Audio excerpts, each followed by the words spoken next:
feather when I'm floating through, reading through the daily news, measuring the hurt within the golden rule. Centimeters of ether, I'm heating the speaker. Motivational teacher with words that burn people.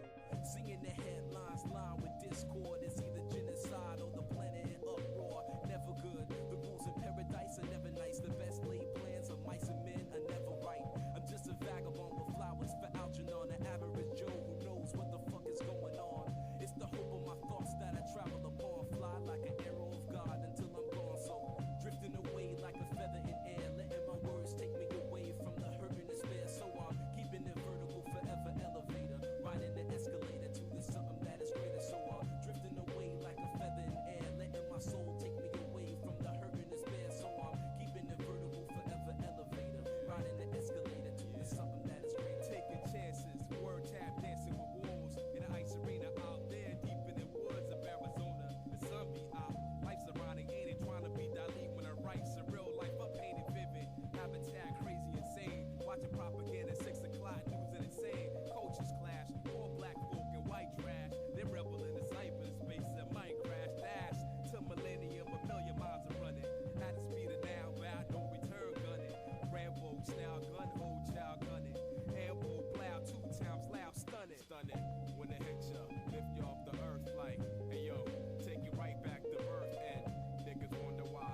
風叫ぶ静寂を壊すの何もそれ進むの黄金の花が運ぶの優しさにあなたに再び会いに今静寂を壊すの何もそれ進むの黄金の花が運ぶの優しさにあなたに再び会いに春を告げ踊り出サンシャイン夏を見るじ野原から草川秋の月のぼったままるさを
Hello and welcome to the Four Loco Fight Night presented by Beast Coast. It is me, the Crimson Blur, as well as Jace joining me for opening the stream up with East Coast pools. How you doing, Jace? Pretty good, thanks, Blur. Very happy to be casting with the Crimson Blur himself. It's been a while, bro. We used to cast a little bit back in the old SoCal days, but it's definitely been a minute, and I love it because it gets us a chance to reconnect in these quarantine times. In the middle of a very stacked tournament, one of the most stacked that we've had for a while. A major, dare I say, an online major at least, with 550 entrants, East Coast and West Coast. Basically every notable NA name already entered, 5K prize pool. Basically all you can ask for. I really appreciate Beast Coast, Four Loco for making it happen. Gonna be a good weekend. I really just can't wait to watch some good Melee with you. Like, if there's anyone I know who appreciates good Melee, it's Blur. And I fan out over so many players in the game itself, so I think it's going to be a really good time. Yeah, it's going to be great, man. I don't know about you, but Melee's, like, I always felt like the top players are amazing, but at least recently, sometimes I watch the best people play nowadays, and I'm genuinely like, okay, people have actually gotten good now, to the point where I'm like, okay, they might actually be too good. like it used to be like, I felt like Melee was a competition of like who's the least worst, right? Like, because the game is so hard, it's so challenging, everyone's making mistakes, and it's like, make the least amount of mistakes, you know, and you're okay. But now it's like, oh, you actually have to be really good, and so the gameplay has gotten really high level, and I think we're in a really good spot with the gameplay right now. I think that's a great point, and like, it's one of those things where we both grew up in like little crews of like Melee, where you just watch, we have old school, like, people we came up with, and then sometimes life gets in the way with them. Like, for me, it was like Dark Rain and the Kansas people, and like you just kind of watch like life responsibilities rise up, and then everyone else is just getting better and better and better, and it's just like, oh man, like it's so hard to keep up with these guys. Like, Yeah. You watch some of your old school heroes just start to like fall behind. It's like, oh man, like I really wish that everyone could just like still be at that level, but it's just the ceiling is just, it just keeps rising. I'm telling you, the Mississippi dream is alive. We all just moved to Mississippi. We change the laws. We make a voting block, and all of a sudden, no taxes. Government will subsidize us. We live in a beautiful utopia where Melee is the only thing that determines production and value. You know, you get that's all you can do. You can only play Melee. No other jobs exist. That's right. That's right. You'd be at the top of the food chain too. I'd have a great time. I'd have a great time. Anyways, Jason, you been playing a lot lately, or what's how are you? I actually have been. Yeah, I've been. I started streaming because like one of the many people where it's like, what else are you gonna do during quarantine, right? And mainly just to blow off steam after work, and it's super fun. And then like, I really would probably only have like a tiny bit of a like anyone even watching it all. But then of course the Melee community's got my back. Like Mango, None, they've they've actually spent some time like supporting me some. So I've just been like, holy crap, I don't deserve this. So I've been super enjoying Melee, playing probably more than I ever have. Wow, so that's a statement. Yeah, yeah. How about for you? So I was playing a lot earlier this year, but then I just recently moved in beautiful San Clemente. It's basically in Orange County. So I'm still in SoCal, but I haven't gotten my internet perfect yet in terms of like to play Slippy. I feel bad whenever I like have a ping spike against an opponent. So I'm like, once that gets settled, I'll be playing more again. But yeah, I mean, like going on Slippy is like the best thing. I actually been playing a lot of one-player games lately. That's been great. Going back into it. I made a spreadsheet. Very nerdy thing to do. A spreadsheet about all the one-player games I've ever beaten in my life. Shout out to Hugo. Has he done that before? Well, he's just Mr. Spreadsheet Master. He's Mr. Spreadsheet. I was just disappointed to find out it was way less than I thought. It was only 130 games. Like, dude, I'm 30. Like, I listed like the games I still have to beat before I die. Like, basically, like I would be uncontent with my existence on this planet if I didn't play those games. And I was like, there's like 500 more I got to do, and they're still coming out with bangers. So it's tough. You know, it's because Only I spent so much time. 130. I spent so many time, so much. I think that's low. Is that not low? I mean, I know how it goes. I know how it goes, but also I just turned 30, so I'm part of the 30 club now. Doesn't it feel Dude. great?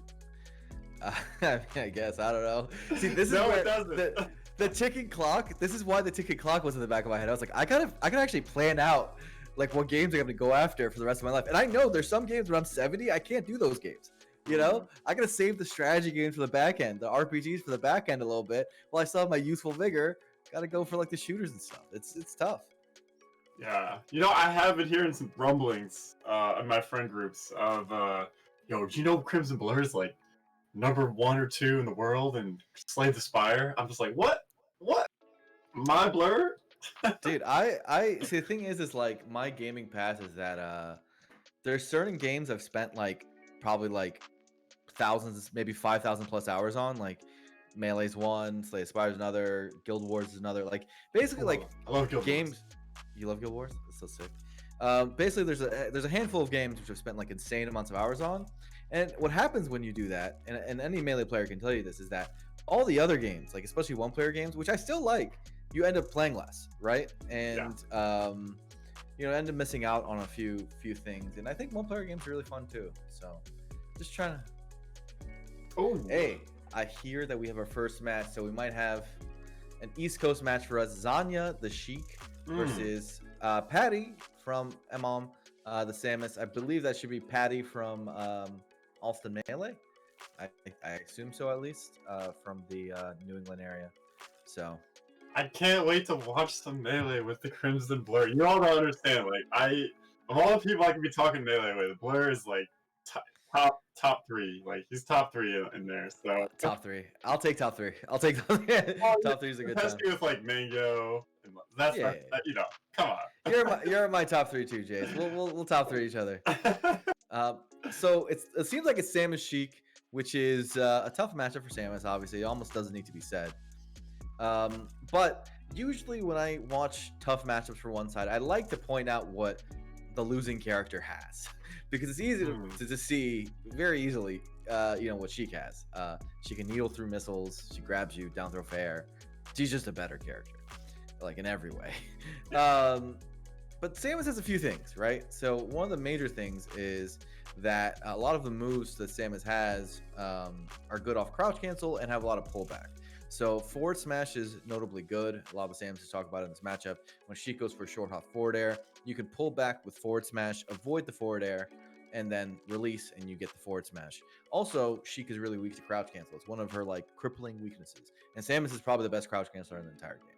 So that is huge, as well as the edge guard. Samus's edge guard is quite good because down smash sends backwards. So a few things that Samus has, obviously, gonna be mostly an exhibitionist skill. We'll see which player is actually better at the game. Yeah, I feel like the fact that most Samuses are probably going to be better at the matchup than most Sheiks are, just because most Samuses have more Sheiks to fight. Yeah, that helps a little bit, of course. Yeah. But I mean, I gotta be honest, man. You don't have to have a lot of Samus experience to play something this simple. Like, it's very That's so straightforward. true. You throw in Blur's Sheik right here, it's still gonna be a struggle. I'll do all right. Like, it won't be that bad. You think I can't down tilt up air? I can down tilt up air. Yeah, down tilt up air. It's pretty doable for no matter who you are. Your 3-year-old cousin can probably down tilt up air. So. Yeah. So you know, it's a thing, but right there, that's actually another one. We talked about one of Sheik's crippling weaknesses being the crouch cancel. One of Samus's that very few people talk about is that pretty much every move Samus is on shield gets beaten out of shield. Duck used to talk about this all the time. So you're seeing like down smash on shield, the Sheik to just wave dash forward grab. A lot of newer players don't punish Samus for this, but yeah, a lot of Samus stuff, even the tilts, can get punished on shield. Unless they're like extremely fully spaced away. Even like Marth, for example, can punish a fully spaced forward tilt practically. Just because how good is forward. Oh my god, yeah, Sheik is good, man. This is tough. She really is, and I think to your point about that too is that like Samus's grab is so slow that if you spam shield against her, it's kind of like, well, what are you gonna do? Like, yeah. So are you gonna try to grab me? Like, right. So it ends up being a struggle where the shield camping and you know, all that like kind of take away Samus's gameplay a little bit.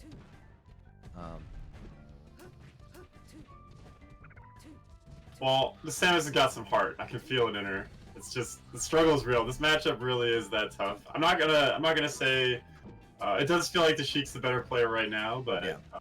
You know, still the matchup it hurts. It just hurts. It's a tough matchup, but yeah, it's just a straight out play right now. But it's that was pretty much a wash. It's okay, you know, first match of the day.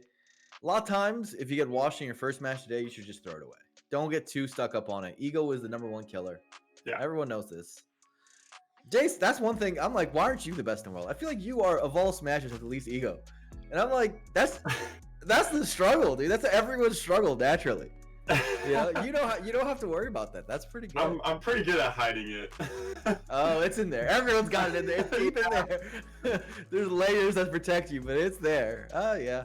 Yeah, it's like one of those things where there's something about Melee that like really brings it out in you, where it's like, you know, whether it's like grand finals of a 550-man tournament or it's just in your dorm room with your homie and another guy, like you just really want to win. There's something about this game where it's like you want to be the best in your neighborhood. So, dude, you know one of the reasons? It's because when you get better than someone and you can just stunt on them and move around and basically do whatever you want, there's a straight up domination feeling in it that feels really good. Like people talk about how BM it is and how, you know, not nice that is, but it also is like really fun. Like it's undeniably just super fun to just be so much better than someone that you can literally slam your face against the controller and you win. That's fun. That's a good time. That's one of my favorite things about Melee. I was gonna say one of my favorite things about Melee is that you can express yourself through its movement. Not so much the feeling of crushing someone else. Yeah, you know. But they're both valid. They're both Let valid. them feel it. Uh-oh, this is bad. This is real bad. It's a hard That part of grapple Stadium. barely hit. That grapple was very close to not hitting. That was Stadium's bottom edge. It's actually a nice recovery by the Samus there. Yeah, it's hard to like make it back in those circumstances when not get like stuck underneath the stage. Sam's trying to box a little bit. Got to pay attention to where the Sheik is. Track the movement a little bit better. Tries to goes for a grab. I think trying for it because of conditioning of like a bunch of tilts. You're like, maybe I'll make him shield. Oh, that was unfortunate. And then it's like, well, if I make him shield, I can grab him. But the Sheik is just a little too fast. Yeah, and it's tough because things like wave dash grab or dash forward grab aren't really great with Samus, whereas it is with most characters, because you really need to have a close distance with Samus so that it's less reactable to grab, right? When you're like a fully spaced Samus grab, like they can just react and jump or spot dodge, right? But if you're right next to them, it's a little bit harder, especially online. So that's true. You kind of have to have setups for it. There used to be a lot of dialogue in our community about can you react to the Samus grab or not. Yeah. I think on a human level, like a pinpoint, like right up close one, you probably can't. Yeah. But definitely full range, absolutely. Full range for sure. Yeah. People would go back and forth. I was like, chill, guys. Ooh, power shell. That could have been a power shell down smash. Ooh. Yeah, the Sheik's been wise to all the down smashes. Yeah. Unfortunately. Dude, and people do that nowadays, Jace. My God, full range. They are doing out of power shield stuff now in 2021. That's a thing. Zain does it regularly. You Marth. Oh, you make me mad. Like, I'm like, what? Did you just power shield up tilt me? What? They say that meta hasn't advanced, but that was not a thing people were doing. They were not consciously power shielding grounded and going into grounded moves, like repeatedly. And now not everyone, but a few handful of players have gotten really good at it. We're not going to talk about who they are and when they say it. I think the meta has changed quite a bit. Oh, hey! Yeah. Hey, nice taunt. We appreciate those. That's a taunt for yourself. The Sheik shouldn't be offended at all. Yeah, I mean, you always have to interpret taunts however you want to, but of course, only the player themselves knows for sure what kind of taunt it is. Yeah. Oh man, that tilt. See, that gets punished. You whiff that tilt in what feels like boxing range, and that's how little room for error Samus has. You know, you're trying to box around with tilts. That's what you got, right? That's your game plan. But you miss even a little bit, and yeah, you get grabbed, you get hurt. True. It's looking like curtains for Our boy the Sand. No one wants to see this. Just no, don't do this. Don't. And you know the worst part is the Sheik feels justified. They feel justified. They're like, I'm like Indiana Jones with my cool little my whip. Yeah. Shouts to Slick from back in the day, who would like every time Sheik would forward B, he's just like, he's like, oh, Indiana Jones Sheik. Do you say Slick? Like, what's Slick? Yeah, dude. Yeah, I heard that name. Slick. I always remember that. For the curious, you guys can go to smash.gg/4-local-fight-night, or probably you can press exclamation point bracket, I don't know, in chat to just get the link. If you guys want to see what's going on, again, we are just starting, so matches are going to keep going underway. That one was a bit of a wash, but, you know, ultimately, it's all about having heart, you know? And I promise you, that Sheik that just beat that poor Samus could get four stocked by someone else, you know, and that person can get four stocked by someone else. That's kind of the cycle of Melee. What's that line in Star Wars Episode 1? There's always a bigger fish. There's always a bigger fish, man. There is always a bigger fish. Yeah. Unless you're Zain, and there isn't a bigger fish. But yeah, for most of us, you know, there's always gonna be someone better than you, and the other way around, which can be fun both ways. It's humbling. It's humbling a lot of the time. You feel great after you just whooped your homeboy, and it's like, oh yeah, I got this tournament. I'm gonna destroy everybody, and then just the SoCal local legend shows up, and it's like, oh, I'm toast. Yeah, that's another thing about Melee is that like because so many people have touched it over so many years, it's like along with Brood War, the longest running esport, like active esport. There's a lot of people who are like don't really play anymore, but because they played so many thousands of hours, they can pick up controller still and still be really good. That aren't necessarily active, but if they just like played for even a second, they'd already like be taking names. And so sometimes, you know, you see a name come back, or you see you just randomly run into them, even on unranked, right? Like with Slippy, some of those guys just randomly play, you know, sometimes just for fun, and it happens, right? Like SoCal, like if you could make a list of like 30, maybe 40 retired or people who don't really play much anymore, who I'd be like, wow, if they came back, they would probably be like, maybe not top 100, but at least like top 200. You know, like they'd be taking names, you know? Absolutely, yeah. It's like Melee's like riding a bike. Once you've done it, you just play for like maybe a day or two, and you got it right back there. Yeah. Except the meta's changed a lot, so then it's like, the meta's changed. Yeah, I mean, you'll be pretty good. Yeah. Basically right off the bat, you won't be as good, and within 2 weeks you will be as good, and then you'll have to get better from there. It's usually a lot of people don't know about the old school tricks too, so that's always fun. I really enjoy, like, you know, hitting people with tech traps that no one they're too many zoomers, but they're zoomer brains to know about. It's true. They don't know what they're doing, man. They don't. Neutral? What's that? What is that? I just want to push buttons. You know, someone's got to teach these kids. Right. Someone's got to teach these kids. Where's Carmen when you need him? How can I? Dude, that teach these kids. Yeah, that's what I was thinking too. I love that scene. How can I reach these keys? Oh, that's such a good episode, bro. That's a good. It really is. Yeah. Yeah. Did you enter today? No, I did not. That's right. Did you talk about your internet stuff? Yeah. So I'm not really able to. Well, I haven't been entering much anyway, but I haven't really been able to play a lot of unranked because of my internet yet at this new place. But it's gonna get fixed, I'm sure. All right. Cool. I can't wait to watch some Blur streams. We should find each other sometime once you get your internet. Yeah, absolutely. How about it? That'd be a good time. I mean, I'll just get clobbered, of course, but you know, I'll still enjoy. This is what I'm talking about. You're telling me there is an ego under there, Jace. You're telling me that it's actually there. Now I don't trust anything you say, because you say something like that, and then you tell me that it's actually deep in there. I'm like, okay, so there's two sides here. There's a Dr. Jekyll and there's a Dr. Hyde. You know, a Miss Jekyll. You never know. You never know. Yeah. He doesn't mean that. I don't believe it anymore. Now that you told me that, the whole illusion of Jace is gone for me. Oh no. No. Let's go back to before 30 minutes, 20 minutes again. No. Yeah, Keep your no. innocent view of me. Yeah, I was like, this guy's just so nice. Now I know. Now I know better. But yeah, I really love how rollback has like allowed us to just if you're now like in your general area, like Blur and I would probably have pretty good connections. So like Melee is like alive and well just because of that. For sure.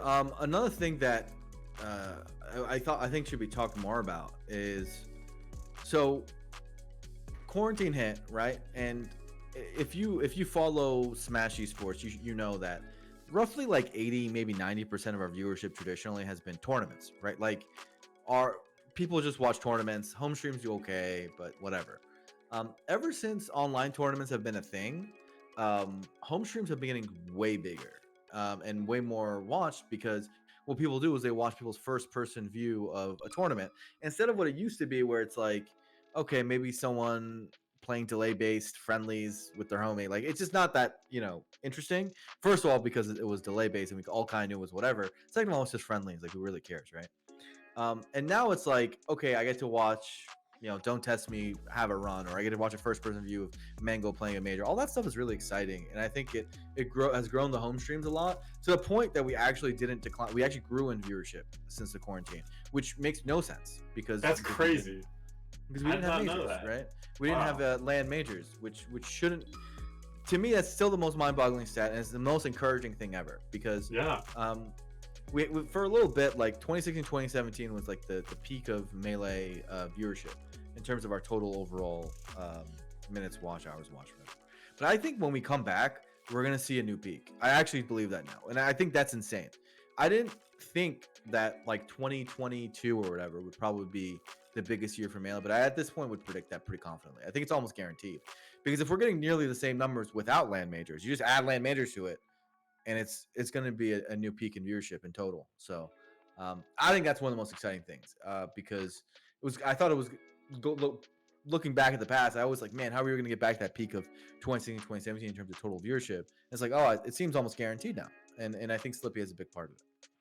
That's super encouraging to hear. Yeah, I think there are, for those of you who don't know, there are very few people with the mind of like being able to like measure the Melee landscape and assess where we're at.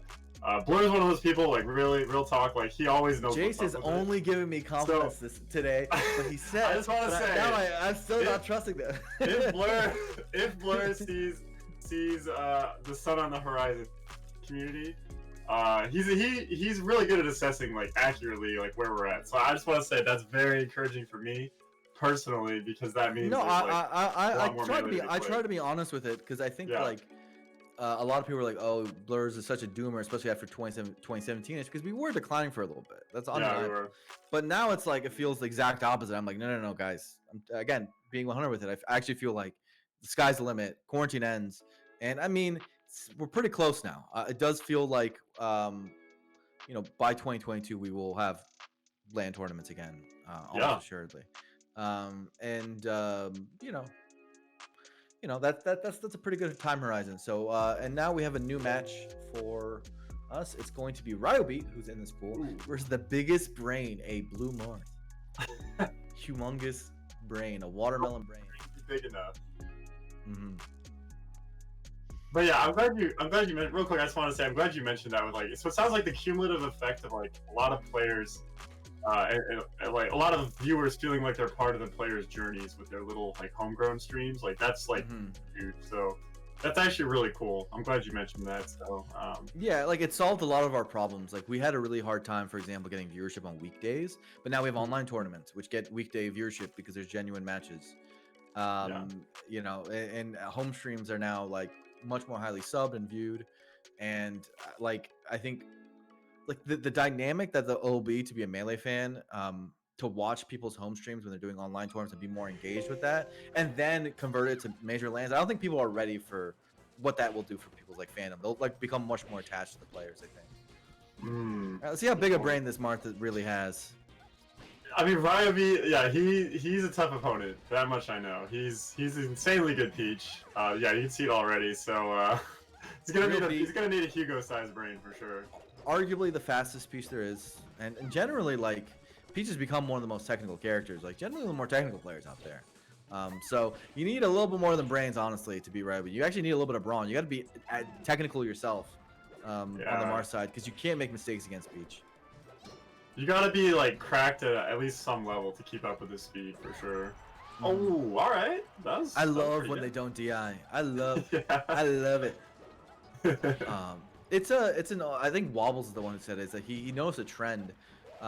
He was talking about Act at the time of like super technical players often having poor DI because they're putting in so many inputs that a lot of their focus is their offensive inputs, and then when a hit happens, it surprises them and they don't have the best DI. So.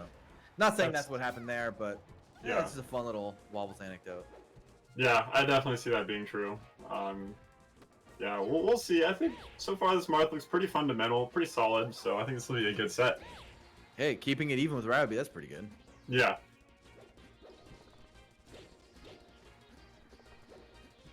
Nice, doesn't overcommit. Ooh. Tries to go for a side B up tilt. You really have to try to focus to make sure those side B up tilts aren't on grounded Peach. Because the crouch cancel punish really is still pretty bad. Okay, not committing. I like. Where are you going? All the way off, and now Peach is a turn up. He really likes his up tilts. Mm-hmm. We'll see if Ryobeat keeps catching on and like tries to like run up, shield the up tilt, punish it. It's what got him the stock last time, so we'll probably keep doing it. Ooh, I love that up there. Ooh, predicted a dash in, I think. Good down smash. Rolls right into the down tilt. That could have been dash attack, but Ryobeat messed up, yeah. Yeah, I was gonna say, yeah. Peach doesn't get anything if you DI behind her on those down throws on Marth. You could just, that down throw dash attack's not a real thing, but I think it's Migi never DI'd it though, which always blew my mind. Literally every time I was like, Jason, that's not a thing. Stop getting hit by down throw dash attack.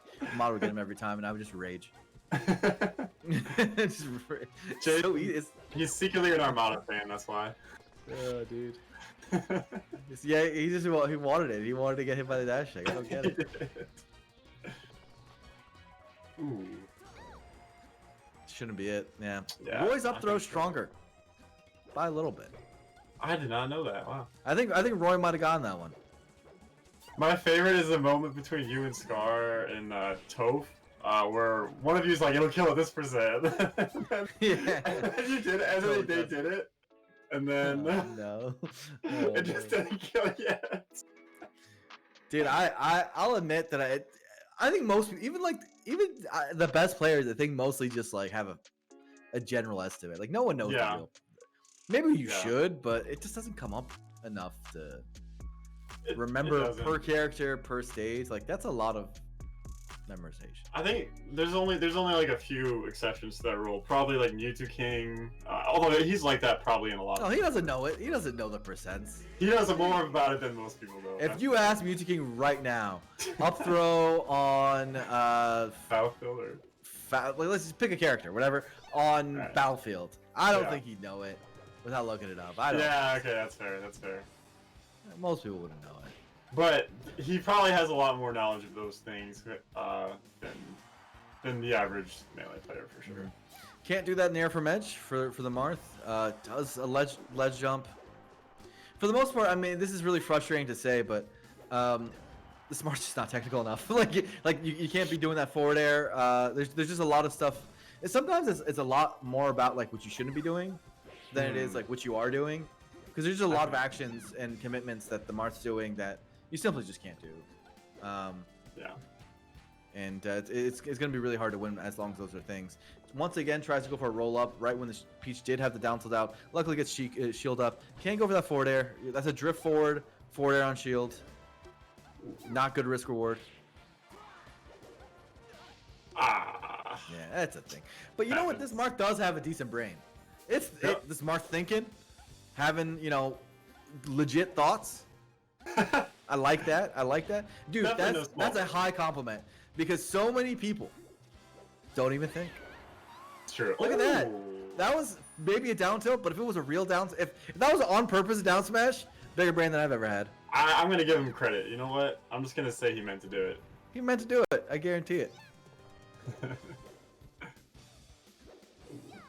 Oh my god, these forward airs. Gotta get that aerial drift, my guy. Alright, Nice gets the grab. grabs. Look at that. Okay, I'm in the keeping vortex. pressure. This is the most control he's had in a while. Mm-hmm. But Ryobeat kind of squeezes his way out. Ooh. He's catching on to when Ryobeat likes to shield. Ooh. Eat your veggies. Be healthy. Tries to go for a shield. Been stuck in the corner for a long time. Oh, that was an interesting light shield there to fall off by Ryobeat. That was a new idea. Mm-hmm. Tries to go in with a wave dash forward grab. Gets smacked by the tiara. Yeah. It's heavy. Peach That's is a I think the privileged second woman. or third time that Peach has done a get up attack on a low percent Marth, and it hasn't been like crouch cancel grabbed or something. So that's one of those things that a lot of people haven't implemented to their game yet. That's part of the modern meta, is like crouch canceling on tech chases. So I'd think about that. It's like that would have been 2 grabs in this game alone. So Yeah. power shield. See, this is what I'm Power shield talking jab. about. There Bro, it is. Oh, that's not cool. that looked like a modern Peach right there. Yep. That's not cool. You're Power telling shield me they just jabs. It's a punish with double nair. Dude, and Peach gets so much better with power shield ground move. Power shield downside and power shield jab are both insane. Those are really good options. Yeah, Armada did pioneer the power shield down smash, I believe. He did a little bit.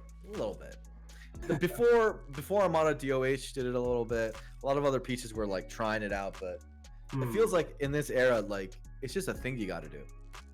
Power shield ground moves, man. Yeah. You're lucky. You play Falcon. Falcon doesn't really do it. There's no great. Well, I guess power shield jab is not that. Power shield gentleman, is that like a? I guess that might be okay. I never see people do it, but maybe every once in a while. Like, Nun's the gentleman master, so he probably does it every once in a while. But generally, I don't see Falcon do power shield. Like, it's because all his aerials are better than his like grounded Ground moves. So, Except for gentleman. Gentleman's really good. yeah, you just have to like hit the timing. So if you mess it up, it sucks. Yeah. Sure. Okay, so for those guys just joining us, this is the Four Loco Fight Night. Four Locos new sour flavors let you enjoy tart and fruity flavors while drinking a nice hard beverage. Now available in blue raz, sour apple, and sour grape. Enjoy them separately or together with Four Locos sour 12-pack variety. Remember to please drink responsibly, and this is for ages 21 and over. You know, Four Loko, shout outs for supporting the scene. We love Shout it. out to Four Loco. Yeah, dude. Any sponsor, any group, anybody who supports the scene, we love to support them back. We need all the help we can get, so we really appreciate it. That's right. They're gonna have the good taste of supporting a Melee tournament. We're gonna have the good taste of drinking their beverages. So I think that's that's pretty cool to see them. Come It's out a and fair support us. trade. It's a fair It's trade. fair, I yeah. don't know what the rest of the stream, but whenever a brand comes in and supports us in any way, I am much more inclined. Like with other things in life, maybe not, right? Like if I like a show and there's an ad while I'm watching a TV show, whatever. It phases right through me. But when it happens in a Melee event, I'm like, no, this is my culture they're supporting. This is our people that they're supporting. All of a sudden, I'm like, all right, well, gotta have some Four Locos. That's how it is. That's exactly right. Yeah, it's like, oh, they're gonna support me, like me personally, like who I am, like what I enjoy as a person. Oh, okay, oh, it's like that, huh? It's like that. All right. Yeah, absolutely. A little bit of bracket update for you guys. So far, it doesn't look like there are any upsets that I see. I guess Liquid lost, if that's the same Liquid, the Marth, to Skerzo, a Sheik. But for the most part, this pool, which has Zain, Hbox, Ryobeat, Juicebox, Two Saint, Dawson, Slug, a few names, Real Thing, Ishwa, Magi. So there's a lot. We're gonna have some good players in this pool. You guys are gonna see good matches even at this stage because it's such a big tournament. So, but no huge upsets quite yet.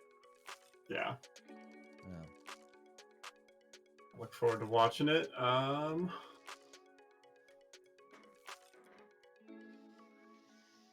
I always like when I'm conflicted when I see brackets. I'm like, I don't want no spoilers, but like sometimes not all. Of course, not every match is going to be recorded, so it's like, Yeah.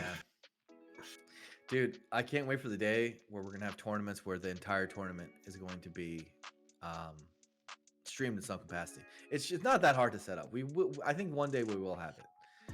Yeah. Because we have Slippy VODs, we can just basically make it auto run as a stream. There's ways of technologically doing it. It's just we haven't really set it all up yet. But one day we can make that happen where you can like click a button on Smash GG to watch the match or something for the entire bracket. That would be pretty dope. That would be insane. Yeah, we were edging closer to it.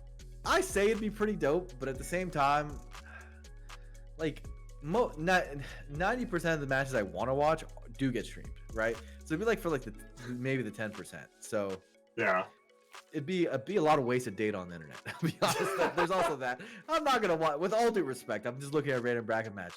I'm not gonna watch Dig Dug's match in round 1. I'm just not. That's not gonna. Dig Dug, the homeboy. I'm sorry, Dig Dug. That's all me. I'm just not gonna do it. Or Father John Fist. I'm sorry, Father John Fist. How could we forget about Father John Fist? Yeah. Legend.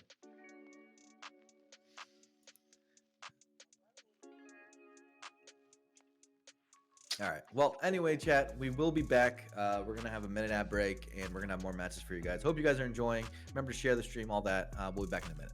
See you.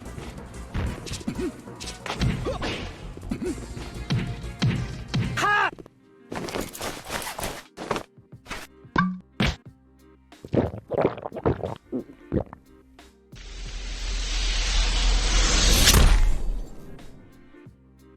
Ready?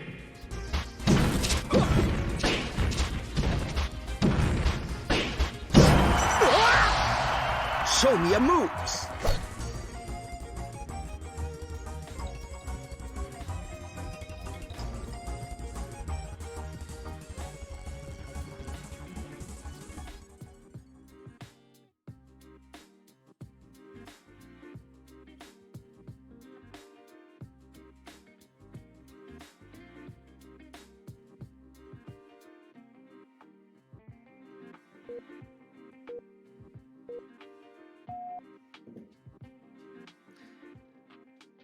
What's up, stream? We're back with We're some Four back. Loco melee action. Having a great time. Me and my homie Jace. That's right. That's right. Commentating East Coast matches, which I doubt either of us have ever done together. So. Yeah, I think we do know who the bigger players are, so that helps a lot. But yeah, I think you really do need those like East Coast locals to know about the intricacies of like what was it? Dig Dug and Fort something. Yeah. Fist. Yeah, exactly. And those guys I always like to point out, just as important as the top players in the bracket.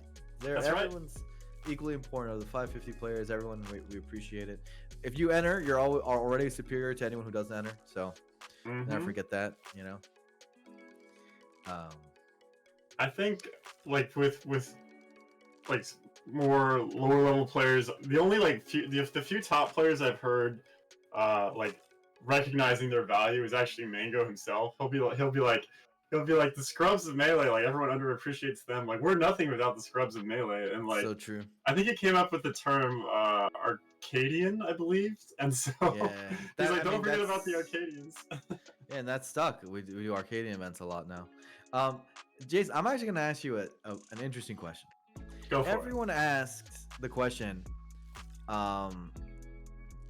like what retired top player would you want to come back, right? That's a known question. I'm not gonna ask you that. I'm gonna ask well, gonna ask you, very easy and clear for me. what player? I know you're gonna say Dark Rain. I think it's a waste of breath to even ask it, right? I played Melee with his old ex-girlfriend last night too, just for the heck of it, because one of my Kansas homies was like, hey, let's play some Melee. And I was like, it's late, I don't know. And then he's like, oh, Jesse's gonna be there, so I'm like, oh, let's go. All right, well, let me ask you my question. Sure. What retired person who never became that good do you miss and want to come back to the scene? Oh man, there's actually so many. Yeah, but I feel like question never gets that, and it's so true. It's like, dude, it would be some homies. Probably Spaceballs. Like, I feel like he was Space really is good. good. It's just Hey, it's pretty he was good. That's better- almost a top player. Yeah. he was better at like making himself look awesome than actually being on the windscreen. But yeah, shout out to Spaceballs. I love that guy. His Samus with Waveland and like do all these crazy cool tricks in such awesome ways. So he's up there. I could probably think of more, but how about for you? Since I already answered. Oh, dude, I got so many people I think would be cool. While you think, one time I love Spaceballs so much that I answered. His tag is I have Spaceballs. I entered a tournament once as I have Jace Balls. I have Jace balls. Yeah. He He just looked at me. He's like, "What are you doing?" It's like literally the answer is all of them, but I'll just Yeah. pick. So I can't say Sung because he was a top player in my eyes. Fair. I'll I'm gonna go with a random one that no one in chat, me and Jade will remember. You know Vahog? You remember Vahog? He was Dude, such a nice guy. wait. Is he Vahog the local SoCal? The Falcon. Yeah, the Falcon. Let me make sure I know who we're talking about the right person. So he's like local to like SoCal area, right? Yeah. So he's not Falco? Yeah, He's Falcon? I think You he sure? played both. I think he Oh, played okay, both. okay. Yeah. Huh. But you might remember his Falcon. He was a nice guy. Is he Armenian? Yes. Okay, yeah, he's the You're one I'm thinking thinking the of. same Yeah, I played Practice him. Man. You remember his tag was Practice Man. Oh, okay. Actually, I don't think I only knew him by Vahog. But anyway, I like played games with him. I had a mutual friend with him, and like I played games with him probably like 6 months Nice ago. guy. Positive energy. I miss that guy. That's a good I guy. do love that guy. Yeah. Yeah. Nice, Sweet. nice. Shouts to Vahog though. That guy's dope. That guy's dope. Ooh, Magi. Magi. Prometheus, great tag. Already won the match based on the tag alone. Prometheus, the Ganon main? Are you kidding me? How do you not get more epic than that? That's a 10 out of 10 tag character combination. Prometheus, you have a bright future ahead of you. With that kind of decision making, like 100%. Just I don't care about melee. In terms of life, you're gonna succeed. This Ganon clearly has never lost a match ever in melee, at least in his heart. One. Yeah, as far as I'm concerned, that's one of the best tag to carry. Like that's just such a good combo. It's one of the best I've ever seen. It just sounds like so like it sounds very fitting. It checks all the boxes for a good tag. Chantable, you can have a good chant around that. Epic, like instills fear in your enemies. Goes well with your character. Like it just knocks it out of the park. Very rare 10 out of 10 tag here we got here. It's just well done. Yeah, just don't think about the movie. Just think about the Ganon. The movie's alright too. I think the movie's alright. Fair enough. But Magi though, Magi's always a treat to watch. Did you not like Prometheus the movie? That's alright. I never watched it. I never watched it. Okay, I just heard things. So, little known fact: Ganon actually has a chain grab on Falco. It's just the hardest chain grab in the game, so no one ever actually. And they Arguably can not humanly possible. Yeah. They can DI it a lot of the time too. Yeah. They can't DI it to technically get out, but they can DI it to make it really hard. To the point where it's probably not humanly possible. So most people just go for the tech chase, which is unfortunate because Falco's tech roll away is really hard to cover. And it ends up becoming mostly a guess. Yeah, those first few grabs you get on people, they'll probably miss the DI at first. But then after they catch on, they're like, oh, I just hold away. Then it's really hard to get that follow-up. Like Kage for pretty much his entire career just did down throw jab. Because he didn't go for it, so... Ooh. Wow, that forward tilt? That was really smart. That was I know really where you're good. going, Magi. Yeah, very well done. Man, that up air is so good. He's living up to his tag already, I'll say that. No, this kid is kind of sick right now. Ooh, nice up tilt. Like what I see. Me too. It's just for those of you who don't know, Ganon's pretty darn hard to win with, especially in this matchup. So we gotta root for our homeboy here. Yeah. Magi, we haven't talked about her at all, but she is an incredible Falco. Yeah. Definitely made her breakout performance at Genesis, beating Mango. I feel like that was just That would be the one, yeah. That's just like whenever anyone thinks about Magi, like bursting on the national scene. That was it. So yeah, we'll see. We'll see. Just how much juice she's got in her for this tournament. It's gonna be stacked. So yeah, right now doing pretty well. And you see why that jab is so good because it's a tech trap, right? Like if they think that they're just going to land on the ground, they need to tech. But if they get jabbed, then they'll be out of the tech window for the subsequent tech chase. Oh wow, that's a kill! Yo, Prometheus might win. Prometheus. All My right, watch God. out. We have an upset alert. I think the reason this. he didn't get edge guarded there like normal is that he pulled back in his recovery. Like Falcon players know about this too. Sometimes you got to pull back a bit and trick him, and that made Magi die. Dude, oh my God! This kid is a legend. That was a really good 33% though. You cannot complain about 33%. Oh, I'm happy with that. Gain only needs like 2 more hits. Oh yeah. But man, It's those so 2 hard hits to are get hard to them. get. They're so hard. But it's like, Oh! my heart. Oh, nah, don't do it to me like that, Prometheus. That's such a shame. That's such a shame. He was about to win for sure. He was about to win. His greatest enemy was himself. Oh, that's so hard to come back from too, especially when you're about to make an upset like that. It's just like you have the whole world in the palm of your hands, and it just slips away. He did everything about that match correctly. He did everything right except the very last moment. Yeah. Oh man, that was and playing so well too. So much I liked. So also, Ganon's really hard to like.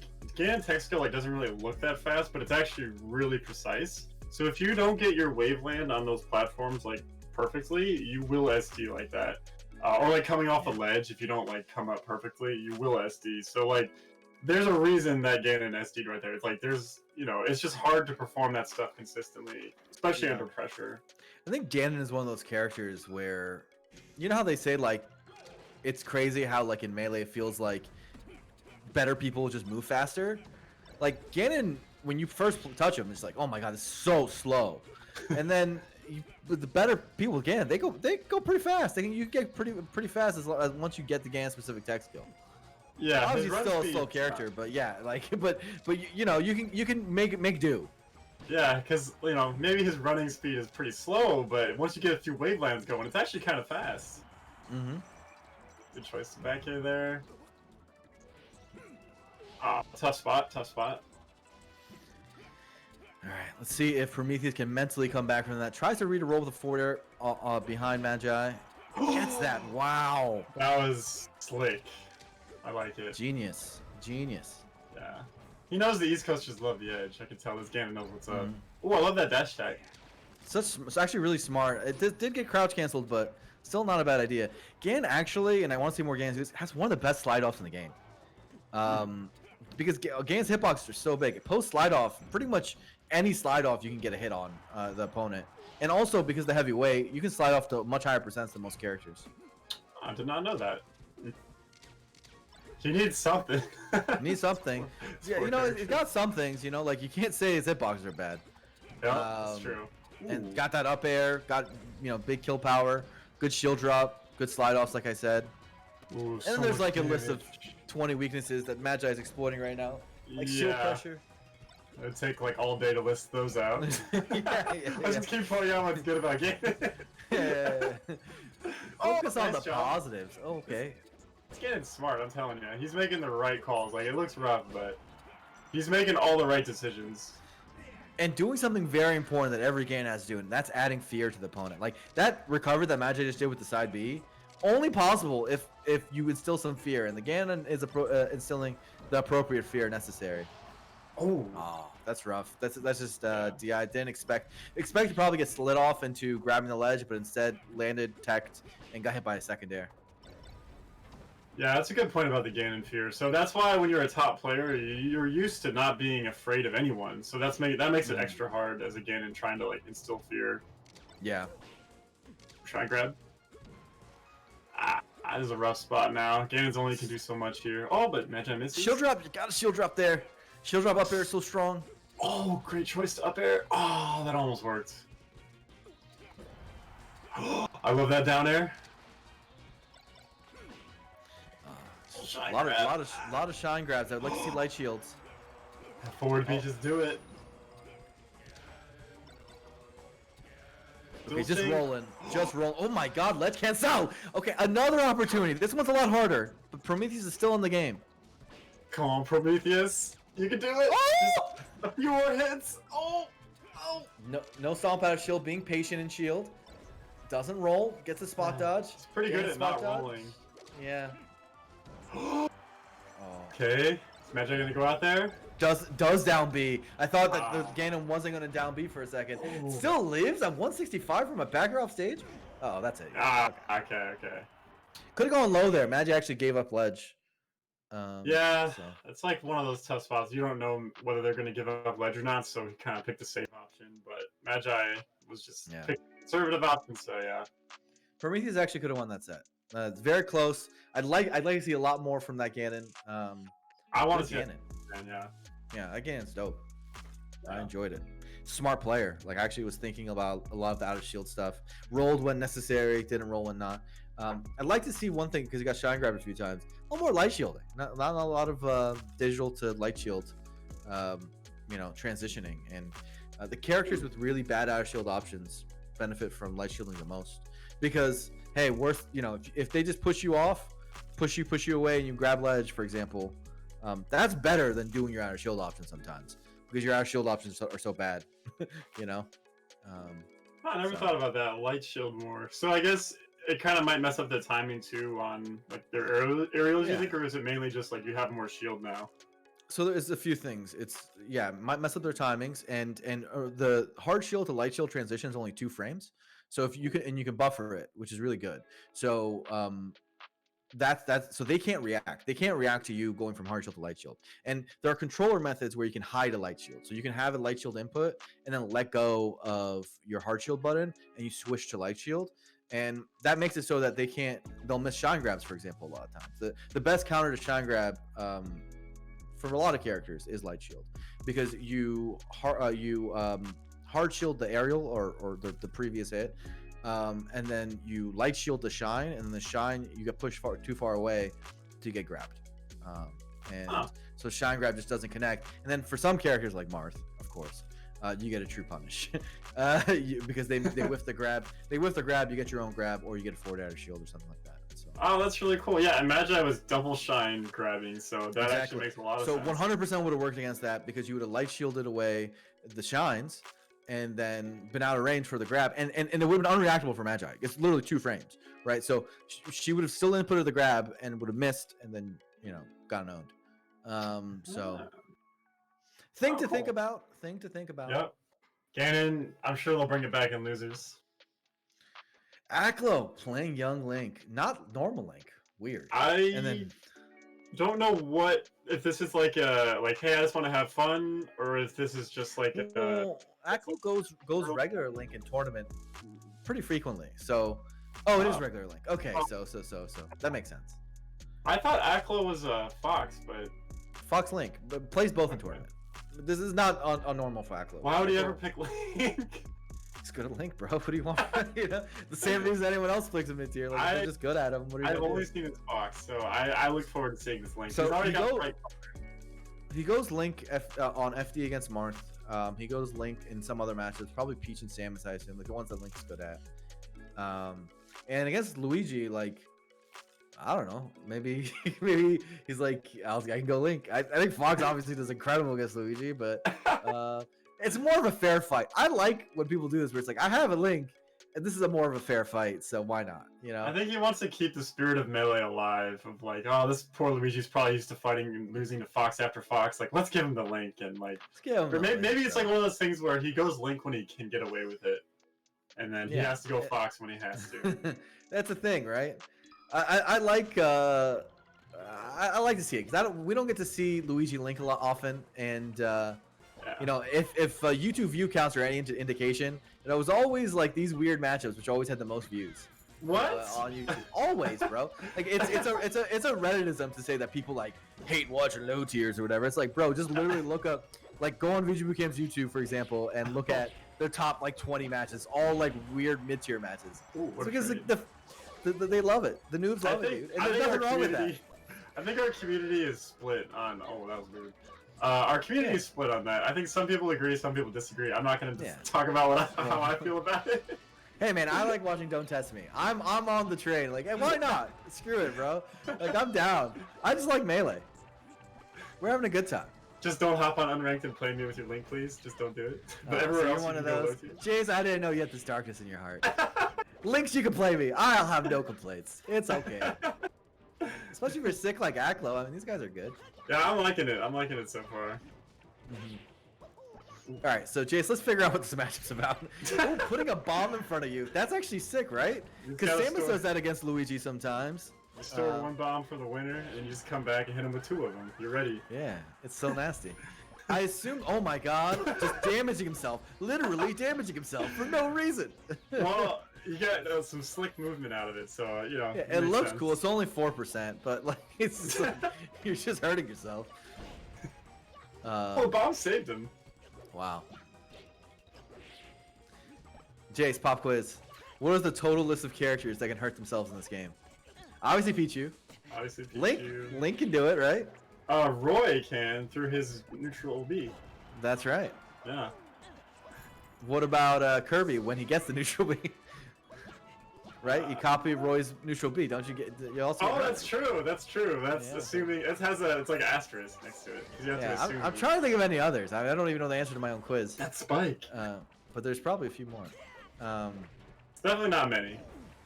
Yeah. Bro, look at this. You got to drop the bomb. I like that. Oh, it was Luigi bait- tries to oh. pick up the bomb, but gets baited. That was a phantom interaction a second ago, by the way. You know what? Okay. This matchup's feeling more Link favored than I thought, because how can you wave dash in when he's throwing bombs and like, oh wow. He's Did throwing he bombs, tech he's throwing that? boomerangs. Was that a tech or was that a single coin? I don't know, but the Nair came out, and yeah, there's a lot that Link can do. Playing these bombs just gets in the way of Luigi's wave dash. And I'm just like, Yeah. okay, then what do you do then? Because It's all actually- Luigi has is the wave dash. There's nothing else. This matchup's looking even. Is this what Yeah. like it looks like when like Curve plays J666? Like I feel like this is like a little mini Curve versus J666. Yeah, I don't know. Like, I don't know. This is like one of the only matches Luigi I've ever watched in my life, so I can't tell you what the matchup is or isn't. But what I'm seeing here, I'm like, all right, at least got some stuff. Look at that. That's the Armada. Oh! Oh, he Oh, knows the his own fans go stick. wild. The fans go wild. That's a down air, right? Oh boy, or up air. I think he didn't think he had enough time for that. Oh, he tried he's just- again. He's going crazy. And yeah, that's the problem with Luigi. That down throw, as long as they react in time, diable into absolutely nothing. Hmm. There was a time where no one DI'd Luigi's down throw, and Calm Master would get down smash, down smash, down smash, and had a great time. But now He you're just loved DI it. behind Luigi, and yeah, it's He wants to transport back to 2006. He wants to. probably one of the. There's not a long list of things I think would probably make Melee slightly better, but like Luigi's down throw, that's just not fair. That's like his one combo throw, and you literally just GI it, and it's like, oh, it doesn't exist anymore. Like what? Like, it I mean, doesn't happen. you're the only one right now playing a violin for Luigi player. I have. Yeah, why not? You know, they're trying. Everyone They're else, out here. everyone else in the Melee community is like, F Luigi, why the heck does he even have a down throw? He should just have no throw for down throw. Yeah, there is a contingent of people who would be more than okay deleting characters off the roster, and I'm not one of those people. I like variety. Yeah. Oh, the ban Marth movement. Does that ever have you wake up in a cold sweat, Blur? Nah, dude, that doesn't bother me at all. I hope that's what that was the goal from the start. I want them to hate us. We're natural enemies, bro. The more they hate us, the more it means we're winning. Like, what do you mean? Hey, it's The whole because they point- hate us. They hate us because they hate us, bro. Get mad. I love it. Get mad. I will I'm just say, of all the things to come out of all the stupid stuff to come out of our community, the ban Marth movement was probably one of the dumbest. it's pretty dumb, yeah. Ooh, pivot grab. Ooh, that's cool. Dude, this Link's got some stuff. Like he's done some stuff I haven't seen before, which is always cool. Yeah.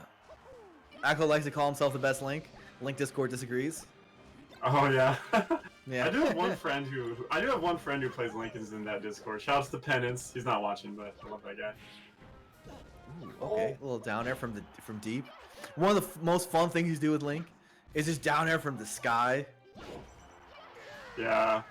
He's been going for some edge cancels on the platform. Oh, like that. But he's been missing it so far, except for that one. Oh, Power power shield? shield. Okay. Maybe that's the answer. He's Oh just my jabbing. God. Oh my God! What does Luigi do? I don't know. By the time he figured out what to do, he stopped doing it. Yeah, I know that's the worst. Now you're like, Oh, there's no jump. oh, tomahawk with Link? Oh. Apparently. I love his use of back air. The Link back air, like, Dude. it's really not good, but it looks swag. Boomerang is so hard because Boomerang is fast, deals damage, and Luigi has to be grounded to like do anything in this world. So Yeah, you just okay, gotta keep man. shielding Boomerangs, yeah. It's true. Like, oh, okay. Oh, he predicted Just the way that grabs shit. the approach. Yeah, that's how you know you got Soul Red. They're just like, Yeah. okay, you're coming in. I'm just gonna get this. You He's can't still just DI behind. It's so sad. staying. Oh, it's not. Not everybody knows, Blair. Not everyone has the time to invest in this game that you do. That's what I'm convinced of. Is that the people who complain about Luigi, for example, which was not a common opinion, but it became a thing recently. I don't understand. Gimps. That was badass. I That didn't was know that badass. Luigi could gimp a Link, but I guess he can. Yeah, I think the people who complain about Luigi literally don't know these horrible aspects of this character. Like, Yeah. if you just DI the down throw and just edge guard this miserable recovery, what's your problem here? I don't he get just it. DI'd it. He DI'd it again. Yeah, Aklo gets it. He understands. Oh. I think complainers they're not the type to gather knowledge in general. They're the so- worst. I have no love for. Oh my God! Look at that nair. Oh. Get him! Punish it with an arrow. Oh, he took it to the nose. That thing actually doesn't have a lot of lag to it, so I don't know if he could have punished it after the shield stun. Get that bomb. Throw it at him. Yeah. Oh no, it was a trap. I hate it when Links leave their little traps. I asked my friend once, why do you leave bombs there? And then he's like, oh, it's because like against Fox, Falco, Mars, like their moves are better than throw bombs, so I do it so they don't do their good moves. I was like, oh, that makes sense actually. Yeah, genius. No wall jump Back? though. Oh yeah. If he was young Link, he could have lived because he can wall jump. Yeah, Youngling has no problem there. Dang. Dang. All right, so we got. All right, we got a game 3.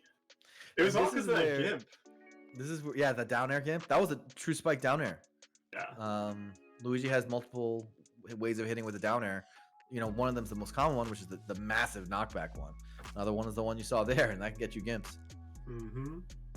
Okay, so this is the real test. Will Aklo stay Link and risk the tournament at a big tournament, mind you, where he could go very far, or will he go, Fox sell out real quick and get the W?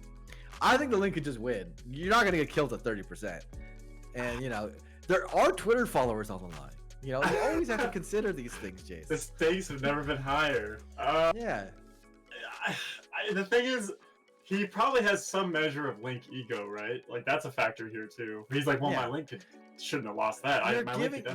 You're giving up so much by switching here. You're basically saying, okay, my Link lost. You know what? That's the way I see it. You know what it depends on? It depends on whether Aklo has a good day job or not. If he's got no day job, he's going Fox. Yeah, exactly. If he's got a really awesome day job that he's happy at, and he's just like the melee is like the side thing, then it's Link time. It's gotta be Link, bro. This is like, and the Link will never get better if it doesn't face these tests. This True. Luigi, for example, without this Luigi set, will the Link ever truly blossom into its own? I don't know. I do want to see more. Will it Link. really gain it? I think the Link Discord will be right if he just switches off here, because I'm sure the Link mains out there couldn't switch off. That's the way I see it. I'm doing the peer pressure straight up. Ooh. I want to see Link Luigi. I don't think the Fox Luigi match will be close at all, dude. Oh! So, all right, here we go. You Here we say go. Sick. I like it. Such a smart move for social media. That's right. For his that's right. impressions. It's so easy, especially as a fox, the most common character, to get lost in the sea of foxes. Mm-hmm. Hard to get a fan base. But when you have a Link yeah. like this, you can get a fan base easily. I'm now a fan. Like he already picked. Like once you're a blue Link and you're doing cool, like hit yourself with bomb stuff. Like I'm automatically like supporting this guy. Mm-hmm. Gets the grab. Okay, Nair, that works. Takes a like that wide down, dude. stage, which I think has been good for Link because he's able to use his projectiles. Oh man, Link is so fast off the edge. It's such a weird quirk in this game. but Link can move faster off the edge than anyone else. I did not know that. Really? Yeah. That's the like last thing I expected. Yeah, it doesn't make any sense, but it's really good, obviously, because things like forward air and nair off the edge just like come out like lightning fast, and people aren't used to the timing. That's crazy. Yeah. Huh. Throwing bombs, up smashing out a kill, just barely, despite the low ceiling. I gotta say, the neutral looks a lot more intense now. Like, they both have kind of figured some things out. Yeah, they're learning the matchup just like we are. Yeah. Oh. Ooh, that forward air hits that platform. And it's not a kill yet. Great DI, great survival DI by Aklo. Ooh. Doesn't matter. Luigi backer Edgeguard. just stuffs it. Yeah. Link's normally hard to edgeguard, but this Luigi's figuring it out. Yeah. Oh, I don't think you meant to roll there.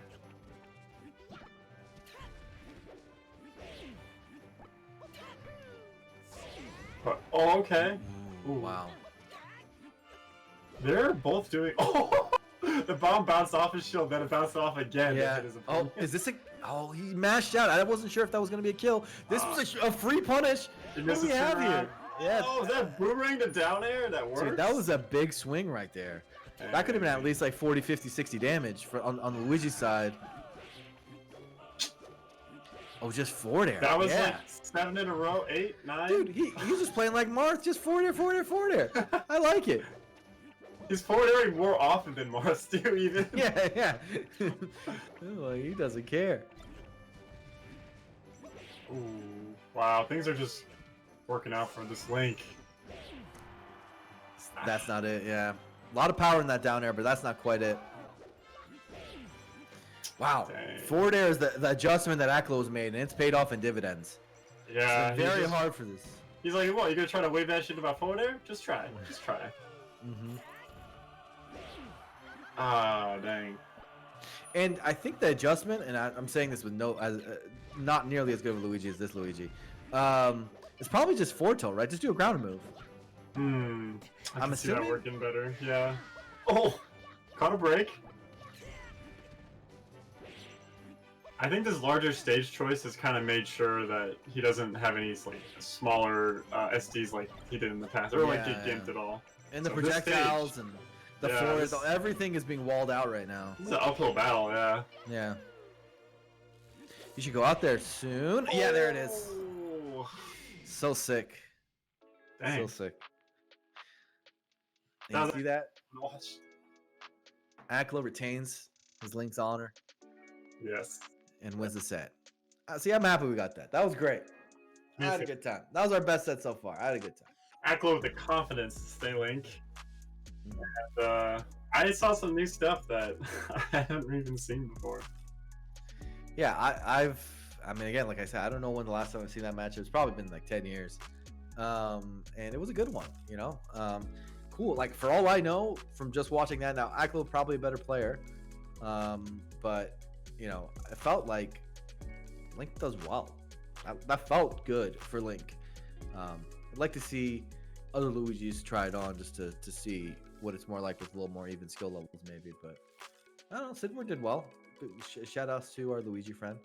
Yeah, Went pretty yeah. far. I think he was pretty good at rising to the occasion of that uphill battle. He like knew when to take his moments, like when to take his chances, and it was paying off. But in the end, it's pretty hard to contend with a player of that skill. So That, my friends, is a match from Pool A2. If you guys are following the bracket, that means that we actually are going to have a really good one. Aklo versus Panda to make it out to top 64. Panda, a Florida Fox. So that's pretty good. A lot of good matches in this pool as well. We have lloD, Mog, Drephen. Shout out to Drephen. We have Wizzy. You know, a lot of good players in A2. Dude, A1 is way more stacked though. I gotta be honest. I'm looking at both. What's going on here? Does A1 have? What's going on? All right. Well, we're gonna take a break real quick, and then we're gonna have more matches. Hope you guys are having a good time. I'll see you in a bit.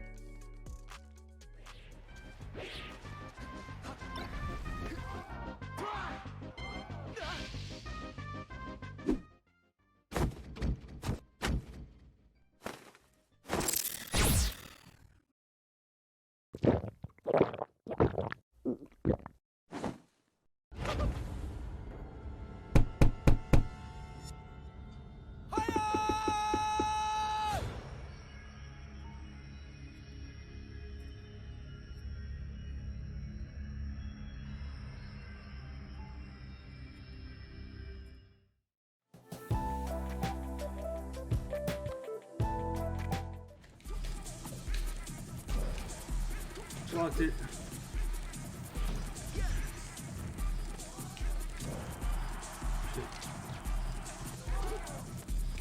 Fuck you, Randall. Yes. Oh my god. No. Yes. Randall just fucked me. And he didn't homie stalk me after I killed myself. What a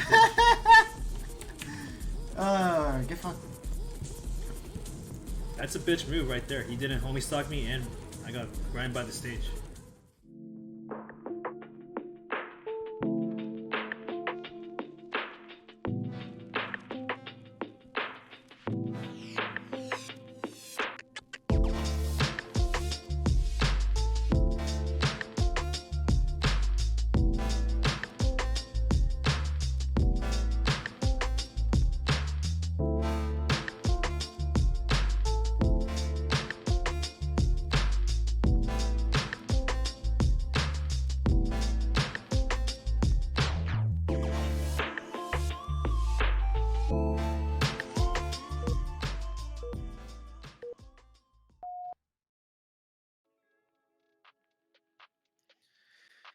Hello and welcome back to the 4 Local Fight Night. We just saw an awesome Luigi.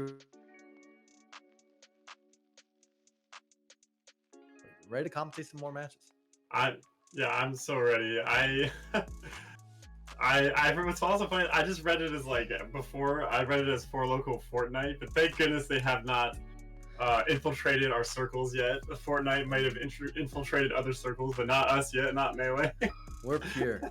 All right, so for the people at home, just know the stream queue a little bit. We have Drephen Zealot coming up, so a little bit of Drephen on stream. Everyone loves a little bit of Drephen on stream. Wizzrobe Skerzo, a big banger coming up after that. Zain Ryobeat, and then Aklo Panda, which I also think is going to be a banger. So a lot of good matches coming up. You'll see a little Wizzy, a little bit of Zain, a little bit of everything. So our block is going to be pretty intense from here. And I think pretty much the rest of the tournament you can watch is gonna have some top level stuff. So I'm pretty excited, dude. I think this is gonna be a great weekend for Melee. It feels like it's been so long since we had like a tournament this big. Yeah. Pretty much since LACS almost. No, Galint. Yeah, Galint. LACS, Galint, and then probably this now. So I'm really excited to see who wins this with like most of the NA players in there. Absolutely, yeah. You get to see some Zain action too. I know Blur always loves Zain. Dude, I haven't commentated that many Zain matches. It's probably like 15, maybe more. I don't know, but not that many, and not enough. I'm in the stream watching so often. I have a great time. It's been so you always had an affection for Darkring, right? My guy was always Ken back in the day. I was a good Asin fan too, but Ken was always like, it's the reason I play Red Mars. Big reason I play Mars was Ken. I have to say it.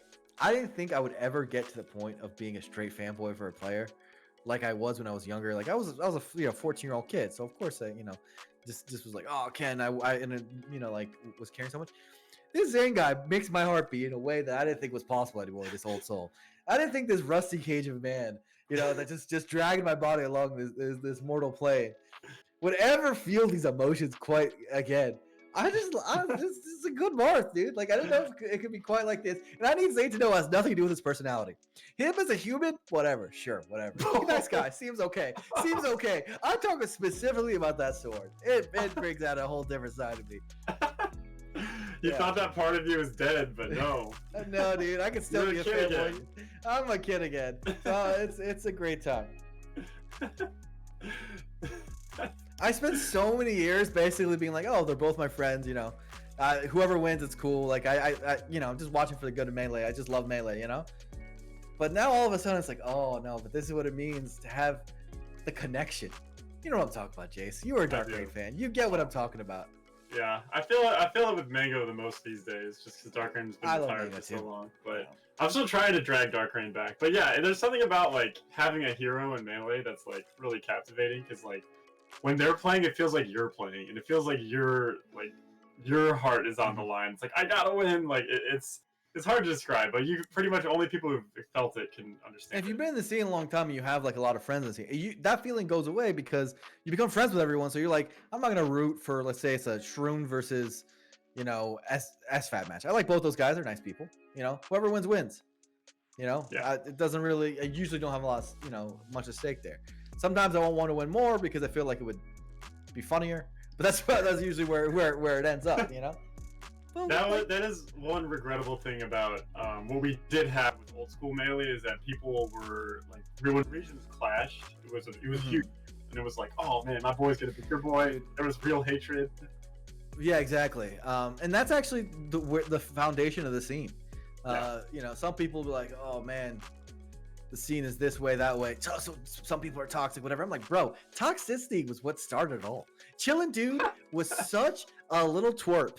He was so annoying. He made the whole scene. He was annoying enough to make people want to travel across the country and beat him and his friends. That's the entire foundation of the scene. First, it was with New York. He was annoying enough to make these New York dudes come down, and then it was with West Coast with making Ken I Say and all them fly over, and that's what started it all. Genuinely, if he was just like a less annoying teenager, I don't know if we'd have a scene today.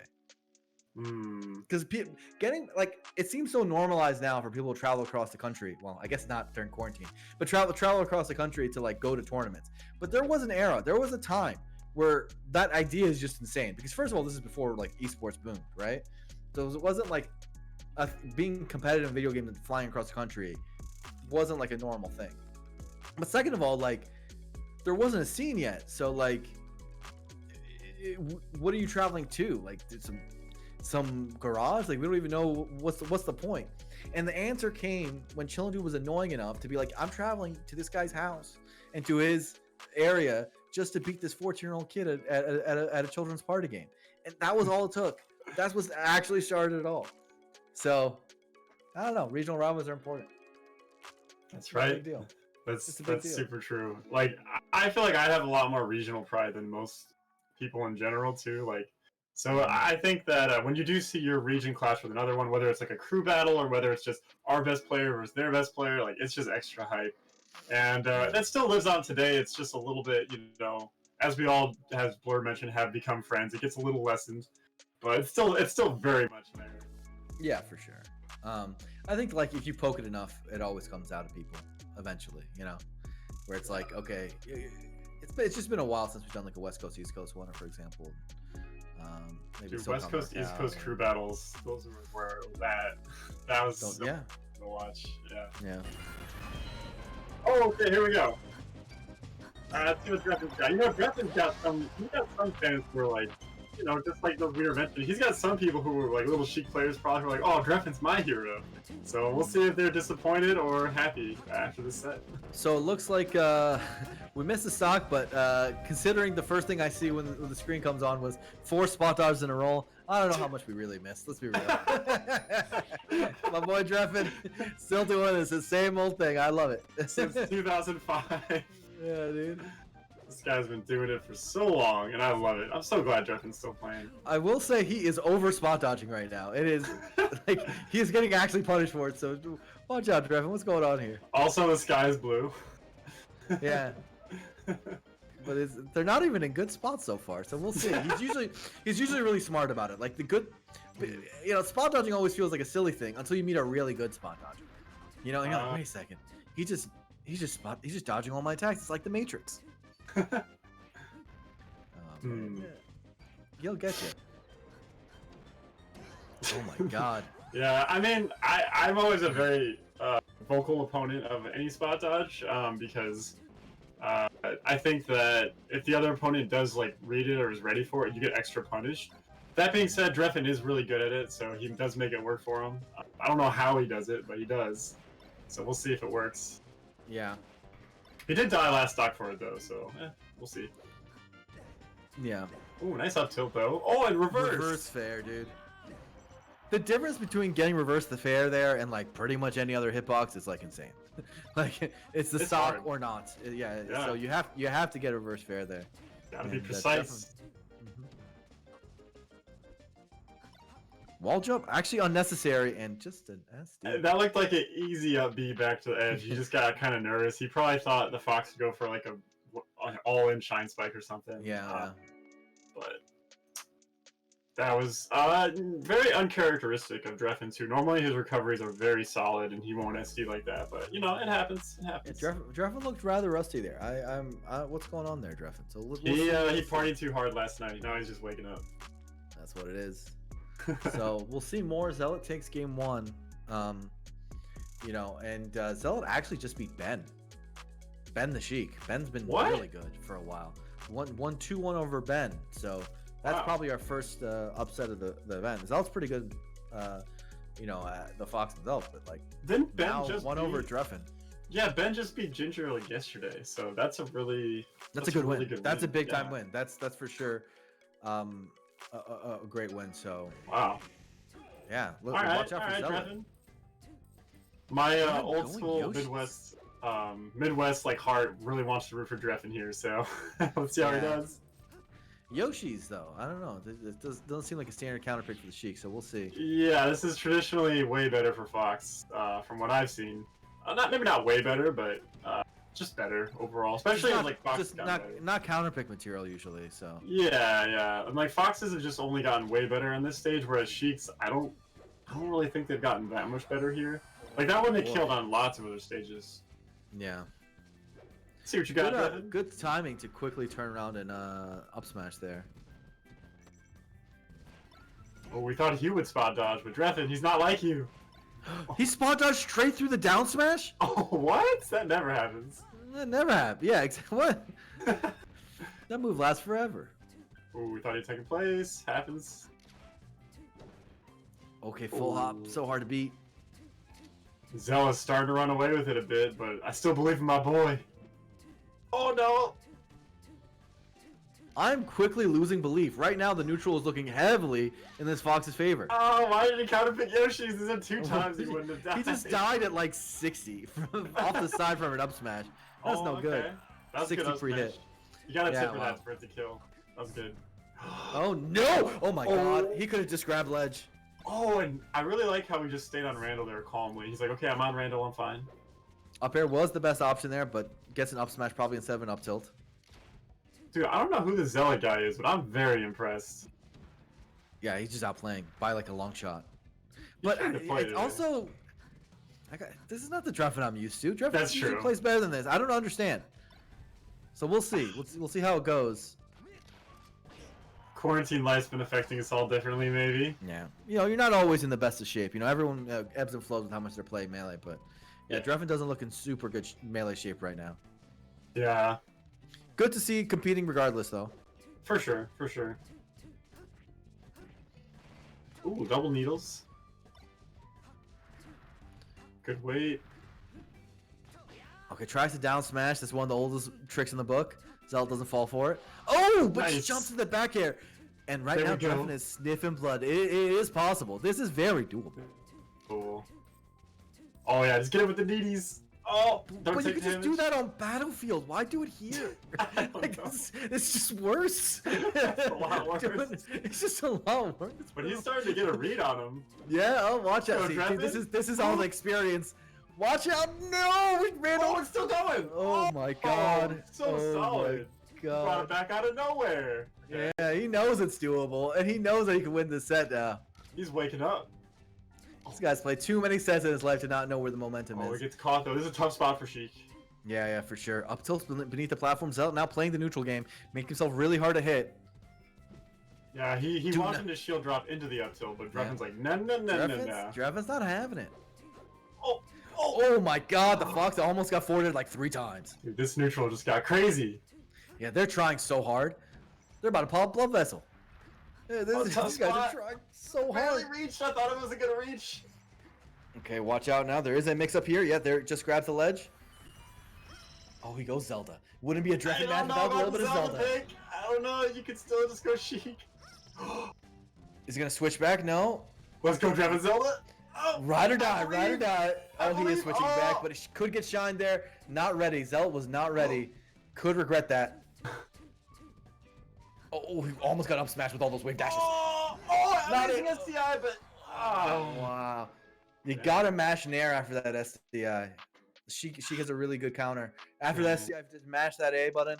You can get a Nair out usually before the jab, but Nonetheless, Zealot wins a close one. You could feel that if Drephen won that, maybe the set was his because the momentum was starting to go one way.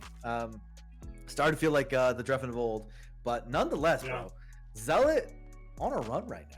Pretty good bracket, Ben and Drephen in a row, like solid W's. That's really impressive. I think both of those are Sheiks, right? So maybe he's a Sheik Slayer too. Maybe a Sheik Slayer. I mean, that's a tough matchup for Sheik, in my opinion. Yeah, I agree. But it's very doable though. It's like I would say 55-45 probably for Fox favorite. Who knows? Who really knows? But it's skill will usually determine it, and Zell played really well. Good neutral. Yes. Had great stage control. That's the thing I would point out the most. Felt like when he has center, he was full hopping, back airing, doing some good dash dances in the center, and you love to see it. He didn't fall apart when he had that one stock where Drephen just cleaned him up unanswered. Like he still kept the pressure on. Like even though Drephen SDI'd that up throw up air, he was like, okay, I'll just jab up smash. And so it was really, really smart play from him. And super I'm sure ready. Drephen look better later. Yeah, Drephen still got losers, so we'll see. Yeah, that's crazy though. Didn't expect Drephen to be losers already. Gonna have some good matches now. I believe our next match should be Wizzrobe Skerzo. So we're gonna have a Wizzy match soon. Don't always get to see a lot of Wizzy. I don't know when the last Wizzy set I've watched was. We get to see a lot of Wizzy fan. Wizzy fan? Who's Wizzy fan? What do you mean? Nun's Persona. Oh, I didn't know about that. It's really fun. What's he do? You gotta watch. I'll link you later. It's like there's a video that goes through all of Nun's personas, but he's just I can't do it justice. I'll just link you later. It's just Nun has a Wizzy fan inside him, and it comes out in brutal ways. I'll just say that. Yeah. Well, I'm excited. Wizzy, I'm assuming is this Wizzy fan just like tech chase all the time? Is that the whole meme? I won't spoil it. I hate spoilers. Can we be the two commentators in this world that say something more unique than Wizzy just reaction tech chases all the time? Like Wizzy's so much more than that. There's so much more. There's so much more. And do you think Nun realizes it? Because he does, and so it comes out in his persona. But anyway, Wizzy, I will say this: it's not just his reaction tech chases. Obviously, there's so much defensively he does, in staying alive. His combo game's nasty. I would say his neutral is probably definitely one of his bigger strengths. So, yeah. All right. So the probably the three things that people talk about with Wizzy the most is, of course, the reaction tech chasing, the SDI, and probably edge guarding as well. He's one of the best edge guards in the game. There was that one famous stat. I want to say it was from a tournament a while back, but they looked at edge guard percentage, what player gets the most edge guards of all top players, and Wizzy was actually number one. And I thought that was amazing, but it actually makes sense if you watch his matches. He gets a lot of edge guards. Those are three things they're talking about. But Jace, I'm going to challenge you as a Falcon brain. Let's not talk about those things. Show me things I don't know, because I know those things already. I know he's good at those things. I want to learn more about how Wizzy plays the game and what's deep in the mind of Wizzy. As Skerzo just demolishes him, unless. Ooh. All right, yeah. Thankfully now this is my character, so I can start to think a little bit. I will say, bizarre choice to start an FD. It's just there's a reason he wants to start an FD. I'm not going to talk about why, because it's one of those things. But just know that, this is a very difficult stage for Falcon. So the fact that Wizzy can make it work for him is crazy. And young Falcons out there, and anyone really, when a Fox up smash your shield, you got to hit him hard. And right there, just straight knee. Don't go for anything else. Go for the big electric move. It's a good one. So that's important to do. See how Wizzy takes this. Very nice here so far. This is where there's a bit of a mix-up. Okay. Because Fox could have slid off there after that down throw. Oh, look at that CI on the Fox of all people. Dang. DI's away this time. Bit of a mix-up. Oh, that's a hard stomp to time. It looks harder than it's a little harder than it looks.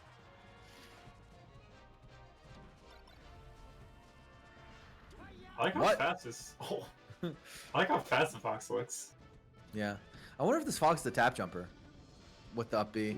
Maybe that happens sometimes from tap jumpers. Oh, I Just hate side getting hit these- by that. Dude, net play tactics, man. Oh.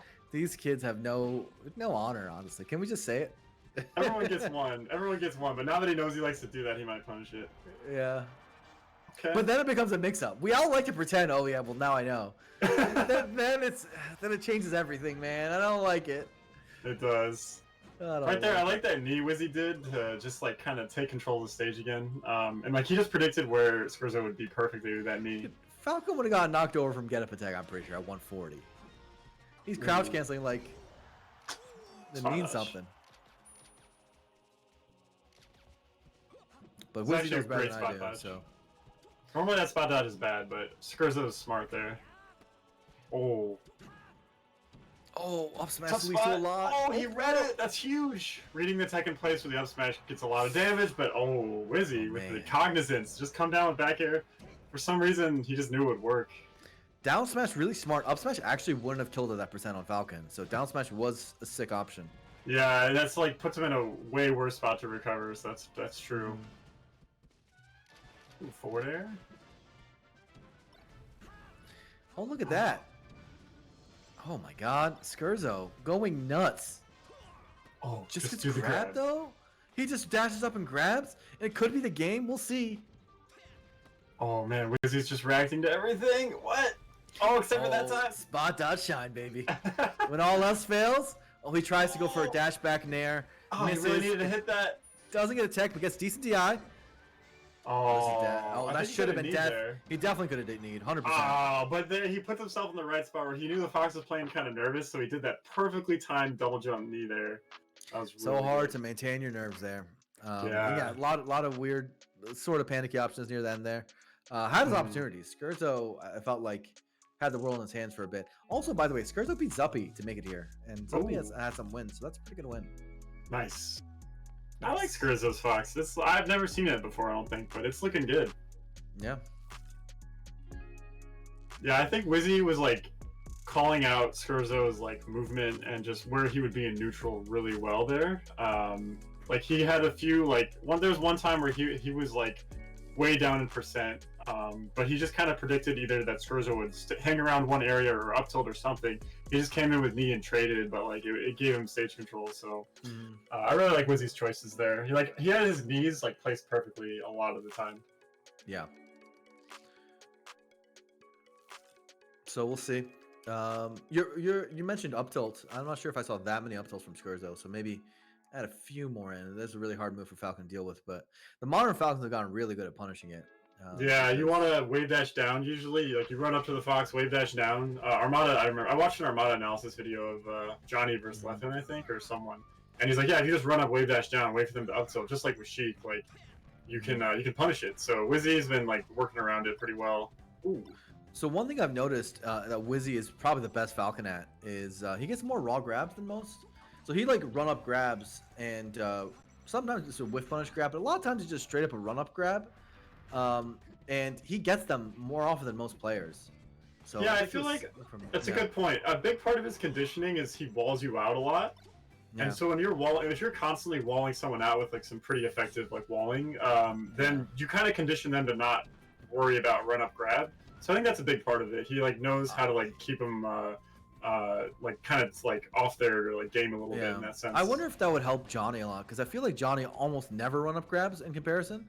Like Johnny just keeps walling. Johnny just and he's so good at it. Like you just end up getting hit by the wall. But like grab is such better risk reward than a random aerial.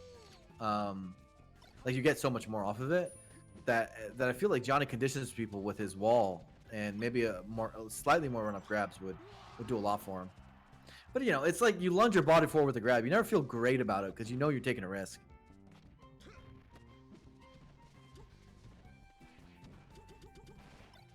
Oh, misses the gentleman. That right there, it might have been smashed on the down air, but a lot of times with Falcon with his tall body, he just pops out of down air. A lot of the tall characters do, like Ganon does as well, Samus does.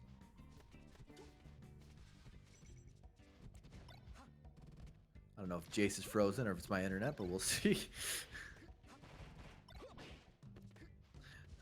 He's frozen. Okay, cool. So knee from on the ledge dash punish. Wizzy calling out the lack of invincibility, maybe. Doesn't believe in the glint. Ooh, you gotta need that right there. Sorry about that. Stomp. I'm back. It's cool. Oh, nice. We got Jace back. Computer randomly died, but I'm back. Nice. Just gets his stomp. That time he times it correctly. No tech and gets up smashed. Well done by the Fox.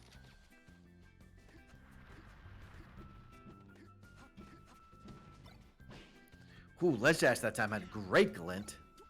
Yeah, it's so hard to deal with ledge dash in air. It's so hard to deal with. Yeah. Oh. Oh yeah. Okay, so Wizzy cleans up the set, and had a really good punish game that time. So Jace, we talked earlier about things in melee, right? Mm-hmm. I've had this discussion before. Duck is a big thing. Says this big thing about. Do you think, like, again, we can't change melee. It's almost not worth talking about. But you think Fox's ledge dash is a good mechanic in melee? What do you think, Jace? I do, because it rewards hard work. It does. So like, it's weird, right? Where it's like it's balanced around the fact that you can kill yourself sometimes, right? Yeah. But that's like a weird balancing mechanic.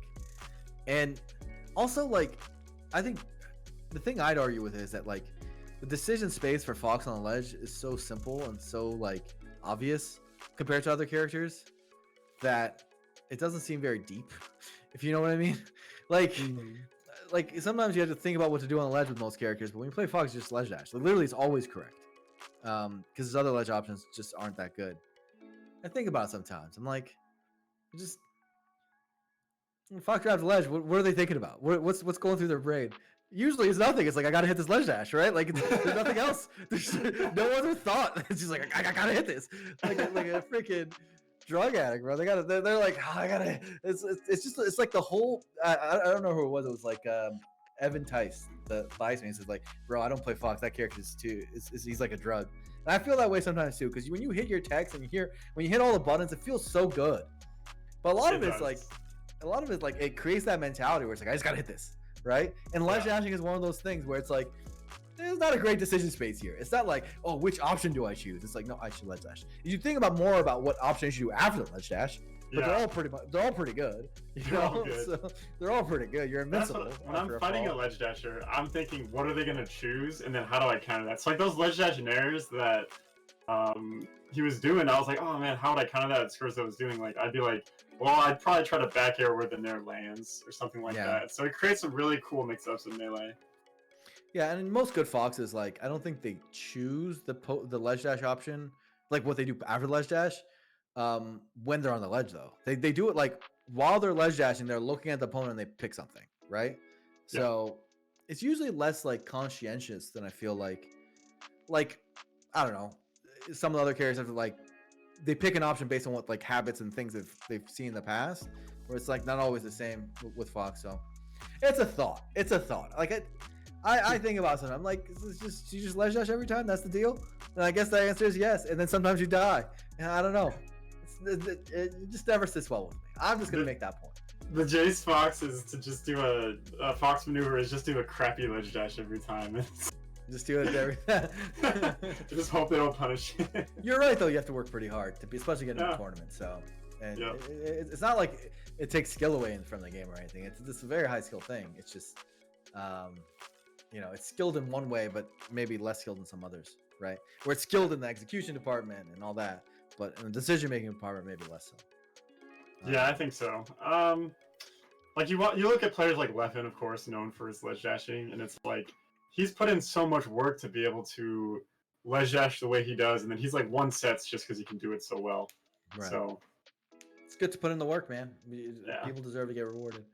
Yeah. Anyway, enough of that random complaining. Yes, sure. I would be happy to talk about what Four Loko has going on for us. So, with tier.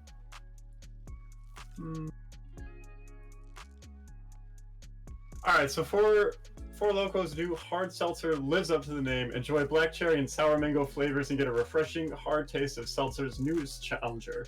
And please drink responsibly, ages 21 and over. And can also bring the fun to you and get your party started with Four Locos pre-game flavors available in sour blue raspberry, lemonade, sour peach. Time to go loco. Time to go loco, bro. Mm-hmm. We love to see it. We love to see brands supporting the Smash scene. Up next should be an absolute banger. Zain versus Ryobeat. Ooh. Gonna be good. Golden Yeah. Guardian Zain versus Ryobeat. So these players are really good. And damn, I'm excited. I can't wait. Yeah, I feel like this is Zane's first like challenge. But knowing the way Zane's been playing lately, is it really gonna be a challenge? I don't know, man. This guy is pretty nasty. Yeah. But I mean, yeah, I don't know what the odds would be of win and loss, but I'm more interested to see how the interactions go. You know, like how they deal with each other and what the answers are and all that. So, Yeah. but it should Just be want to really see some fun. good melee. It's gonna be good melee. That's one thing I'm pretty sure of. So I want to see some Ken combos. I want to see some light reverse back air from Peach to Nair. Like this matchup's actually pretty interesting. Because Peach is always kind of being kept out, and you think that Marth would just always kind of win neutral then, but she's got this push attack, the dash attack. So that's how she gets in, and it's pretty interesting to watch it play out. Where how are you gonna get in on Zane's insanely perfect spacing? He's always pivoting and stuff like that. How are you gonna do that? But we'll see what Ryobeat has. It's gonna be an uphill climb for sure. yeah, and you know, it's remiss to talk about Peach Marth without talking about turnips, right? If Peach didn't have turnips, man, this match would be a lot worse.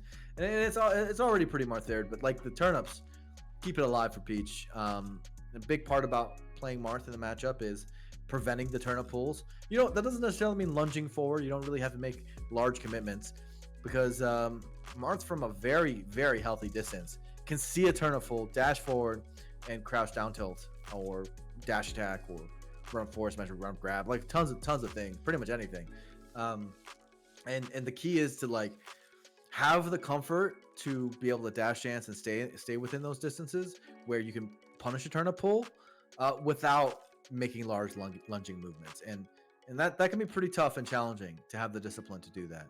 But when you do, what it ends up forcing the Peach to do is having to lunge herself because the dash dance is so threatening, and they start throwing out dash attacks. They start floating forward with nairs and stuff like that, and that's where Marth gets really good punishes because Peach's lunges just can get out dash danced and can get hit with walling moves, and that's what Marth really wants. So but it takes a lot of discipline to have the comfort to know that you can stay hold your ground and threaten with dashes until they pull the trigger, and then you get them for it. Yeah, we saw Ryobeat set earlier where he was just looking really speedy. I think speed is one of his hallmarks of his playstyle. So I think he's probably one of the few Peaches who can actually sort of keep up with Zane's speed. So that should be interesting. It'll just be more of the match will be decided. Matches will be decided by the neutral interactions that Blur's talking about, with how well can he create space, how well can he win the rock paper scissors game with when he does his dash attack in, is Zain gonna know about it and dash dance around it or shield it? It's gonna be definitely tough. I feel like Ryobeat, his neutral is gonna be the true test here.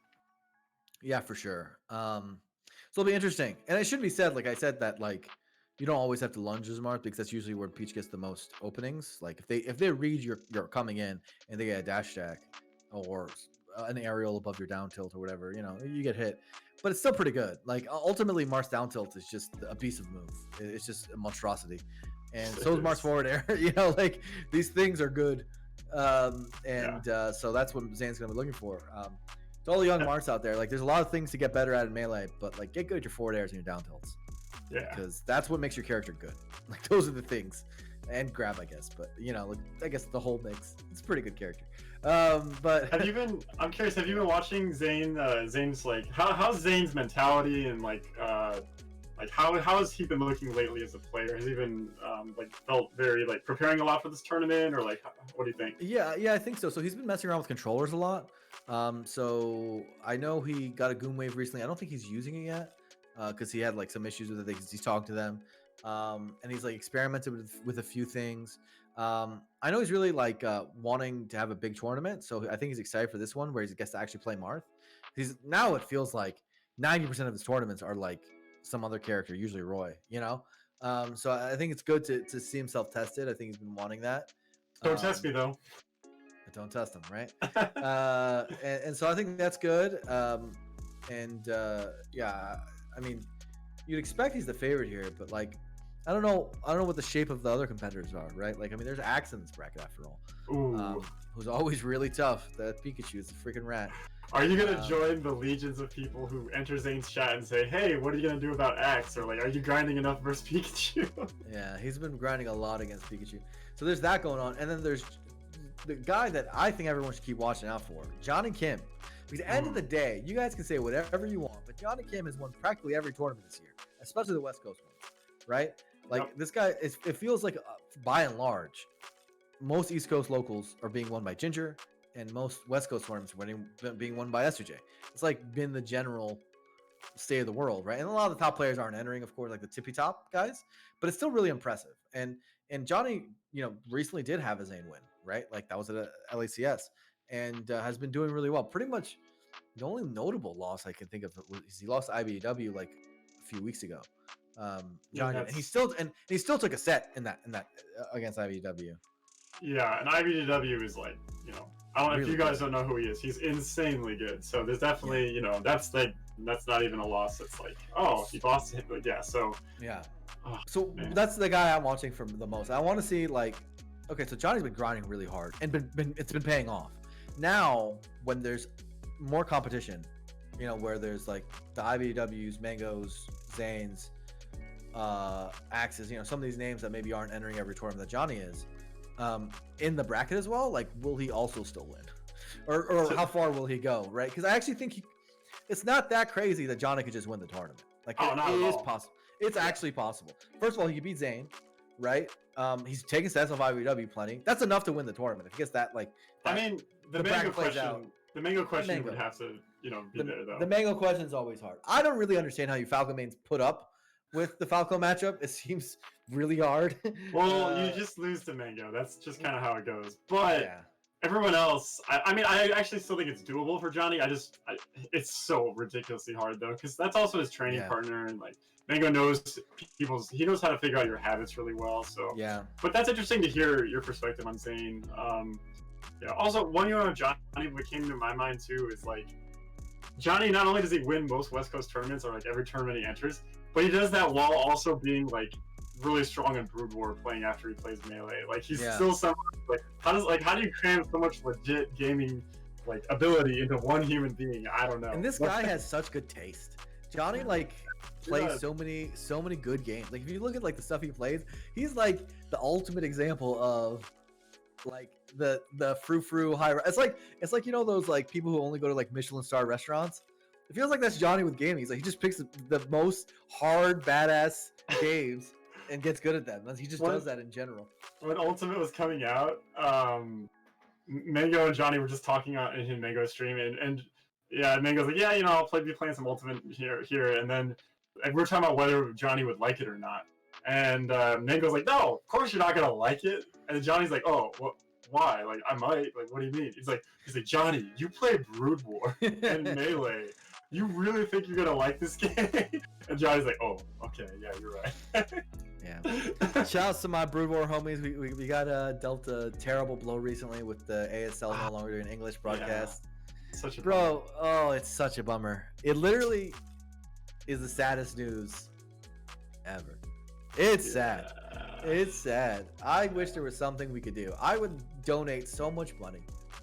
It's just, if only, if only the world was a just and righteous place. You know what I'm talking about, Jace? I really do. We've been feeling that more and more the last decade. That's what I'm feeling. But thankfully we have our escape, which is Melee. Yeah. So... And we got that going on. Yeah. We always make that work. That's good. It's the most fulfilling hobby you can possibly have, and anytime I do get too much into like, oh man, this world sucks, I just play some Melee with the homeboys. I don't know why I said homeboys so many times today. It's too Yeah. funny for some reason. But anyway, Melee, like, there's something really extremely fulfilling about it, and like you can express yourself. The community you form around you as you play is like something special for sure. So thankfully we have that, and we get to see Zain versus Ryobeat. So that's not all bad. It's gonna be a good time.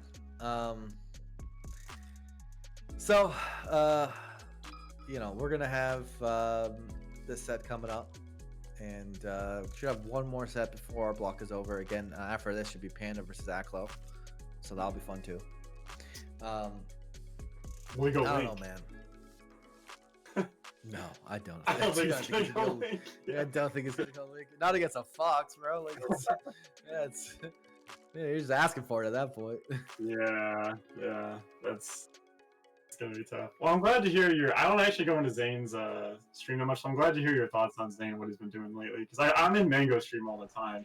He's playing Zayn all the time, and Mango's been like hitting like a truck with his Falco against Zayn. But then Dude, he's so good. Yeah, there are still those games where like Zayn will just like get those few hits he needs and like get Mango at like 10%. So Hey man, it's gonna be interesting. the people who like to spread propaganda don't want to hear it, but I feel like Mango's best stage against Zayn has lately become FD, man. He's getting really good there. He hits really hard. It's really hard to chain grab consistently on cross country net play. I don't care what anyone says, if they DI correctly, it's really freaking hard. And he like lasers, man. It's freaking lasers, bro. It's tough. Oh, we just got news that we missed game 1 because of some spectator probably difficulties, I assume. That's a shame, but Zane's also streaming, so you guys, if you want to check out the game 1 later, you can go check probably his stream. Or maybe he isn't streaming, actually. He might not be streaming for this one. He doesn't usually stream on bigger events. So because there's probably a little bit more latency that gets thrown into the gameplay if you stream it yourself. So that's probably a good call for the more high stakes event. Like this tournament itself is so many big names come out of the woodworks for this. So I'm really excited to see what happens. I've actually streamed like tournament matches before, and every time I do, I can feel like slightly more, like a tiny bit more lag, like just a tiny bit when I stream it compared to where I don't stream it. So it's a good call. Yeah, I mean, if you have really good internet, it's doable, but also CPU is honestly the more important thing, because OBS takes a lot of CPU, and the number one thing that Dolphin and Slippy take up is CPU. So if you don't have a really modern CPU, doing both is pretty tough sometimes. One really good post that was made recently on Reddit was Kadana posted like the best budget build, like the cheap. I don't know how expensive it was, but I think it was like probably like $500-ish. I don't know. I'd have to check. But that's something to check out if you guys are just want to play Melee, don't want to play any other games. Though honestly, like one thing that I like about gaming and PC gaming lately, at least in the last like 7-8 years, is that a lot of games don't require the highest specs anymore. It's not very applicable to me because I'm balling out of my mind and I have a good PC. Got like a god gamer should. But like for the more approachable things, I think maybe League of Legends started it, right? Like League of Legends can run on a toaster. A lot of games nowadays, like really good games, can be played on just about anything, and there's a lot of selections even with a pretty low dollar investment. You can always get into it. Yeah, I used to have this old like gaming laptop, and then quarantine hit, and I was like, no, I gotta upgrade. I gotta get an actual desktop. I built a PC for the first time in my life, which normally I'm not a PC builder type, but yeah, it was dope. Dude, so many Melee players, because I've had a game PC for a long time. I feel like so many Melee players are finally like understanding how good it is, like to live life with a gaming PC. Because of Slippy, right? They all started getting gaming PCs, and they're like, "Oh, wait a second, this is just sick. This is probably just better than consoles." Like, every way, dude. It's just nasty. I like it. So this must be game 2. I'm assuming Zayn took game 1 because there's a little like white dot there. Yeah. I'm assuming took game 1. So. All right. Ooh, almost an up air kill off the top. Shield drop immediate, very fast. That right there is a turn to pull punish right there. So again, like the young kids out there be like, "Oh, he just randomly force smash." That was not there's nothing random about that. That is a turn to pull punish. You gotta. All the Marth haters are definitely like, "Oh, what a random force." There's nothing random. There's literally the least random thing possible. It was like he saw the turn to pull and he just hit him. Good DI away by Ryobeat there to not get Ken comboed. Oh, that's a tough jumped spot. into it too, yeah. Feels like he didn't even DI in that much. It just was the perfect percent to just get hit. Well, by he that. jumped. The reason it worked is he jumped into it. He jumped. Okay, good to know. Ooh, nice down smash. Uh-oh, she could have died. He definitely could have. But... I like how he's willing to play like that though. Take the risk to like, you know, do the optimal edge guard. It's just he was a little bit not there in time. Oh, you don't like to How's see that turnip not hit him? That was really bad recovery by Zain. So we'll see how it goes from here. Nice up. Blur keeping his boy to high standards here. You got to. You got to. You do. You do. If you won't, who will? Oh, And he I mean, probably would it's a big thing for Marth. Like Peach genuinely can't edgeguard Marth. Like it's just a truism. Like I've talked about with Mewtwo Kings, tons of people about a lot. Like it's just very difficult. And so when you just give up free stocks like that, you can die really early. Yeah, normally Marth can be edgeguarded pretty well. It's just Peach. It's just there's just nothing really about her that helps. She doesn't much. doesn't grab the ledge very quickly, and that's a big important thing for like making a flowchart against Marth. And so it's tough. It's tough without that, like to be able to do a good job at it. They start to do gimmicks like turnip throws and turnip throws down, let go of turnips, but like all those things can be jumped around on reaction. Yeah, plus her options off the ledge are really very good. Yeah. So when she does grab the ledge, like in Marth and landing lag, she doesn't have a great suite of options. Light shield really good. Again, when you have people are shield pressuring you, sometimes the best thing you do, light shield take it, gets slid away, and all of a sudden it fizzles out. Yeah, he just blocked 3 quick nairs with that light shield. Blur's right on that. I'm gonna start implementing light shield into my game. Yeah, if they're just on you, like why not, man? Just your goal there is to get out, right? Like your goal isn't always to counter hit. In fact, it's usually the worst thing to do is to just flail out a move. So, yeah, that's true. Ooh, doesn't get popped up there. down tilt kill. What the? You don't see that. A little bit of ledge cancel. There. Tries to go for a forward smash. I thought that would work too, so I don't blame him. Edge cancels. Oh, his movement is too silky smooth on this stage. Mm-hmm. Gets in there. What's he gonna do here? Nice float height. Doesn't get hit. Ooh. I don't know how you're supposed to get around that. This is gonna be tough to come back. Yeah. Yeah. Rough spot. Rough spot. Has to let go of the parasol. Trying to go above, but Marth can hit really far above. Right there for the young Marth out there. The reason why he got all that pressure was because he held the side platform while Peach went high. Okay. Could have been maybe a down smash, but I don't know. Doesn't want to commit. Jabs. There's the down smash. Yeah, I thought so.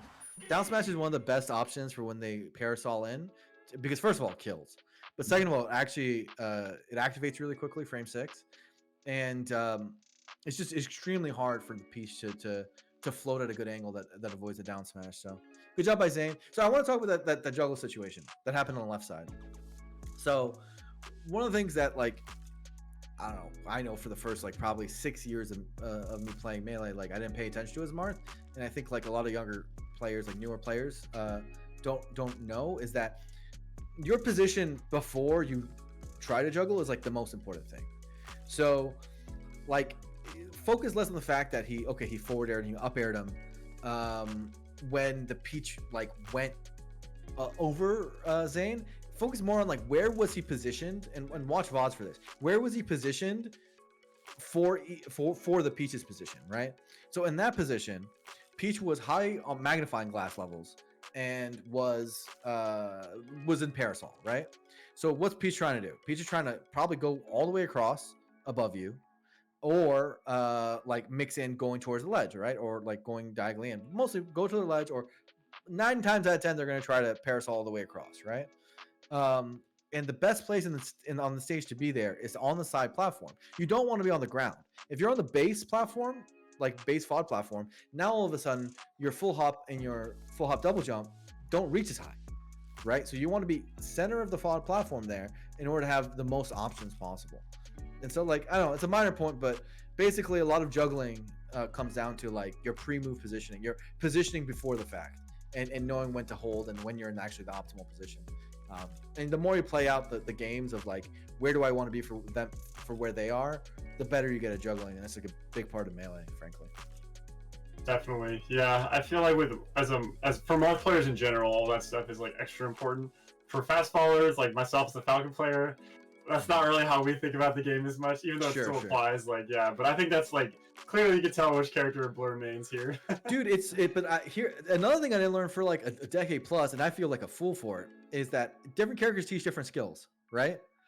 So one of the things that Falcon teaches really well is jump directions. So he teaches you like how to dash forward and jump neutral and jump straight, jump backwards, because he tries to dash forward a lot, pull back and nair. That's like a common Falcon thing, right? Yeah. And then he teaches you how to use your momentum with your jump, probably better than any other character in the game. And so I used to play only Marth. Like, you probably have never even seen any of my other characters. I don't think I have. Right. I'm always just in awe of the blurs, the red blur that I see. So true. But then, like, especially with Slippy, I was like, why not? Like, the main logic was like, there's only so many tournaments, so many matches, so many times I can go IRL and meet up with people and play melee, right? Yeah. So I'm gonna play my main, and I'm gonna, do what's best for me to get better. But now that it's become so accessible to play melee, I've been messing around with more characters, and my secondary I've gotten pretty good. And what I learned through the experience was like, oh, you learn like things that apply to Marth and to general melee skill through the other characters faster. My aerial drift gets better when I play Puff. Like when I play Fox, my base tech skill and like my motions get better. With Falcon, jump directions, like you can go on and on, but it adds a lot to your overall game. I also think it helps you become less of a complainer, because once you see everyone's perspective, you're like, oh no, this game's just really hard. Oh, so glad you said that. Yeah, that's like, so true. It's just like, oh wait, no, actually, like, even though I think it's so easy, like, for example, people who complain about Puff is a common one. Then you play against their Puff and you're like, you're trash. You're so. The people who complain about Puff the hardest are always the worst Puffs. They're like so bad. Like the game force socked miserable. And you're like, okay.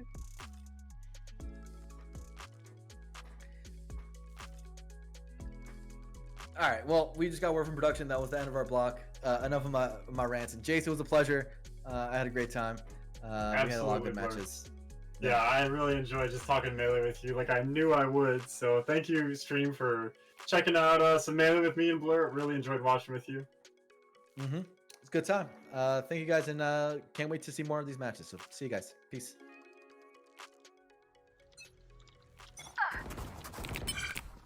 Revealing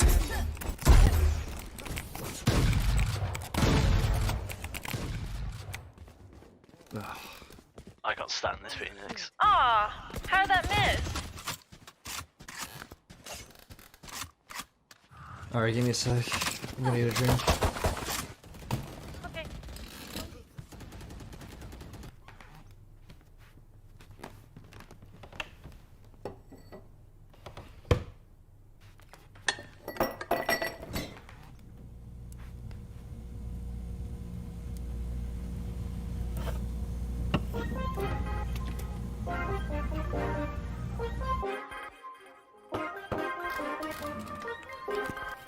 Can you hear me? Yeah. Funhouse active. King of the palace. Trouble like Malcolm. Balled up fist in the air to the flashlight. Yeah. Hands up in the air till they gun me down. Oh. I keep it 100, they crunching the numbers. Yeah, wow. Young hitter got a fetish for success. If I ain't next, then I just leave with pressure. Next to rain, only window pane, puffin' plain Jane. Let them second guess me, wanna cop the Porsche with the Porsche of the skin. Rip the wheels, let the horses spits. Why they trash at the chore on my list? Added a sword, but I saw with the pen. I'm eating good,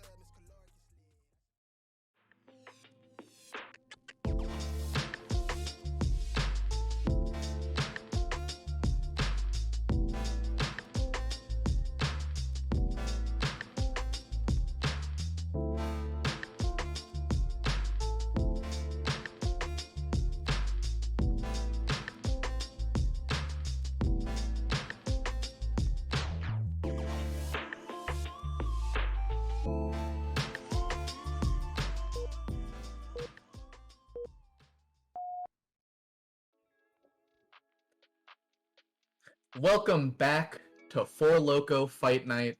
My name is Jorge. I am joined by my good friend and co-commentator Junebug.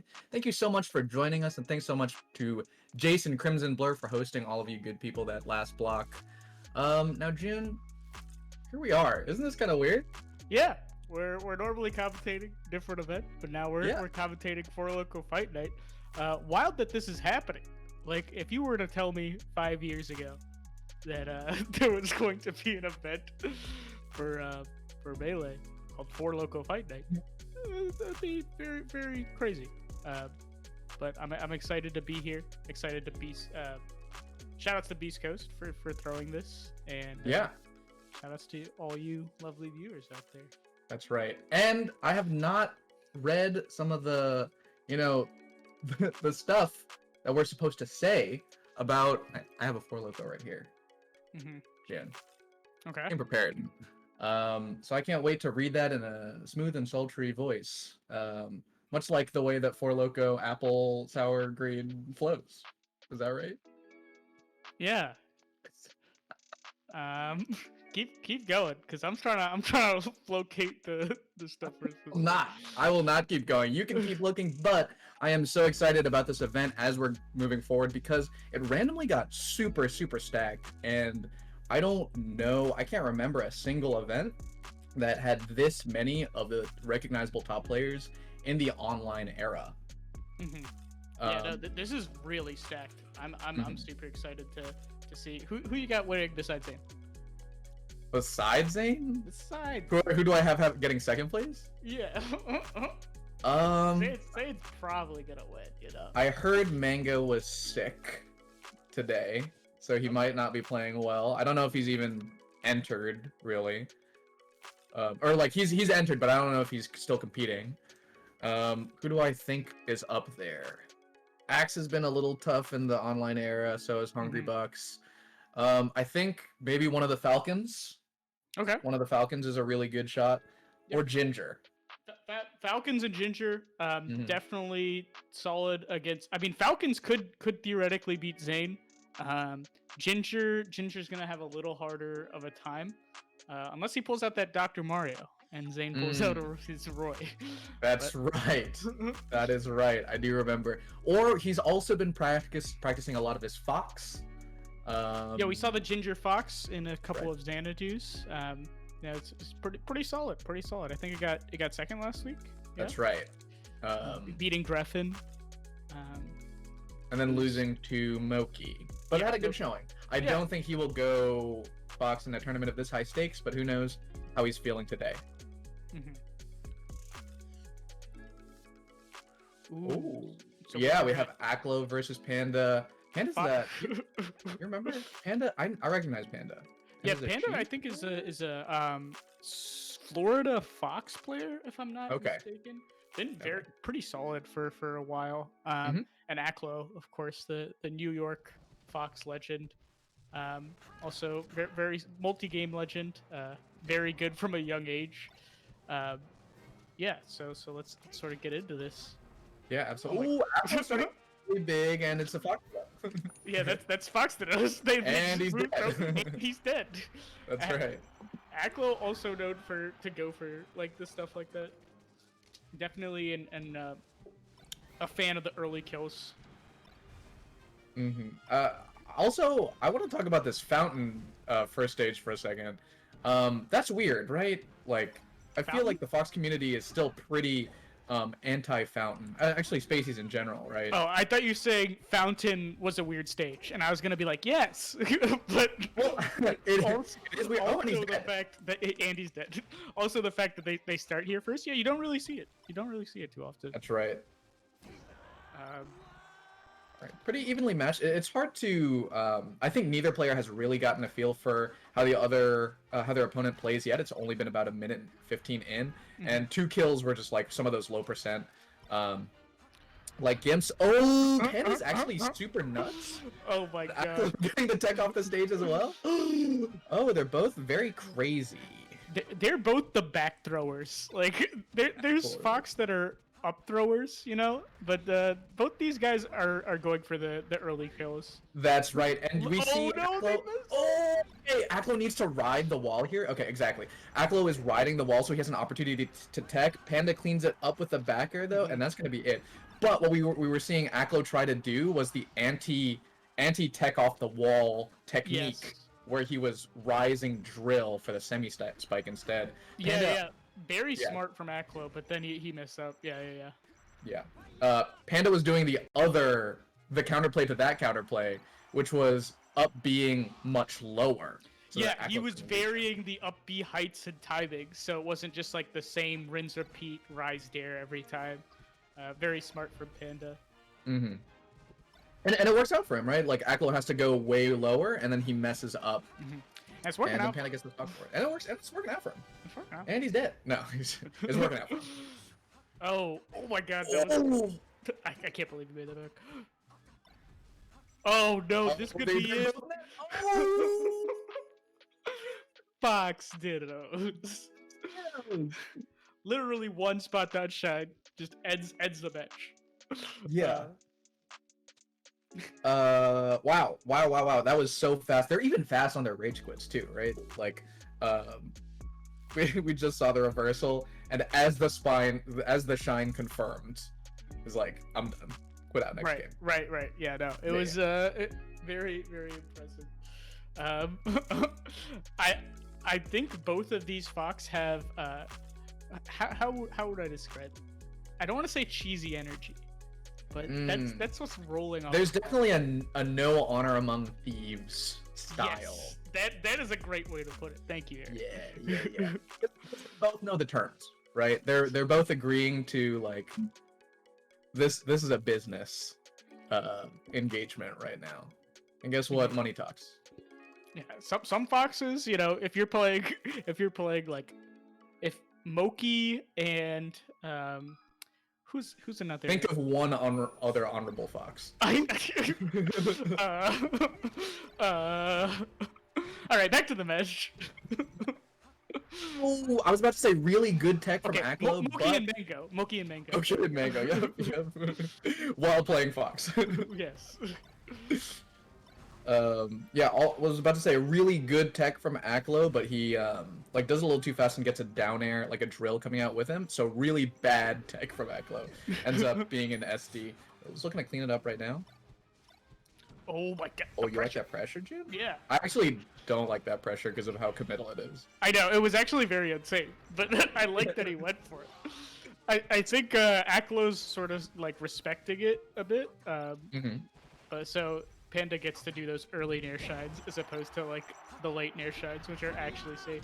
But then it's a mix-up because if you do the early shine out of shield, you beat the late nair shine. Yeah, but what if you roll to the right? Oh no, it's over. It's over, and now you're in the corner. That's right. That's what Aklo did, and Panda said, "Oh no, my one of several weaknesses." Oh man. But Yeah, God, it feels good. Both of these players are really good when the other player's in the corner. I'm getting a bit of antsiness from both players in the corner, which is pretty standard, I think. Most players have like panic options that they'll choose when they're cornered. Yeah. Do you mean while exerting corner pressure? Both in the players, corner, I think, have been or pretty both at the same good time? Well, both players have been pretty good at like exerting corner pressure, and both players are playing kind of nervous in the corner, I think. Yeah, I definitely agree with that assessment, and would say like that's probably the reason why these stocks are going real quick, is because they like the punishes get taken really far. But Aklo's been favoring that rollout a lot that you pointed out. Yeah, there you go, right there again. Ooh. But yeah, so I think the fact that like the person with stage control is winning neutral a lot, and that's why like it's going quick. Not because they're like insane combos. I mean, there are some shine gimps. Oh my gosh, he gets stage spiked. Okay. But also because like the person neutral is ending very quickly. Aklo looking for a gimp here. Is he gonna? Oh my God, again? Is he doing it again? Oh, he shines on the wrong side. Oh. Panda, that was making me play. Oh, I love that rising there. Okay, he's going to ledge, gives it. Panda committing into the corner here. He misses his spec. Oh, but he lives. What? Aklo's so comfortable in the corner here. This is another shine. Aklo clutches it twice. we're talking about people playing Panic in the corner, but that last stock, Aklo's nerves were pristine. He did not falter in the corner at all. Was playing super safe, full hops in the corner, waiting for Panda to come to him. Very well played. Very well played from Aklo. That's right. There were a couple flubs on Panda's side as well. And eventually at the very end, he got clipped by one tick of the Firefox hitbox. Took 2%, but it made him drop down low so that Aklo could shine spike him. I think that's a 2-0. Yeah, impressive showing from Aklo. You know, one of the more famous rising stars in this pandemic era of Melee. Yeah, no, super cool. I thought good showing from Panda as well. Yeah, good showing from Panda. It was the last hit twice. Yeah. You know, and Fox Dittos, as we've said before, sort of extremely volatile matchup, can swing either way very easily. Yeah, I am definitely salty if I'm Panda, but I mean I'm not. Yes. Maybe being a Fox main for that long maybe desensitizes you a little bit. Yeah. I would hope even. Just like, yeah, I hope that there's some like dendrites in their brain that have burnt out a little bit, because imagine daily life being that intense of being a Fox player. Simply cannot.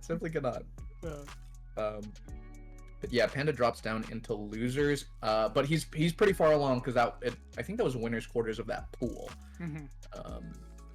And the way this tournament works also is that there are East Coast pools and West Coast pools, and those feed into their own separate top 64s. So there's a top 64 for East and a top 64 for West. So this and then there's is a East Coast pool. Very good. And we've got because there's a couple of East Coast. Very players. good. New York is on the East. Is New York East? West. West? Think. West. And then out of those top 64s, the East and West are going to clash in top 16 final bracket.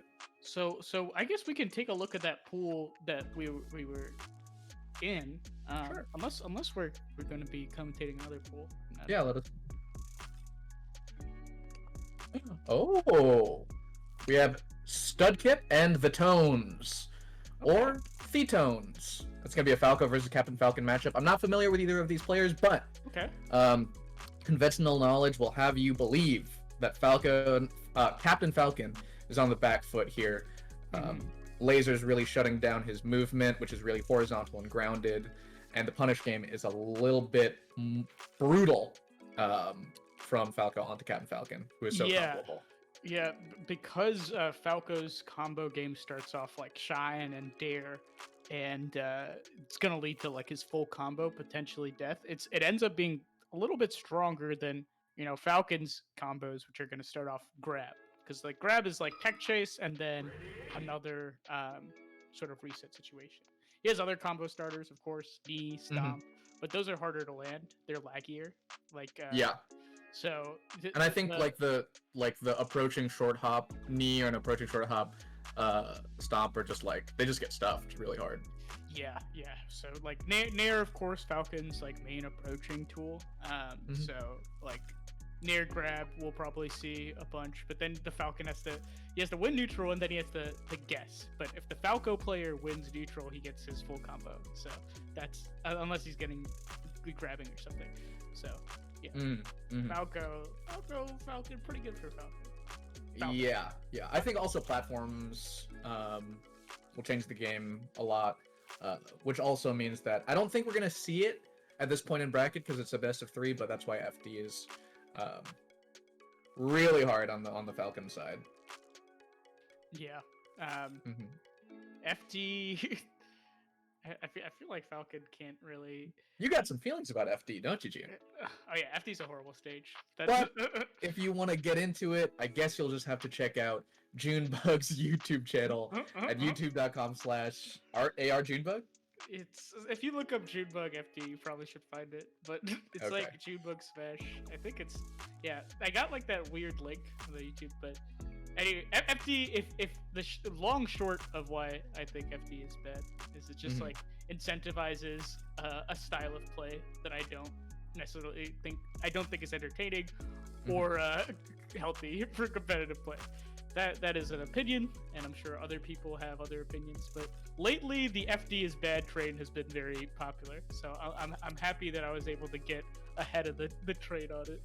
Wow, June, have you always been so hip, or did you learn somehow? I learned from my friend and mentor, Eric, aka Jorge. Is that me? Yeah, I learned everything I know from him. Yeah, I'm pretty hip. I banned wobbling before. You really revolutionized it with that. I can't take full credit, but I will. But I will. Yeah, no, rule sets are very hard to change in Smash. So any person advocating a rule change that they believe is healthy for the meta, I'm all for it. And there will be disagreement, but at the end of the day, we're all trying to make this game the best it is. So I like that we're trying. yeah, rather try than. If we didn't try, then we'd still have Rainbow Cruise and Brinstar as stages. Are we allowed to curse? I think it's mild, right? We're allowed to say goddamn items. Oh yeah, we'll keep it low. But I was gonna say, those stages are fucking bullshit. Okay. That was like the first thought that went into my mind, and then I'm like, the being on Xanadu has definitely caused us to censor ourselves a little. While we are waiting, I would like to bring on a special guest. Bo, like to come up? Oh my here? god, a doggo! Would you like to come up? Shout outs to EE in the chat. Come on, EE, one of the most censored people on stream, infamously controversial. Yeah. So thank you for your blessing there.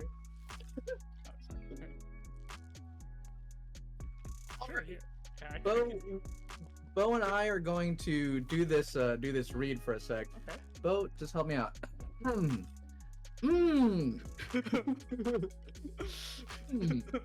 Four Loco's new sour flavors lets you enjoy tart and fruity flavors while drinking a nice hard beverage. Now available in blue raz, sour apple, and sour grape. Enjoy them separately or together with Four Locos. Okay, sour 12-pack variety. Please drink responsibly. Ages 21 and up. 21 and That's up, right. parentheses.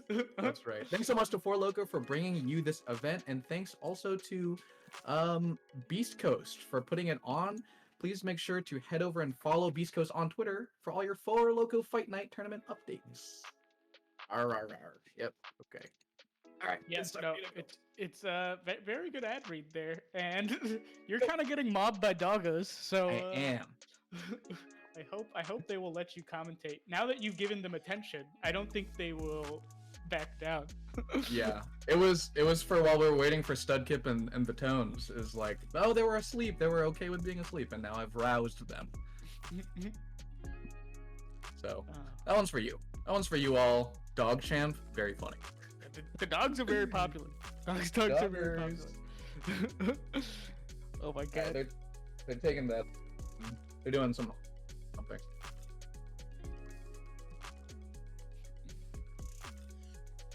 All right. Studkip. I do believe that Studkip is a play on Mudkip. Oh, he's like a stud and he plays mud. Wait.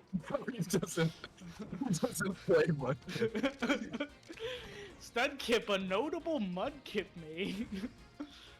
Mudkip known for his devastating combos. That's right. Falco, use water gun.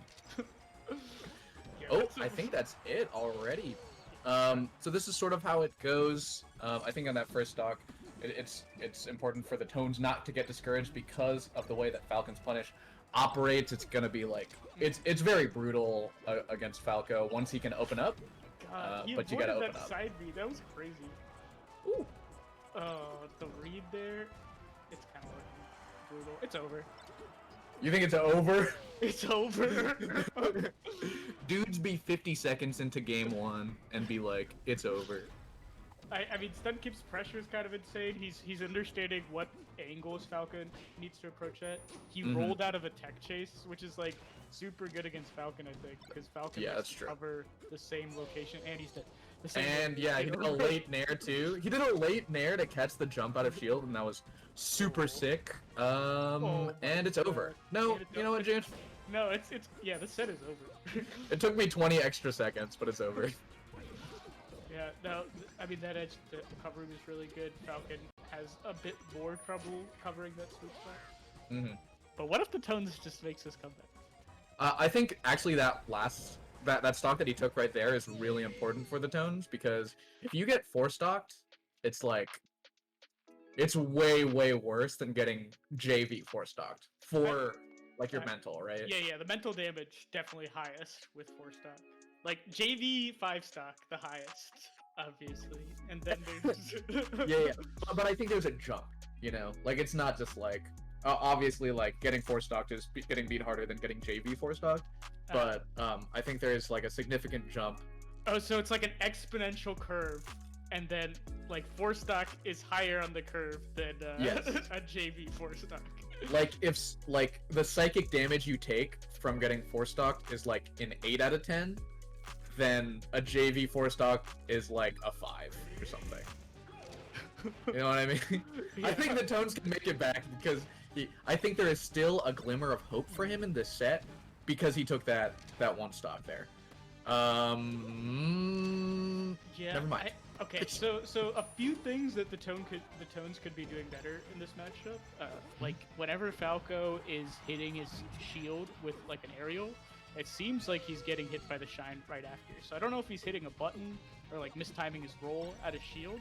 Like there he hit shield grab. So like you shouldn't challenge a lot of the time when Falco hits your shield. Ideally you don't be in shield in this matchup. You're just like, that's kind of like the Nun play. He's just super movement heavy in this matchup, so he's not locked down. But like if you're in shield, you have to respect the Falco pressure. Yeah, and then you wait out. You either like roll or then you wait out for it to be safe, or what? Yeah, you can roll if you think they're just gonna keep spamming on your shield. If you think they're gonna like, what's it called? Do like something unsafe, like shine early dare, then you can stay in shield and like get a shield grab. But you have to understand the pressure strings that and he's dead. that Falco's gonna be. Yeah, it's a little over. Yeah. Oh my god, CC's the gentleman. Sick. Yeah, it is looking like the tones is getting some openings. So it's not like it's totally doomed or hopeless. He is just like after he doesn't convert, right? And that's partly due to Studkip's like defensive play and like rolling out of the tech chase, like you said, but also to like he's got really good. He's got really good down DI like crouches and slide offs that like mitigate those openings as well. No. Wow. Ouch. Yeah.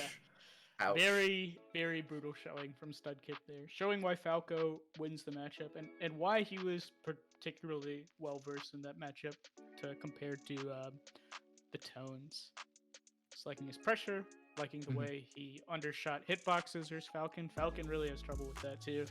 Just like good hitboxes. Falcon like really struggles against spacey up tilt, spacey undershooting. Yeah, I think even like I talked about the lasers a little bit before, but I think not even the lasers didn't hurt him even that much. Like you said, it was like those really strong hitboxes, and it was just like a few scant lasers, like approaching laser. Scant lasers. Yeah, scant. You like that? I'm learning a lot of words recently. I'm a student of English. They're having you learn words at your job. You know, just in the chat, go ahead and toss in your favorite word of the day. Mine today is mellifluous. Mellifluous. and Okay. mellifluous means like excessively. Wait, hold on. Yep. Let me try and guess. Oh, okay, great. So, Mal is like evil or like Mel, M-E-L. Oh, okay, never mind. I don't know. Well, okay, superfluous is like excessive. Yep. So this word is mellifluous. Mellifluous. I give up. All right. Mellifluous means excessively like smooth or rich in quality. Like it flows really well. Such as Four Locos new hard seltzers which live up to their name. Enjoy black cherry and sour mango flavors and get a refreshing hard taste of seltzer's new challenger. Please drink responsibly. Ages 21 and up.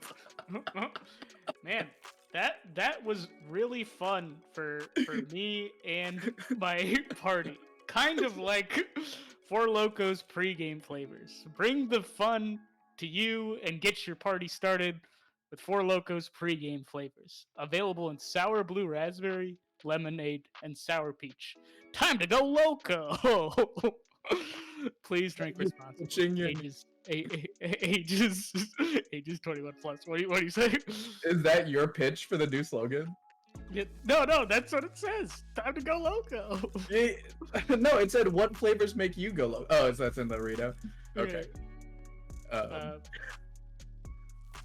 Oh my gosh, our next match is gonna be Nun versus Fizz. Nun, a Captain Falcon player. Are you familiar with him, June? Yeah, he's pretty good. He's probably the best Falcon right now. Absolutely. And what a player!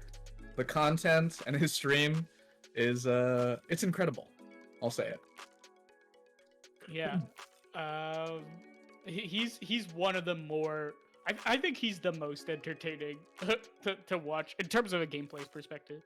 I think his personality is actually very entertaining as well. But unique too. Like it's not. Yeah. Who do we know in Melee like None?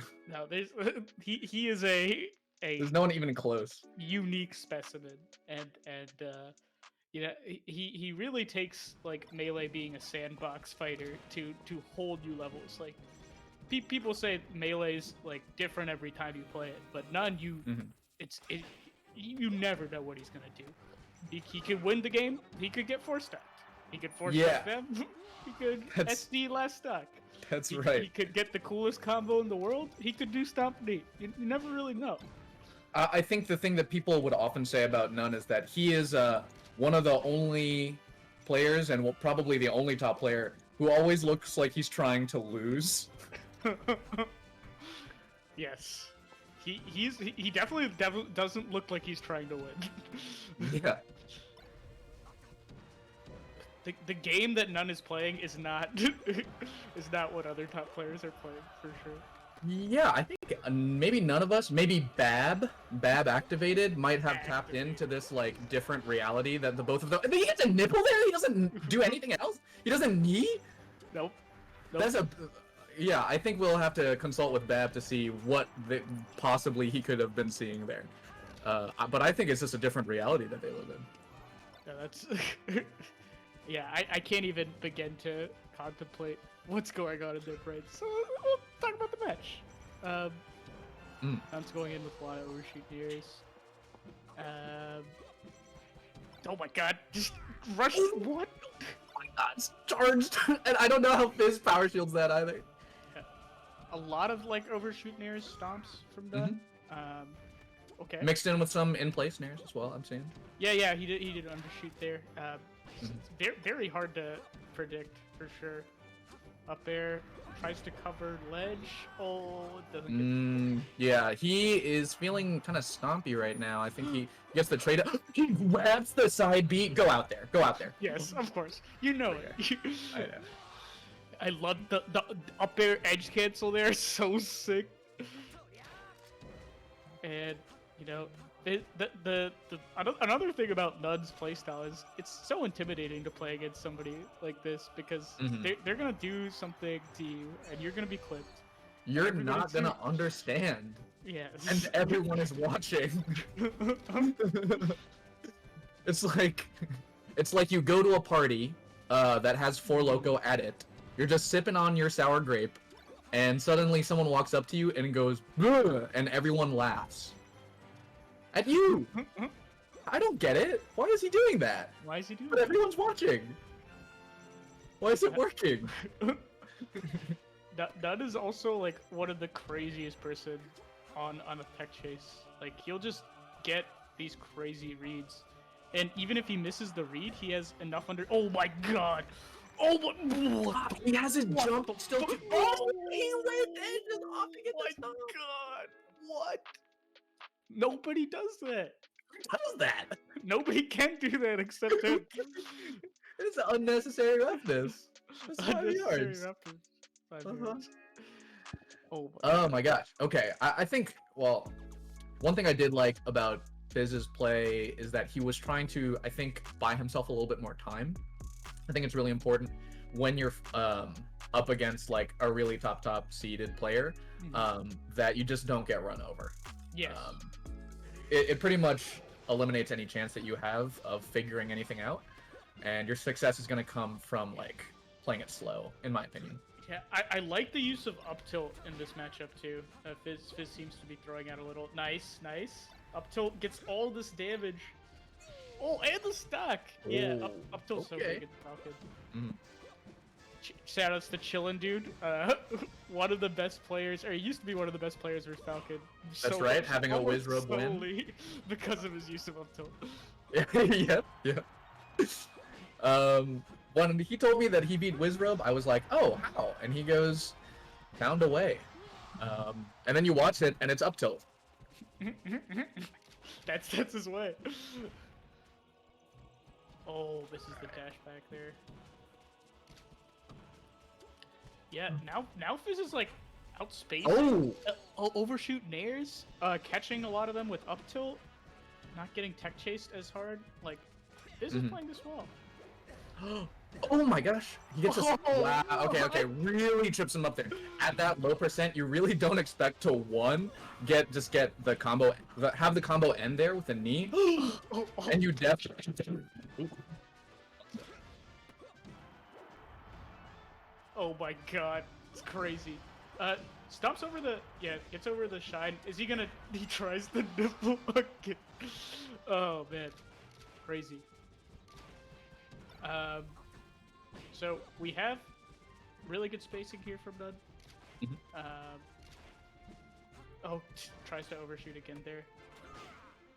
Now he's catching onto these tech chases. Red tech in place. I think he's gotten tech in place a few times. Oh no. Yeah, he just jumped straight into. I think that's actually a read. Like you can put that like retreating AC bear out pretty safely, without like just to cover like any ledge get up option. But Fizz jumped straight into it, and that's the stock. That's the game. That's the set, actually. That's the set. Yeah, I like that Fizz. Again, like Fizz started to figure it out a little bit, gain some of his footing, but the none factor comes in, and it was just too much. I don't think that was the Fizz that I'm thinking of. Yeah, because there's a Chic Fizz too. Was that the one you were thinking of? Yeah, I was thinking of Chic Fizz from like Colorado. Yeah. I don't think I know this Fizz, but maybe I have met him, and if I have, I'm sorry.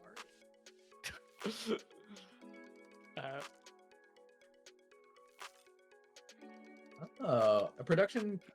Are you getting picked up? What's up? Is the production? Yeah. Are you getting? Is your audio being picked up and broadcasted? Oh. Okay. Okay. So we have Hacks Money versus Rest. I like that Rest is just sort of advertising what he's all about. That's right. Why be coy about what you're going for? Yes. His name was Wobbles. Well, the technique was named, I think, after the player, because we definitely name after players a lot. That's right. It's hard to even imagine. If you get wobbled by the player, Wobbles, I think it is his fault for wobbling, but it's also your fault for playing wobbles. That's true. You can simply choose not to. If you play a player named Bear, you know what it's going for, yeah. and he's only using one move, you probably should have expected it. June, I'm gonna say that it is about to be a real tough one for Rest. Okay, Yes. so what I'm thinking here right now, and I'd like to for you to add revisions and comments. Hax Money is one of the best players in the world, and certainly against Puff, it can look pretty dismal as he has a good record. He has some wins off of the #1 Puff player, Hungrybox, especially in that last year when we were still in IRL tournaments. Yeah, But- no. Sorry, go ahead. I was gonna say Hex is pretty solid against most players, but I mean he did beat Hungrybox, so very much so the favorite in this. The hope for Rest. #1 is Rest's own individual display of skill. #2 is that Hax doesn't like he really doesn't like the online competitive environment, and only recently has started to play in online tournaments again. And so we've seen some days when he's sort of off. I think maybe he's disproportionately affected by lag, or like the inputs not being as responsive. So the hope for Rest is that it is a good day for bad internet. You're just hoping he gets an internet cheese win. It just like lag spikes as he up throws. I don't know if that is what Rest is hoping for, but I definitely believe that like that is the most. Yeah, if Rest gets a lag spike, he can definitely. Oh my god. Okay, when you put it like that, I think I'm being a little bit more nuanced. Okay. I think I'm saying that the online factor adds the online factor adds a little bit of variance into what we expect to be a pretty solid. Yeah. And Hax would get even more tilted by some online BS happening versus Exactly. another, because he's been so vocal about how anti-competitive this environment is sometimes. Absolutely. Yeah. It's a bit It's so funny to say where I lead in and I'm like, we have the win condition for Rest, like this is his shining beacon of hope is hope there's a lag spike when he's about to get an up throw. That's so funny. Yeah, it is very funny. Also, as you were saying, like Hax is a really solid player. I think also his play style is really frustrating for Puff, who is a character who really relies on like flubs. Yeah, Hax is a very safe player, and like he's not gonna give you anything. And he's like undershooting all of his aerials, like spacing perfectly. And Jigglypuff is really looking for that overcommit into I grab you and you die. Yeah. Not just That is like one of one of the win conditions. I guess that's not the only way that he does it. Also, have bandwidth issues. Yeah. But yeah, absolutely. I think what you were saying is I was not just saying that like technical or execution flubs, but also the overcommits, like you're talking about, is like if you're doing something that has a chance of messing up, or like you're overcommitting with a gamble or a read or something like that, then Puff's punish on that, especially on Fox.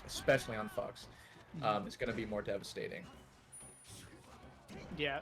Oh my god, he just goes like yeah. He's dead. He ledge dash up smashed. I mean, the range on that ledge dash was insane. He just went to like a quarter of the stage. That's like 12 frames. Gallant. Yeah. Oh yeah, easy. I think it's you know how Hex has some few bad days. I don't think we're seeing him. No, yeah, at least not versus Rest. It might. I think one of the mythos or is that the word? Mythos? It is mythos.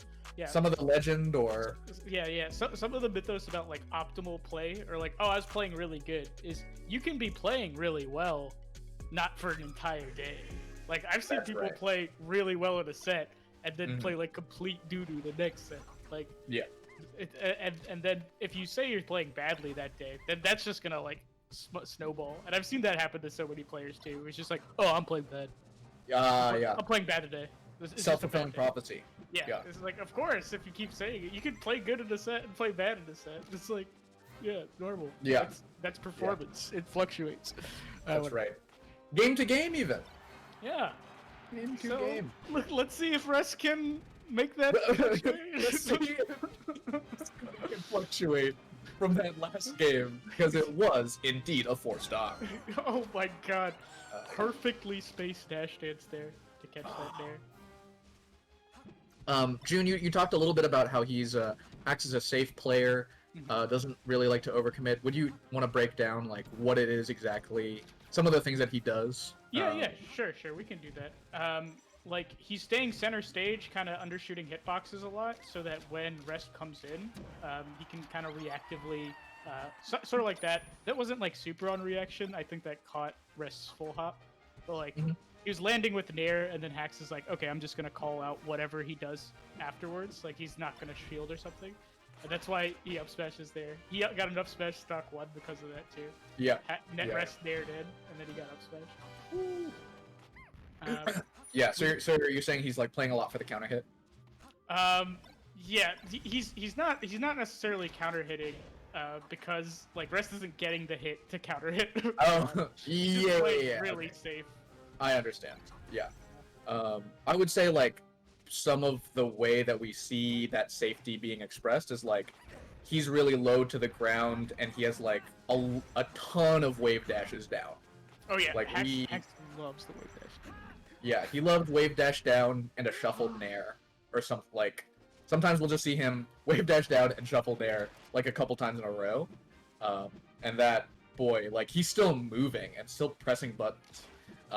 But it's like you can't get in, and he's not like risking anything by doing that. Yeah, it's so low risk. It's like almost kind of blocky, like the way he moves. It's like this. Yeah, like he's moving a unit forward or in place. I have more stage. Kind of like a computer. That's right, June. We haven't talked about it on this stream, but I think we'll have time to talk about it after this set, so we should give our attention to Rest and Hex Buddy. Oh, okay. Sorry to you, June, that we can't get to it now. Oh, he gets that. Okay. Yeah, very, very solid. Yeah, Hex's computer playstyle, very effective against the cool playstyle of Rest, who didn't land any of his titular Rests. Any of his namesake. That's right. I think that would have definitely earned him a few more stocks. At least one. Jorge, show dog, please. I can't right now. Because we have to talk about this dynamic. Okay, this is the theme for us. Chat. If you have ever seen the Smash Bros. Documentary by East Point Pictures, aka Samox, you will know. Can you explain? Can you explain what that is for the viewers who don't know? What, Samox or the Smash Bros? Yes, all. Assume the viewers have amnesia. Okay. And Even further back. Yes. Okay. So a movie is like a series of pictures.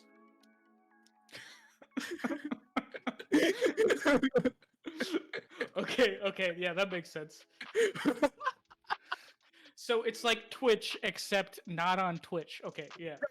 Yeah, look at, you see us right now, we're moving. They did it before. Yeah. So that you can watch it at any time. It's like a VOD. So Sandbox makes this documentary, and if you'll recall in the documentary, one of the key like people on the talking heads, people who give their accounts, is an MDVA player named Wife, and he is explaining the dynamic between Korean DJ, Mewtwo King, and Azin at the time. And instead of saying that, and each of them beat one other person in that triangle. And instead of using rock, paper, scissors, a dynamic which is well known and doesn't need... rock, paper, scissors. He invented a new triangle to talk about the exact same concept. Instead of leaning on this cultural piece that we know, rock, paper, scissors, he used the game Cold Computer Fire. Where Mewtwo King... Oh, sorry. Yeah, I think we gotta go in. We'll have to revisit. Oh yeah, we got a new game. Oh my gosh, that's gonna be a good one too. Yeah, Polish Jmook. We'll go revisit the metaphor maybe in a bit. But Polish Jmook should be really good. Yeah. Jmook, a very up and comer. I mean, he might have already come up. He might have come up from New York, and Polish, and MDVA, formerly MDVA. I think now Midwest. Yeah. Oh, Midwest. Okay. Yeah, I think he's Ohio. I'm pretty sure he's Ohio. Yeah, so really solid player. Has racked up many good wins. I think he has a lloD win, Junebug win. Back when I was. Jorge win, right? Yeah, Jorge win. Wow, Jorge win. Yeah. So he's got a lloD win, a June win, a Jorge win. Yeah. So it's pretty good. He's got So very solid. Oh, I love that nair there. This is a matchup that we could talk about for a bit because there's just like a very long time to play out interactions there. Polish is like super good at calling out movement out of shield. Yeah, which for is sure. A really valuable quality to have in a Peach player. Movement out of shield in particular, I think like I see this a lot with him versus Sheik, is movement out of the corner. Like, his corner pressure to cover the hide. Incredible! He's a genius. Jmook! He's a genius. He's so smart. So he creates a hitbox on the turnip to bounce it up, and then gets hit by the turnip so he can like get more space to recover. A very Euro chic thing to do for a little bit. Cool to see him employing it. Very, very sick. Early start there from Polish. It's gonna be okay. Yeah, I like that adaptation from Jmook. Kind of like, it seemed like he called out the roll there. Wow. Jeez. Yeah, Polish getting a jab anti-air. It seemed like really late. Good DI from Jmook, but he's getting hit for it. Yeah, but nice ASDI down to get out of that up air combo. Yeah, no, Jmook also doing a pretty good job of corner pressure. So both these guys have pretty solid corner pressure. Yeah, and I think their characters especially, like, do that to each other, yeah. Ooh, yeah, that's what I was talking about. That's what I was beginning to talk about was, like, Polish knows when you're trying to jump up to get out of the corner. And he covers it. Yeah, shoutouts to lloD, also very good at covering. Oh no. Didn't know that. I do. Oh wow, did you see that DI from Polish? He got like down throw fared next to the platform and he slid it off to the left. So yeah, really hard for Jmook. I think it's gonna be easier at this percent once he gets a grab to turn it into something more. But for the most part, like Polish making it really hard to build up percent when he's low.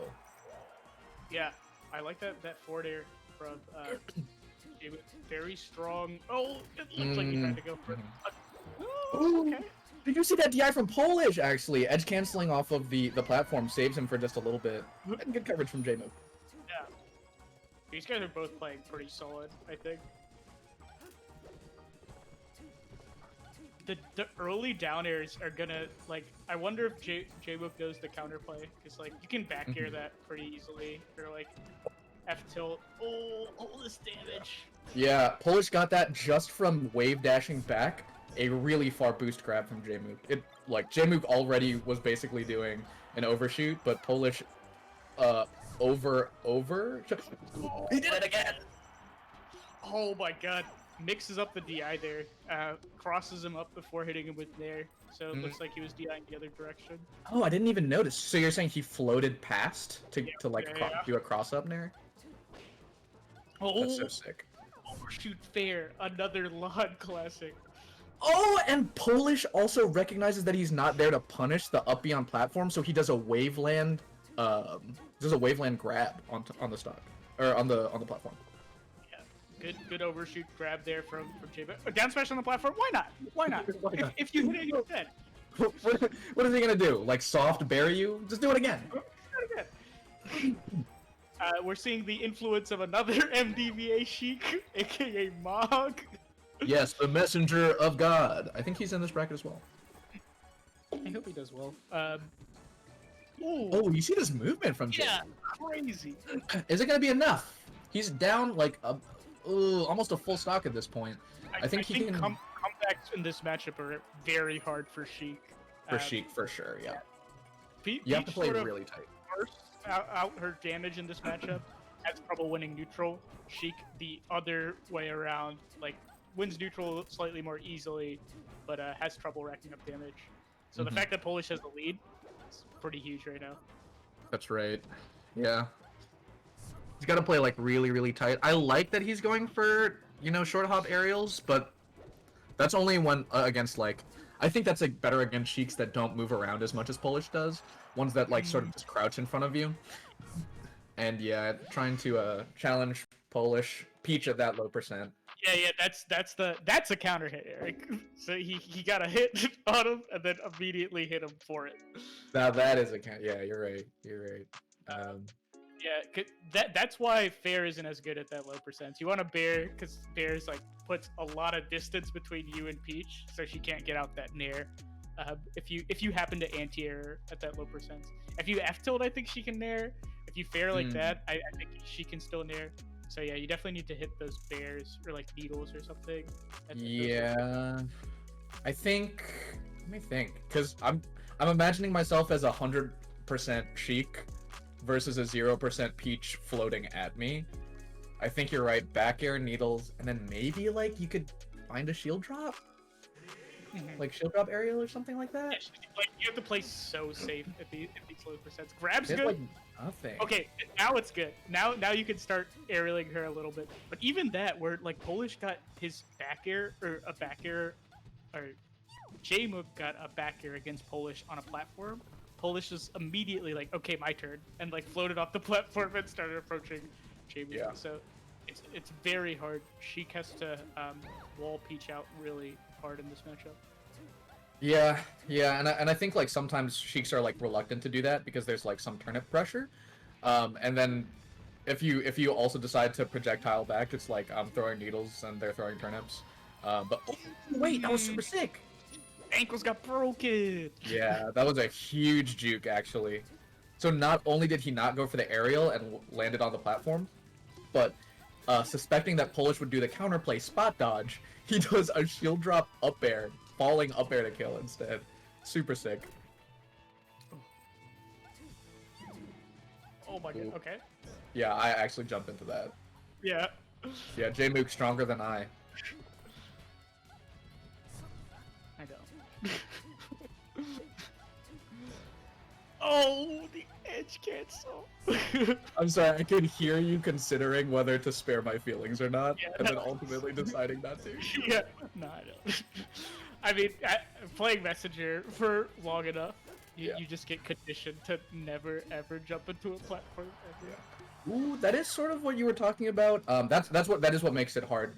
What I'm talking about is when you were talking about trying to get the bear off when you get a weak bear and then you get counter hit for it. Yeah, that's what makes it hard. Is like the fact that Polish is moving around so much.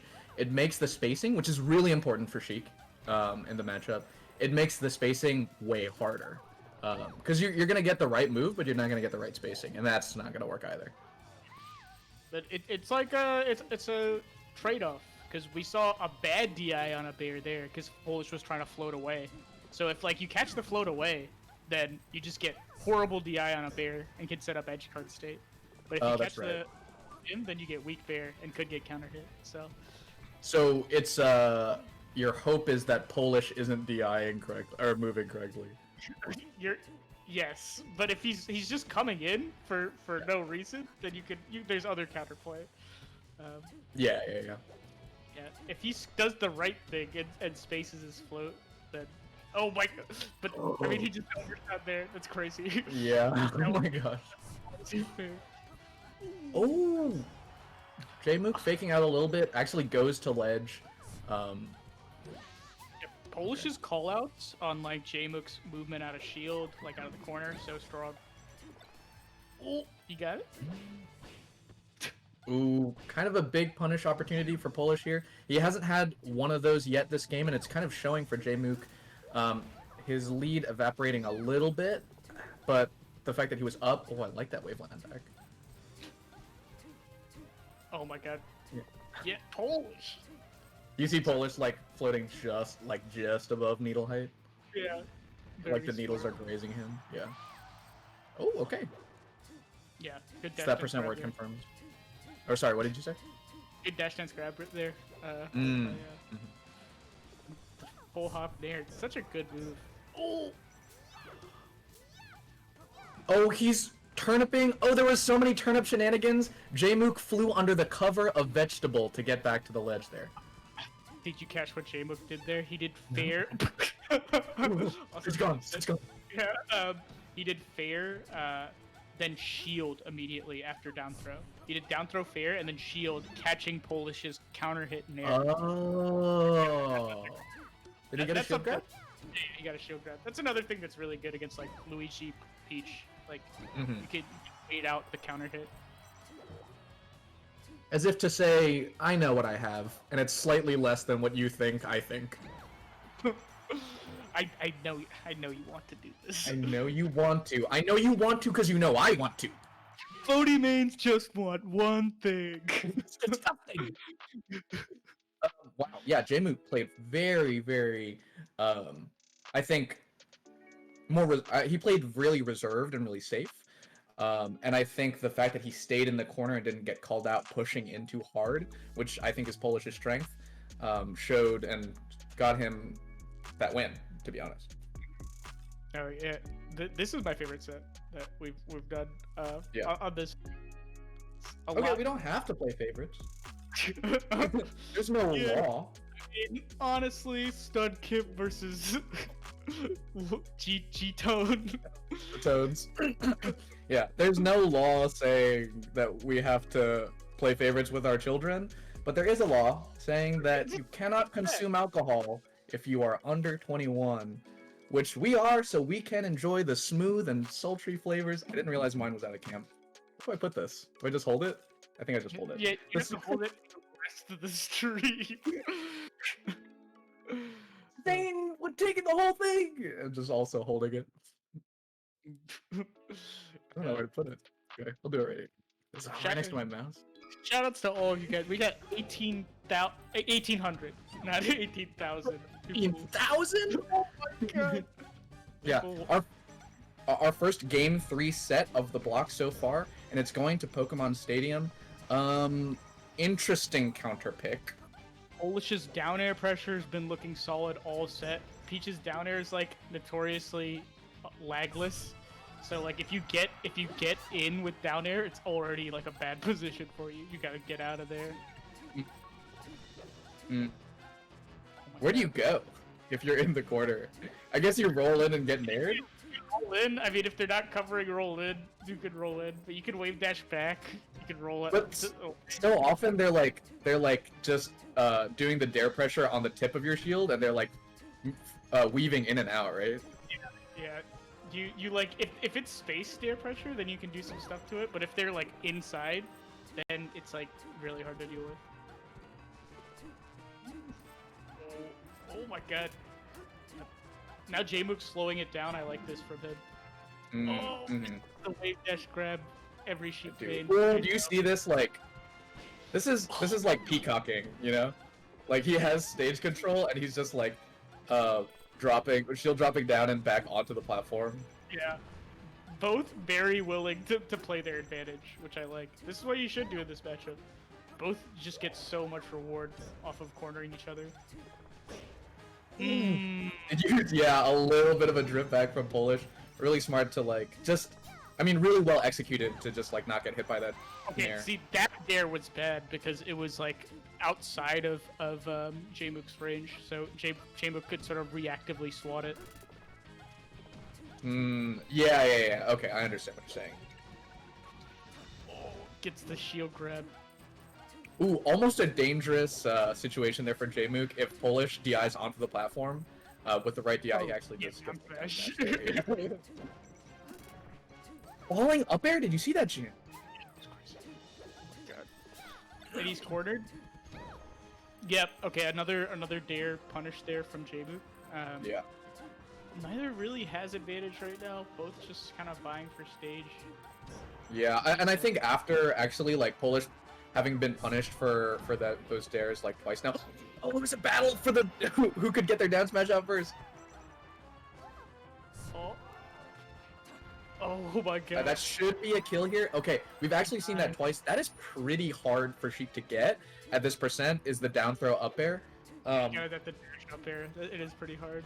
Yeah, you have to like do it pretty fast. I think a lot of Sheiks actually just opt for fair to say like it's more guaranteed. It might kill instead of down throw up air. Okay. Bonk. Oh, scary percent. You need like yep, that F tilt anti-air now is on the table. Polish gets it up. Yeah. Ooh. Yeah, I feel the tension too, Gene. Oh my god. Reads it. Now Peach on the ledge, super bad.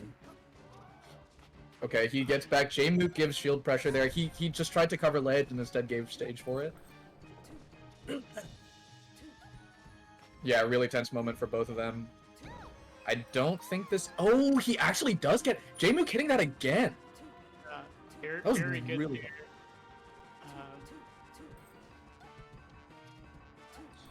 I don't think since game one, Polish has had like a really devastating combo, and that has sort of been like a real taking the wind out of his sails. Yeah, no, that's one of Peach's strengths in this matchup, just like being able to rack up like more hits than like the 30% string.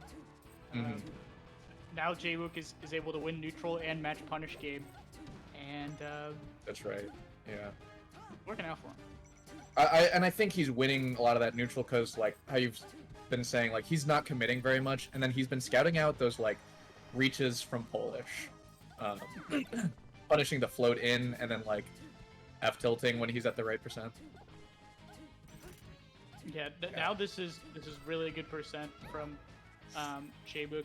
I mean, Peach can theoretically make this comeback, but still hard to make a whole stock comeback in the matchup. And I think with the way Jmook is playing, he's like, I don't really need to make anything happen, which I think is very smart. Because that's how you throw this lead versus Peach. Oh, that's gonna be it. Well played from both players. Jmook taking it 2-1. Yeah. I really liking spacing there. Yeah, spacing from Jmook at the end. Sort of like you have to keep Peach out, and he was doing a lot of that. Yeah. Big win for Jmook. I think Polish maybe like a little bit like out of practice. Haven't seen him entering too much. But I think still like very, very solid play from Jmook. I don't know how that's been comparing to like he did really well, I think, at the Slippy qualifier. I think that was the tournament where he like made it to top 8. But you know, I think fair to say it's an upset. Is it? I think it's an upset. Because Polish. I guess is Polish top 100? Yeah, he's 63, 65. It is an upset because Jmook is not ranked. Yes. Not ranked. Yeah. Yeah. But been on the come up. And yeah, that was like if any of you want to understand like aspects of the Peach Sheik matchup, I would watch that set. I would also watch Toonbug versus lloD. Which one? any of the 40 sets we've played. But yeah, that was a good showcase of like both characters' strengths in that matchup, I think. Definitely. Okay, I think we're gonna head off to a 2-minute break, and then we'll be back with more matches. Thanks so much for tuning in with us. The 5 of us, you know, me, June, my 3 dogs, actually the 6 of us, because we have a stream runner as well. Make sure to check out Beast Coast on Twitter and buy yourself a Four Loco or something. I don't know if I can say that. Yeah, Brought to you by Four Loco. You're responsibly parentheses age 21 and up. Yeah. All right, we'll be right back.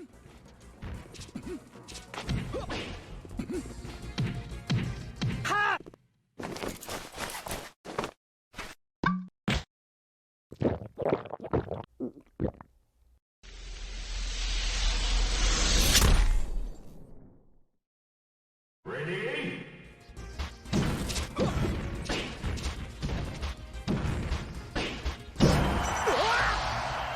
Show me your moves.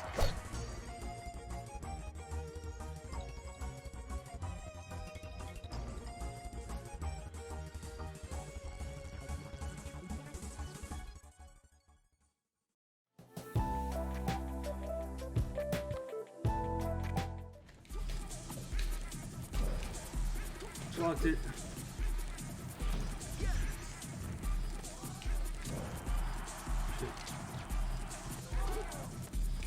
Fuck you, Randall. Yes. Oh my god. No. Yes. Randall just fucked me.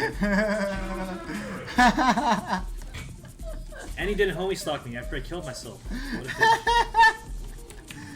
bitch. Get fucked. That's a bitch move right there. He didn't homie stalk me and I got grind by the stage.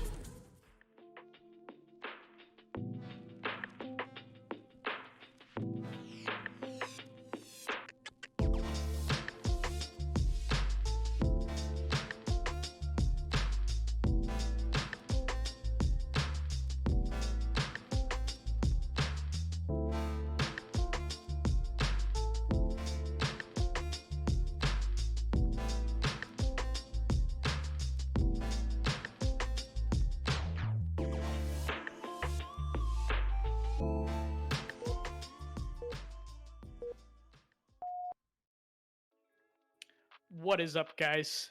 We are back with Four Loco Fight Night. I'm here with my co-commentator, Dog.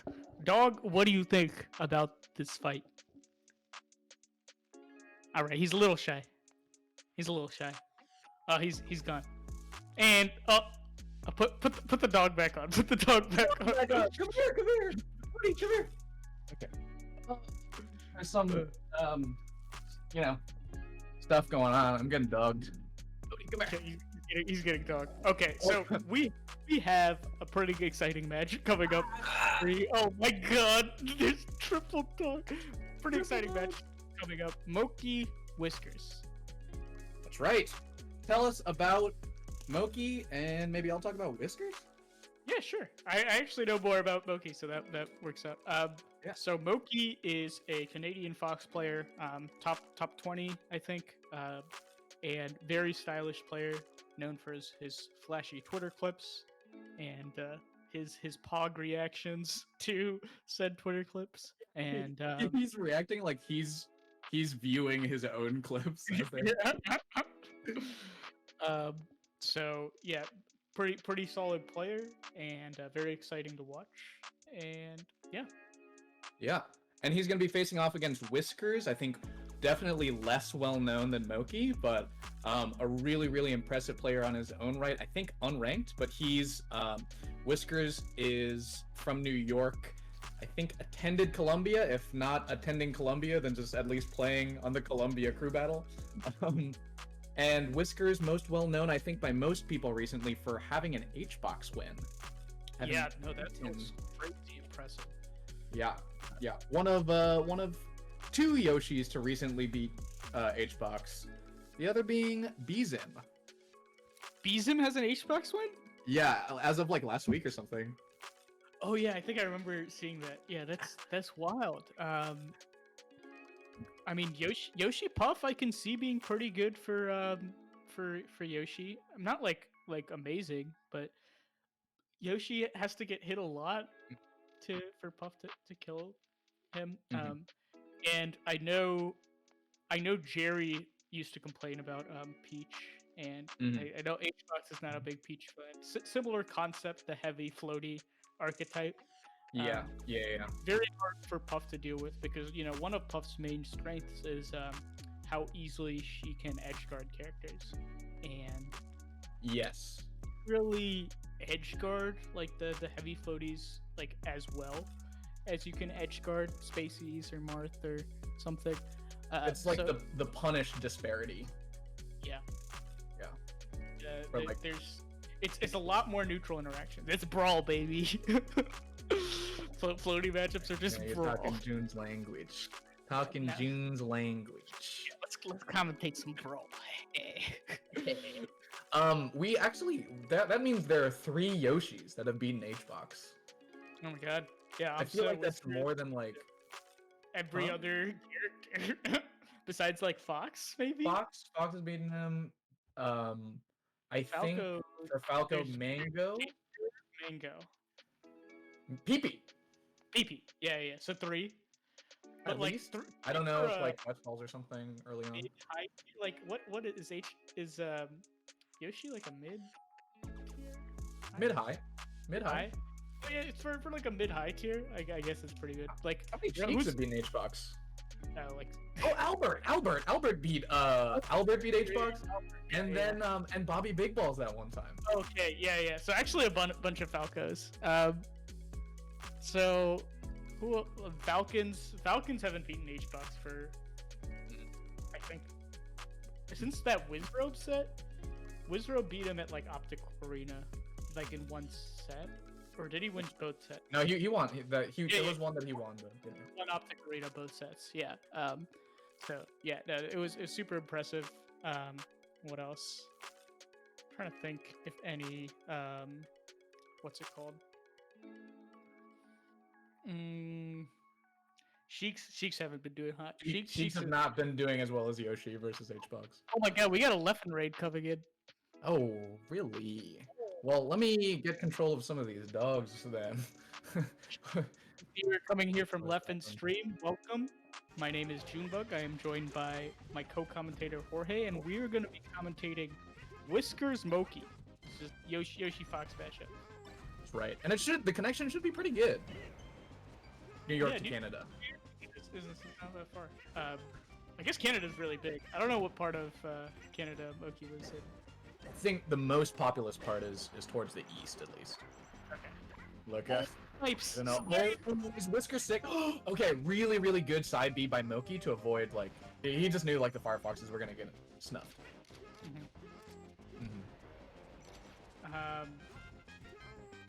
Okay. Yeah. Crazy move. Yeah. Okay, that Nair not even at 90%. That Nair was not hard enough to just like beat out the super armor. Yeah. But Oh. the pro of if you do hit Yoshi out of armor, he does not have a double jump and he is being juggled. So like a good risk reward ratio there if you try to challenge armor sometimes. Yeah. Okay. And he does it. Moky challenges armor right there, or at least like the defensive mechanics of Yoshi by going just for the shine up smash, because he's gonna up smash the counter hit basically. Oh, no jump there. Amazing side B. Genius side B. Genius side B. So A little bit of a rinse and repeat here. Did you see what Whiskers went for right there? yeah, that's the cheeky stuff. That's the Yeah, Kage or what? I forget who is. Yeah, he did it for somebody. Yeah, but basically like Whiskers coming down, he just puts out a neutral B, and like if Moky tries to jump in to back air him or something, he just gets egged. Egg. He gets egged, brother. He gets birthed. Woo! Okay, I like Whiskers retreating to the corner here. He's playing it real safe, taking advantage of I think like Dreamland here. Just being really hard to catch right now. Oh my god. That. Oh, up smash anti-air catches him out, and a big combo coming up. Up air, down smash sets up for the edge guard here. Oh my god. Okay. Yeah, Yoshi combos are so juicy at fast followers. Wow. Oh, yeah. Killing Yoshi at 120 off the top actually feels pretty early. So kind of a good win for Moky.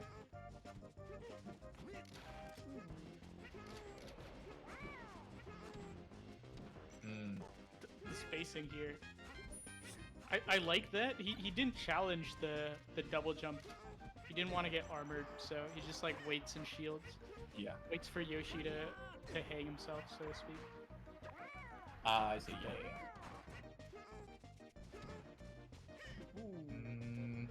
Yeah, Whiskers kind of looking for it. It feels like he's been playing the back rope for this match, but I think he has to find something right now. F smash feels pretty risky. I think just going for a nair or something, finding like a fast nair is your best bet at this percent. Yep, he's looking for it too. He's looking for it. And he's dead. And yeah, burned by the Firefox. That's a big hit there. What? Can you confirm off that? Okay. Yeah, I was about to say Super Sakurai right there. In PM, you can confirm off it. I was wondering if you could do it in this game. Yeah. Oh man. Ooh. Okay. I was about to say at this percent, if he's like getting his super armor broken out of, he's basically boned. He has to like air dodge up, and he did, but then he died when he was trying to rinse and repeat again. Yeah. Yeah. I think Moky played that matchup really well. Just like outspacing Yoshi's double jump armors and playing out of shield a lot. Yeah. And I think something important as well as like playing around those elements is that even for as how much Whiskers was on platform, he wasn't challenging Whiskers on platform, right? Like he was challenging him moving in between. Yes, yeah. You don't want to challenge the platform movement because Yoshi just shield drops it for free. Yoshi experiences no shield stun, fun fact, and then he also has like double jump armor, so pretty easy to challenge. Now, when you say sick, when I say oh, sick, sorry, not sick. When you say fun in fun fact. Fun fact. Oh, I mean devastating fact for all you Yoshi, everybody who has to play against Yoshi. Yeah, that's right. I would rather have Yoshi have a jump out of shield than him like just not experience shield stun. Oh yeah, I would have to see what that looks like. A jump out of shield? Look at any other character. Yoshi with a jump out of shield. I was like, oh, wait, you can jump out of shield? He caught Moky went to ledge and then did like a rising up air to catch Whiskers, drifting back on really quick, but he was invincible, so he just doesn't get hit by the nair. Yeah, no, really well played there. Dude, his spacing has just been so solid against Yoshi. Oh my, like he just literally runs to center stage when Yoshi's double jumping back, like not giving Yoshi the option to counter hit. He's not necessarily getting the damage all the time, but if Yoshi decides to counter hit, then he gets his own like stuff started. So it's really smart from Moky. I'm surprised he knows like that about this matchup. It's like some really specific anti-Yoshi stuff. Yeah, I wonder. It takes yeah. Actually, there's like a lot of that Yoshi stuff. Like we talk about matchup experience a lot, I think, on mic, but like Yoshi specifically, like it's not something intuitive. It's something that comes from playing a lot of Yoshi against a lot of Yoshi. Yeah. Oh, amazing tech too from Moky. Prevent a bigger combo. Ooh, prevents the he gets hit by the noggin plugin. Noggin plugin. I'm pretty sure that's the name of the F smash, the noggin plugin. Actually? Yeah. The Nintendo official name. In the booklet, yeah. It's like the diamond cutter for sheep. Oh no! For Whiskers! Oh, he knows. Like he even sees Randall coming out, and he sets up an additional edge guard to cover that. Yeah. But he actually doesn't do a move on Randall. Yeah, he like second guessed himself. That was a really good nair down smash there. Yeah. Tough Whiskers here. He's down a full stock, and I think like with the way that he's playing, it's hard to like make the most of, or like find an opening. And he's dead. What? He's dead. I don't think I've ever seen Yoshi die. That early. Yeah. Just like up air. That's crazy. I think Dreamland again. That's what I would have done. Hey, you. Come here. Not you, Jin. You're fine. Yeah. But Moky played so well. And Yeah. so far, he's won every tournament since he has been back to playing, I think. That's what he tweeted. Oh my recently. god. Yeah, really. I mean, he won Xanadu this Won week. Xanadu. So I'm hoping he won more tournaments. Instead of just saying, I won every tournament! That's Xanadu! No, that would be really funny. It's I think Whiskers did not have a great showing there, unfortunately. But Moky like played that matchup really well. I did see like you mentioned that Whiskers was kind of fishing for smashes a little. Yeah. I feel like I'm not the biggest connoisseur of the Yoshi Fox matchup. But you know, I feel like there's some optimizations to be made there by Whiskers. Yeah, it felt like he was doing a lot of avoidance. Anyway, I think it's time for the dogs to go back out, and then we can talk about the CCF. Okay. Hey, come on, guys. Come on, let's go. All right. So, how's it going, chat? There's 1,600 of you. Really hype. I see. Who's in chat? Vish in chat. Shoutouts to Vish. Doggos are out, and Eric is back. All right. Ooh, Ginger versus Komodo. I'm doing good. Worldwide. Yeah. Is that what it stands for? HRU? Yeah, how are you? How are you? Oh, okay. Yeah, hope you guys are doing well on this Saturday. Hope everybody's cozy. Ginger Komodo. Yeah, and I think, unless we're jumping into it, it looks like they've been waiting a bit, so they are probably going to jump into it. But Komodo, where is he from? I know this player. Komodo. Komodo. We can look it up. I think it sounds like vaguely Australia. I think it sounds vaguely Floridian. Yeah, no, I think you might be right, but I don't. We could look it up. This is the age. Florida. You popped off because he is from Florida. Yeah, he is from Florida. Okay. Yeah. Okay. Oh, you want to get to the thing? What was the thing? I forgot. the metaphor, the triangle. Oh right. Where did we leave off? I think we're jumping in, dude. I think we're jumping in. Ginger pretty solid at this matchup. I think has an H-box win. Yep. One of the 5 Falcos, I guess, as we discovered, that has an H-box win. You're sick.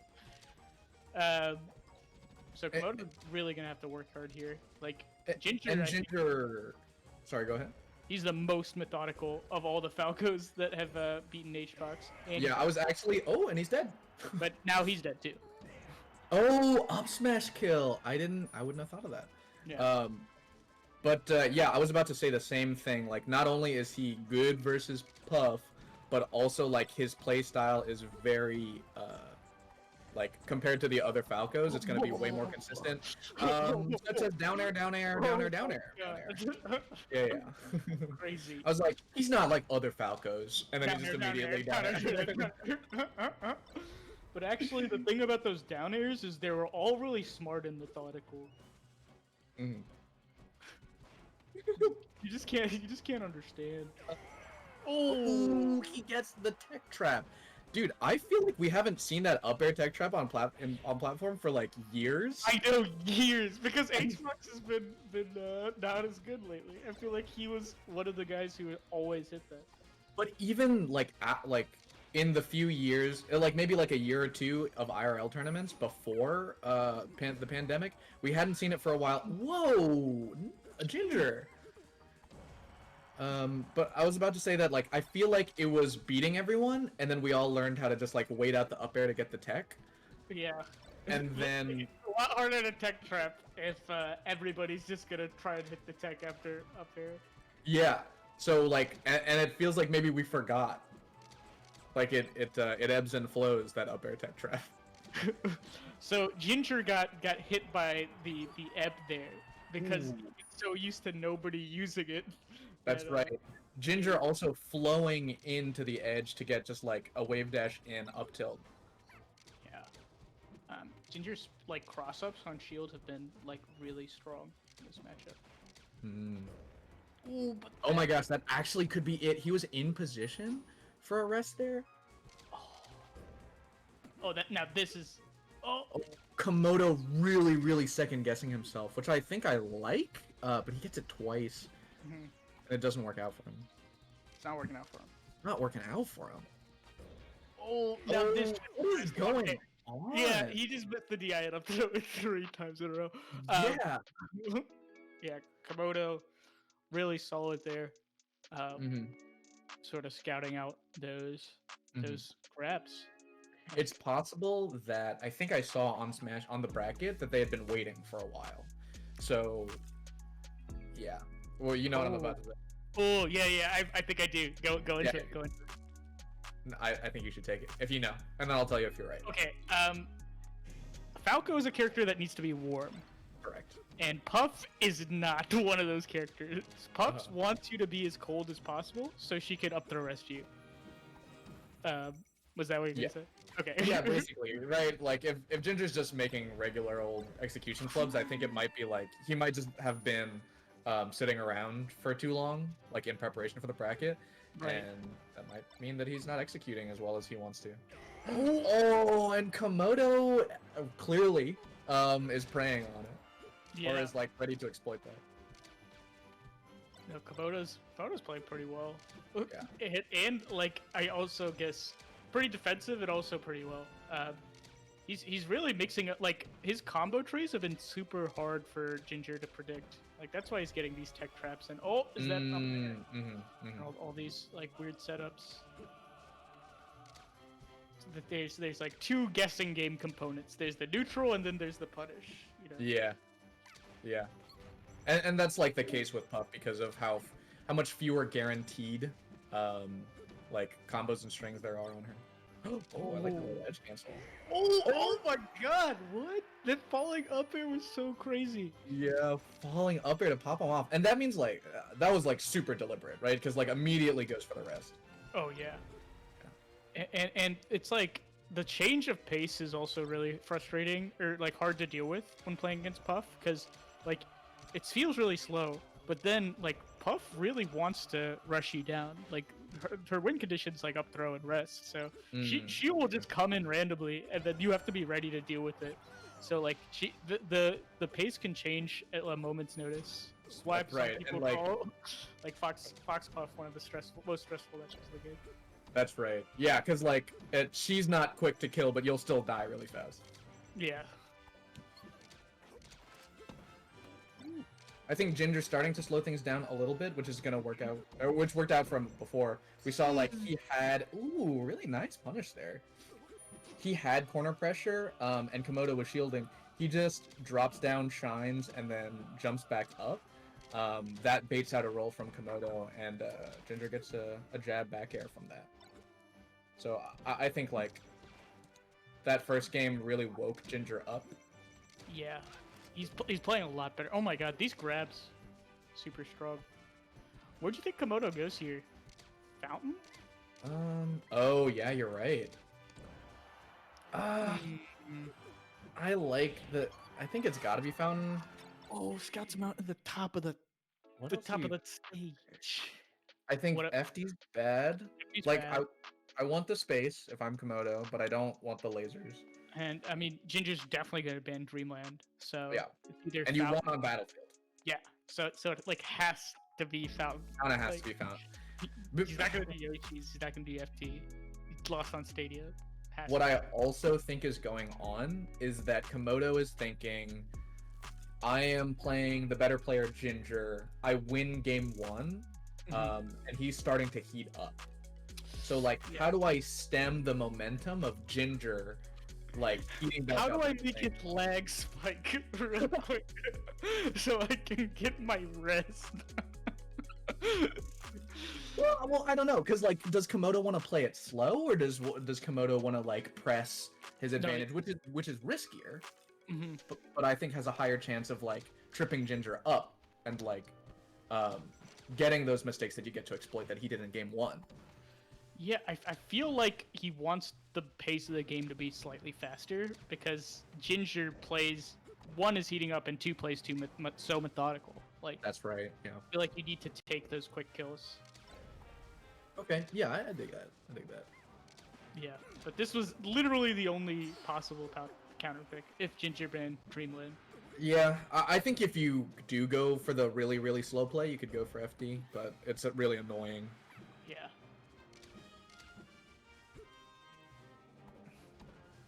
Ooh, oh my gosh, the shield got way too small. Gets hit by the down air there. Ginger's callouts on out of shield movement have been really strong. What back Oh, hero? and you know, like, you know how I can tell that Ginger's exerting an insane amount of pressure? Wow, he F smashes out of the corner. I know that because Ginger was on the right side of the platform, and Komodo was shielding on the left side of the stage. He's shielding a stage away. And that's because Ginger is, like, placing so much pressure that Komodo could be hit at any time. Yeah, I mean, his spacing's just been crazy. I think this is a really hard comeback for him. Mhm. Like, even if Rest is, as they say, off the table, because Ginger can DI it badly and then kill Puff immediately, and he's dead. And he's dead. Actually, DI's in on that move right before the down air. Oh, does the day one the Falco get up attack? Yeah. And it's good. Oh, Yeah, the it slide stays good beyond It day stayed one. good. Part of also like a double-edged sword now is that you don't even know what that you were doing right game 1 if like it was like if Ginger just wasn't DIing up throw, like that's not something that's in your command, right? Yeah, and that's just brutal. 3 stock from Ginger, Mhm. showing why he is the better player on this day. But yeah, like winning off triple up throw doesn't feel great, I guess, unless you're Hbox. He pops off for those. But You take him. You take him. you take the W. But if the set gets extended and you have to figure out why you're winning, then Yes. For the sake of the set, getting the triple up throw rest is like not good for your data. yes. Because maybe he was like, oh yeah, I can grab Ginger on shield, and then Ginger's like, okay, I'm just gonna like hit my shield pressure, and he was those later games. Got a lot of good down air shines. Ginger's combo game was really solid with down airs. Mhm. Yeah. So once the up throw rests, and what were we gonna say? Oh, I'm just waiting to get into what I want to talk about in between sets. Oh my god. Yeah, go ahead. All right. So if you will remember, in the Smash Bros documentary made by Samox East Point Pictures, Yeah. Wife talks about the 3 players at the time, Mewtwo King, Azin, and Korean DJ. And he uses this this triangle thought framework to talk about them. Mhm. Where you have Mewtwo King, who is a computer-like player, Mhm. who knows the optimal thing to do, who can beat Azin, who is cool as a cucumber. Cool as a cucumber. Cool as a That's the cucumber. line. Yeah. That's right. So you've got a computer and you've got cold/cucumber. Computer versus cucumber. The computer destroys the cucumber. Yes. And then Azin beats Korean DJ because he Yeah. cools Korean DJ's heat off. Yeah, because you cook the cucumber and you add a little salt, then it's just a Mhm. pickle. It's just a pick. That's just a It's pickle. just a whole pick. And then Computer's oh like, no, we cool. got Gahtzu versus Yeah, Zamu. Gahtzu. Back to the metaphor. We got Gahtzu. right. Zamu. Okay. I think we have a second before they jump in. So then Korean DJ is hot. He's like fire, and so he can melt Mewtwo King. So KDJ beats M2K, M2K beats Azin, and Azin beats KDJ. However, we learned as we continue to apply this framework of thought in commentary, boy, it falls apart. Yeah, no, it doesn't actually make sense because you can't just classify players on one like avenue. Also, It's just when that it's not measurable. What is a cool? What is a computer? Yeah, we found out as we were trying to compare players that like computer, boy, it's very similar to cucumber. Yeah, and turns out everybody has a little bit of everything. It's like, Yes. oh man, Moky was really computer in that situation, but he was also is Moky a fire player? Also, fire beats computer because computers need to be cooling Yep. fluid, something. Yep. You can't. And then you have players that you don't know really how to classify, like Gahtzu and Zamu, who don't exactly personify any of those like in play style. I think Zamu, maybe not as many people know about him, but he's like been on top 100 for quite a while. Zamu's one of those like really impressive young foxes, like that archetype of player. Yet super technical, and Gahtzu, I feel like I haven't seen him enter tournaments in a while, so it's like Yeah. cool that he's doing stuff. But Gahtzu is always a sleeper pick for like a top 8 at a major, you know? But yeah, there's that Like- tournament he beat Zain. Like Zain was like, I think it was Big House 8. Gahtzu beat Zain? Might have been Big House. I know they played at one of the shines. Definitely not the shine where Zain won. But but yeah, also if I think Gahtzu is the sleeper pick for like top 8s, Zamu's definitely the sleeper pick for like top 16s or something, you know, like Oh yeah. he's really good, but like doesn't have as much visibility, I think, as like Gahtzu. Oh my god, double knee right there on the roll in. Clean.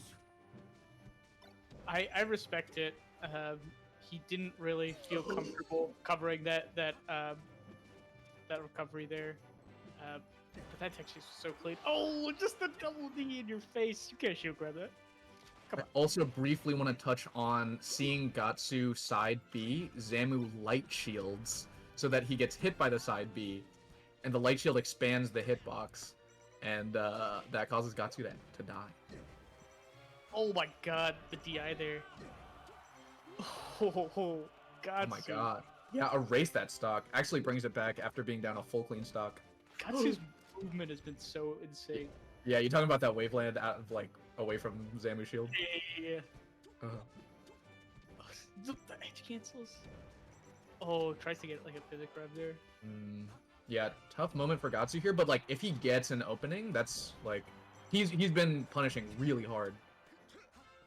Zamu played that really well though. Just like holding Gahtzu in the corner, spacing those bears off of platform. Really well played. Yeah. I think like even though Gahtzu had like air dodge into the stage, like you were saying, like Zamu's coverage actually I think would have made it so that he would have covered the on stage option as well. Yeah. No. I mean his movement was looking solid. I feel like the scraps weren't going too well for him. Which is like how it mostly goes versus Fox. Oh, nice undershoot stomp. Oh, something that he's been getting a lot of actually. So fast. Like the knees in the scrap have been working out really well. Like he's kind of baiting out like a spot dodge or like a wake up shine, getting a knee. When you're playing Falcon, you want to make sure you're not in place after like a reset situation, because otherwise he's just gonna like aerial again. That's right.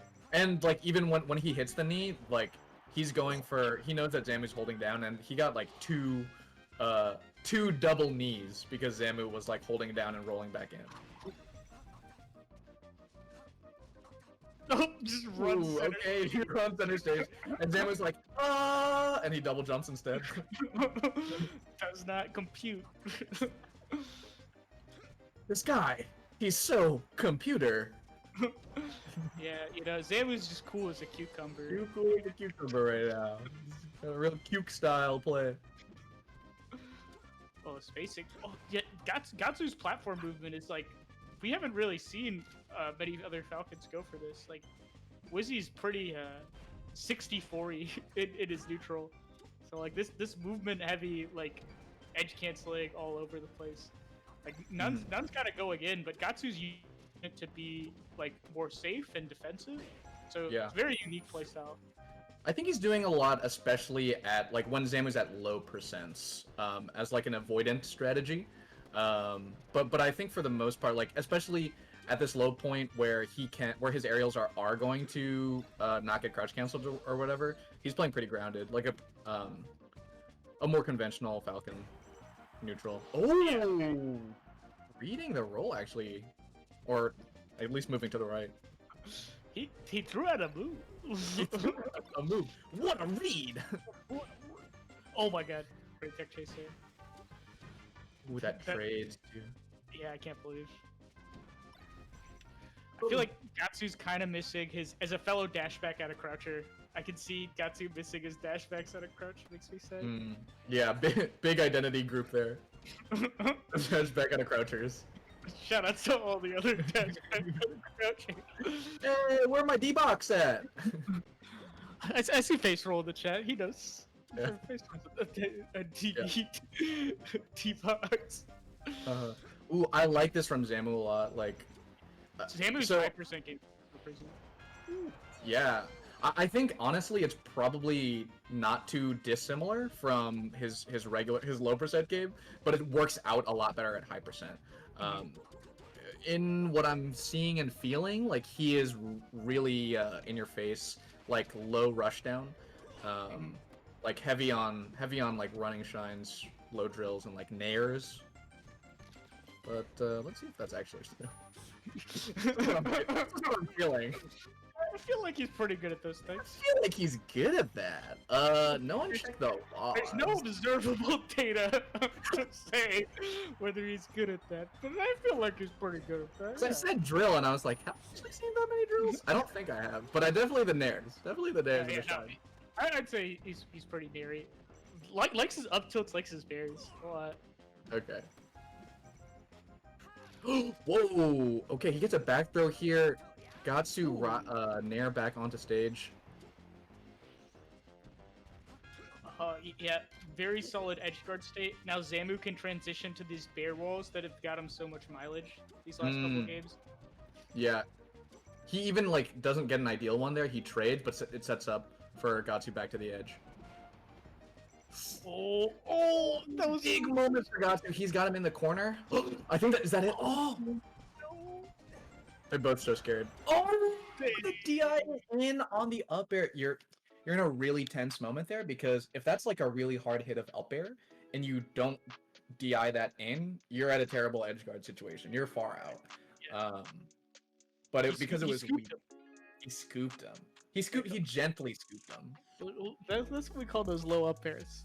Just a little bit of scooping. A little scoop there. A little bit of scoop. Is that it? I think that's it. No, right? Right? Huh? I don't remember. Yeah. No. You're right. It's game 3. It's game 3. Yeah. So it's Zamu won game 1, and now so game 3. I think they go. Wait. Okay. 3, 2. Wait, hold on. Okay. Yeah. 3, 2, 1. Stadium. Oh. We both were wrong instantly. Wait, I said FD. I meant Fountain Dreams. Fountain Dreams, yes. I totally forgot about FD for some reason, or FOD for some reason. I was like, they've got Fountain and like Battlefield and Yoshi's, but yeah, Fountain I actually really like. It's a very conventional pick actually versus Falcon. Ooh, stop D, El Clasico. Gahtzu looking for the D now. I feel like Zamu's scouting it out a bit too.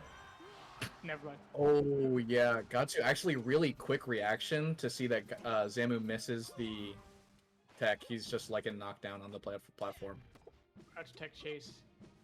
And also one of those moments where Captain Falcon aerial is aided by the Fountain platform. I feel like Captain Falcon being bad on Fountain is like a meme, because for some reason all the Falcons I see just do amazing on FOD. I think like the platforms are hard to aerial around, but I mean yeah my Falcon's not that good, so I feel like it's like high level it just Falcons become amazing on it, but then at like low to mid level Falcon's pretty bad on it. Okay, I think that's fair. All the Falcons start doing like acrobatics on these platforms. They're jumping. They're backflipping. Oh man, that was so wow. big. Where was he Actually- going? Falcon's aerial drift, one of the best things about his character. Did you see that stomp? Actually, smash turn to get the grab there too. Didn't turn into anything, but it was pretty sick. Coverage by Yes. Zamu. Oh, it looks like he tried to short hop that. This is actually not a comfortable situation for Zamu either. Oh my, kind of like that. Kind of like that, dude. He dies at 55. Oh my god. That means he was at like mid-30s before he got hit. That's a Insane. gimp. He gimped them from the center of the stage. Oh my god, What? huge tech chase from Gahtzu right now. This could be the set. Oh, Oh, this this is- good damage from Zamu. Oh my gosh! Oh the edge my guard from God. Gahtzu cleans it up. Gahtzu. What a comeback. That just like so much momentum after that 30% kill. Insane. Yeah. Yeah, he was about to. He was looking for the Silent Spectre on Milkman, you know, the down throw by the edge. Yes. Zamu DIs off to the right, but like he doesn't sweet spot the ledge, so Gahtzu can get that downward angled forward tilt, and then from there it's like Gahtzu seals the deal with a back air. Wow. Yeah. Oh my gosh. Okay, it looks like we're trying to jump into this next set. I think it'll be our last one of the block, but it's gonna be Nun versus Forrest. Both of these None. guys very stylish. That's This is right. like the nun of Falcon versus the nun The of Nun of Falcon versus the Nun of Mark. It's like saying that joke that our friend says. He's like the Michael Jordan of basketball. Yeah. Both these guys are very stylish, and I think this is going to be a very entertaining match. Right. Forrest, formerly Mr. LZ, one of the best like platform fighter players I think of all time. In between like rivals and PM and like his success. I first saw him when he won Paragon LA. Yeah, he won like a major tournament, and when he's like 14 or something. It was crazy. Like, Oh my gosh, it's been so long. no, that was Wow. 2014, 2015. That was 6 years ago, 7 years ago. No way. I didn't start watching until like, I think it was 2015. 2015. Okay, yeah. That makes sense. 2015 was 6 years ago?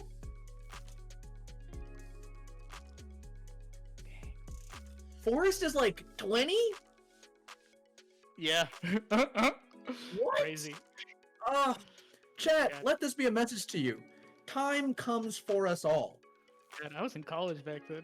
Yeah, Forrest is 20. He's like either 19, 20, or 21. If he's 21, he can enjoy this for sour apple. I just hope that once he turns 21, he will drink responsibly. But ooh boy. Sorry.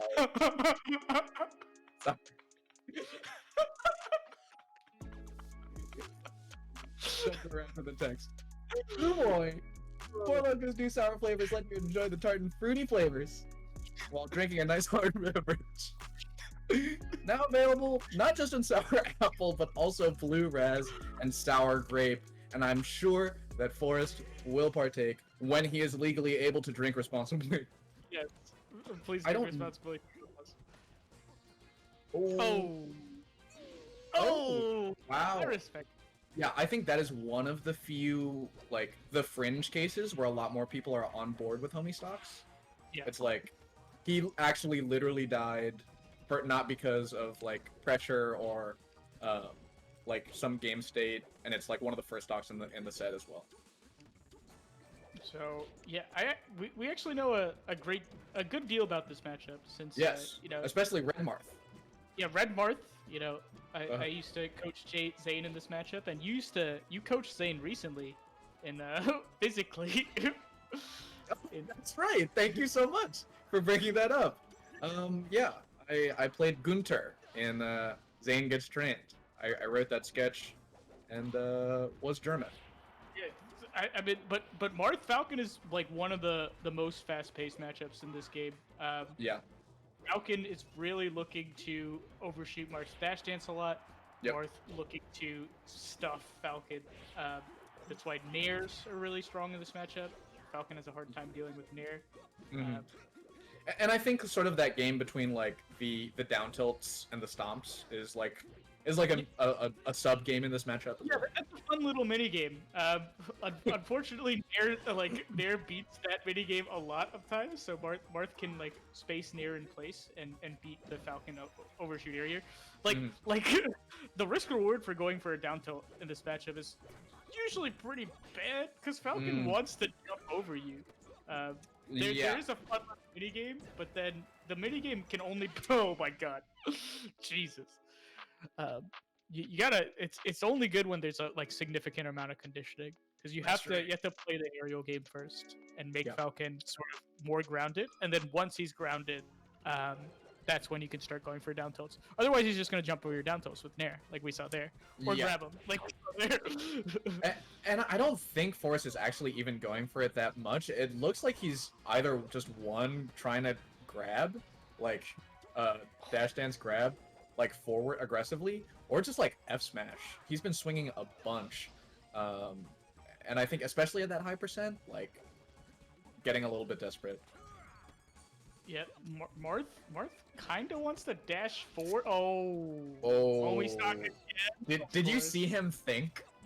God, I saw the think. Yeah. He went think. Brain blast, and then he kills himself. Man, Jimmy Neutron would be a lot more depressing if that. Yes.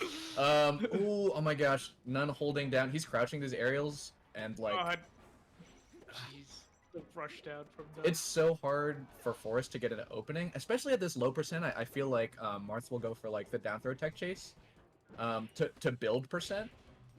At which point like a forward air or something will start to knock down.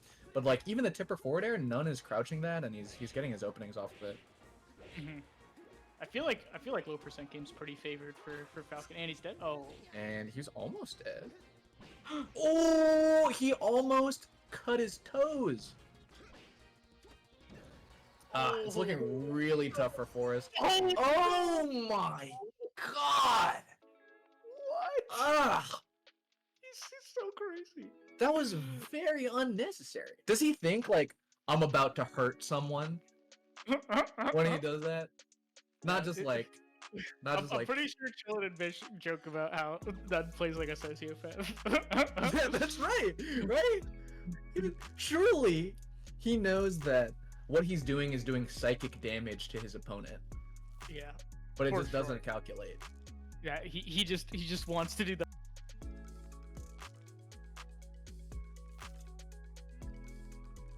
Knee to close it out after getting the read on the knee on that platform in like the magnify glass in the bubble.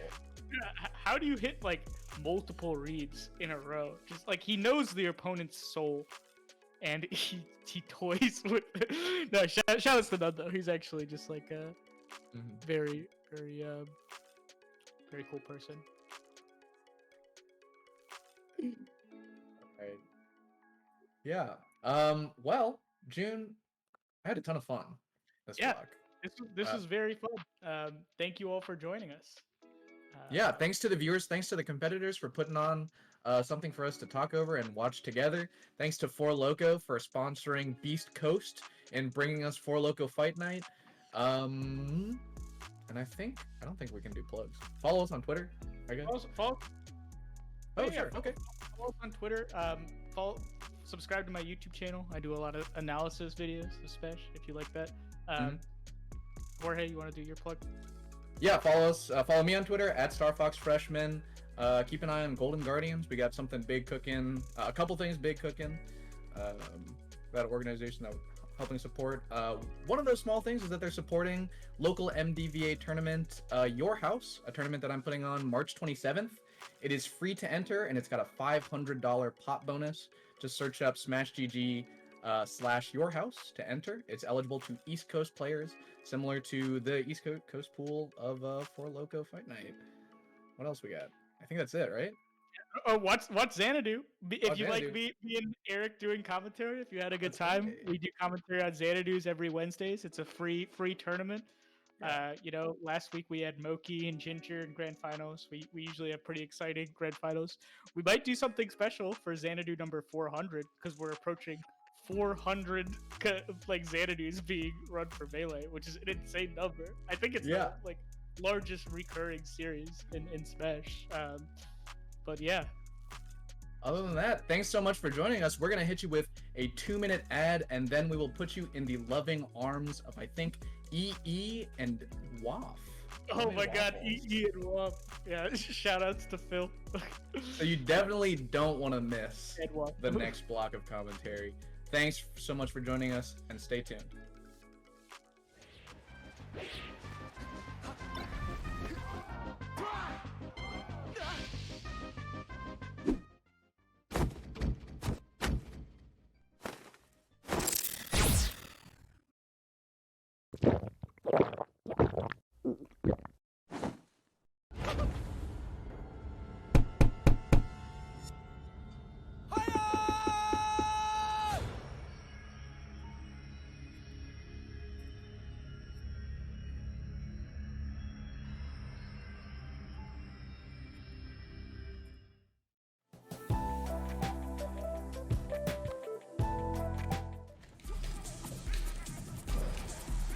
Blocked it.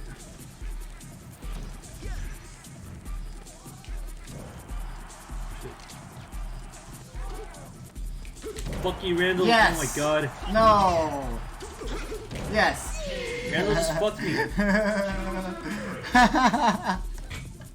And he didn't homie stalk me after I killed myself. What a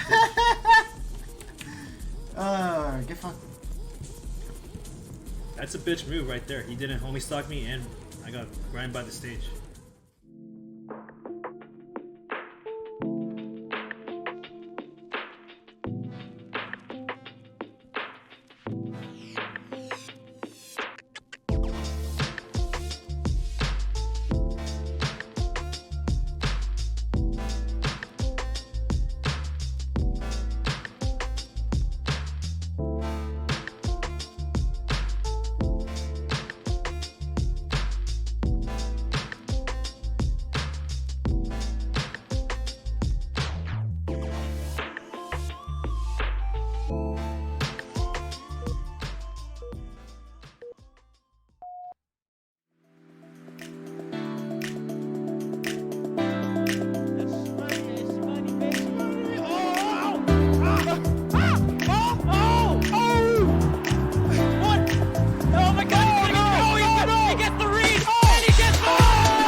Hello there.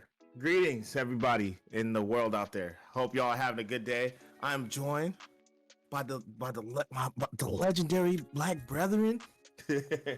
Yo, what's really good?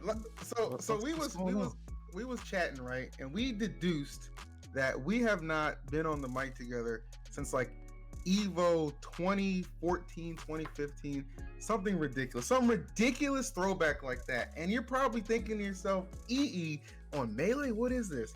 Well, my team put on the tournament, so you know my black ass was sneaking in, okay? You got no deal with it, you know what I'm saying? So I'm excited. Let's go. Let's go. You know what I'm I mean, I'm glad to see you here. Everybody's glad to see you here.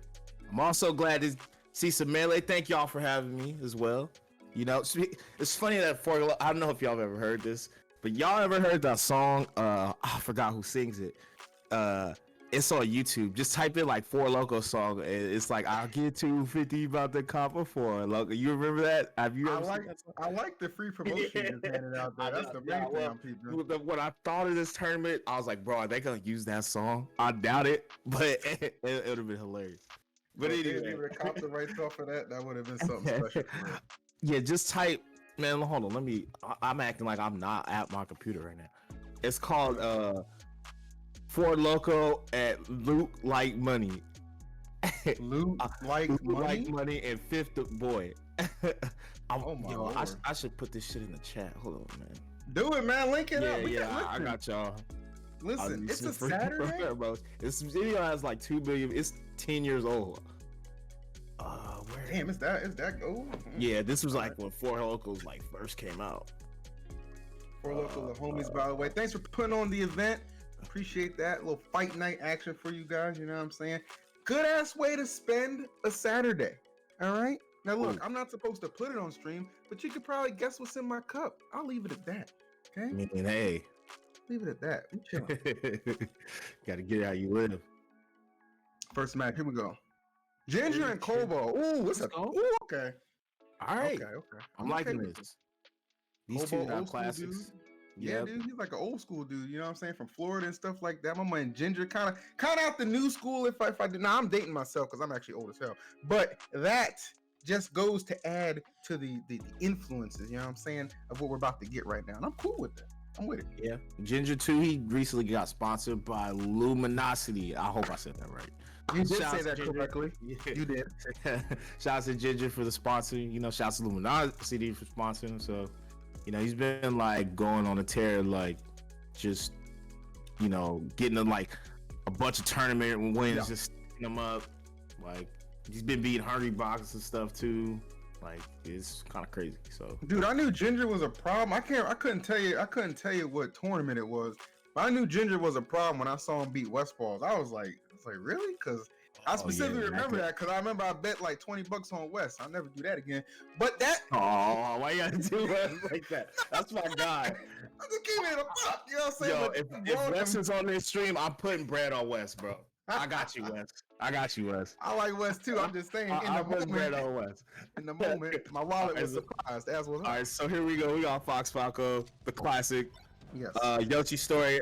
Okay, so in this matchup in particular with this stage, back in the day, like this matchup was on the stage like kind of one of Falco's better picks, right? Mm-hmm. Like he usually would win here on average, I'd say. But now things kind of changed, especially in the net play era. Foxes like this stage more. They're more willing to start this stage. However, I do think this is probably Ginger's best stage. If I had to pick a stage that I think Ginger's really good at, it's this one. Oh, for sure. I mean, I would agree with you because, like, I feel like I see, you know, Falco's all about the combo game, right? I feel like the Falcos, this is still the one to go to. This is still, you know what I'm saying? This is still where you can find your bread and butter and just do some pretty sick, nasty plays. Now, you're correct, though. Foxes have come a long way. They are more, you know, adapted to handling situations like this, okay? Despite what we're seeing right now, Ginger, oh, I like that. That was clean. These tilts, though. Oh, yeah, he read the jump. Come on now. That was crazy. It's like what you're saying, Falco got the combo game. Yeah. It's a 50-50 though with full house sometimes. Sometimes it's scary because they'll just jump. Fox players will jump all over the place and then get good startups and then they edge guard you. But I mean, so far it's hard for Komodo to get that startup that he's looking for. Oh, missed the tag. Ginger though just I wouldn't have started here versus Ginger. I was gonna say, bro, like if you like, you know, if the scouting report says it's his favorite stage, you don't give this to him as a game one. Ooh, boy, but he's gonna take that 3-stock. Lord have mercy. Yeah, that was that was ugly. That was tough for Colbol. Colbol though, I mean, Colbol, it's honestly a coin flip, bro. He'll do the same thing the next game. Like he just did never like this game just didn't happen. Like Colbol. I honestly just don't know what to expect when I watch him play. I think the way you just described that is like perfect, because it's like, all right, if you just got, let's just call it what it was. You just got body right there, right? You want to have a short-term memory in a situation like that, because you want to have that quick bounce back immediately when you're going into this game too. So I feel that, you know what I'm saying? Yeah, that's the way to do it. And just that, and the way Kobol's decision making is like, I mean, I'm sure every commentator that commentates the Colbol set will tell you that, like, you just don't know what you're gonna get, bro. Like, he's just Colbol's actually just different, bro. He's amazing though. Like, don't get me wrong. I just think like, he'll just randomly just go off. Like, Colbol will either struggle, lose round 1, or just win the whole tournament. Like, I honestly believe that. I can think of some tournaments I've been at where he's lost in pools and then still made top 8. So I know this young man can certainly string it together when he's got it going. But I mean, Ginger right now, I got to keep it a buck. He's just a different kind of animal right now. It's something about getting a sponsorship that elevates your gameplay to new heights. But hold on, bro. Them heights got to take a descent right quick when that shine comes out. Don't play with him now. Let's go. Yeah. Ooh. I like the counter pick. Like, I do think FD's good for Fox. But even still, like I said, the way Colbol plays is just like, he has his own way of playing Fox that I don't know if he could have went. Like, he probably could have went like Stadium or something. Yeah. But I mean, we'll see. Ginger though, he just, like, one thing about Ginger's style is he always, I feel like Ginger has a set game plan and he's really good at sticking to the script. So you kind of, to beat him, I think you got to throw him off that. And so far, Colbol's been struggling with that, but he's catching steam though. Yeah, I feel like he's not that far behind, and that's the thing. Like, you know, I know how everybody used to say, like, you know, the stock's not a lead against Fox. Well, I'm gonna tell you, 2 stocks, it kind of looking like a little bit of a lead right now. You know? That's definitely a lead. If the game stopped, it's over. You know, like, if the timer ran out, Ginger would win. So that's definitely a lead. And it's a pretty solid one, but he's chipping into it. Let's see, Colbol, just the momentum-based player he is. You know, he can always just bring this back. Ginger, he's trying to work with too. I mean, this is best of 5 in case you guys didn't know. But oh my lord, we might just want to wrap this up in 2. Ain't playing. Those 2 quick ones. I feel like we've only been here for like 5 minutes. Yeah, I mean, you know, that's the thing about Spacies. You know what you're getting into with a Spacies matchup, okay? Yeah, that's Fast and Furious is the way I would describe it. That's true. I wonder where he's gonna. I don't know if he should go back. I don't think he should go back, but I feel like he might. You mentioned Stadium. Yeah, I think Stadium, because like it's kind of like FD, but the platform, like, Stadium is frozen now, so you know he could just. Oh, he picked Dreamland. I guess this is cool. I just think there's room. This stage has room, and I think Colbol needs like space. That's fair. Because sometimes, even though I do think Colbol's the more aggressive player between the two, but sometimes I think you need the space to be able to you know, pick up that momentum, you know, like to get the movement going and stuff like that. Because if Colbol keeps running into Ginger, then, you know, can't really get started. See, and he's using that room to his advantage. I absolutely agree, because it seemed like the first couple of matches, like, he was kind of getting pinned down, like, you know, close quarters wasn't really going his way. Now you mentioned he's got a little bit more space to room work, and he's taking full advantage of it. This could be big, though, for Ginger. Oh, okay, doesn't get. So he techs the shine, but not quick enough on the side B? Yeah, he messed up the side B, I think. Ooh, nice tech chasing. Oh, behind out the shield, it's super fast. Oh, this boy nasty. Let's see, down there, yep. Nice. Yep. It should be shine again, yep. What the heck? Covered both options, yep. I like how he just rinse and repeat like the same way he was gonna edge guard. He's just like, nope, this is gonna work, and he gets his stock. Yeah, that's what I'm saying. Ginger's real good at sticking to the script. He has the game plan, and like Ginger knows exactly why he's doing what he's doing. You know, a lot of players will be intuitive with it and just be like, well, I don't know, it just felt right. Like, I feel like with Ginger, that's the disrespect. He didn't have the shot in there. But yeah, I think Ginger like knows exactly what's going on while he's playing. Yeah, that was crazy. Sir. Damn, it's like not what, like a minute ago we were just talking about how Colbol had the lead and just immediate shift in momentum to give Ginger. I mean, this 3-0 would be pretty nasty if he can get just a stock away. And these shines is going SDI. Oh, that pressure though. God dang. Yeah, no. Don't worry if a Falco ever does like shine pressure on your shield like that. Don't worry, it's not real. It's never real. Okay. I remember West Balls shined me like that like 8 times and got hit and died. I'm like, this is not real. Okay. I've come to accept that fate. I don't know. Maybe it does look good though. Makes the combo is videos good, get that much more. You know what I'm saying? I'm with it. That's facts. Oh yeah. Oh, is that death? Yeah. Into quit out. Yeah. Yeesh. And that is a 30 clip. Shouts to Komodo, you know, he can bring it back, but good stuff to Ginger because he did not only did he do that like very clean, but it was fast. Yeah, I felt like the efficiency was just there from start to finish. You know what I'm saying? Like that was kind of the difference maker. And Colbol, obviously, very talented individual, but Ginger just had it, man. I definitely feel like I see Ginger's name like in every single melee tournament, like. Oh yeah, ever. You know he's in the headline. Especially in the you know, online area. You got the featuring Hungrybox, Mango, Zain. You know, like you read Ginger somewhere in there. So, you know, shout out when to you Ginger. when you get to the point where you can get your name featured in a Twitch stream that's not a tournament you're hosting, I think you're doing pretty good. All right, that's facts. Throw it out there. He probably projected top 8 in this tournament. I'm assuming that was winners. So yeah, you know, kudos to Ginger. But Colbol, you know, he's not out. You know, like I said, Colbol can lose like that and literally end up getting second or whatever. You just never know with Colbol, man. Got that bounce back ability. Yeah. Man, so we wish him the best of luck in his future endeavors in the bracket. You know what I'm saying? But we still got a lot more good stuff. Appreciate you guys tuning in to the stream again. It's a lovely Saturday. So what better way to spend it than playing and watching some Melee? I like doing that. You know what I'm saying? And it's a different look for me. I'm sorry. It's a different vibe for me being able to commentate some Melee because I love watching Melee, so being able to cast it with one of my all-time favorite commentator, my boy Wop. Thank you. Certainly a pleasure. So I appreciate the invite. So it's cool. Yeah, likewise. Always a pleasure. You know, I'm glad everybody is on board and just involved in this event. So.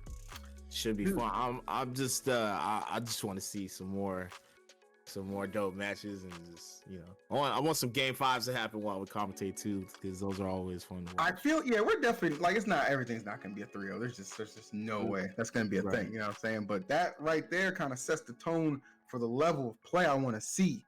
You know what I'm saying? Like that was a really good set for show. And I one thing speaking of Falco because I know we just saw Ginger. I'm a little sad. I don't know if I was reading this correctly, chat. But somebody said Magi had to drop out because her internet was not up to snuff. And if that is true, that sucks. Because I really enjoy her Falco play. Yeah, likewise. Yeah, I did not know that. I have no... Sad. This is probably the one tournament where I came in here and I have like zero context of like what happened prior. I just read the chat. Yeah, so I know. So yeah, I hope Magi, I hope you're doing well, and I hope the internet thing is better. That happened to me the other day. This is like kind of why I didn't enter this because my shit just got throttled, and I'm like, bro. Dude, it'd be like I don't know, like and as a new West Coast resident, I don't. Know all the specifics with internet and stuff. When I lived in Baltimore, never an issue. There's a lot of issues outside in Baltimore, but inside of the internet, it's perfectly fine.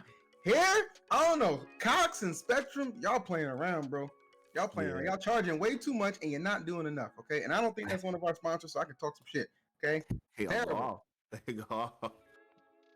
together. All right, let me shut up. We gotta. Yo, this is actually an interesting matchup. This is very interesting. So, Aklo's like, I hate saying this shit because I feel like it's spammed, but I actually think Aklo is on the come up, right? Like actually, like he's good. He's getting better. Damn, if it's true. Yeah, but like a lot of people throw that out there with like, yo, this dude's been playing for like 7 years. He's not on the okay. But like Aklo's actually just like, I mean, he's been around for like a couple years now at this point, and he's really good at ultimate too, if I'm not mistaken. But he plays both, and he's just been doing really good. And like a lot, obviously, probably, I would say the best Peach in America. Like Yeah, lloD is disgusting. That's I a mean, pretty him and safe assessment, or guess, whatever you want to call it. I'm pretty sure that's not a hot take that lloD is probably the best peach in the U.S. lloD, however, is in medical school. I think lloD is becoming a doctor, right? He's from your region, so he is. Yeah, man. so, I grew up with grew up in tournaments going to with him and Rishi. Rishi, Yeah, those are my boys for real. Yeah. And let me tell you something. Like one thing about lloD, he's never going backwards, bro. This kid has always just gotten better and better. And there's a lot of great peaches out there. You know, you got lloD and I think Kalamazoo, Ryobeat. There's a lot of talented ones. I would say lloD is probably at the forefront. And it's honestly, there was like a point where I was like, dude, I told him, I was like, dude, you can be as good as Armada. And he was like, maybe if I didn't have to become a doctor. I was like, well, damn. It's like, what kind of response can I give at that point? Like, nah, man, just keep playing. You can get there. Nah, you know what I'm saying? Like, do I tell this kid to forgo medical school to jam the sticks? I thought about it, Wolf. I'm not gonna lie to you. I thought about it. I let him make his own path, and somehow he's managed to find that perfect balance. Kind of like Thanos. The fact that he's able to go to medical school is still like do it. Like, you know, he beat Hungrybox while in medical school. Yes, that's insane. You know, like with Peach, Puff Peach is not a good matchup at all. That's lloD is just in the online era, just been doing well as well. I mean, offline obviously, but you know, even now, I think it just says a lot about, you know, his grind and stuff like that, because I'm sure like managing all that is insanely tough. I couldn't even imagine, bro. Like I'd be missing my car insurance payments. I can't imagine what it's like learning how to save somebody's life. But we appreciate them. Okay, when events come back, it's always good to have a doctor on hand. Ain't no negatives to that, man. Do your thing. Yeah. Shouts to hand warmers. Okay, I was like, what's going on here? I think we're gonna get into it in a second. I honestly don't know who will win. I know lloD he was tweeting that he was fairly rusty. He ain't really been playing since like the holidays. That's a bait. So I mean, I don't know. I mean, if someone were to beat him, I would not be surprised if Aklo won this at all. He's just super solid, man. Well, look, if you're playing the game and you're practicing, taking no days off, like Aklo, like you're gonna have a good shot against anybody, especially when you have clearly just been improving tournament after tournament. And what I like about both of these players too is like, this is kind of the stuff these are like kind of the, what's it called? Like the attributes about a player, like the statistics that don't get logged is like, they're cool. Oh. What? You don't want to log that either, but that was not cool. When I mean they're cool, like their ability to just like stay in the zone, not really get frustrated, not really get upset. Yeah. Just you know, like Aklo probably SD'd and just was like, all right, I SD'd. You know, like most players would just be, you know, you'll get tilted quick. Yeah. Right. Like you gotta assess the situation. Like, all right, bet I SD'd. I literally can't do anything about that but keep playing. So I'm gonna keep playing. Right. You know what I'm saying? Like putting your head down, all the other frustrating stuff. Man, come on, man. Cut that out, bro. You trying to win? Show me what you got. Look at that, boy. SD'd and in firm control right now. Look at that there, bro. I wouldn't have done that, but guess what? I'm not that close. Yeah, and I think, that was fire. I think that's why, like, these two players are really good, because their ability to just constantly keep their cool. I mean, as well as just, you know, understanding situations and neutral matchups and stuff.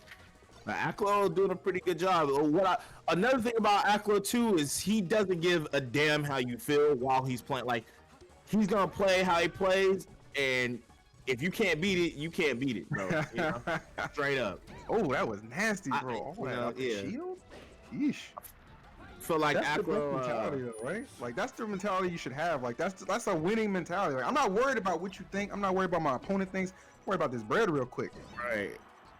So lloD trying to get something started, but been struggling. It's hard, man. Like Fox Peach, definitely Fox favorite because of this. So he could, Aklo at any point can decide, okay, I feel like camping, and then he could just be like, all right, I feel like approaching and going aggro, and you can just switch the tempos. Right. And it's really hard for Peach to like adapt to that. And Peach can't really chase. Like you see lloD trying, but he's just like going over there, getting 2 hits here, 2 hits there. He can't really do much.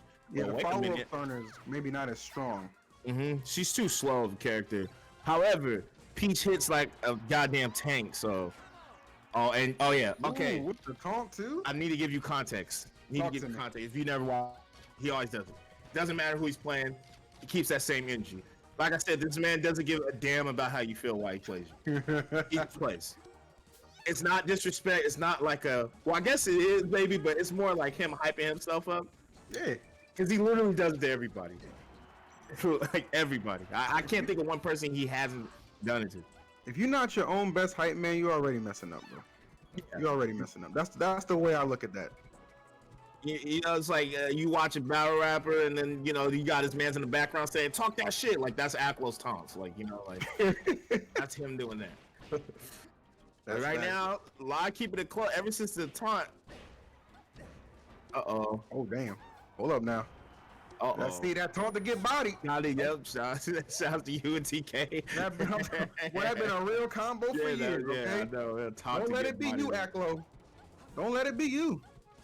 I come in high, my man. He's kind of booty bump. Is this gonna end it? One more edge guard. Aklo. Got him. 69 too.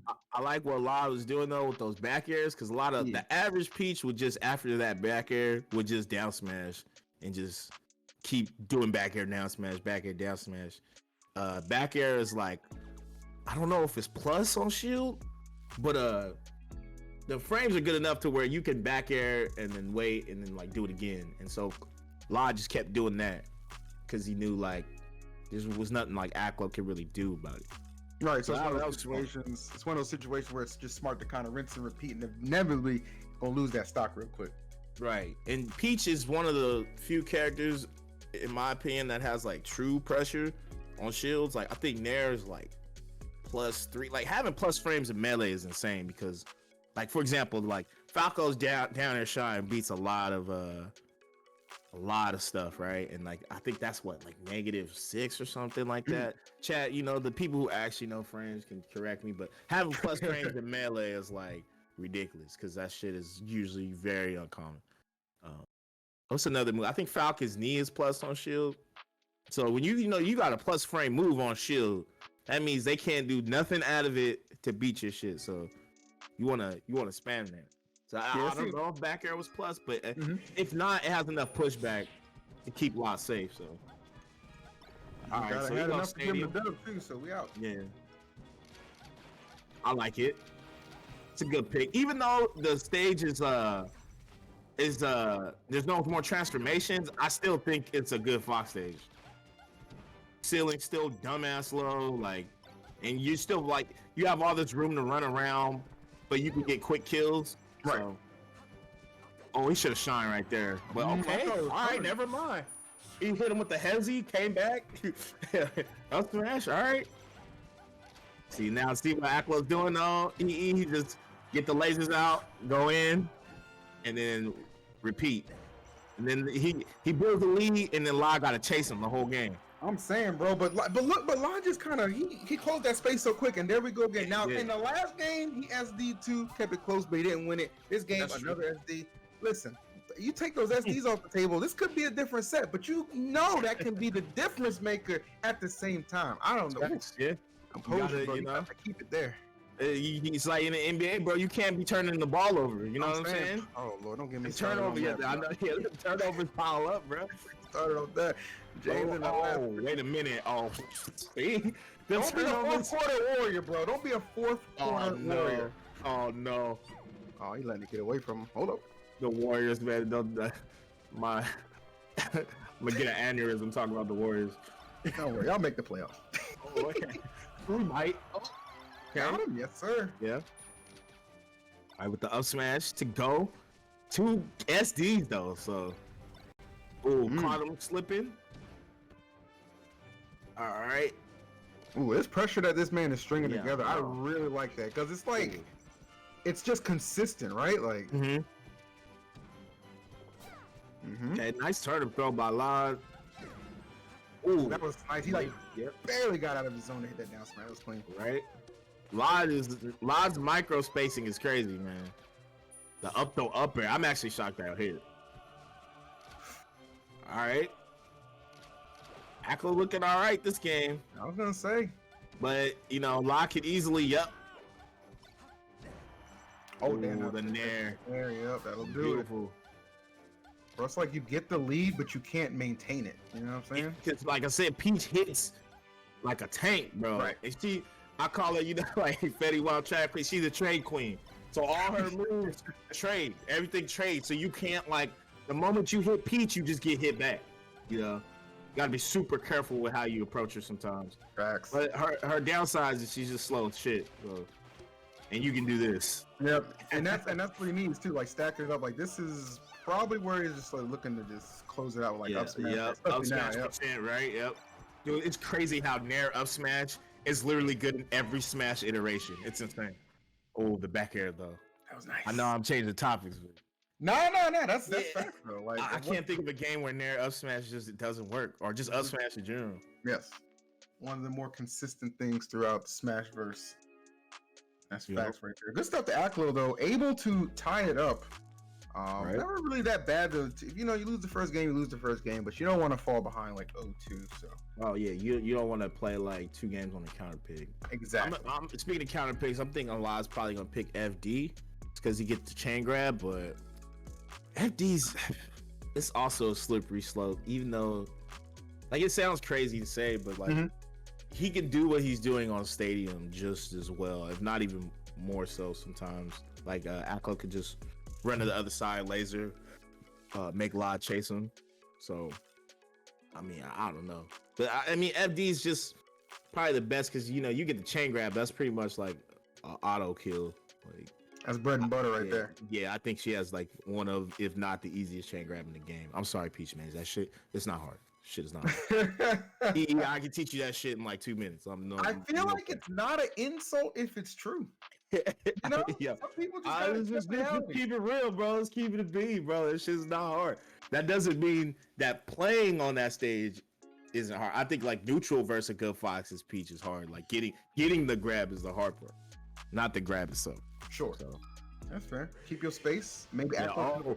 I forgot Aklo. Yeah, he has a link. His link is actually cold. His link is cold. So I forgot he goes FD against Marth and Peach and shit like that. And believe it or not, I don't know. Have you seen this matchup? Before? Not since 2012 anime convention. Okay, so this, obviously Link ain't the greatest, right? We can all come to an agreement there, sure. But some of the matchups aren't that bad for him, and this is one of them. Was it Peach, Samus, Marth to an extent? Link players are really good versus floaties, because you can just spam bombs and you can do bomb to down air, and that shit kills at 80 or whatever, So it's pretty good. So he's just gonna spam until he gets the right height, and the moment he gets that bomb, he's just gonna go in with down air or grab to up air. Those 2 things always kill. So he's just gonna try and beat him out with just straight up patience. Oh yeah, this game will probably be longer than the last 2 games combined. Okay. Yeah, listen, that's a fact. If that's what you got to do to get the dub, I'm not mad at you. I respect it. I mean, it was that or get chain grab. So, he was like, "Fuck that, get these bombs, bro." Hold that. And they both just, they got the tents out, fireplace ready. Ooh, man, this is tough, bro. They just throwing stuff at it. It's like an end of a relationship, bro. Just chucking shade at each other. You know what I'm saying? That's what I'm seeing right now. But look, as it tends to go, look who's winning. I mean, Peach is out here. lloD though, he ready for the adjustment. He's playing he knows how to at least beat Link. Link is one of those characters I don't think you necessarily need to know how to fight him, but you just got to be good enough to know what he's looking for. You know what I'm saying? Fundamentally, you just have to be sound enough to just avoid the options are coming because the character's just not that deep. Right. Is that correct? Right. Yeah, I mean he has so many, like his weaknesses like outweigh his strengths. Don't get me wrong, I do think he's better than people think, but I also think like his weaknesses are really clear, really clear. You know, someone like Peach, you know, we say she's slow, but the redeeming factor is like, you know, she hits hard, she can follow up, you know, Definitely. good combos. Like Link has the slow part, but without the other shit. You know, like The drawbacks are evident. I got you. yeah, I got you. it's just it's not worth the cons. But like I said, like in this type of matchup in particular, I do think Link is like worth picking. Yeah, I don't get an opportunity to see like Link gameplay ever. I mean, I'll just keep it 100%. Yeah. Seeing this on display right now is impressive. Like, obviously not winning, but the fact that he's even like keeping it close, I think kind of speaks volumes for this brother's gameplay. Oh yeah, Aklo's ridiculous. Yeah. He's just ridiculous straight up. But yeah, see, we're already at the halfway point, 3 stocks in. We'll probably time out. Like, okay, that at might be this a thing. yeah, if you're 4 minutes in and it's only 2 stocks have been taken this whole game, and see he's using the shield to. So he doesn't have to move, right? It'll just bounce off. Nah, yeah, he really hit him with the elementary school tactics. That's like back in the day. It works. It When works. you learned up, he had a shield back then, bro. I was a game changer. That's all you spam, bro. I remember the Yeah. first time I learned that you could like air dodge and then still like tether recovery with Link. Bro, I thought this character was busted. Yeah, I know, right? Like, how does he die? I'm like, bro, he has a hook shot, bro. And I also thought Roy. I feel like everyone thought Roy was better than Mars back then until Yes, you of actually course. played. And you're Because like, he was oh, man. cooler. Because he was Yeah, cooler. yo, he got fired in his moves, bro. Like, I know Roy's better. That's fact, bro. That's actually fact. We'll see what I was telling you. Yep. Bomb it down there. That's like that's the segue. It's just such a good punish. But it's hard to get that bomb to hit, especially with the way Live's using turnips. Live actually doing a really good job at like not letting Aklo get what he wants started and using turnips in the same way Aklo's trying to use bombs. You got to give Aklo a lot of credit there. Ooh, that was a quick like 40-piece combo. Damn. That stacked up out of 40%. nowhere. Yeah.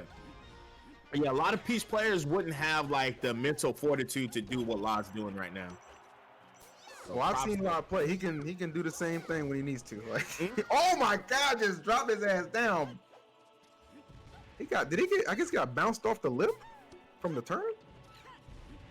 Oh, man, just went straight down. Yeah. Oh, nope. Let's do it. Okay. He gonna. Oh, he missed it. That was quick, yep. Yeah. Still close. Like Aklo could still bring it back, but it's a struggle. He's gotta like take a risk at this point. There it is, up there. Yep. That boomerang will do it. Bro, That it's so boomerang reliable. when you hit it from really close, it has like a sweet spot that pops you directly up. Otherwise, if you throw it from far, it'll just graze you. Now he's using the boomerang much more now. I mean, I felt like he was down a considerable amount. So yeah, I'm shocked they haven't time, bro, because the first stock took forever. Yes, it was a grueling affair for sure. Ooh, Damn, the last possible second. That shit out for a long time. Uh-oh. Wait a minute. Okay. See, percents matter so much in this type of matchup, bro. Oh, that's it. Bomb down there. Oh, he moved. Again? Is that it?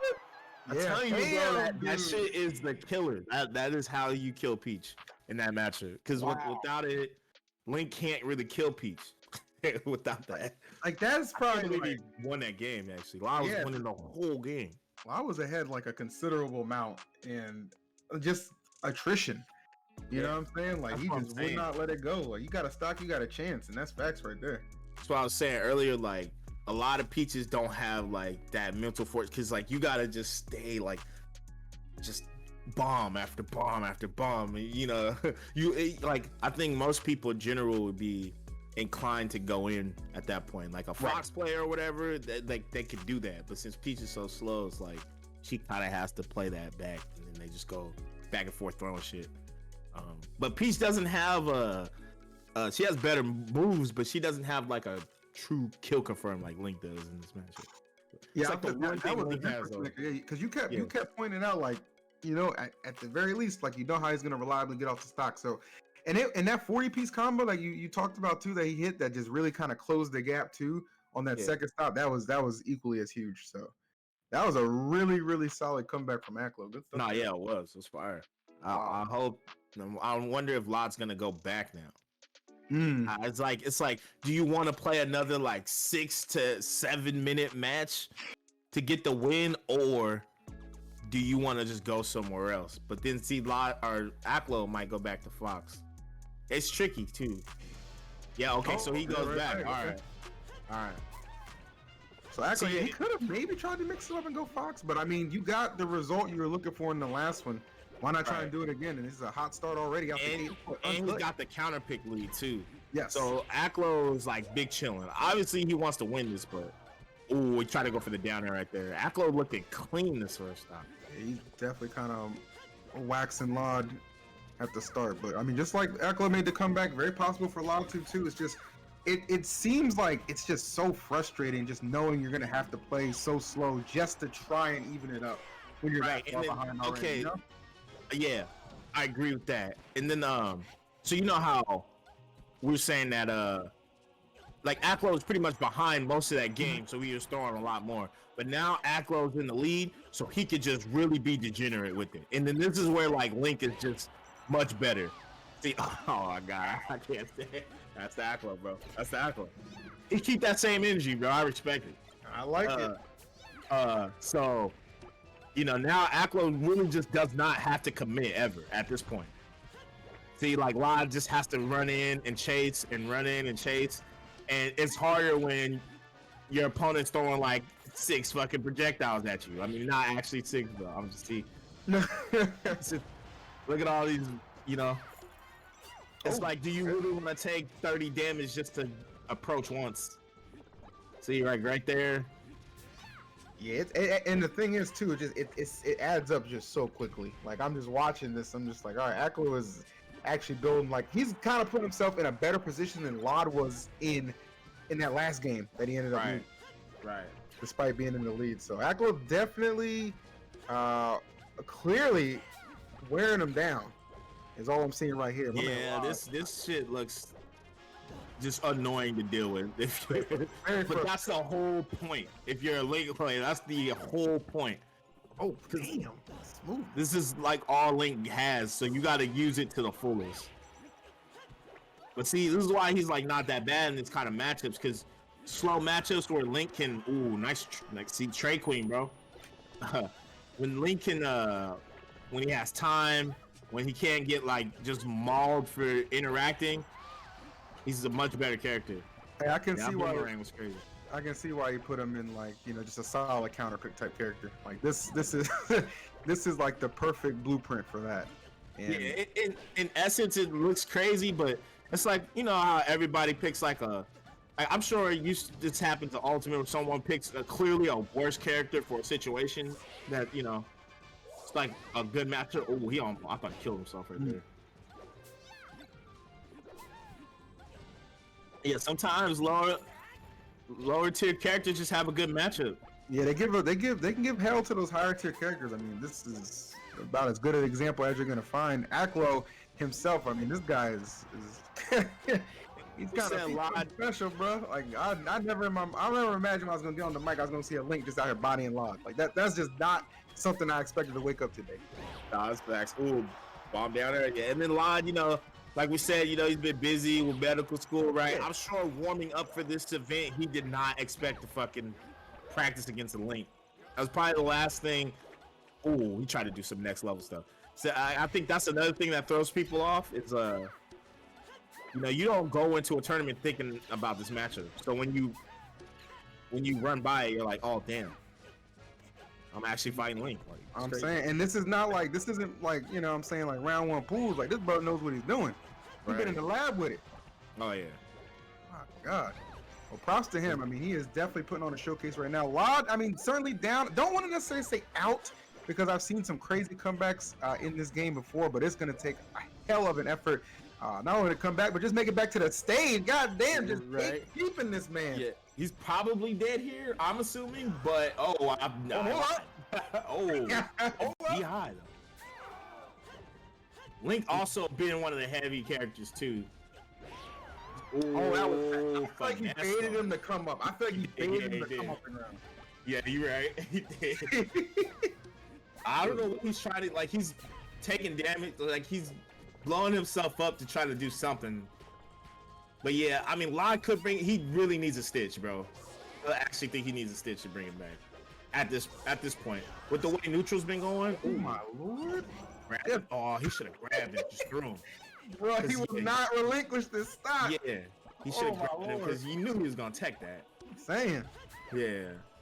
And now, see, this is just Aklo's game to lose at this point. All he has to do is just keep throwing bombs and just stay in the same spot over and over, and he can just win. But let's see. Yeah, I don't see. I feel like this would have to be Aklo's game to lose. Yeah, no, yeah, You know what I for mean? Sure. Oof. All right, just chucking again, bombs, projectiles, everything we got. I think, yeah, lloD needs a Stitch, bro. That's the only way I can see this happening.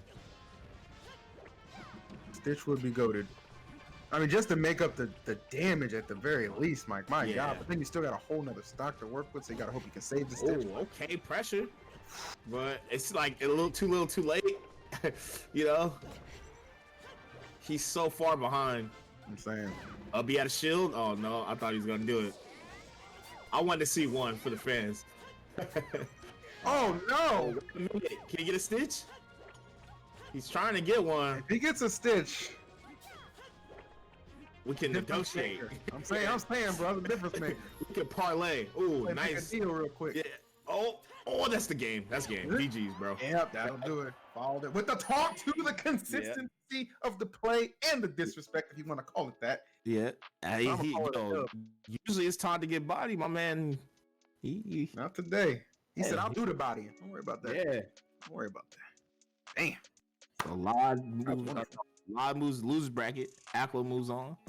I wonder. I need to pull up the bracket. Hold on, I got the bracket. I got it. Take a little peek real quick, man. Take a little peek. You take a peek at the bracket. I'm gonna take a peek at the chat real We quick. got See how everybody's doing. Jmook with the upset over none. Shout out to Jmook. Oh, Sheik they player. will be done. Yep. Oh wow. Very 3-1. impressive. Aklo will be playing Wizzrobe. Okay. Aklo versus Wizzy. J I'm Flex here for it. had an upset over Hacks. Hey, what up, chat? Magi, DQ. We're gonna see the classic. Damn, Zain Hungrybox. Zain before H-Box? top 16. Damn. That's crazy. So That's wait, if actually H-Box have a lower seed? He has to. Yeah, because I That's was like, before insane. top 16. Yeah, that's damn. That's actually insane. That's OD. All right, and losers, we got Tuesday and Zilla's 2-1 in Tuesday's favor. Forrest is up 1-0 over J Flex. Panda 3-0 Zeker. Panda 3-2 Polish. None 3-0 over Reeve. My boy Real Thing is up 1 over Colbol. Drephen beat Slug. Drephen? Yep, Drephen. Oh, Dref? Old school, baby. Drephen beat Bones too. I remember getting chain grabbed by that guy back at tournament MDVA. It's a while ago, but Shout out to Drephen. I was like, who Yeah, we is got this some guy? good matches though. That Aklo set though. I mean that game 3 really changed everything. That was His nasty. comeback, yeah, that changed everything. And then That he was started off game 4 so strong. That Link counter pick though is real, bro. I think that Link, like that, probably kind of put in the back of mind, like anybody who got to fight against him, like, all right, bet I actually legitimately need to be prepared for this. Like, Yeah, you know, if you're gonna pick, I think it's either one or two things. You either prepare for the Link, or you don't pick FD. One of the two. One of the two, because he only goes Link on FD for the most part.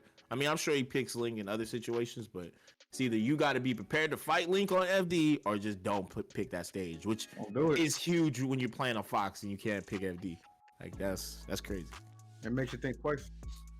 Oh, going to our next match. All right. All right, so Oh, Gahtzu versus Moky. Nice. Ooh. All right. Yeah. I'll never forget this brother Gahtzu. I think he set like a crazy gameplay record at a Smash the Record.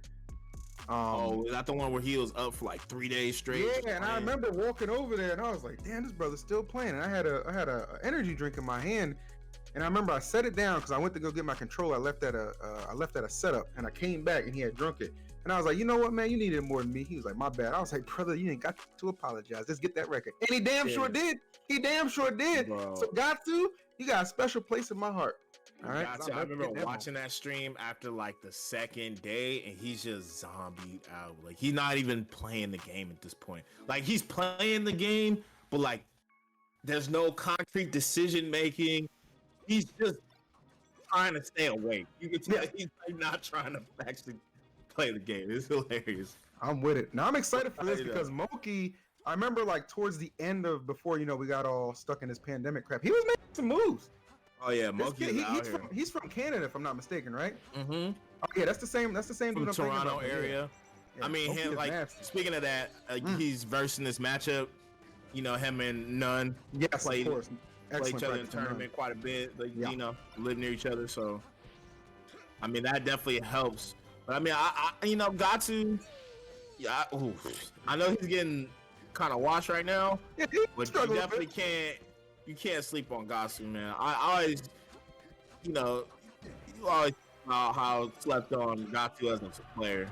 Really remarkable player, man. I've seen him sneak into a couple top 8s you wouldn't expect. All right, this man definitely knows how to handle his sticks. But right now, as you said, I think it could very well be just that insane matchup experience against one of the best in the business, and Nunn definitely paying off in this first game. But it only takes one grab and maybe a couple of knees, and them tides can turn. But you got to be able to hit him first. Oh damn, okay. You got to be able to hit him first. That's the thing.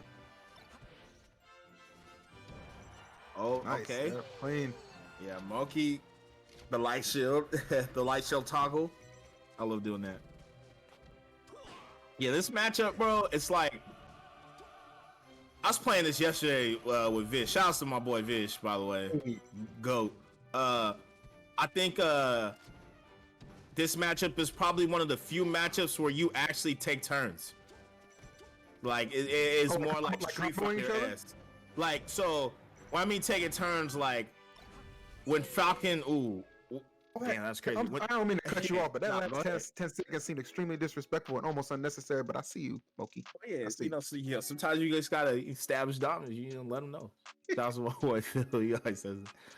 So basically, like when you taking turns, it's just like when Falcon does something, you just have to respect it. When Fox does something, you have to respect it. Yeah, and you can't try to challenge it. A lot of matchups like. Say Fox Falco, for instance, Fox hits your shield as Falco, you can shine at a shield, and vice versa, right? I feel like you can do that in this matchup. Don't get me wrong, just stomp at a shield, shine at a shield, but it's a lot of situations where you just gotta hold that and like wait till it's your turn. You know what I'm saying? Yep, that's to do a move. Yeah, that's fair. The whole ending sequence of that last match was just nasty. Like, Moky's back air shine, like.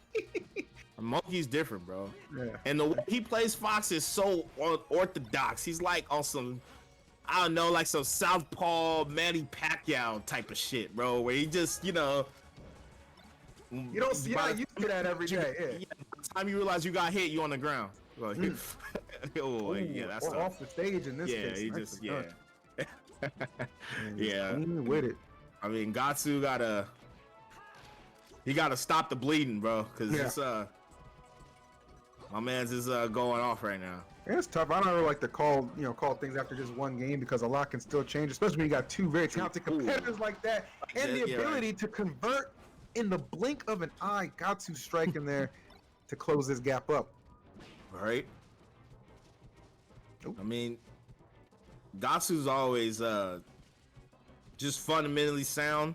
I think he's just another one of those momentum-based players as well.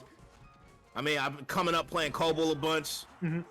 I feel like that energy kind of matches when you just play someone for so long. It's actually kind of a cool dynamic. It's like, okay, you got the matchup experience of Nunn versus the matchup experience of Colbol, right? Like, which one's gonna pay off a little bit better for now? And they both play the characters hella crazy. Mm-hmm. They're not like there's no one that plays. No Fox plays like Colbol. No Falcon plays like Nunn. Facts. I'd agree with that. Yeah, so you gotta play like what you're used to is probably so different than the norm. Okay, oh, I missed the dash. Okay, this should be a back air grab ledge. Back air again. Oh, he went for okay. Luckily, Moky drifted.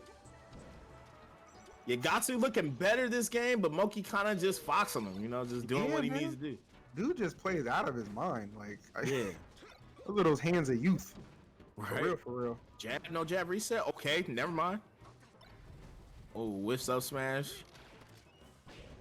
Oh, Moky using grab too. Bro. Yeah. Right?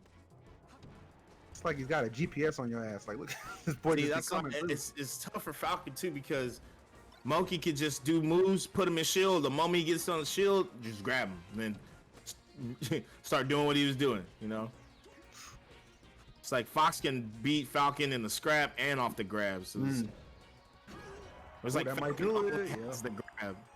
Yeah. Damn. Yeah, that was tough. I don't know where he should go. He might either go back, maybe Dreamland. Maybe the space might help him. Yeah, put a little distance between them because like close quarters, it seems like Moky's just, you know what I'm saying? Yeah, Moky. Kind of give him the hands if I'm being no cap. Yeah. Nah, I mean Moky. Moky's good in the scramble too. So you got to really make like not just good decisions, but you got to make quick good decisions. You know, Right. like you can't. Yeah, you got to be fast with it versus somebody like Moky. Okay. Oh. Missed the roll. Yeah, Oh, that's good a catch. carry. Good Yeah, jump up. Yep. That's shine. Yeah. Oh, I think he could have shined. He might have gotten up B, so I see why he didn't do it. Up air. Yeah. Played it safe. And that's like, how about that confidence, right? It's like, okay, Shine will definitely kill him here, but there's that off chance I get caught up. But you're so confident in your ability to convert, you're just like, I'll let him back on the stage because I know I'm still getting that stock. Right. And that joint. Okay. Oh, missed it. Oh, yo. Okay, now, yo, that's different. That's actually, I've never seen that so blatant. You know, just in neutral too. Oh, nice my catch. There we goodness. go. Turn it. I'd say knee is the fast food rest. So you just You get know it what? I done like right that. I like that. Because That's the drive-through rest. You know, that's the microwave rest, bro. he ain't got time for all the extras. Yeah. Right.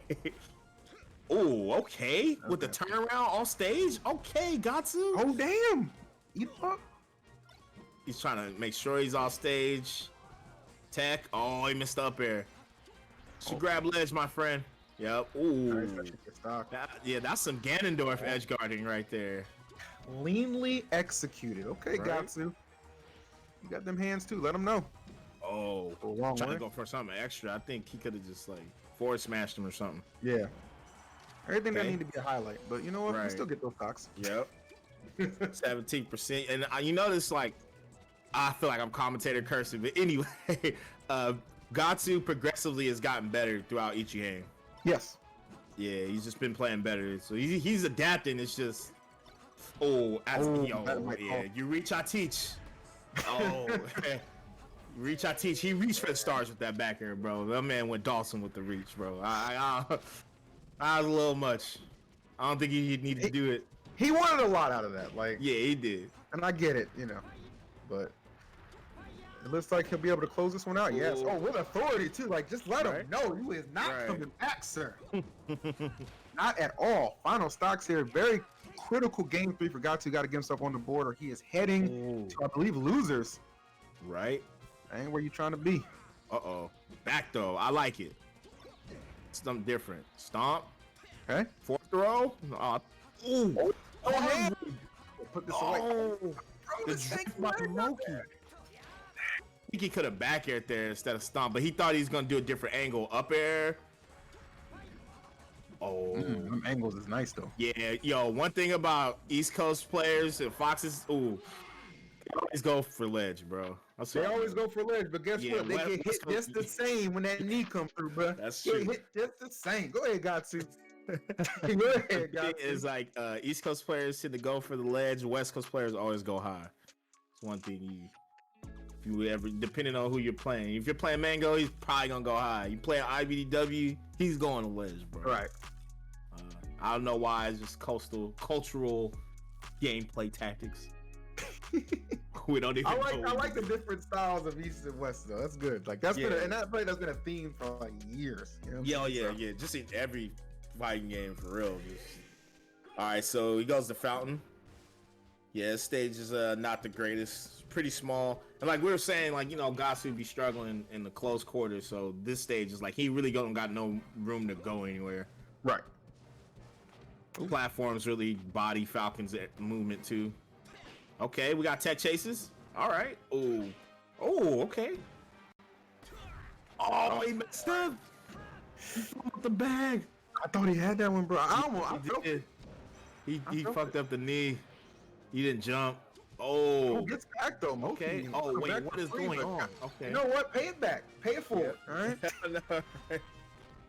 Get it how you live. I got you, bro. Oh, I'm feeling charitable today. All right. Even.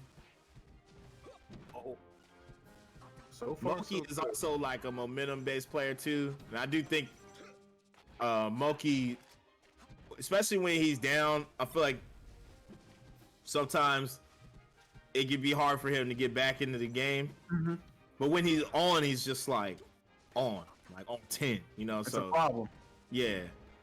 But let's see. Whereas Gahtzu is kind of like also numb to everything type of stuff. He just plays, So I think he just plays to play the game, and that's a dangerous thing when you're not getting tilted and stuff like that. You're just like, all right, hey, I'm still good. I ain't worried about it. I'm down in stock right now. I'm getting up smash. All right. I'm getting combo.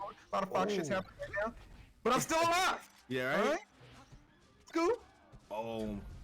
Oh, he went for Okay, what are you doing, my guy? Yeah. It's top 64, man. This is not unranked. Yeah. Oh man, those four smashes.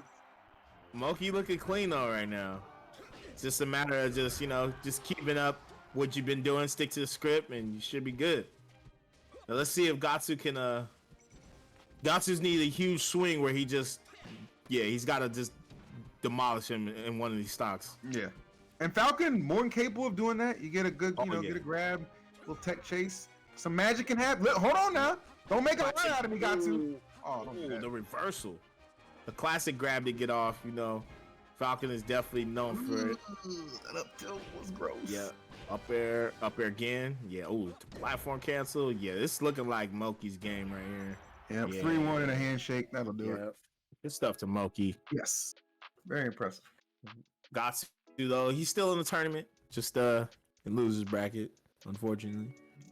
So still in bracket, you good. Don't worry about that. Yep. But definitely a very, very impressive showing from Moky. Good to see Gahtzu fight back hard in a couple of those matches too, especially after I think a 3-stock in the opener. So definitely good to see some aggression still being applied and stuff like that. So. Yeah, I'm saying good stuff. Yeah, I know. This tournament been nice. I know. Well, I'm having a good time. I know we're back at it tomorrow too. We're like 16 the top 8, so that'll be fun. Hey, very much looking forward to that. All right, bro. You know what I'm saying? Yeah. I'm trying to just look at these other matches, see what happened. Okay, so None beat Reeve, Colbol over Real Thing, Forrest over J Flex. J Salt is playing lloD right now, and J Salt's up a game. Winner will J Salt's up against who? I'm sorry. lloD. lloD, okay. Yeah, J Salt also beat Ryobeat the round before, so back-to-back peaches as a Sheik player. So that's pretty good bracket right there. So yeah, we got some. We got some things. Yeah, we got some. So I mean, we got Aklo, Wizzrobe, Ginger, Jmook. I'm assuming we saving Zain Hungrybox for last. I hope so. Yeah, I just want to get on stream, bro. Yeah, I said I need it. Oh, okay. Oh, okay. All right. So after this quick 2-minute intermission, folks, we might have something special for you. Don't go anywhere. We got more Four Loco Fight Night on the other side. We'll see you in a minute. Hey, let's go. Revealing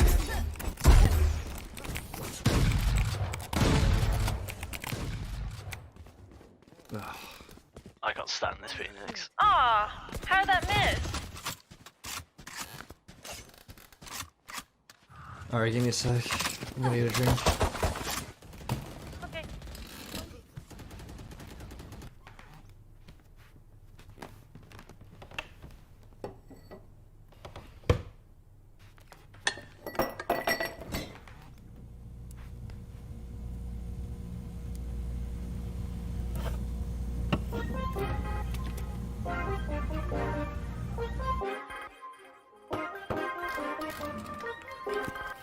Can you hear me? Yeah. Funhouse active. King of the palace. Trouble like Malcolm. Ball up fist in the air to the flashlight. Yeah. Hands up in the air till they gun me down. Oh. I keep it on it, they crunching the numbers. Yeah, wow. Young hitter got a fetish for success. If I ain't next, then I just leave a pressure. Next to rain on the window pane, puffin' plain Jane. Let them second guess me, wanna cop the Porsche with the porcelain skin. Rip the wheels, let the horses just spits. Why they trash at the chore on my list? Added a sword, but I saw with the pen. I'm eating good, Miss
Yo, what up, y'all? Welcome Hello, back. friends. Hopefully everybody's having a wonderful day, wonderful evening. I'm joined by the legend EE. What up? What up? I'm having a great time. It's nice to be on an event with very clean, easy to follow along production. Two, the GOAT himself, Young Waff. You know what I'm saying? Homemade waffles. We got Ghost And- in. Let's go. And we got a ton of just good talent and stuff like that. So appreciate y'all being so inviting. Chat's been lit. Appreciate you guys. You know what I'm saying? Shout out to chat, bro. What up? I see Vish in there too. I got Vish. Let's go, Vish. Shouts to everybody watching, man. We definitely appreciate y'all. Everybody, you know, whether you into the event, you just lurking, you know, anybody driving, listening to the commentary. That's the I stay doing that at events I'm not at. So anybody that's doing that, I used to DoorDash, you know, listening to EE or, you know, Scar, Toph or somebody, you know. Like, so shout outs to you. Drive safely, by the way. Yeah, the match is not that important. Please. But, if you are Treat it like driving and radio. if you're driving and you listen to this, you know, flash your lights one time, you know, just for your boy. I appreciate it. You're insane. Everybody that's at home, you know, shout out to you guys. Everybody on their phone. I know there's probably someone laying in bed right now watching or listening. Shout out That to was you. me Well. until it was time to get up and commentate. Yeah, that's what I'm saying. was So many literally streams, I just be cooling, laying down, just watching. So to everybody viewing from wherever you are on this planet, thank you. And shout outs to, you know, Beast Coast and Four Loco for, you know, having this. Holding it down for the boys. You know what I'm saying? I shout, and there's a lot of people in chat, actually like 3,000 strong. So that's big right there. That's a lot of Appreciate people. that. We ain't even at top. We in top 64, but we ain't even at top 8 yet though. Y'all pulling numbers like that. Okay. I know. Appreciate y'all. Let's go. Let's see where everybody's from. Got from Mexico. Let's go. London. All right. Yeah, man. Chat. Everybody in chat. Where you from? Holla at us. Yeah, Let us know where your you from, location. man? Yeah. Give us your locations. Earth. Oh, All Jmook right. is- Bars. New York. Pakistan. Let's go. Pakistan. New Jersey. Washington. Chicago. Oh, Utah. Mexico. I'm sorry to hear that. Okay. New Zealand. Okay. North Carolina. LA. I don't know if that's Louisiana or Los Angeles. DC. Atlanta. Uptown. Okay. Is that New York? Oakland. Town business. All right. I see you, Ivan. Let's get it. Baltimore. Okay. Hey, You let's got go. some more? Phoenix. New York, Toronto, Michigan. Okay, wait. Oh no, they haven't started yet. Okay, I'll read some more names. The Netherlands, Jersey. Okay, DR, Dominican Republic, Mexico, Australia, Ottawa, Vermont, Indiana, Vancouver, Brazil, Wales, Hawaii. Oh my God, we actually global. UAE. All right. Here we go. I'm sorry, I had to read all these names. Next time I'm gonna read some more. I'll read some more later. All right. We do be reading though. Chic. Yeah, I was out here. All right, so this matchup is weird, man. Always thought Ginger. Like, I feel like two of the better matchups he is good at is this one and Fox. Okay. Well, we saw what we could do against Fox earlier against Colbol. Yeah, right. Like, Ginger is to me very exceptional in this matchup, but Jmook is another player who I hate saying it on the come. I'll keep it like this. I'll be real. I did not know who Jmook was prior to quarantine. Okay. I'm keep it all the way B. I didn't know who he was. That's no knock. I'm sorry, Jmook. I'm sure you were a great player before quarantine. But so, you know, like people like Jmook, LSD, I guess Aklo, they're really like, you know, are out here in this online era, you know? So Listen, shout out to everybody who's prospering out here. My bad, Exactly. go. Like sometimes you don't know who they are in college, bro. They get to NBA, they surprise you. You know what I'm saying? That's just what's happening right now. Facts, bro. You just took another step, and that's cool. That's Get that facts. acknowledgement, bro. You going toe to toe right now with Ginger in a matchup he specifically is skilled in. I'm not mad at you, brother. I think Jmook is from Tri-State, I believe. Yo, Twitch chat. I'm pretty sure Jmook's from Jersey. Correct me if I'm wrong. I'm not that tapped in, but for there, yep. You know, get him. New York is pretty solid right now. New York, okay. New York, Upstate, okay. Shout out to New York. Fuck with New York heavy, bro. Yes, sir. So yeah, you know, coming from upstate New York against Michigan's finest right here. Definitely a good battle. So Down far. tilt? Oh no, yeah. That's why I suggest down tilt. I don't know if it would have killed, but It was like I think it's 148. I better. think I would have got it. Yeah, I think it would have killed because I think that's better because all like top level Sheiks always get the ops attack. Just even now, even with that like not Sheik, like just top players in general are getting that. Okay, the tech chases. Oh, that clanked. That's weird. All right. He is on here. Tech bat. Oh yeah. His tech chases are fire. All right, Ginger trying to get in there. Oh, these Okay, yeah, he's controlling this everything. matchup. Okay, how I feel about Falco Sheik. You know, I'm a Falco. I'm Falco enthusiast, so of course the bias is there. I think I do think Sheik wins this. However, well, disclaimer. I think when Falco's playing really good, he probably wins it. And even though I think Sheik wins, Sheik can't be lazy, in my opinion. You have to be cognizant of everything that's happening. That feels about right. Like every stock seems so important, right? Like, and that's on both sides, right? Between like Gimps from Sheik and then just the combo game of Falco. Like you really don't have that much of a window for error and execution. Right. My precision right now probably gonna be the difference maker. Oh, he rolled out of there. All right. seeing like this mid platform is really good. Like platforms in general are just good for Sheik, but see Ginger can stop, don't take in place. Oh, he gets the down smash off. Oh, grab, get off. Oh damn! That was brave as hell. That was brave as hell. Bro, what? Knew. That was a straight up read. That was a straight up read. Who does that? Like, that's crazy. Sir. He was like, yo, I know you're gonna like DI all the way down there to avoid my needles because you think I'm a needle. And he was like, you thought. Damn, bro. He went all the way down there. I'm saying, bro, deeper than prom night. My man was committed. I pay my respects to him. I pay my respects. Lord have mercy. And off the game number 2, Waff, we taking it to FD.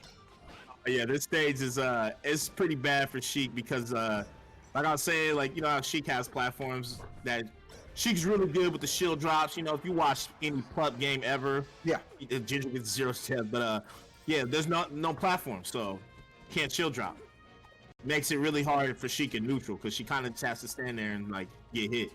So definitely a good pick by Ginger. Oh, he fumbled the bag though. No, that's huge. Like you cannot let a lead like that. Nah, yeah, that's unfortunate. Yeah.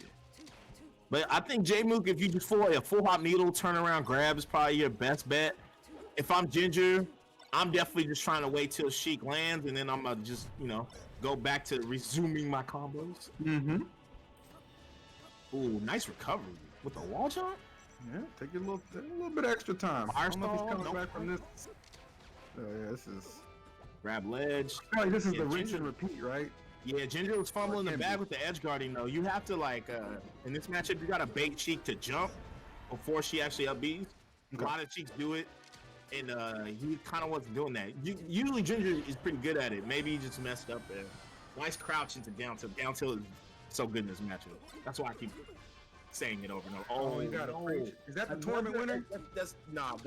That's he just messed up a ledge dash. Tournament winner is when you like pop up in the air, but you meant to like ledge dash or something. Oh yeah, you go high. Yeah. Okay, these tech chases though.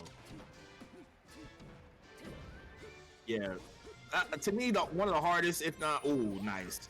He's catching Ginger on the ledge, man.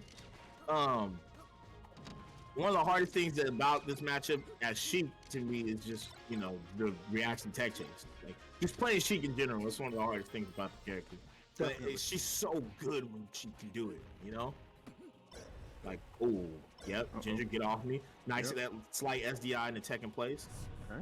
Another good utilization of the wall jump there, just to add a little extra dimension for that recovery. Gets back safely. Again, this started out so good for Ginger. It just escaped him. Oh yeah, you can't AC bear that. Shield's humongous. Ooh, familiar? Oh, don't do that. Diamond cutter, baby. It's the Rockets in the building. Oh yeah. The Rockets in the building. Holy crap. With that hole, bro. Looking like Hove and Beanie Siegel on stage, bro. No, they felt that one. Yeah. Hit him with the La Familia, bro. That's tough. I do think he should go back. I think he had the right ideas on stage, Ginger, but he just played it wrong towards the end, especially with the edge guarding. Like, yeah, I mean, even if you look at the start of the match, right? He was incredibly dominant before that. Yeah, then the two SDs, that was huge. So I think going back here is the play. Tech chase, yep. Grab the ledge. No, he doesn't. Sometimes too fast to react to. Tech chase, nice. Okay. Tech back, yeah, they always tech back there. I love that. The anticipation of that dare, that was Ginger, you got a ledge dash, my guy. He's coming up with double laser and like high dare. Oh yeah, that shit is not. Yeah, he's getting chalked by it. All right, let's see what he's got. Grab, misses. All right. Down tilt? I like there that. You go. You've been calling for it. He delivered. Yeah, I know. He lived that time. Oh, see, that's the jump I was talking about. Cheiks always do that jump with fair before they recover. And Ginger caught it. Jmook did it from really a low height, which is kind of wild. Okay. All right. Ginger up till. I like how I got a roll. Yep. Hey, get him again. Yes, sir. One more time. Yes, sir. 4 times for the fans. 4 times for the fans. Oh, come on, you ain't real. Yeah. Oh no. Oh man. Dude, that seems such a such an awful situation to get caught up in. Yeah, it's just hard for Ginger to really get out of it. Okay, nice drip on the down edge by Ginger. Oh, got a ledge dash, my guy. He is putting gotta do it. Some scary situations. Yeah, it's just Jmook's ready for all the options that aren't that. It's hard to just like, for me at least. I am definitely on the mic for a reason. It is hard to consistently just hit ledge dashes like that. Fair. No lie. Oh wow, okay. I like the aggressiveness. Yeah. And the setup behind it, bro. This Yeah, is getting away Jmook from was Ginger. spazzing. Oh yeah, he saved him. He was actually dead. Wait a minute, grab ledge, doesn't matter.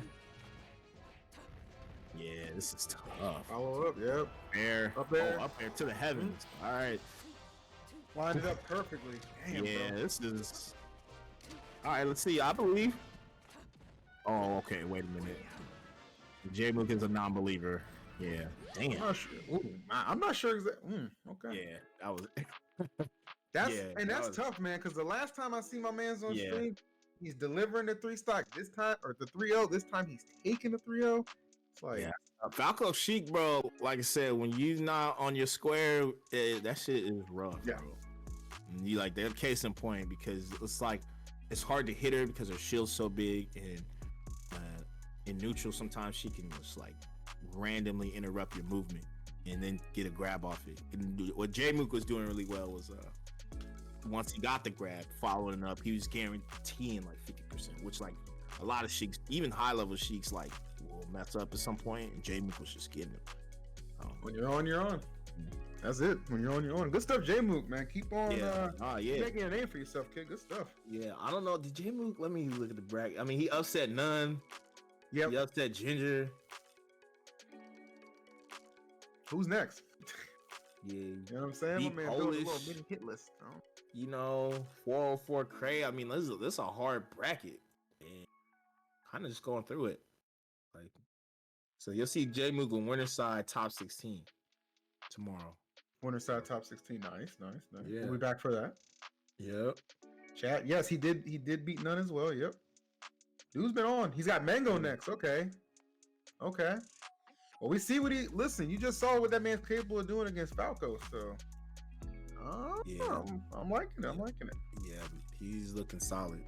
That matchup is tough, man.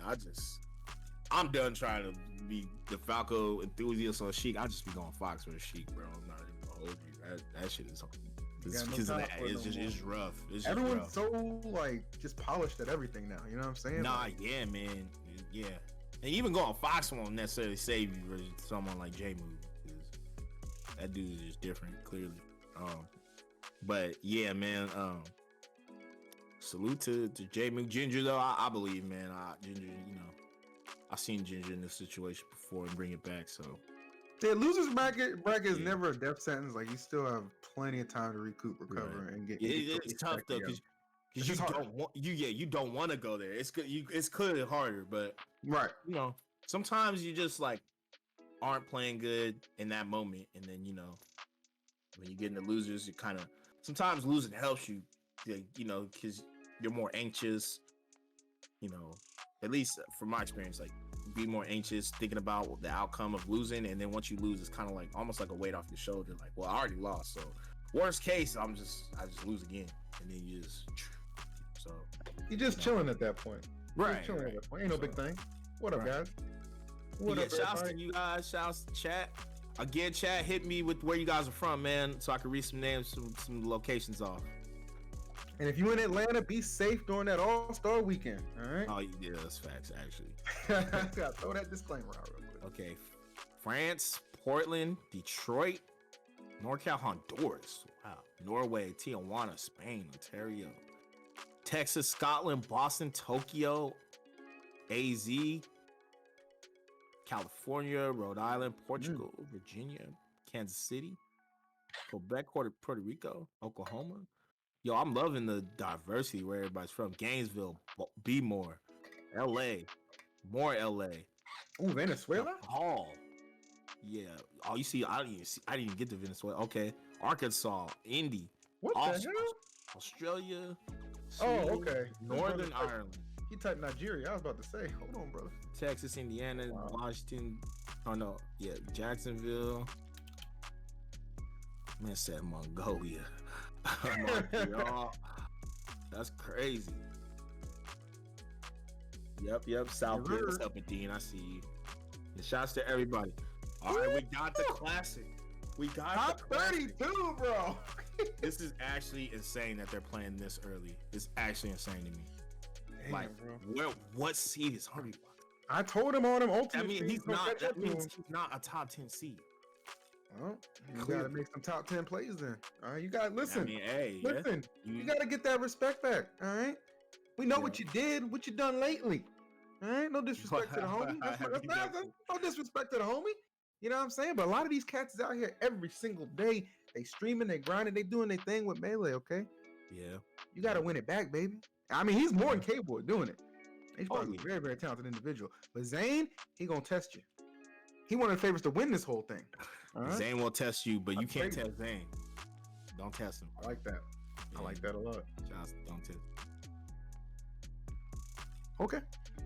So we got a quick little minute break just to kind of build up the suspense for you. And when we come back on the other side, Zain, Hbox, one more time. We'll see you in a minute. Hey.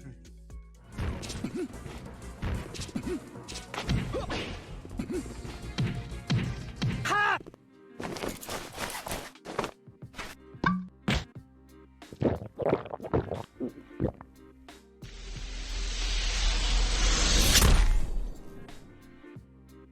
Ready?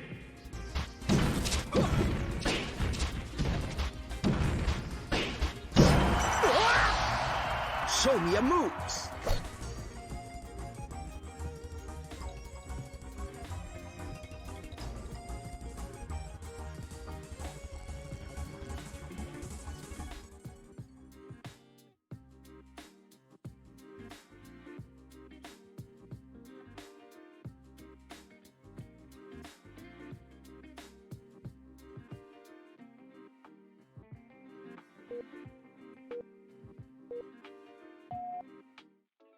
Yo, we're back. Hopefully y'all enjoyed that ad. My boy Falco getting comboed to 8-bit. You know what I'm saying? He can't escape it. Yeah, he cannot. You know, I'm back. Young Waff, joined by legendary EE. What's up, friend? V2. Yes, sir. Here, been having a great time. It's been a wonderful hour and a half of Melee matches. Me and the GOAT have got to commentate so far. So, and we still got some more good stuff to go through, man. Again, if you're just tuning in, we teased it just about a minute ago. Hbox and Zain having what is about to be, in many ways, you can say a historic meetup in top 32 winners. I can't remember the last time two players of this magnitude have met up this early in a winner's bracket. You know what I'm saying? Like, just the impact of both. That's crazy. Yeah. So, I mean, I just can't believe they're playing before top 16. That's actually wild. I mean, I know Hungrybox definitely, let's just call it a spade. My man be on a slump. Hold on. Can I say something real quick, Wall? But y'all go ahead. Go. Bath. Can you even wave shine EE? Let me tell you something. I was getting kneed by G-Reg and chain grab by KM when you were still a thought in your daddy's head. Okay, don't disrespect me like that. Okay, don't do that. You don't even know who they are. Okay, I don't know if you're a dot kid or a dot kid 2.0. I don't even know. Okay, don't do that. Don't do that. You don't know who that is. Go do your history, okay? That's all I got to say about that, okay? That's all I got to say about that. But yeah, commentators can't catch a break, bro. You play the game, everybody be like, "Yo, you just commentating." You play the game. Do you even play this game? You're just like, "Yo." Dude, I'm just a huge Melee fan. Like, I be in the crowds. I be, cheering with the boys. I've definitely caught you at tournaments playing teams in Melee. Yeah, teams are great. You still play Sheik? When I saw you, you were playing Sheik. I do play Sheik because I have no faith in my tech skill anymore, and I'm proud to admit it. All right. I mean, hey, fair enough. Fair enough. All right, enough about me, but we got Hungrybox. We got Zain. It's about to be dope. Winners top 32. Hope you guys are ready for this. Well, yeah. What I was saying is, you know, Hungrybox been slumping lately. Let's be real. Yeah. Here, Like it is. well, you know, he just hasn't, you know, look, like, yeah, my man been catching a lot of L's to a lot of different people. And so, you know, he been on this kind of redemption arc, you know, as of late. You know, he won the Gallant Open over SFAT. I know he's won a couple tournaments over Ginger. And so I think, you know, he's been kind of going back into himself. You know, getting used to the online world. Sure. Now, like, and the big dog. You know what I'm saying? Like, Zain is the opposite since quarantine. Literally just dominant. Just straight dominant. He maybe lost one tournament, maybe at best. I remember he won I remember someone was doing the thing. I think he won 2 or 3 of those tournaments. You know, like the ones that were happening every single week. I think Mango got one and Zain got 3. Like, it was crazy. Got all the other weeks. And so Zain's just it's a interesting dynamic because you have one top player who, you know, being a Hungrybox, arguably, you know, one of the best to ever touch a controller. Sure. And then you got like the rising new top guy with Zain, and it's just like you're seeing one just he just losing constantly, and then Zain's just like not being touched. Yeah, know? So, it's interesting to me too, because in a lot of ways I feel like it's not even like some people like might describe it as like a passing of the torch, but it's not even that. Like Zain's just flat out taking that shit. You know what I mean? No, like, this ain't a pass. He's like, yo, you don't have a choice. Right. It You know is what my I'm saying? torch. He just body bagging kids. So Yeah, H-Box but definitely would have worked cut out. my man's is we talking storylines, and Zain's still in his bag, bro. Mm-hmm. I mean, the work ethic speaks for itself with Zain, bro. My man's be on stream 4 or 5 hours a day practicing against Tyler Swift, and just, you know, making sure he's on point for every matchup. You know, gotta do it, man. He's just built different like that. And Zain, he's not the type. He's not, you know. He's gonna show you all his decks. He's gonna show you all his strategies and still beat you, because he knows he can adapt around it. I always think it's the practice off stream that's the scariest. Like what is he not showing you too? You know what I mean? Like, yeah, that's the thing though. I think Zain's showing you everything because he's so confident in his game that he don't need to hide it. You know that I really believe that with him, but I could be wrong. You know, Hungrybox on the other hand, you know, my man been making content. Been playing a lot of Ultimate. So, you know, it's just like he ain't been in his bag as of late because of that. But he's also been playing like a lot longer than Zain too. Like, to be That's fair. true. So like That's at some point you kind of like, I don't know if you want to say age out or just grow out, but you know, like some other things catch your fancy too. Like we understand what this man has done throughout his career, but at the same time we understand like right now Zain is that guy. But even being that guy, look what H-Box is. He's like, y'all better remember who the hell I am right now. 2 stocks pretty even. Can't count anybody out yet. Yeah, keeping it respectable for sure. I mean, what I'm trying to see is how will Hungrybox adjust to what Zain's throwing at him. He's doing a good job. Oh, that DIN though. All right, still living. He can get the kill right here. Oh, messes up. That's tough. Okay. Oh, Zain just taking the crouch, going right back into the sword play. Oh, okay. Sometimes that's all it takes. H-Box. I thought he was gonna. I thought he was gonna pull the trigger just because of his percent. I was like, eh. Oh, he messes up the edge guard. I feel like this matchup. I always thought Marth won, but a lot of people will say Puff too. I think this matchup has been debated. I think Marth has just, you know, the range to just wall out every option Puff has. However, at any point, Puff can just kill Marth. True. You know, you could duck under the grab rest. You could throw him off stage, and his recovery isn't really good in this matchup. So, you know, that recovery is snipeable. Right. Puff. That's facts. And then you could just let him come down, like, be on the stage, rest. This game is super close. I'm saying, bro. Definitely didn't seem like it was kind of heading that way just based off how quickly Zain eviscerated that first stock. But H-Box just crawling his way back through. Opportunity to take the first game. Really be a big tone setter for him, too, if he's able to do it. The air dodge on that platform. Ooh, that pound. Ooh. Okay. Is he gonna... Okay, if I'm Zain, I'm gonna crouch into something. Oh, wait a minute. This might grab the ledge. No, he doesn't grab it. He's gotta grab the ledge. Rest? Oh No, my no rest. god, bro, you called it. Okay. Yeah, see, nah, Mars recovery is shit in this matchup. At least to me. However, as long as you stay away from the ledge, you should be all right. Okay. You should be all right. You just gotta build, just build up damage. Wall out, defensive play, grabs into pivot tippers or whatnot, and you get mix up Puff with do DI mix-ups off of grab, like down throw. You can trick her into DI in certain ways. For you, Wop, how big is it that Hbox gets the first match? Because he gets the counter pick advantage now too, right? So I think it's big. I mean, I think every game, most people be like, well, he doesn't want to go down 0-1 or 0-2. I think it just versus Zain doesn't matter. Every game matters. Every game. Like, even if you're on your own counter pick, you gotta get that done. Like every game matters.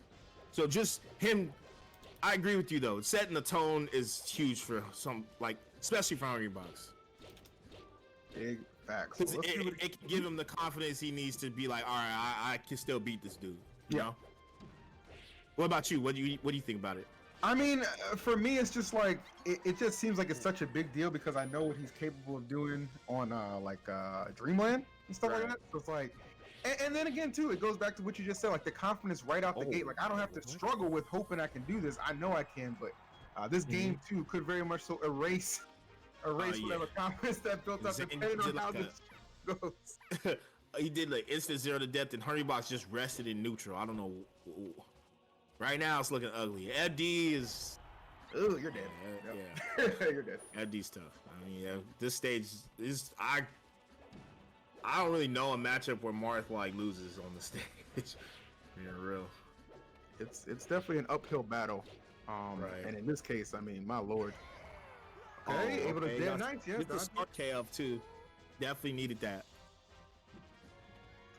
All right, so I mean, I don't know if he'll go for rest again. It might be worth it, but he'll still be down stock. So. Zain, on the other hand, you just kind of have to keep doing what you're doing. Make sure you don't pivot tippers on point, bro. See, when you pivot tipper like that, it's just like. I remember the first time I saw somebody doing it impressively was Pew Pew, I want to say. Yep. And then now you just got Zain who's just kind of almost perfected and mastered it.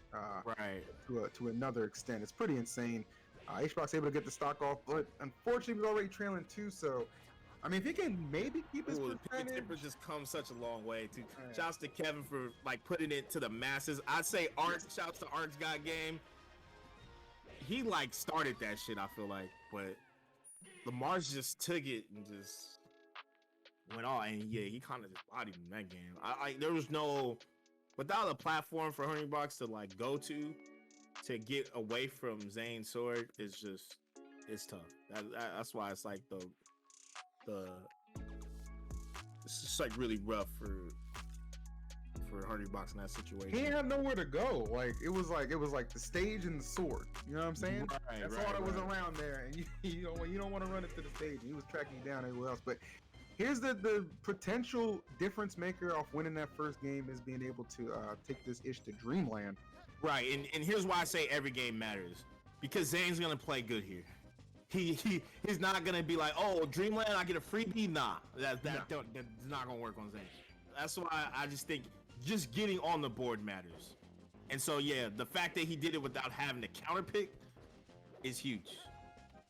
So this is the Hungrybox's best chance, and he's got at least guaranteed a game, maybe even 2 here, depending on what happens. Yeah, that's true. Yeah, it's hard just for Puff to get in, but once Puff is in, she's in. You're gonna see Hungrybox do a lot of drift circling above Zain, but around him, trying to get the right landing. Because you gotta time it, because if you're wrong, he got it right there. If you're wrong, you just die. Or get grabbed, So, and Hungrybox is aware of that, so he's trying to circle around with the drift. Yeah, I feel like just whiffing one grab is just terrifying. Right. Zain, on the other hand, is waiting for the landing and then coming in with the move, right? So the moment Hungrybox is on the ground, this is his moment. Oh, but got you know him. that. Yeah, caught you With reaching. the rest, yep, you reach, I teach. And get the star KO too, so he doesn't get punished for it. All right. So Not giving him the Zain- roll? Yeah. See, this is why Dreamland's so good, bro. You just live forever. See what I was talking about with FD? You saw Hungrybox though just like sat on that platform for a bit, and it just gave him time to at least condition himself to get out. It's like with FD, you don't have that. Yeah, you get a breather. Like, Right. in those couple of seconds, I feel like are just huge. Right. Especially with the level of intensity you see just being put on display right now. Okay. Down throw. Oh, Ooh, try to up air. Xbox is making some good calls. Like, he's not giving Zain the free hits he might be accustomed to. Mm-hmm. You'll see that's DI, like that mix up right there. He's just using the throws to where Hungrybox doesn't know where he's gonna throw him, so he has to worry about DI in a certain way. Okay. Oh damn. Cut him up. Yeah, Hungrybox, he's just gotta play it patient. Zain just kind of whiffing, playing it patient also. It's just hard for Zain to challenge him in the air. He can't really do it. So using this dash attack, I like that. Okay. Oh, that was a scary trade. Got the Still good, nair. though. Yep. Ooh, we tried to catch him with the no impact land up tilt. Oh, didn't read the roll. These dash attacks. I'm saying, like, that's like the third one he's used, like, and it's been hitting. I think Yeah, instead knock of it, boy. there, he could have turned around bear, maybe. Still living though. See, any other stage, he'd have just died there. Right. All right. Zain just has to play this whole patient too. I mean, they both do, but I mean, Zane's probably gonna be whiffing moves way more. Got him. Nice, nice. Yep. Side B to up tilt, the classic. All right, Zain with the lead. Barely though. Now, if you're Hungrybox, ooh, okay, good. I was about to say that sequence matters. When someone's at 100 and you're at 0, you don't want them to get any damage on you, and vice versa. You want to rack as much damage as possible. So, oh, wait a minute, got the jump. Oh, all right. Zain just doing a good job of just whiffing in the center, controlling center stage, trying to get a grab, but Hungrybox, you know, the drift game is crazy right now. I'm saying, bro. I think H-Box a little ticked off. He's like, y'all want to see me like this, bro? Let me show you why he was wrong, though. Rest? Like, real talk, yes. Easy rest, and doesn't matter he didn't get the start kill. Yeah, you're not gonna get He's damage fine. off that. Yeah, see? This is worth it.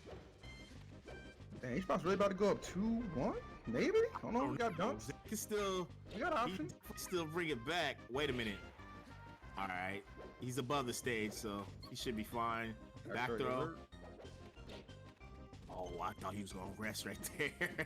I thought he was gonna rest that down too. That'd have been brave as hell. All right. See, now Hungrybox can just control the tempo and just he could whiff aerials and just use the platform to just like force Zain to approach. Because now Zain has to challenge him in the air because he's behind. Ooh. Okay. Oh shit. All right. Can Zain get this kill? Almost. Still fishing for this kill. This position's tough because like I said, well now Zain doesn't want to get too much damage because if he gets too much damage, yeah, I'm like, how much do you risk giving up right now? Right. Well, he has to risk because that's the only way he can get the kill. So, but there he goes. 29% is not bad. I think if you're below 50, you're usually good because 50 is when you start falling in a tumble. All right. Oh, bro. What a lot. What are you doing? Okay. And then like Grab Zain like legs. thought about it for a minute. Yeah. Rest. Got him. Oh, Damn. you know he All popped right. off on stream. You know he popped off. You know my man hit us with the yeah. Let's go. I'm pulling up stream right now, bro. To that dude who said if H-Box won that, I'm gonna punch myself in the face. Post picks. All right. Post All right, picks. it's 2-1. I see I'm on your Hungrybox with the anime energy, bro. All right, you're taking a deep breath. Zain, you know what time it is. He not even streaming. He's like, look, man, I need to be tapped in. Man, God That's wild, bro. Okay. So chat, do me a solid. Where's Zayn going? I'm saying Yoshi's, but where's he going, chat? I'll let Saying him chat. what stage you I got think now? Where would you go? Zayn is going Yoshi's. Okay, Yeah, fair enough. yeah, Fair enough. Yeah, yeah. Either Yoshi, maybe Stadium. You think But- Stadium? I think that's where HBox. Well, no, I guess HBox was maybe counting or Yeah, something. somewhere with the low ceiling. Somewhere with the low Fountain already? ceiling. I can't remember. It's Fountain, Fountain FD, and Dream. Fountain FD, yeah. Battlefield has not been played on, which is huge for Hungry. Mm. That's actually huge. This is like, Everybody's saying Stadium. yeah, Stadium for sure. yeah, Okay, okay. it's Stadium. I'm going Yoshi's, yeah, because. Don't doubt the GOAT. Don't doubt the GOAT. Rock. Yeah, I say Yoshi's just because Zayn doesn't have to chase him, and he can get quick kills off the top. One pivot tipper is out of here for Puffs. True rap. So I think this is the safest bet. See right here, I mix up pivot tipper, he's dead. See, like, Damn, bro. broken. Like, it's like you wrote the script and he read it. You know what I'm saying? I've just seen this. I've seen these two play so many times. So, what? Zayn? What the fuck was that? Okay. Yo, that was crazy. Right back.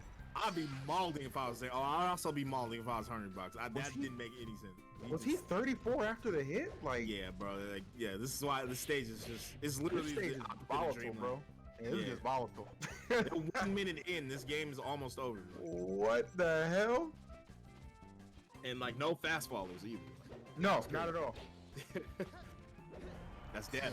Oh, you're done. Yo, his yeah. pivot tippers have been on point. I don't think he's dropped one. See, that one made sense. He's like 87. Last time he was like 37, okay? The discrepancies right now, I got something to say about it. Wow. I will say, off a throw, I would love to see Hungrybox SDI. Oh, Phantom. Phantom. Yeah. Hungrybox gotta start SDIing, bro, because God damn. case in point, like that game was like a minute and a half. Yeah, that was definitely. God damn. That was like Netflix, bro. Like skipping the intro. You know what I'm saying? Oh. And we going right to the main show now. Game 5. I love that option, bro. That option's actually, God, like, Yeesh. I'd be so mad if I couldn't skip the intro. Cause then I'd be trying to skip the intro and then I skip like 2 minutes into the actual movie or show, whatever. Bro, I'm not even gonna cap. The Game of Thrones intro was longer than that match. Damn. Crazy. Damn, you had to do it to him. Zayn fired up though. That just goes to show you. That just goes to show Yeah, you. I mean, Ready. it's good for Hungrybox that he has the counter pick, right? So, because imagine if he was down and then he just got washed there. And it was 3-1. That's true. I do think the fact that it's 2-2 says a lot about Hungrybox's progression online. Because he was just getting 30 like online first came out. Now it's just like, Dude, I'm just thinking right now. I'm concerned for HBox because I'm just remembering that pop off he had against. I think it was against Ginger. He won. He like passed out. But what the hell's gonna happen if he beats Zayn? You know, somebody needs to be there to resuscitate this man. yeah, I know. Please stay hydrated, Hungrybox. Actually, This is a possibility, folks. You don't gotta wait too much longer to find out. Stay tuned, okay? It's coming up. Stay hydrated. You know, take care of yourself while you playing. Yeesh. And it's on. All right, game 5. See, that's why I was saying Battlefield, like, having that stage counter pick is good. Yeah. I almost think what's more important than him winning game 1 was winning game 2. Because he guaranteed, or game 3, I'm sorry.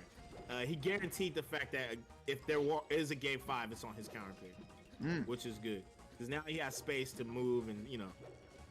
Yoshi's, he had no room. Although not at all.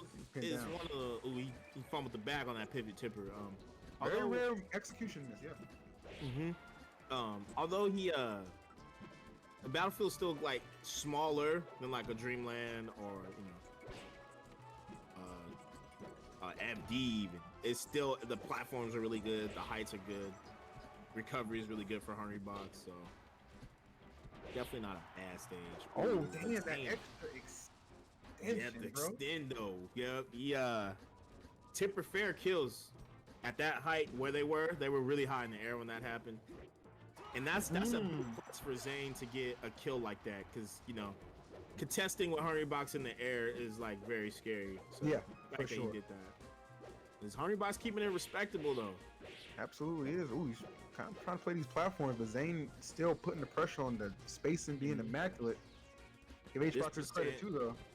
This percent's super scary when you're Zayn too, because at any point you can just get rested. Oh no. Okay.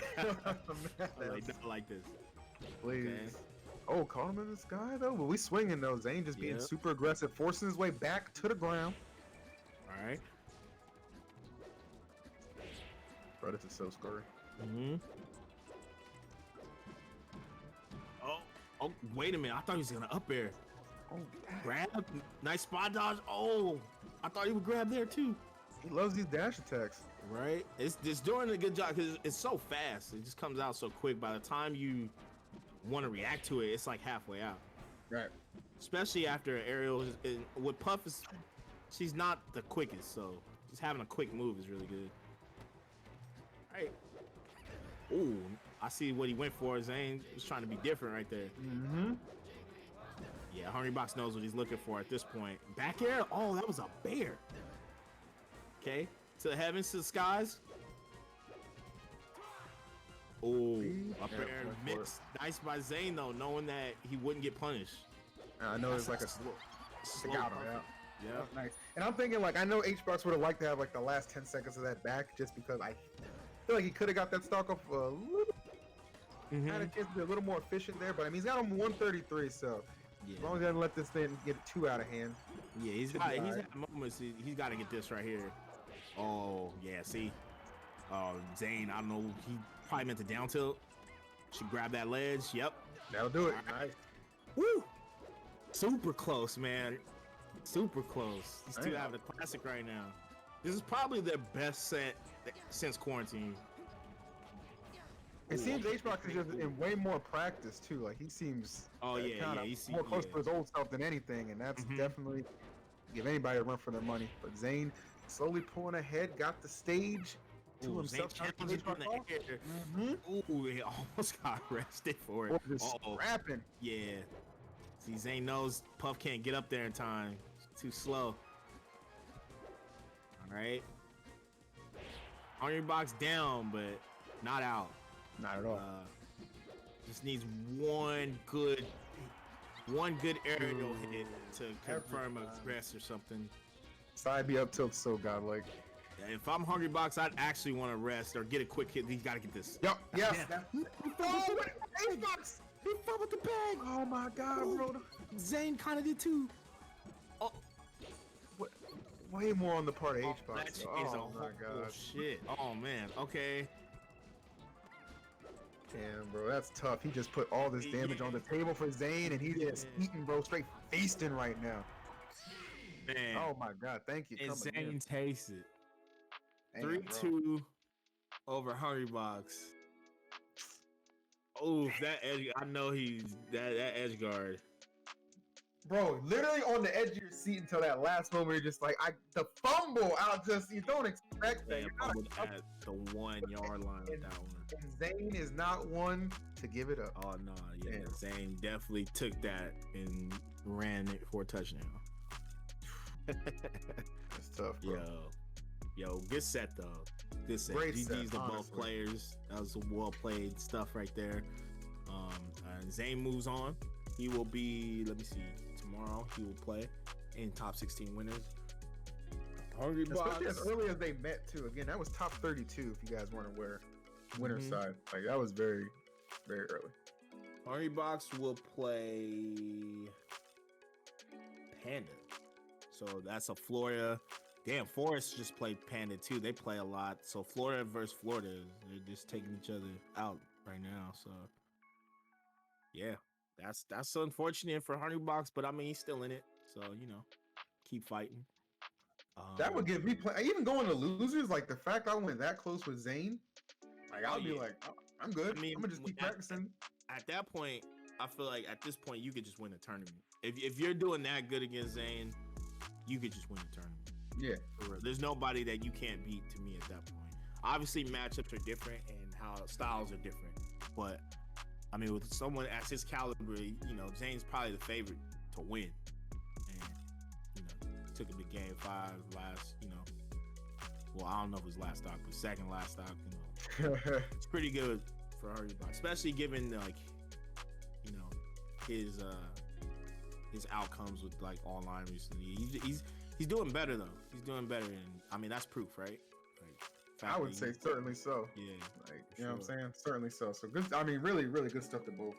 Giving us one of the best sets of the day for sure. And definitely, again, continues to kind of set the tone and the tempo for what you can expect out of this tournament. A lot of, again, astoundingly good players in this bracket. And we're going to be, you know, moving it along and stuff like that until we get to that. By the end of the day, top 16 will be carved out. They'll play that tomorrow along with top 8. And, should be dope. You know, yeah, for sure. I'm over here looking at some of the brackets just to see, you know, if there's been any like upsets in the West. Azul made it in the top 64 playing Sheik. But yeah, right now, you got Mango versus Koopa Troopa, Joey versus Dewan, Kadoran versus Nez. Nez beat Azul Sheik. SUJ versus Eddy Mexico. Ooh, Eddy Mexico's playing? I like that guy. Yeah. No, Eddy, that's he's playing.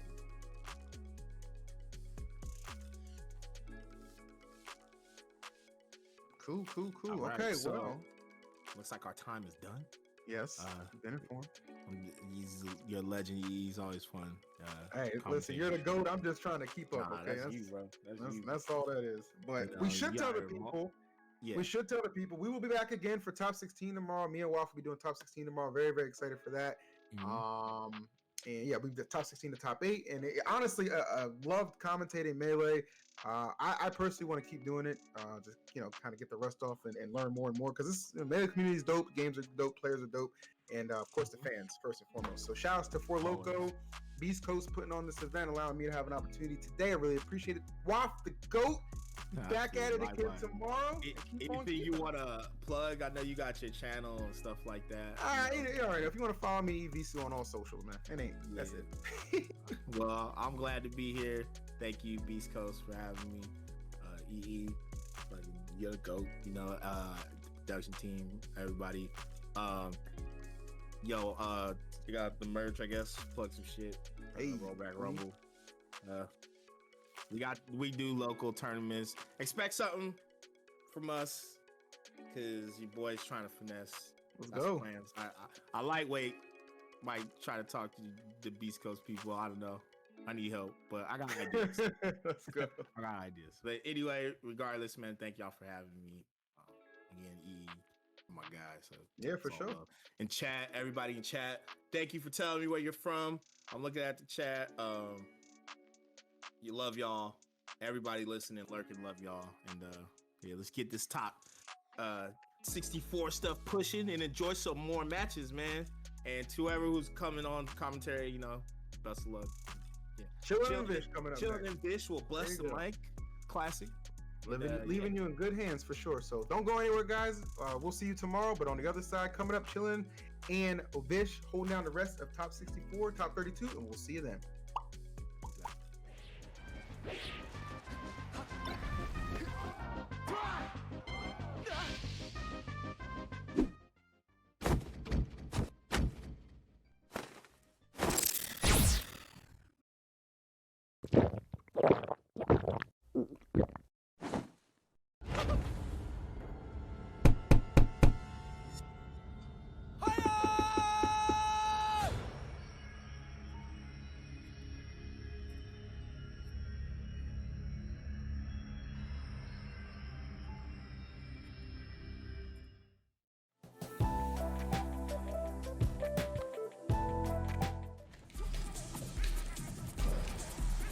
Locked it.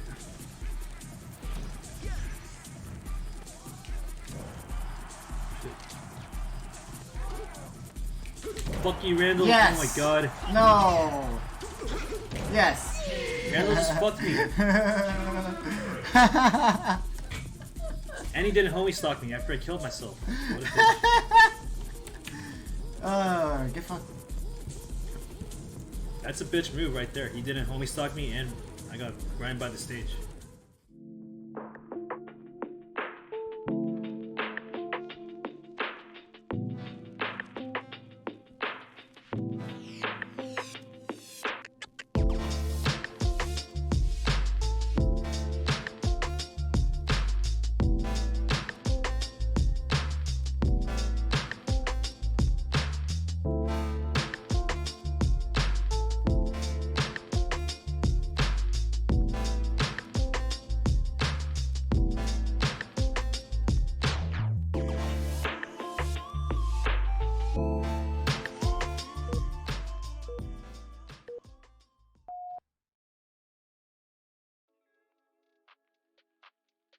Yo, what's up? Welcome back to Four Loco Fight Night.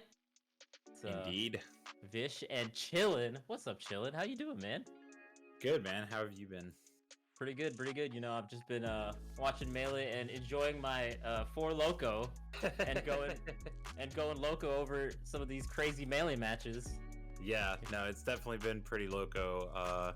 On the East Coast side, almost boiled down all the way to top 16 already, and we've seen some incredible sets there, some surprising upsets, most notably Jmook making it all the way to top 16 winners with the solid wins over Nun and Ginger, who are both, you know, top 10 level players right now, and they weren't even particularly close sets. It was a 3-1 and a 3-0 from Jmook, so yeah, not necessarily a household name in Melee, but definitely getting there after this performance. Yeah, after this tournament, I think like everyone's gonna know about Jmook, of course. And then the like Hacks got 65th. Nun lost to Colbol and J-Flex, so Nun is out of the tournament. Actually a pretty crazy tournament so far. Even the set that we just that just happened with the homies Brandon and EE commentating, shout outs to them, was also really close, you know, just with how Hbox has been the last few months. I didn't know how that was going to go. I thought it was going to be a little bit more one-sided, Zain favored, but yeah, I think that's, Hbox still out here. I think that's what a lot of us expected from that set, was Zain kind of, you know, tearing Hbox up, as he has been for the most part over the past year, but Hbox really put up a fight, so that's something to keep an eye out for, is if Hbox can make a little run here in losers. Yeah, that is honestly very promising. You know, I think it's definitely good for the overall Melee landscape when Hbox is in form or can push some of the top players the way that he does. You know, like we don't really have like the Hbox is pretty valuable in terms of just like tournaments and how they go. So it's nice to see that performance from him. Right. Trying to regain some of his former glory. And we got Wizzy versus Aklo coming up here. So Aklo with the pretty major upset earlier over lloD using Link. That was crazy. That was wild. I mean, he made it look like Link wins that matchup. Like, you know what I mean? Straight up. It just, he wore lloD down, kind of beat him at his own game, because lloD is a very patient player when he needs to be, but, you know, Aklo just chucking the bombs, chucking the boomerangs, and pulling that sword out when necessary. Made a pretty solid 3-1 victory with Link of all characters over lloD. So Aklo likely going to stick to the Fox against Falcon, I would imagine, because I don't think Link does nearly as well against Falcon as he does against Peach. Oh no, definitely having a Link in the counterpick kind of war that we're seeing is really good for Aklo. But yeah, no, you're right. It's definitely not super great against the faster characters of the top tiers. But yeah, man, just the win over lloD with Link it definitely came out of. I did not expect it at the very least, right? Because like you're saying, lloD is super good at those patient style matchups. You know, there's like a whole video about him versus Puff. So to be able to go toe to toe with a player like lloD with a character like Link was definitely very impressive. So yeah, and now he's got a chance to make top 16 winners, but work cut out for him as he's got Wizzy to contend with to make that spot. Wizzy had kind of a quiet past year, but whenever he has entered events, he's done very well. He certainly hasn't, you know, lost much of a step in the few tournaments that we have seen him over the past year since quarantine. So it looks like he's been mostly breezing through this bracket so far as well. Doesn't even look like he's dropped a game so far. So dang, kind of what we've expected though for Wizzy. So yeah, we'll see if he can keep that up. And again, this is still the East Coast side. East Coast side is mostly set in the top 16 so far, but this is the last winners qualifier for top 16. And then top 16, of course, is when we get the intermingling of East Coast and West Coast sides. So that'll be interesting, but that won't be until tomorrow. So let's see who's going to make it in winners between Wizzy and Aklo. Here we go, game 1. Snap. We get to start off with a Falcon Fox set. Makes sense. Makes sense. This was made for us. Oh man. Ooh. Okay. That was sneaky the way he got underneath him with that up tilt. That's not easy. We can already see that Aklo is very comfortable being much closer and putting on the pressure at closer ranges. So see if that continues. Right. Ooh. Accidental rapid jabs. Yeah, and staying outside, he sees that Wizzy is doing those kind of like fade back stomps, and he's not even gonna try to do anything near those stomps. That was such a good shorten from Aklo. Really tough mid shorten and then ledge dash after. Right. Unfortunate. Okay, gets a tech chase. Ooh. Wow. Wizzy really keeping it ambiguous whether he's gonna land on a platform or not, but Aklo manages to clean up the stock anyways. For sure, yeah, like the fastball timing, especially when he did that up E, was very good. Good spacing from Aklo on the shield pressure. Could not get shield grab from that drill. Yeah. Aklo is looking hot so far. Oh, the little ledge cancel double bear, and then the quick shine. Wow, what a stock. Yeah, grabbing the edge right after that is so good versus Falcon, because a lot of times, especially in like the first couple stocks, Falcon is going to want to just grab the edge. It's kind of like a test even to see whether you're quick enough to punish that, and Aklo is just ready. Ooh. Ooh, nice. Okay. Oh, and not quite finishing that edge guard. Yeah, he could have gotten knee up air, actually. It's interesting that he just came back onto stage and opted for an on-stage edge guard. Ooh. Aklo really loving that light shield on the platform. It's a great tool to just kind of force the opponent to push you off in a safe way. For sure. Ooh. Can he close up? Oh, man, Aklo's recovery has actually been pretty tricky. Yeah, it's we've talked about a lot recently how Falcon's kind of evolved edge guarding Fox at this point, where if Fox is off stage and Falcon gets out there early enough, it almost seems like a guaranteed kill. But Aklo's done such a good job of mixing up the recoveries that it's making it look like Wizzy's dropping a bunch of edge guards, but I think that's a lot of credit on Aklo's end for sure. For sure. I also really like how Aklo's playing the lead. You saw on the right side platform, he just was dash dancing as he saw Wizzy keeping center stage and dash dancing. He's like, no, I'm not going to give you this, you know? Why would I come at you and you're going to do like a retreating stomp or something like that? Let me just keep the pressure on. And look at this combo string. Yeah. Aklo. Right. I have never really seen Aklo play against Falcon, so I was a bit curious as far as his prowess against the character, but it's looking like he's very, very comfortable against Falcon so far. Yeah. Making the right decisions. Really understanding when to like time his aerials and know when he can like get underneath Falcon with those up tilts. He also did a great job like CCing a lot of the gentlemen so they didn't even get the third hit. So definitely very well versed versus Falcon.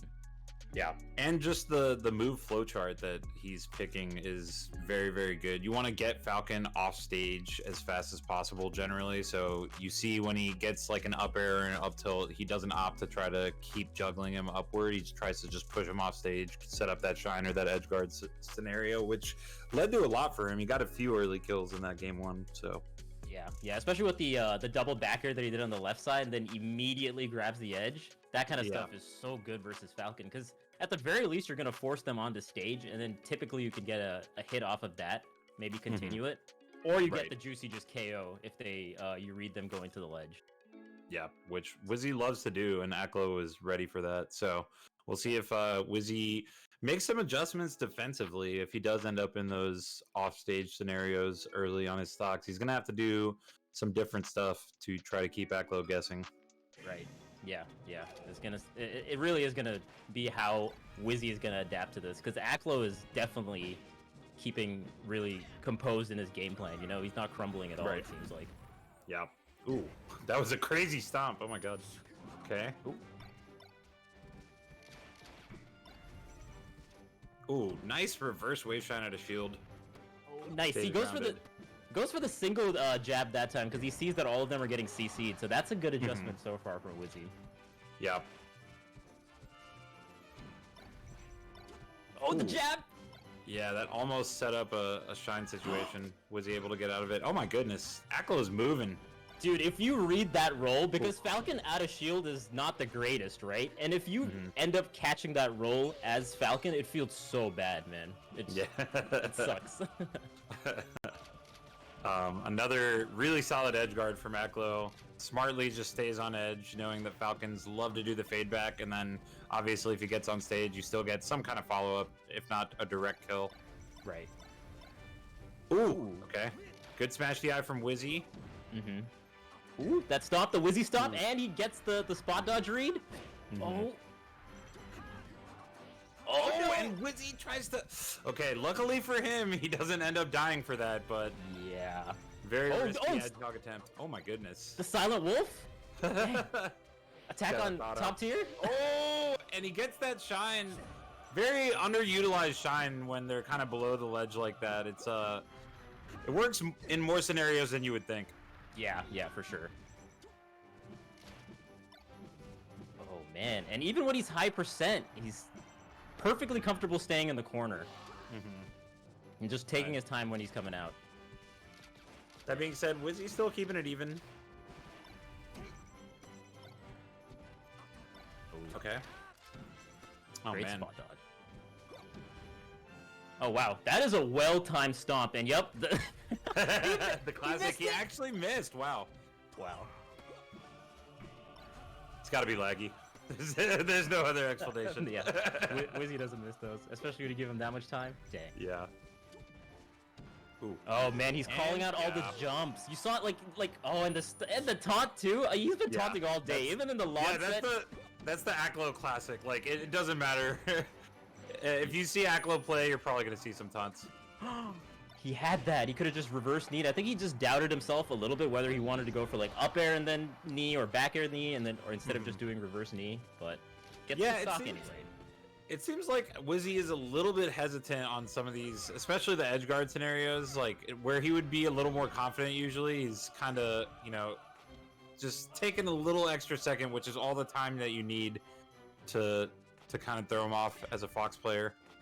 Oh, dude, he's grabbed him so many times. What a mashup! That's exactly what he needed because all the pressure was on him at that point. Like, Wizzy was not missing anything. And again, Wizzy not quite sure what to do with the edge guards, but that up throw to knee will do it. I think he jumped out of it, right? It looked like yeah, he tried. I think I saw the ripple for the jump. So, that's very fortunate for Wizzy because that kind of looked like Aklo's game to lose.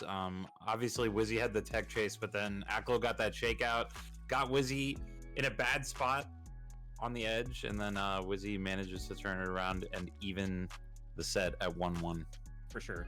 Aside from obviously the damage and the percent you get off of the tech chases, it really stops all the momentum and kind of ices out your opponent during a game, Like you could see like Aklo moving and doing all sorts of stuff. You saw the taunt, and then he just tech chased him for like 30 seconds straight.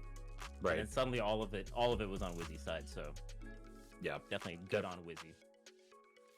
Super important for the momentum game, for sure. Sure. Both the times that I saw Aklo taunt today, he lost the game. At least the one in the LOD set, and then this one. So yeah, I don't know. I mean, goes to show sometimes can't always be showboating too hard. Yeah. I mean, to be fair, Aklo deserves it. The man plays in a way that you would expect him to taunt. Like he's a very flashy player for sure. For sure. Oh, all right. Gotta reset. Maybe wrong counter pick, perhaps. Yeah. Okay, yeah. So we're gonna go Battlefield. Back to Battlefield, which Aklo did win game 1 on Battlefield, so this must have been a gentleman's agreement here to go back. Yeah. As Falcon, though, there's a lot of strengths to this stage, especially in the edge guarding, right? Which Wizzy wasn't hitting perfectly in the other games, so Battlefield really not too bad. I see why you'd want a gentleman back here. Wizzy kind of accepting his fate there. Yeah, that's the other thing that feels bad as Falcon when you're hoping that they're coming out to shine you or do some aerial, and then so you jump back with up air or knee. But if they just stay on stage, it just looks so stupid. You're just like, yeah, you're just like, well, I'm dead regardless now. yeah, feels bad. Ooh. Ooh. Okay. Okay. Wizzy done a really good job of reading the text in place so far from Aklo. He missed the edge grab. Oh man, and missed the knee. Whoa. All right, yeah, some uncharacteristic mistakes from Wizzy for sure. Yeah. Oh, okay, gets the edge Again, cancel, which yeah, it keeps him safe. So he can do something else out of it. That's good. Dang. Finally gets that stock. Okay, let's see how this tech chase goes. Not quite. Reacting to the tech in place. Yeah. Oh, I like the neutral right now from Aklo, just staying on the left and top platforms. Yeah. No, he's definitely making Wizzy work for it, knowing that he has that lead. Yeah, because Wizzy's grabs are so brutal, right? So just staying far away is definitely not a bad way to counter that. Right. Force him to aerial or something, and then try to punish that. Yeah. Aklo gets a stop here there. Oh, unfortunate from Wizzy. The SD, and he was at high percent anyway, but certainly could have done more with that stock. For sure. Yeah, Aklo out of the corner is surprisingly good, because that's where Falcons really get a lot of mileage sometimes, you know? Like, look at this. Okay. Oh, he couldn't need that! Wow, another great shorten from Aklo. Oh man, the movement. Okay. Does catch a knee to the face though, so honestly this set has looked pretty one-sided in the neutral, but Wizzy has still managed to keep it pretty close regardless. That's the Wizzy, right? The combo game is so potent. And so reliable. Here we go. Oh, nice! Okay. Oh, opts just to go straight for the knee. Good DI from Aklo, but he's off stage again. And yeah, Wizzy just can't get a beat on Aklo's recoveries. He's really not getting any of the, jump out edge guards that are so typical of Falcon versus Fox these days. Right. Yeah, no, that's very true. He's not going out there for the edge guards. He's opting to, like, jump out there and hope that he gets on stage and cover the stage with a knee or something. Even the times when he's baiting that out, he's just missing it, like 20 or 30% of the time. Even when he gets what he wants. He gets it that time, though. Yeah. No, I mean, again, credit to Aklo's recoveries for sure, because he's done a great job of mixing up not only side B and up B, but the shortens, the angles, where he lands with it. Definitely keeping Wizzy guessing. Absolutely. That was a really well-timed shield grab. I love when it just takes forever. They just sit there. Okay. Is Wizzy tech chasing you? Maybe now is the time to try new 4 Loko flavor, grape and sour apple. Oh, man. Please drink responsibly. Only if you're 21 and above. Oh, wow! Okay, what a sequence from Aklo. Okay, Wizzy does have his jump. Let's see. Okay, that should be it if Aklo... Yeah, just grabs edge. Wow. That jab shine sequence was insane from Aklo. Just such good knowledge of what's going to happen from these jabs and from these shines to push Wizzy off in the perfect way, set up the edge guard, and clean up the game for a 2-1 set lead over Wizzy. For sure. Yeah, no, the jab, especially when you're in the corner and Falcon is like kind of getting pushed off stage, is really scary for the Falcon because it opens up a lot of possibilities. You know, if they're just slightly away from the edge, so you might have time to like gimp them or things of that nature. So definitely a great setup from Aklo. Yeah, I mean, you're gonna want a DIOA, right, to get out of like the jab string. So that sets up perfectly for that shine to push you off stage. That's exactly what Aklo did. Nicely done. And he's knocking on the door of top 16 winners side after already pulling an upset on lloD. Can he pull the back-to-back with a win over Wizzy? Let's see. That would be crazy. That would be crazy. Definitely would be nuts. Wizzy, on the other hand, definitely needs to make some slight adjustments. It feels like he's doing the standard Wizzy stuff fine for the most part, but I think the biggest difference is that he's not closing the stocks out on edge guards. He's he's allowing Aklo back to the stage a lot, and it doesn't seem like he can commit to any edge guard options because Aklo's switching it up so well. But I mean, Wizzy is, you know, the king of non-committal play. He'll definitely just wait it out and wait for a more opportune moment to strike. But that being said, he is giving Aklo a lot of life here, where he's surviving way longer than you would expect against a top Falcon player as Fox. Absolutely. Yeah, I think just the way that, you know, he's just not giving Wizzy what Wizzy wants by just the platform movement that he's been doing, just like dancing around him, I think is just throwing off a little bit of the timings that Wizzy might be used to. But I think it's definitely like a war of attrition in terms of who's going to bite first in a lot of these neutral situations. Because on the one hand, you give Wizzy like the slightest opening, he's almost always going to take your stock or do like 50-60%, because the tech chases at the very least are looking on point. For everything else not going as well for Wizzy right now, his tech chases have still been on point. So that goes a long way. All right, Dreamland gonna have a little more room to work with is Wizzy, but so is Aklo, and he's clearly comfortable stepping back sometimes too. Right. Ooh, the raw knee. Stuff like that will definitely help Wizzy a lot in the neutral, you know, just like being a little bit more YOLO in some of his option choices, because it feels like Aklo has a decent handle on when he's gonna approach, just because of the distances he's keeping. Ooh, that was interesting. Oh, Wispy actually messing up that tech chase because it blew him further away when he was just standing there. When they were both just on the ground. What the hell, Wispy? Okay.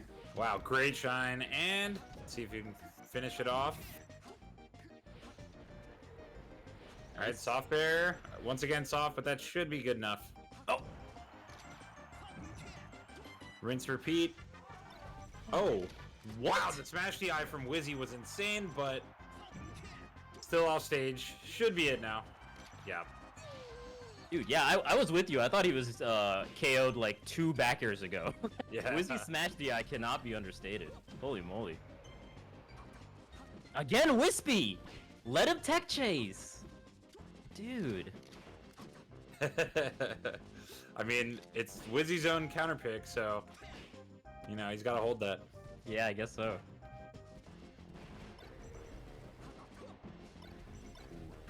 Somehow that spot, or the air dodge, does not get punished, which is pretty lucky for Aklo. Okay. Ooh. Nice. Again, calling out the tech in place with the knee. And honestly, one of the first stock leads of the entire set for Wizzy here. For sure. Ooh, accidental sidestep. Here we go. The classic. At a certain point, the tech chase meta revolves back around, because if he's doing it so consistently, maybe the 7% is worth it. Right. Maybe that's the right call. Ooh, okay. And the immediate conversion that time, and suddenly Wizzy starting to run away with this game a little bit. Yeah.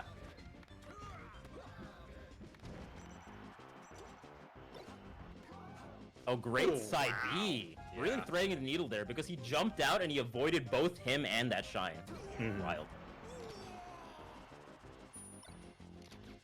Aklo finally taking that stock. Got some work to do. Wizzy taking a breather on the Angel platform.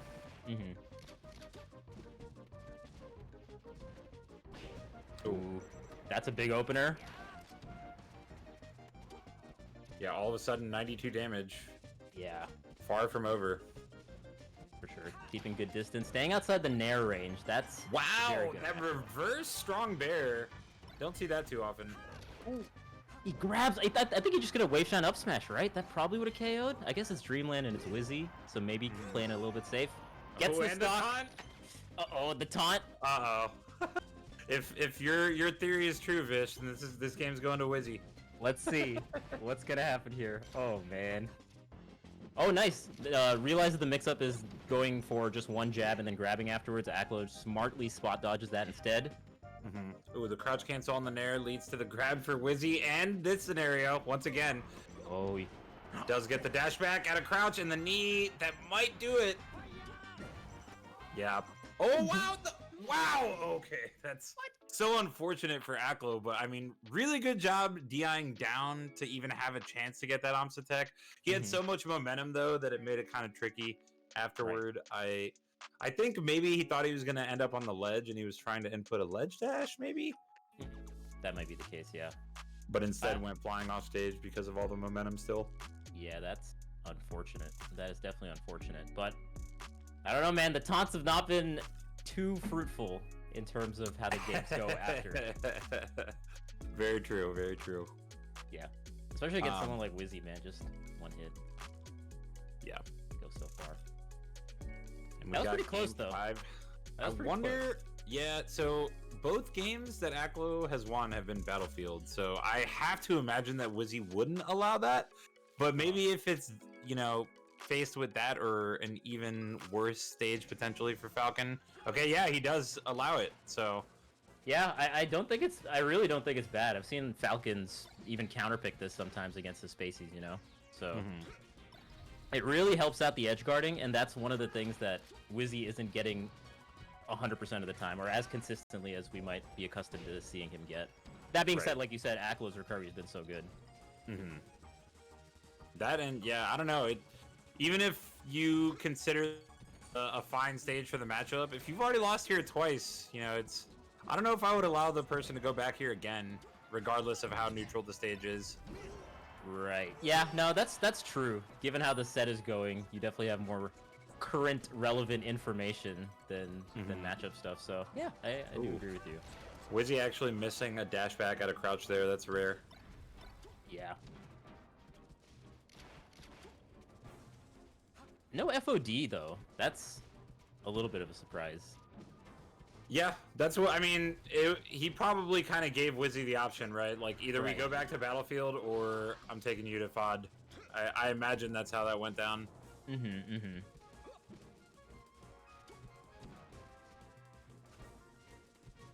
Ooh. Wow, what a clank.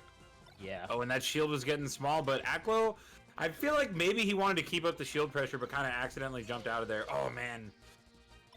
And that soft knees at that percent is not going to do enough. Just giving away the stock, basically. Huh. That's very interesting. I guess he didn't have enough time to do an up air afterwards, or he just opted to go back to ledge, but he just got shined out of it. That's crazy. Yeah.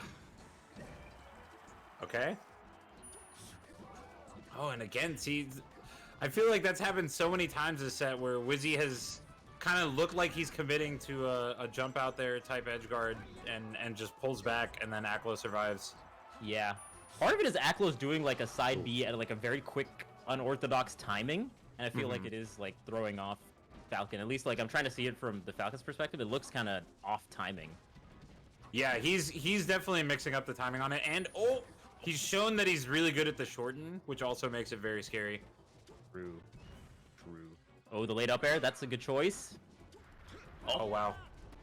And again, just Aklo managing to avoid these edge guards almost every time. Yeah, even when he comes back on stage. Oh, the shine stall, but that might actually and he misses! That might be wow! And that's such a big swing right now in game 5. Oh man, dude. That was huge. Okay. It really was, because that should have been the KO. Even the one time he went out there, I know. Really bit him. It really bit him.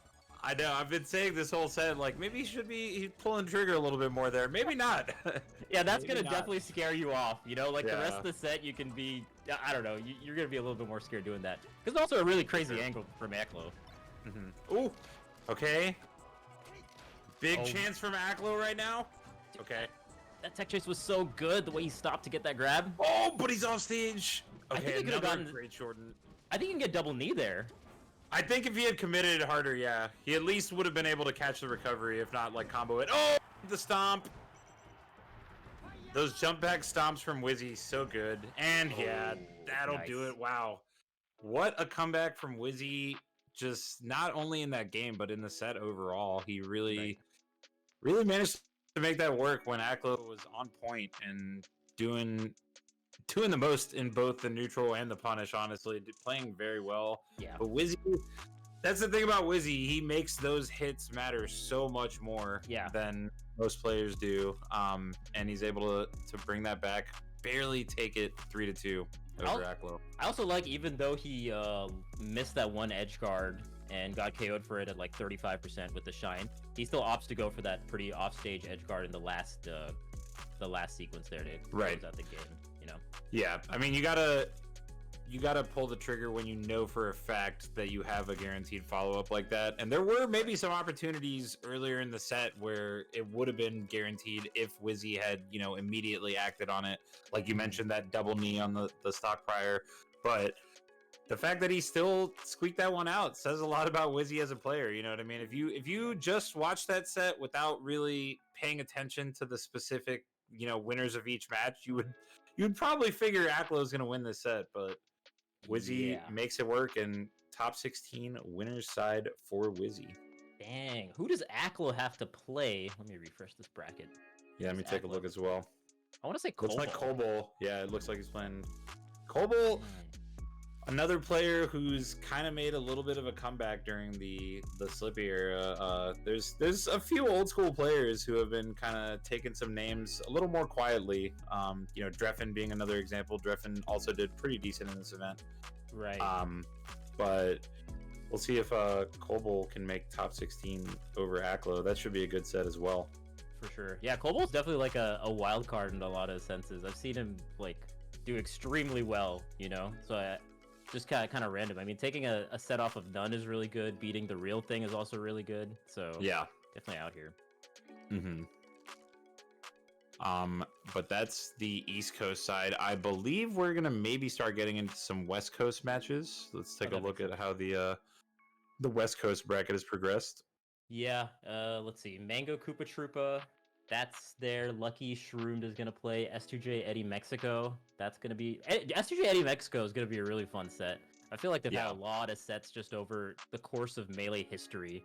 Yeah. With, like the SSSs, you know? So that's a classic. That's always a classic. For sure. And then Kodorin versus Nez. Yeah. Nez also on a big level up lately. True.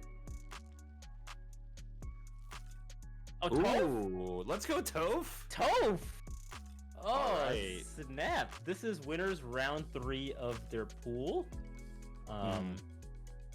Dang. Okay. So if Toph wins this and then another one, or whoever wins this and then another one is going to be in top 64.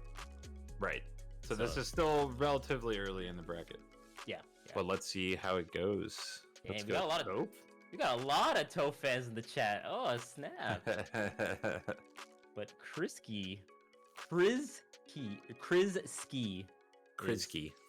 gonna be in Toph's way.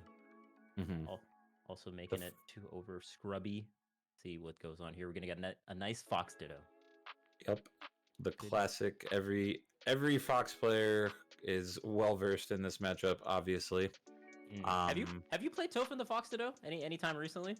I played him in Slime's commentator bracket, and he beat me. It was pretty good games, but I think he's got a lot of strengths in the Fox Ditto that not necessarily most Fox players have, but there's also some weaknesses there. So I think it's really going to boil down to if Krizski can capitalize on the weaknesses. I think one of the main things with Toph's punish game is that he leaves some on the table, especially in tournament sets where he could potentially push it a little further, but he opts to keep it a little, which isn't a bad play in tournament necessarily. You know, keep it on the safer side. Sure, but that can definitely cost you in a match like Fox Dittos where the openings are so valuable. Right. You got to make the most out of it, especially if your opponent shows that they can do so much off of an opening. Then you definitely got to do it. Right. I'm hearing from chat from Shredder SSBM that this is a rematch. Krizski eliminated Toph at some tournament. Really? Dang. Ooh. Okay, well, it should be a good one then. This is still best of 3 since it is pre-top 64. Yeah. So yeah, back on the best of 3 side. Man, best of 3s are really scary. So much volatility. What the hell is my cat doing? Hey. Cat wants to watch Toph. Cat is a Toph fan. Yeah, she came right through when you said Toph. Dang. Aw. So chilling cat. She's cute. But yeah. She's very cute. Very, very cute. And then winner of this likely will have to fight Keizu, which is a tough draw for either player. Keizu insanely good against Spaceys. Right.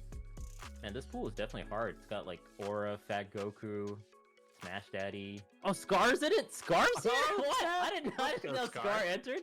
Scar and Toph in the same pool? Oh, dude. Are they gonna meet up in top 64 somewhere? Oh, they might. Oh, they might meet up. Depending on how it goes, they might meet up in this side of pools, like on the on top losers 64 side. On losers side, yeah. I didn't want to say losers, but thank you. But yeah, they might meet on that side. Well, because they're on the opposite side of the winners bracket, so they're not meeting in winners, right? So yeah, it would have to be Ma- losers. Maybe in a world. There's a world, dude. It would be like top 8. Like top 8. They both make top 8 winners. Okay, it could happen. You never know. Scar. I mean, in the commentator bracket, Scar was definitely out here. He's been doing the coaching sessions with Mango. He's been making a legit comeback. I think his goal is he's trying to get back to top 100 status. So yeah, you love to see it. I think even Toph is doing lessons with Drug Fox with Sammy, if I'm not mistaken. Saw him prepping a little bit before the commentator bracket. So yeah, the coaching goes a long way.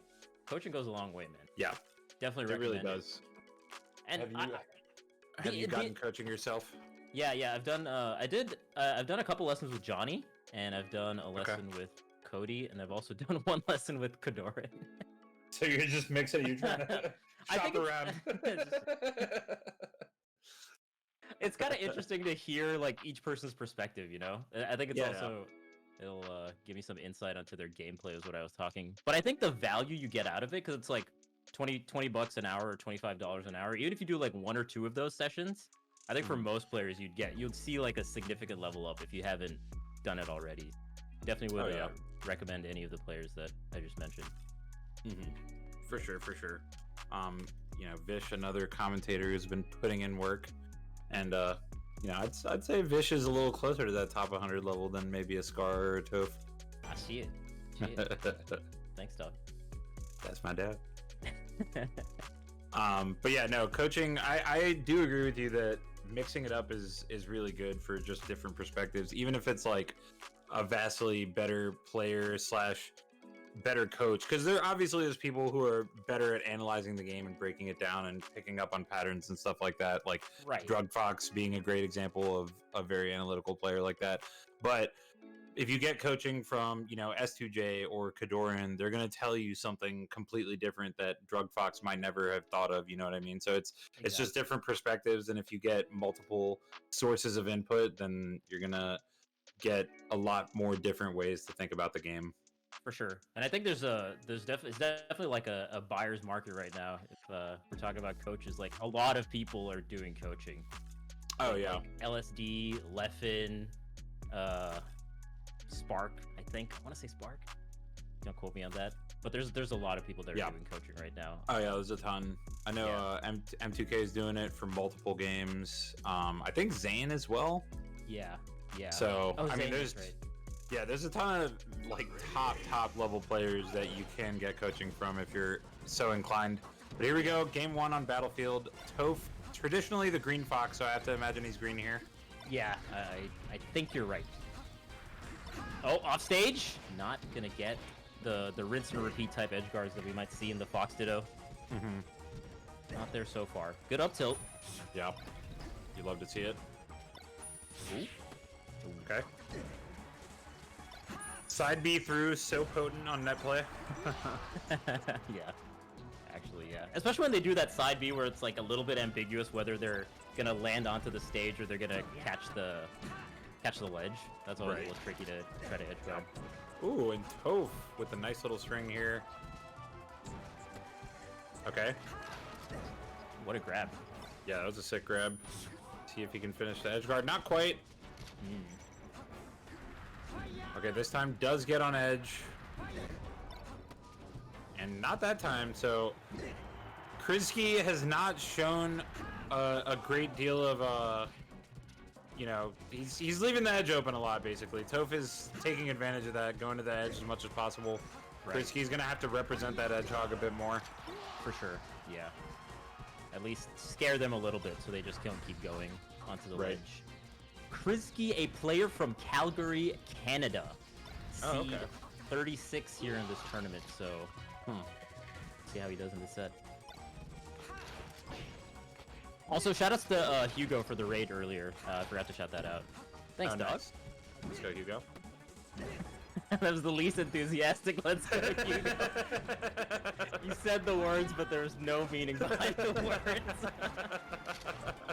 I don't know what you mean, dude. I love Hugo. Toph, pretty solid lead still. Let's see if Krizski can finish this. Okay, opts for the back air. Oh, another dropped edge guard. Yeah. That also is a good way to build momentum, you know? Like, obviously it's less in your control, but when you see the other, especially in Fox Pseudos, they miss a couple edge guards, you're like, oh, wait a minute. Yeah. All of a sudden. That's when it's like you smell blood in the water, right? It's like if they let you back on stage, you got high percent, you're like, let me get one opening and then just push this lead as far as I can take it. Right. Oh, just nares it. Some good angles on the recovery from Toph's end. Yeah. Great distance that Krizski was keeping. Oh no! He was doing a good job. Unfortunate. Yeah, rough way to end that. He was definitely mounting a bit of a comeback there, but probably trying to go for a down tilt. Turns into a down air when he got pushed off stage by the Shine, so... Right. Happens to the best of us sometimes. Yeah. Toph taking the 1-0 lead, so he's already on game point. Again, this is best of 3, and we'll see what the counter pick is from Krizski.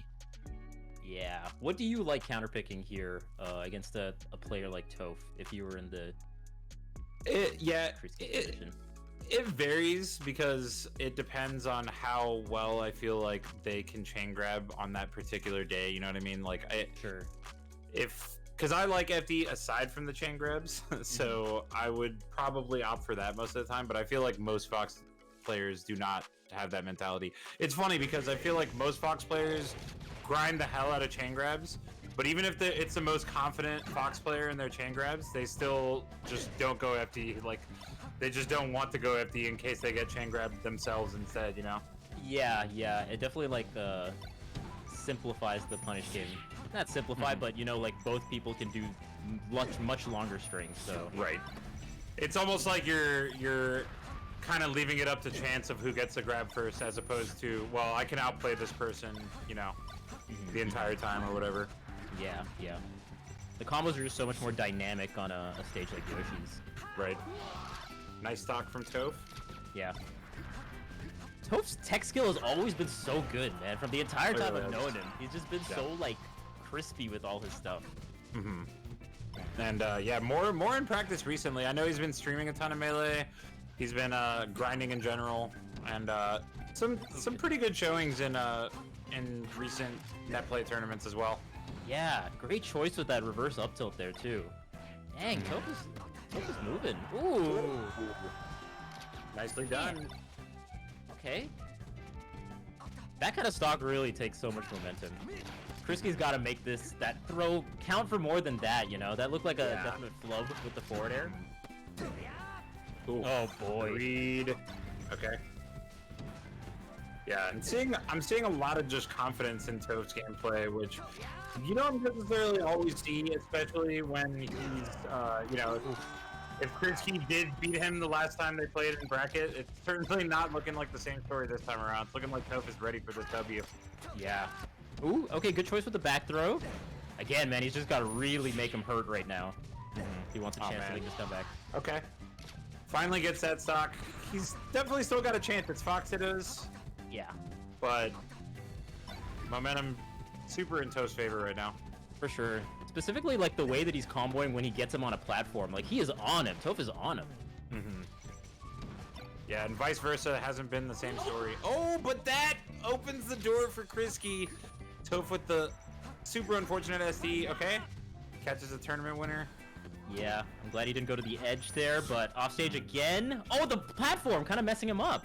Yeah. Oh, this is big. Oh, man. Oh. Okay.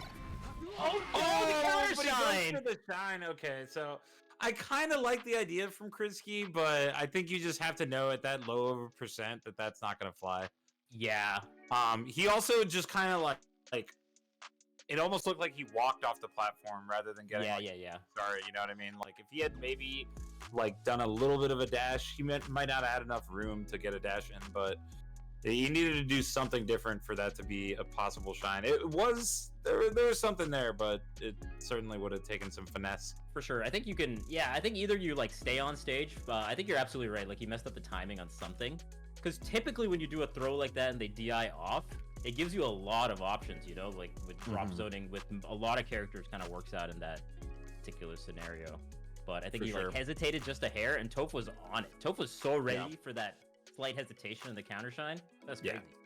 Who counter shines like that there? Mashing like, shine. That's what I mean. People will panic. That's a great option in those scenarios, because worst case you get hit by the shine first and you were gonna get hit anyway. You might as well try to kind of see what happens in case you can get it out. So smart from Toph, taking it 2-0 and moving on, where he'll have to face Kazu. So again, that's a tough draw, but if he can pull that would be a huge upset for sure. Yeah, I feel like Peach is one of the matchups that Toph feels like he's pretty good in, or he feels comfortable in at least. I know he's like run into Kazu a lot, just being in NorCal, so that's going to be pretty interesting. On the other side, we have Aura making it right outside of top 64 here. Most likely we'll have to play, looks like CrossFit Jesus is up 2-0 against Thesis Cat.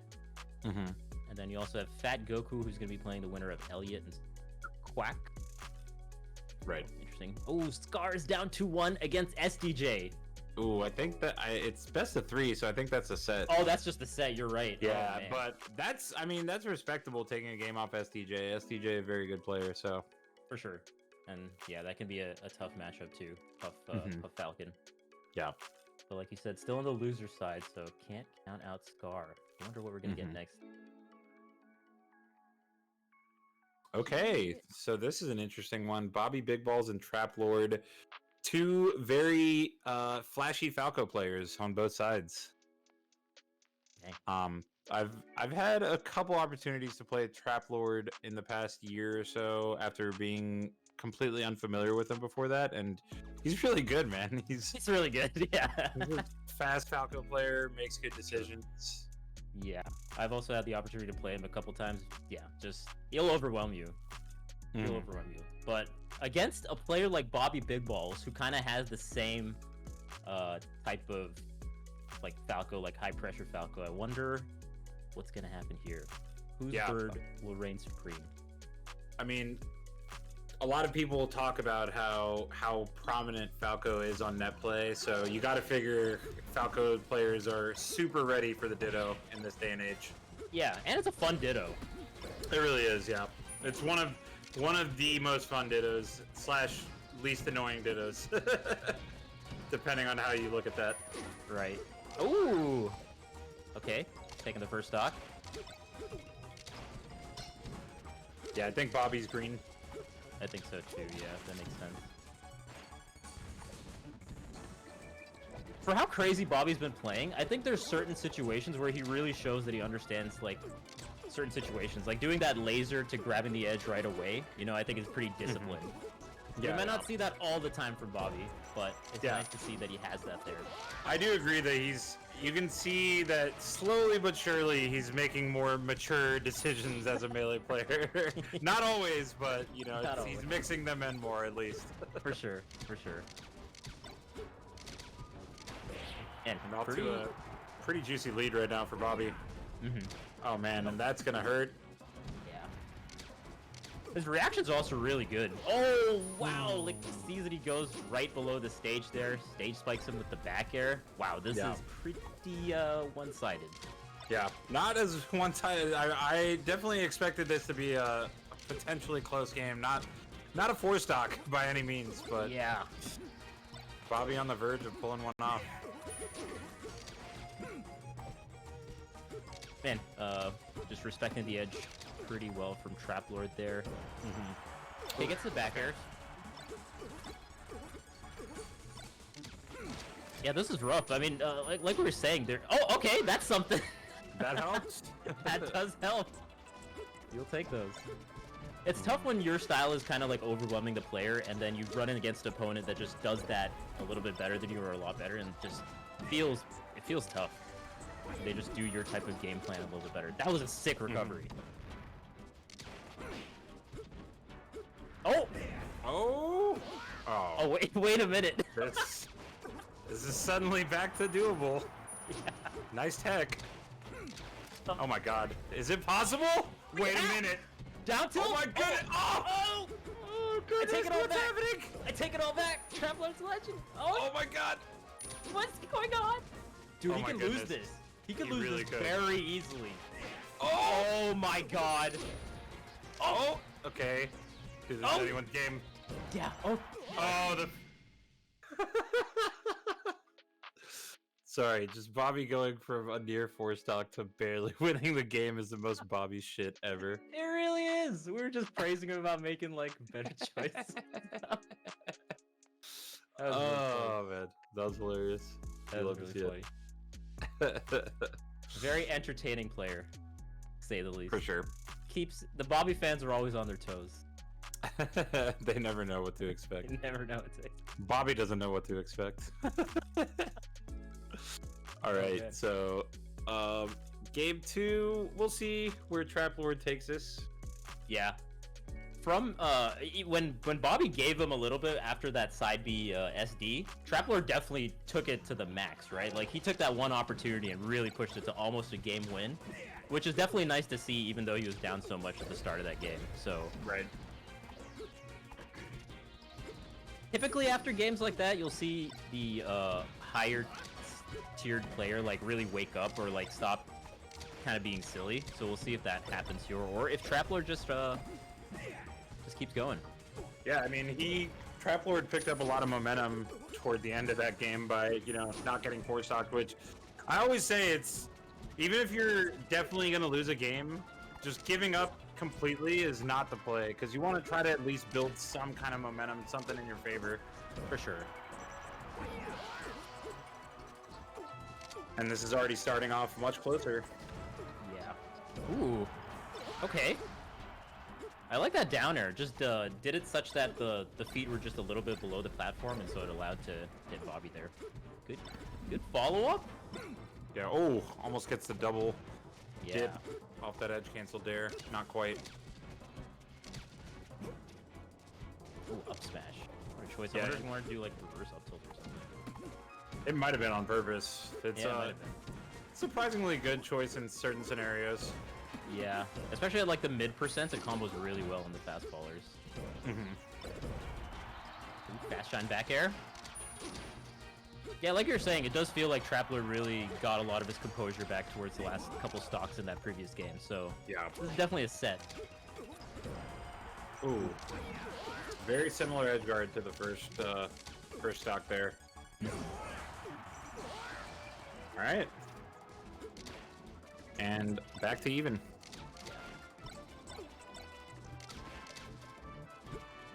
Good roll.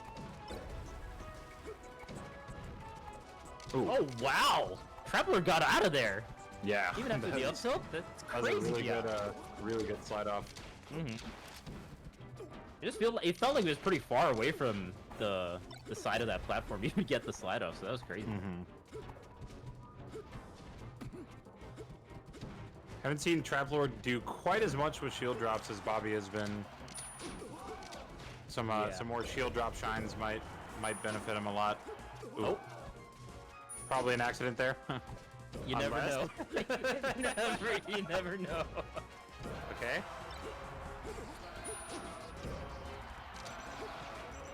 Oh, so many lasers hitting.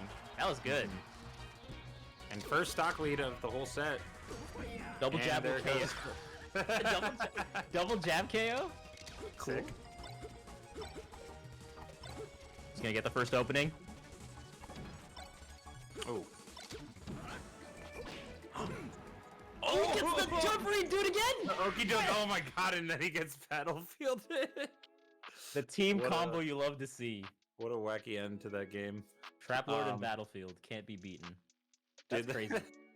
The okie doke, the classic Falco, just throw him off and forward smash the double jump. Typically Bobby you need Big Ball. another hit. Not bad. Typically you need another hit, but not when Battlefield's involved. Not that time. Nicely done from Traplord, evening the set to where it's now the deciding game, because again, it's best of 3 at this point. So this is a super doable upset for Traplord right now. Oh man. Oh shit. That's true, man. Super doable. Best of 3s with Falconidos. Oh boy. Yeah, it's extra volatile for sure. We'll see what stage is coming up here. Might just go back to Battlefield. Yeah. Maybe lets it rock with like Yoshi's or something. Mm-hmm. Just for him wanting to style and do that kind of play. But we'll see. We'll see. I like that he's taking a second though. Yeah. After something like that, that's a very tilting way to lose. That's a very really tilting way to lose. Like you said, just kind of like the quick forward smash into that. That's Oh, Dreamland. Wow, okay. Interesting. Yeah. As a Falco man, what do you think about this from Bobby's side? Well, as a Falco man, I think he probably feels that he has the better neutral, and so he just wanted more room to work with. But I mean, it's not playing out that way so far. But that's I'm assuming the thought process there. Wow, Traplord with a dominant first stock. Damn. Oh man. Yeah, you don't give. Traplord is definitely a good enough player where you don't give him that kind of like momentum, you know? That I mean, the way game 1 ended has completely changed this set. It feels like. Honestly, yeah. That was cute. Okay. And nice. Wow. Bobby covering so much. Yeah, and even though Traplord did the quick side B, even after the lasers, a lot of people will kind of miss that timing. Bobby was still able to cover it. Yeah. Even game now. Game 3, who stays in winner's side. Oh, man. Not necessarily how we expected this to go. Now, if you showed me the first 30 seconds of the set, this is not how I would have thought the set would progress. Yeah. Again, gotta give some credit to Traplord being able to come back from the near 4 stock to make this suddenly a super close set. Yeah. Again, yeah, just a quick side B, but Bobby's ready for it. Close out these edge guard. Oh. Bobby definitely. Oh! The most Bobby big ball thing I've ever seen. Oh man. I was gonna say he's doing a really good job on the edge guards though, and Traplord not quite as much. Traplord has definitely let Bobby back a lot more than vice versa. That's very true. But why do you need to edge guard Bobby when he edge guards himself? It's a very good point. Oh snaps, we got the H-Box raid? Oh shit, thanks dog, let's go. thank you. Appreciate it. Shout out to H-Fam. Shout out to Team Luke. True.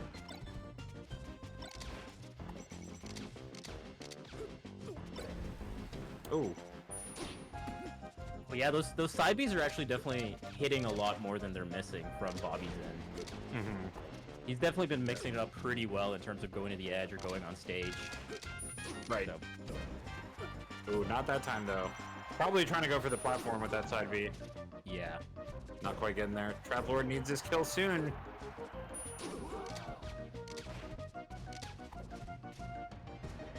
Really patient kind of platform heavy style that Bobby's doing right now. Yeah, I think that's again part of why he picked Dreamland, to have a little more room to work with. Yeah. Oh man, dude, one Traplord combo and this could be it. Yeah. Oh, but he's off stage. Okay, No. smart going down. Yeah. Okay. Oh, good up tilt. Yeah. Oh, that DI is probably gonna end it right there. Yeah. Dang. Unfortunate, but Bobby doing a really good job not giving a single opening to Traplord, because that could have been all it took. Yeah, it was interesting to see Bobby pull that out, you know?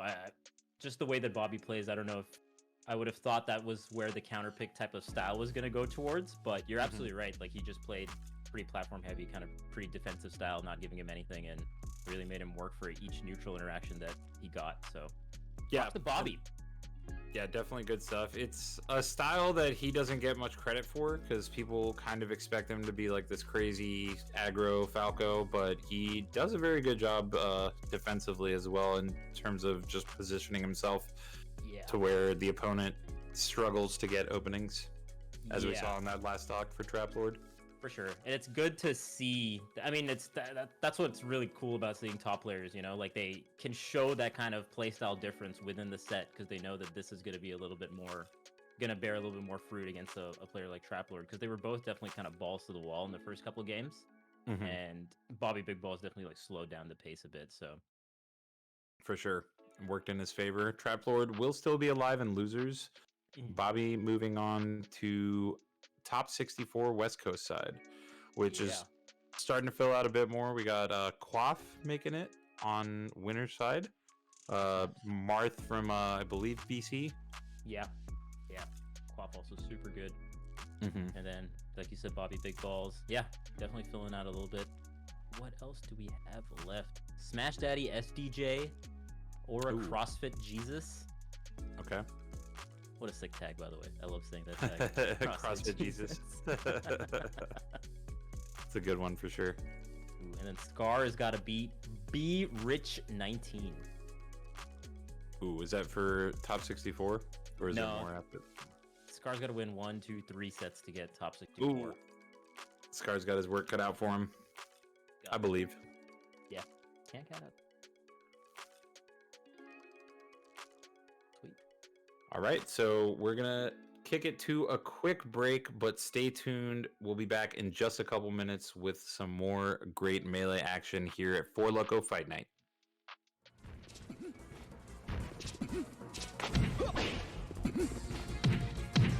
Ha!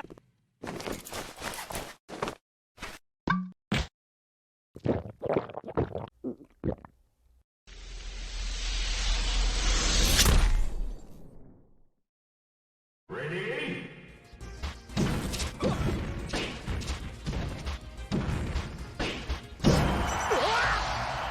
Show me your moves.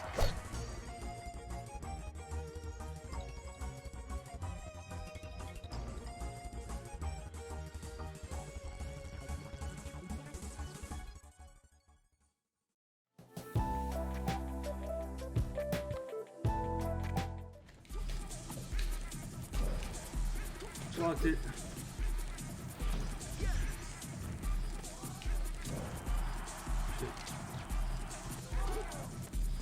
Fuck you, Randall. Yes. Oh my god. No. Yes. Randall just fucked me. And he didn't homie stalk me after I killed myself. What a bitch. Get fucked. That's a bitch move right there. He didn't homie stalk me and I got grind by the stage.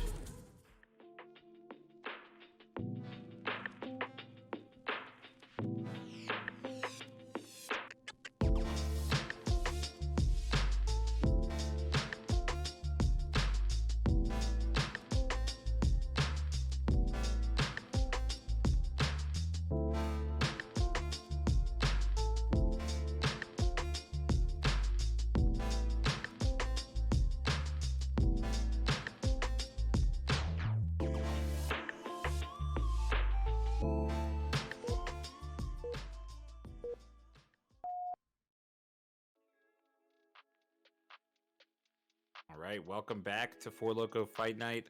I am Chillin' Dude, joined by the legend Vish, and we are well into the West Coast side of the bracket, where we're whittling it down all the way to top 16, which will take place tomorrow.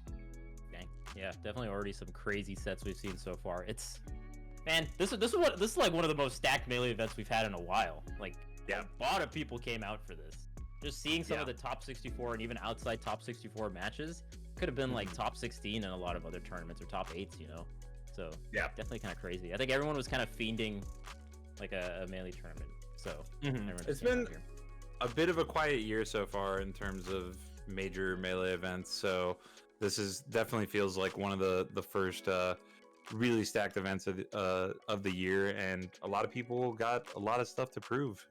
Yeah. There was like the Galint Melee Open that happened a little bit recently, but aside from that, I think it's been a lot more just like, like Levos and SSSs and things of that nature. So this is kind of It's one of more. the more. It's smaller kind of weekly type events that are still hype, obviously, but don't necessarily. Usually, those are more region locked or just have a smaller player pool. This one really has the heavy hitters coming out for it, so For sure. And we've should already be seen dope to see.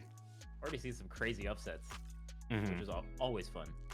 Right. Always fun to see some upsets. So we got EP Justice versus Rocky.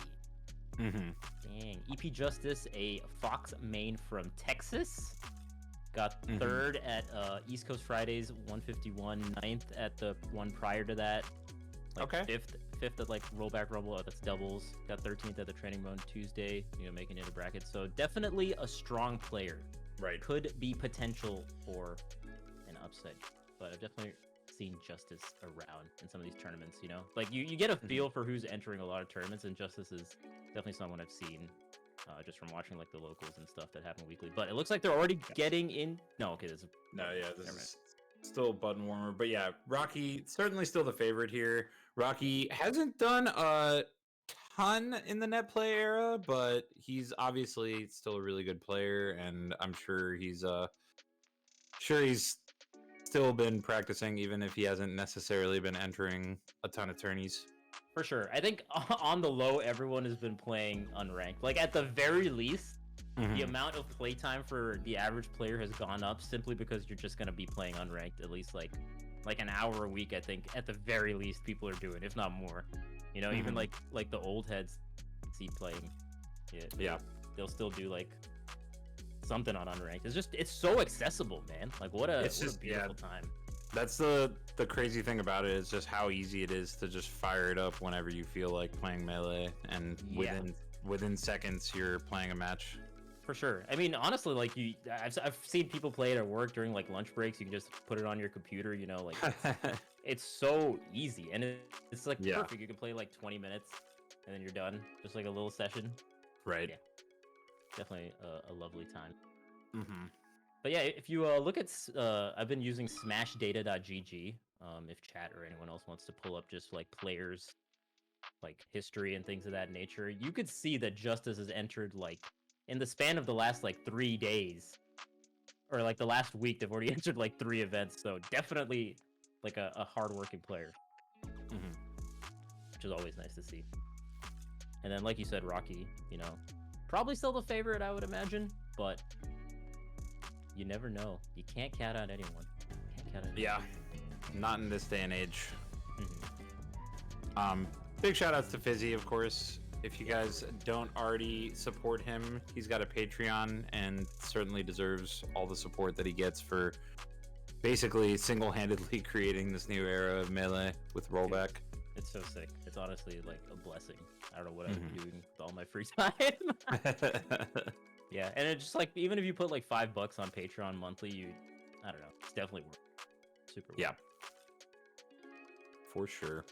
Let's see what Rocky's been to. I think he entered a couple events recently, from what I remember. Yeah, he got 5th at the SSS that happened like a week ago. First at Garbage Connection, like on the 25th February. So actually been playing a decent amount in the month of January and February, like 4 or 5 tournaments. So I think 4 or 5 tournaments is a decent amount in the span of 1 or 2 months. Oh yeah. Yeah, that's actually a good amount. So I think Rocky's probably in form just based on that, but won't really know till we see him play. Right. And this is another best of 3, it looks like. Yeah, still prior to top 64. Yeah. So it's definitely, I feel like it's almost a different mindset going into best of 3s. You know that every interaction means so much more. For sure, especially in a Spacies matchup or things like that. It'll go by so fast, man. So right. Interesting to see. Man, so there's already players in top 16 like Jmook, Zain, Wizzrobe, Moky, Hungrybox, Ginger, Gahtzu, Aklo. So tournament is stacked, man. This top 16 is gonna be wild. Yeah, can't wait for it. Especially with, I think the most notable thing has to be that this is the first tourney that both Mango and Zain have entered since 2020. I think LACS was the last time that they both entered an event. Oh snaps! Ooh, wait a minute. Do we got Axe and Typhoon? Yeah, I think we're gonna do a different set instead. We're gonna go jump into Tempo Axe versus Typhoon, and it looks like Axe is gonna be playing Young Link. Yeah, I think Axe has committed to all Young Link this tournament. I think I saw him post about that prior to it. So, and dude, did you see that clip he did against the Fox with like the wall jumps? Oh yeah, God, it was so nasty. Yeah, his Young Link has been fuego for a while, man. Like he definitely does some crazy stuff. It's all the movement and craziness you expect from Axe, but with like characters that I don't get to see so often. So it's definitely fun to see. Young Link has really good movement. Yeah, and Axe has really good movement. So match made in heaven there. We'll see how that goes. I would love to see him make like a really deep run, like top 16 with Young Link. Oh man, it's super possible as well. For sure. Typhoon, I believe, is a Cali player. Thing I know most about them, they have a crazy clip of doing like the Wizzy Smash DI. If you go on their Twitter, it's like they do the craziest Wizzy Smash DI when I need them. I'm the Falcon who's needing them. You specifically. It's just it's crazy, man. I wasn't expecting it. We were playing a tournament, and it was like pretty early in brackets. So I was like, oh, okay. I think it's crazy high level defensive play. I was like, oh, all right. I guess that's 2020 melee or 2021 melee. All out here. Yeah, that is for a spot in top 64. So again, best of 3. And the tough part about playing top players low tier like this is, well, first of all, I can hardly even call it a low tier when it's Axe's Young Link, because Axe legitimately uses Young Link in, you know, major tournament sets where he actually think that gives him the best chance to win sometimes. Like it's no joke. But regardless, how much Young Link experience can you realistically expect 95% of the melee population to have? You know what I mean? Chances are he's not going to be ready for this. We were just getting used to Pikachu, man. Come on, Axe. Just got a couple of Pikachus with like Tyler Swift and people like that, and then all of a sudden pulls out the Young Link. So yeah, it'll be interesting to see whether Typhoon has some answers. Marth player though, I mean, I feel like that's one of the more manageable, like weird low tier matchups for Marth, right? Is like, for example, Link has a good bit more range than Young Link. So even though Link is way slower, I feel like Link actually does better against Marth for the most part than Young Link. Right. Yeah, no, that makes sense. I think it's really like the characters that really suffer the most against characters like Young Link of the top tiers, and Link is like the slower ones, like we saw Peach earlier, and Puff sometimes too. You know, those are the ones that you kind of have to really play around the projectiles a lot more. Marth, I feel like can deal pretty well, but I mean that's one of Young Link's maybe better matchups. The top tiers, you know. Could top tiers maybe compared to like Falco and Fox, yeah, that's what I'm saying. That it's definitely not like a good matchup. Still probably losing, but yeah, for sure, one of the better ones they have. And yeah, the projectile game is going to be interesting here because we'll see if Typhoon can deal with projectiles well. Then it's going to be tough for Axe either way, because that's as good as Axe's movement is, and even though Young Link's a relatively quick character, still going to be projectiles opening up your opponent most of the time. Yeah, for sure. Oh man, get him on a stage like Yoshi's. His Young Link is moving. Oh my god, just the wall jump techniques that he can do. Yeah, and I don't even want to go down there. If I saw his Young Link just like chilling on the side, I just stay center stage, do your thing, dude. I don't know what the hell you're doing. Just finish all the things you need to do. I'll be waiting in center stage. Let me know when you're ready. Let me know when you're ready. Ready to play again. There's some characters where if I see them on the edge, or some players, if I see them on the edge, I'm just like, you know what, man, just come on back. I don't want to fight this. It's cool. Oh dude. man. On Typhoon's end, also been playing in a lot of tournaments. couple for this month, a few in the month of January. You know, got like 9th at the SSS, so definitely a contender here, especially against Axe's tertiaries. Right. Could see something from Typhoon. Oh man, Axe already moving. Yeah. Ooh. Oh. Bad spot. Okay. Ooh. Tiny little hook shot. Not quite enough. Got a bigger grapple. Ooh. Okay. I like the upbeat. A lot more Marths are doing that these days when they know they can safely escape to a platform with it. Just let it rip. Yeah, especially against like characters that can't get up there super fast. It's really good. Ooh. Okay. I can't tell if that was intentional or not. I suppose it was, but I don't know what the hell that was supposed to do.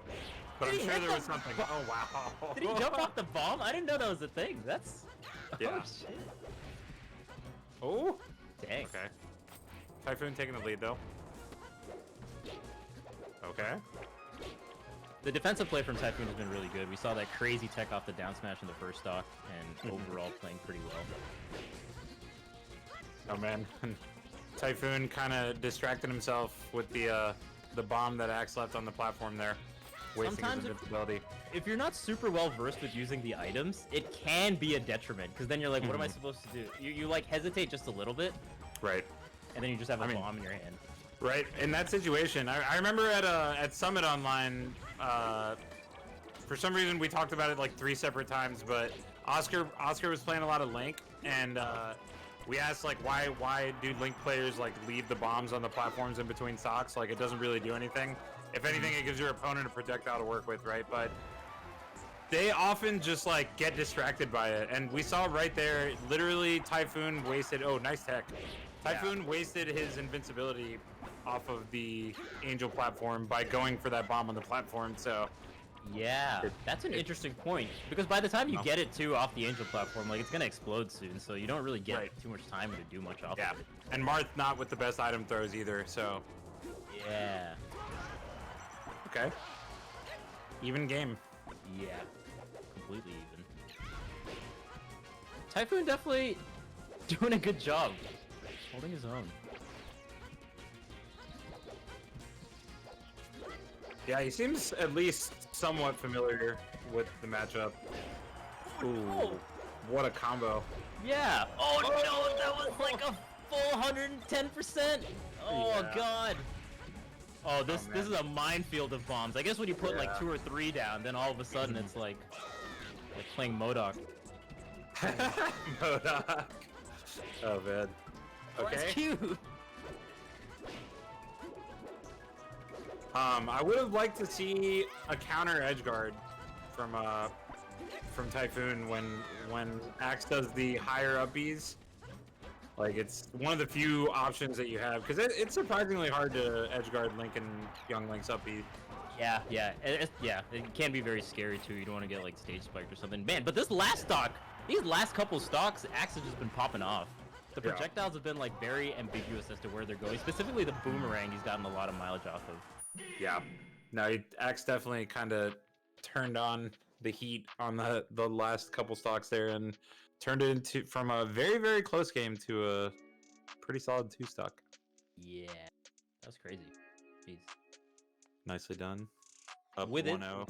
The adaptation within the games is always really scary to see. That would, I don't know, that would shake me a little bit. It's like, what the hell, we were going even, and then all of a sudden. Yeah, no, I mean that's one of the major things that separates top players from everyone else, is the ability to do that on the fly and kind of figure out which aspects of your game that they're doing the best against, and instead doing the other stuff. You know what I mean? Like leaving the stuff that they're familiar with out and pulling out the tricks. Especially when you're a character like Young Link, you definitely want to reach into the bag of tricks sometimes. For sure. And I guess the way that you can kind of like slow it down with Young Link sometimes against matchups like Marth or the slightly floatier cast, it does give you a little bit more time to understand and start to like condition your opponent. And I think we saw that a little bit between like how the boomerangs were starting to really hit their mark. Second, Right. or third, and fourth stock. Yeah. Oh man. And Axe not missing a beat at the beginning of game 2. Yeah, and the thing is young Link can also like scrap a little bit too. So aside from being like far range, you have to keep like a mid range because if you're up close, it seems like is still got a pretty decent combo game, a pretty good close quarters game. Yeah, no, it's tough. I mean, Marth doesn't want him too close, right? He wants him just outside of young Link's range. But if he gets too far away, then all of a sudden you're getting hit in the face by projectiles. Ooh. I don't even know what happened down there, but something did. Like the bomb, I guess, hit him, but then he like fell down with the nair too. Jeez. Yeah, I think he hit with the nair because the bomb must have knocked him upward, right? So yeah, that's crazy. Going all the way out there. Oh man, and even on the edge, see again there, you could just, if you give him time, he suddenly has a bomb in hand, he suddenly can throw some projectiles. Right. I don't know, man, sometimes I see players like Axe and like Zane's Roy, and I'm like, are these characters good? They really make low tiers look pretty good sometimes. It's kind of nuts. Yeah. Ooh. I wonder if he was going for a pivot. Okay. Uh-oh. Ooh. In the nair. Okay. And again, see, there's the invincibility just gone right away because he went for that bomb. That's so interesting. Wow. Yeah. I like that. It's not a bad play. Why not? Yeah. On the flip side, you probably just shouldn't go for the bomb. Yeah, I think a couple times. I don't know. I think mid-set, I don't know if I would have figured that out. You know, like, oh man, this is actually a waste of my invincibility. Right. I think in hindsight, he's gonna be like, oh yeah, I shouldn't have gone for that, but. Ooh. Okay.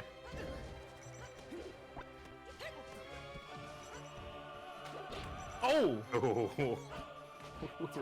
Oh wow, what a grab. Yeah. Not doing much with it though. I don't know about the up throw. Oh, the arrow! And the arrow down air.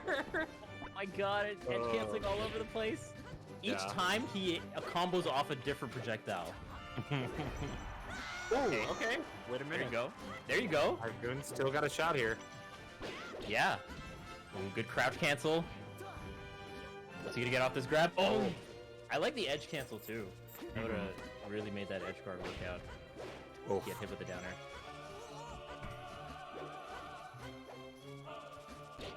Oh man.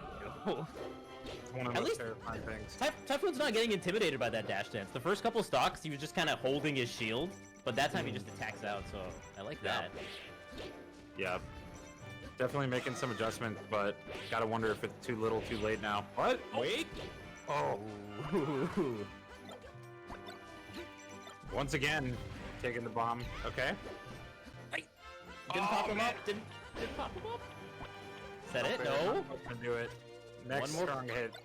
Yeah, one more projectile too. You gotta be worried of everything, and that'll do it. Yeah, nicely done. Axe with the 2-0 with Young Link. Does make top 64 winner's side, going all Young Link so far. Dude, that was top 64. That's crazy. That was 4 top 64. There's so many players that didn't make top 64, and he casually does it with Link, Young Link rather. Dang. Yeah. Again, you can't really call that like a low tier. Obviously, it's a low tier character, but Axe legitimately uses Young Link in some actual major tournament sets. So definitely gotta show some respect. It's like Aklo's Link, right? Like you can't really call that a low tier in the sense that that's one of their actual secondaries. Yeah, no, that's very true.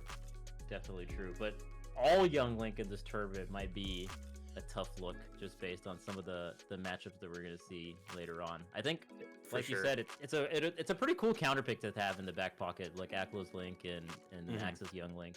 Pretty cool. Yeah, there's certainly some of the least used characters compared to how viable they are, because obviously they're not very viable, but still you almost never see either of the Links in tournament.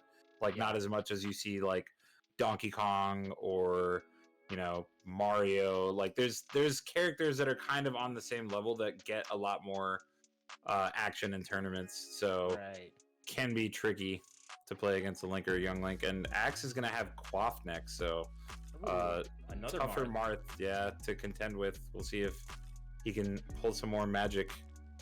Of the matchups, though, he's getting pretty good draws. You know, I think he'd rather face a Marth. I would think. I could go here. Then a Spacey or a Sheik. Like Yeah. yeah, especially a Sheik. Oh man, Yeah. that would be rough. Mm-hmm.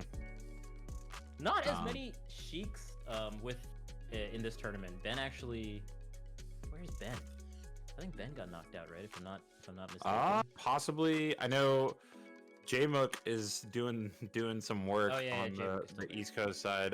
Yeah, he's top 16 winners. And then I think JFlex beat Hacks, so that was a pretty good upset. But I don't think JFlex ended up advancing. Tough tournament. Yeah. Tough. Snaps. Yeah, what am I Okay. saying? There's actually a lot of Sheiks. I take it back. There's still CrossFit this year versus Aura. There's a good amount of Sheiks. It's a good amount of Sheiks, yeah. We're definitely missing like the face rolls, the sparks, you know, the Sheiks I might be more accustomed to seeing. Right. But taking breaks and stuff are always good. Mm-hmm. This is gonna be interesting. CrossFit Jesus versus Aura. Yeah, Aura done a lot of pretty good performances in especially West Coast based tourneys recently. For sure. But never an easy matchup against Sheik if you're Peach. Yeah. I wonder if they played the head because they enter a lot of tournaments, you know, on the West Coast side. So I feel like maybe they would have like a head-to-head history. Yeah, very possible. Either way, game 1 on Fountain. Ooh. Interesting to go Fountain for the first stage. I guess both characters would like it a little bit. You would kind of expect maybe like the Sheik to prefer Battlefield against Peach specifically. Yeah. But certainly not a bad stage for either. Yeah. It looks like Aura has won most of the sets. Okay. Yeah. But not all of them? Not all of them, though. That's what it looks like here. Okay. So maybe Aura the slight favorite. Yeah. Sorry, I'm just looking at Smash Data on GG's a little odd, but okay. Back in it. Alright. Ooh, I like that run, stop, forward tilt. Oh man, the shield pressure. Oh! Tiniest shield! You gotta have such conviction to hold that shield as the Sheik is just like spacing all these forward airs right on there. Yeah. Ooh, strong back air actually gonna kill off the top. Good start for CrossFit Jesus. Oh no.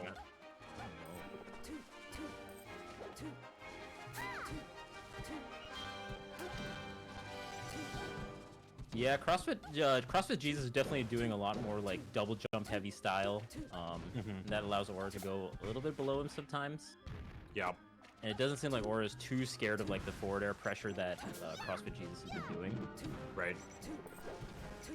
Yeah, CrossFit Jesus not opting for very many grabs, which do lead to a ton, but I think Aura's just been making it very tough to get a grab in.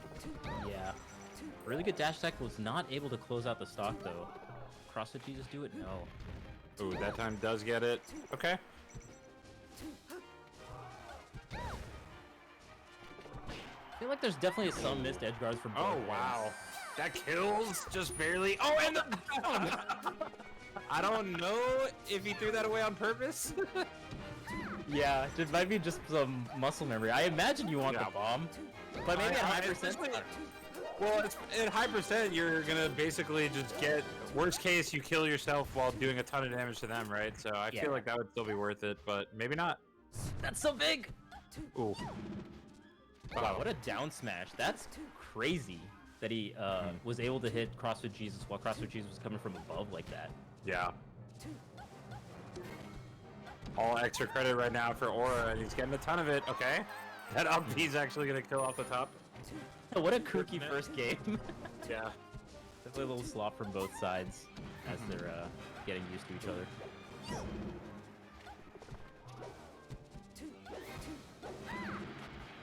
Yeah, CrossFit Jesus is very comfortable just keeping center stage, just waiting for Aura to come in. But not staying so far away that it's allowing Aura to pick up turnips, so he's staying at a good distance away. Yeah. Yeah, again, it's just one of those things where if someone shows that they're very strong on the edge, just let's just play in the center stage, dude. Yeah. Okay. Oh, smart. Going to the other side, making sure that Nair would confirm the KO, and solid lead for Aura. Yeah. Oh my god, now the lead. Even Jesus can't take a down smash to the face like that. Don't crouch cancel, Jesus. Oh, man. Yeah. I wasn't even a crouch cancel, you jumped into it rather, but you know what I mean. You can walk on water, you can't jump into a peak on a platform. You can turn water into wine, but that down smash is coming for you, dog. Oh my god. Yeah, solid showing from Aura when it started pretty well for CrossFit Jesus, but Aura just slowly building those, especially those leads. Oh my god, the RNG in Aura's favor as well with the immediate stitch. Yo, CrossFit Jesus is not intimidated at all. Yeah. Going ham even though doesn't grab. Wow. Missed the regrab, yeah. That would have been big. Yeah. Ooh, not quite, but already close to a kill. Yeah. Next grab should do it, or down tilt. Down tilt's a good choice. But yeah, what you said earlier is true. Not a lot of raw grabs or a lot of grabs threatened in neutral. It's usually after a hit like that neutral air or something, or a tech chase. Right.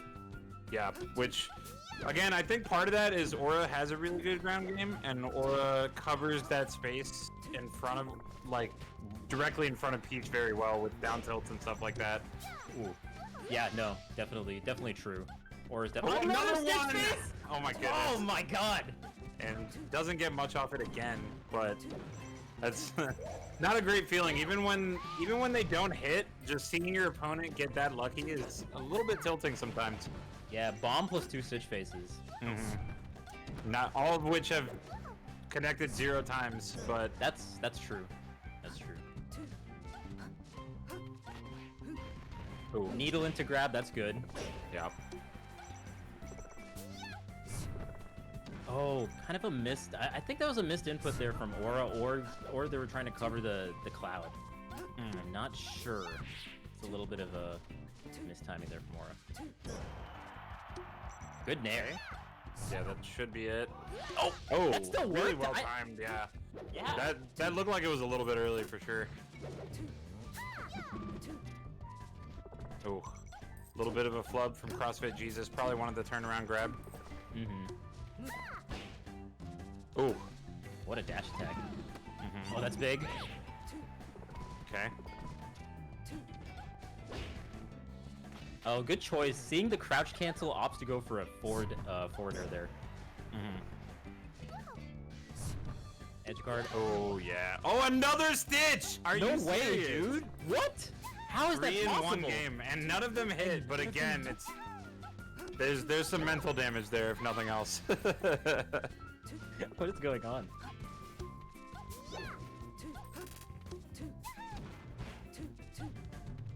That's wild that none of them worked out. Yeah. In Aura's favor, though. At that point, you gotta feel bad as the Peach player, but the down smashes are coming out. Yep. Oh. Ooh, these spaced back airs actually beating out a lot of what Peach wants to do. Even beating out the forward air, it looked like. And it looked like CrossFit Jesus could have had a grab after the aerial needle and just kind of hesitated. And that's making the difference. Wow. Man. Dang. Or, really clutch last stocks from Aura, though. Yeah, they've been super solid in both games where it's seeming like a close match, and even in CrossFit Jesus' favor that last game, but Aura may clutch it out. For sure.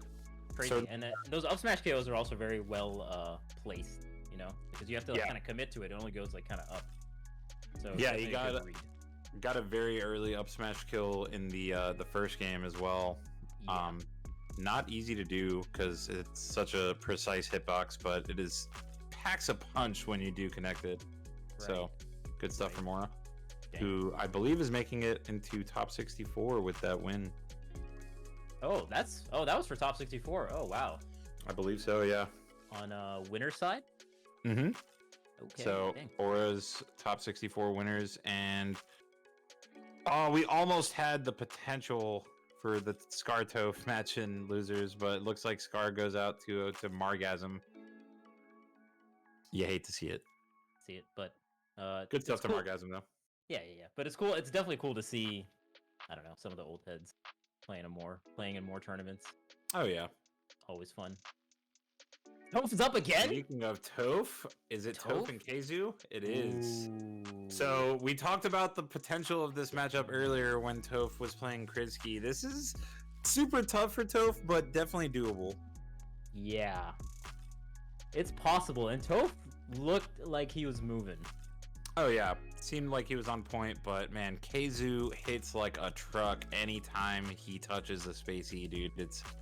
His punish game is just out of this world against Spaceys. Dude, I have to tell this story. I played Kazu like maybe like 3 times on net play over the past like 6 months to a year for like an hour each. I've won 1 game. For 3 hours? 3 hours? And like 3 separate hour-long sessions. And the one three time, three different days? 3 different days. I won a total of 1 game, and I finally beat him, Fox vs. Peach, and then he instantly left. But yeah, no, I mean, it's just a testament to the dude's punish game is so on point. Almost every time I was off stage, I was dead. Anytime he grabbed me, it was a good like 40-50% minimum. And then just even his neutral, like it was so hard to get an opening in the first place, where that's what you're really looking for as Fox, is like the drill shines, stuff like that to set up big damage openings. But Kazu just plays around those types of approaches so well. So yeah. Super tough as a Fox player against Kazu. Dude, he's so hard to hit. You know, like aside from the combo game, you just can't hit him. It's so weird to play against him because I feel like I'm like, just for my head-to-head, I feel like I just could not hit him. And I like the matchup, you know? It's like a good matchup for Falcon. It's just his spacing in the neutral is just... If you feel like you can hit him, he's always right outside that range. Yeah, and then that's the thing is, like, he's making it look like you have an opening, but you don't. Yeah. And then he'll combo super hard because he knows, you're going to fall for my bait. Right. And then he gets, like, a dash attack and... No, he just straight up destroys stocks when he gets his hands on you. So Toph's got to be careful. Yeah, and also doing really well recently. The Hbox set with Kazu was wild. That happened at the Gallant Open. Oh yeah. Went to like game 5. I don't know, man. That. So also showing that he's well versed in like the patient style matchups. You know, like Puff Peach is like just a war of attrition. You're just like duking it out for 30 minutes. It's a game 5 set, so very well versed in that kind of matchup too. So Kazu's out here. Player. Yeah, and he's been on like a slow and steady come up for like 6 years. Like he's been good and talked about for a long time, but I feel like he's always kind of improving, even if it's not like drastically at once. It's a very steady, just uphill climb for Kazu in terms of where he's been. So for sure. Oh,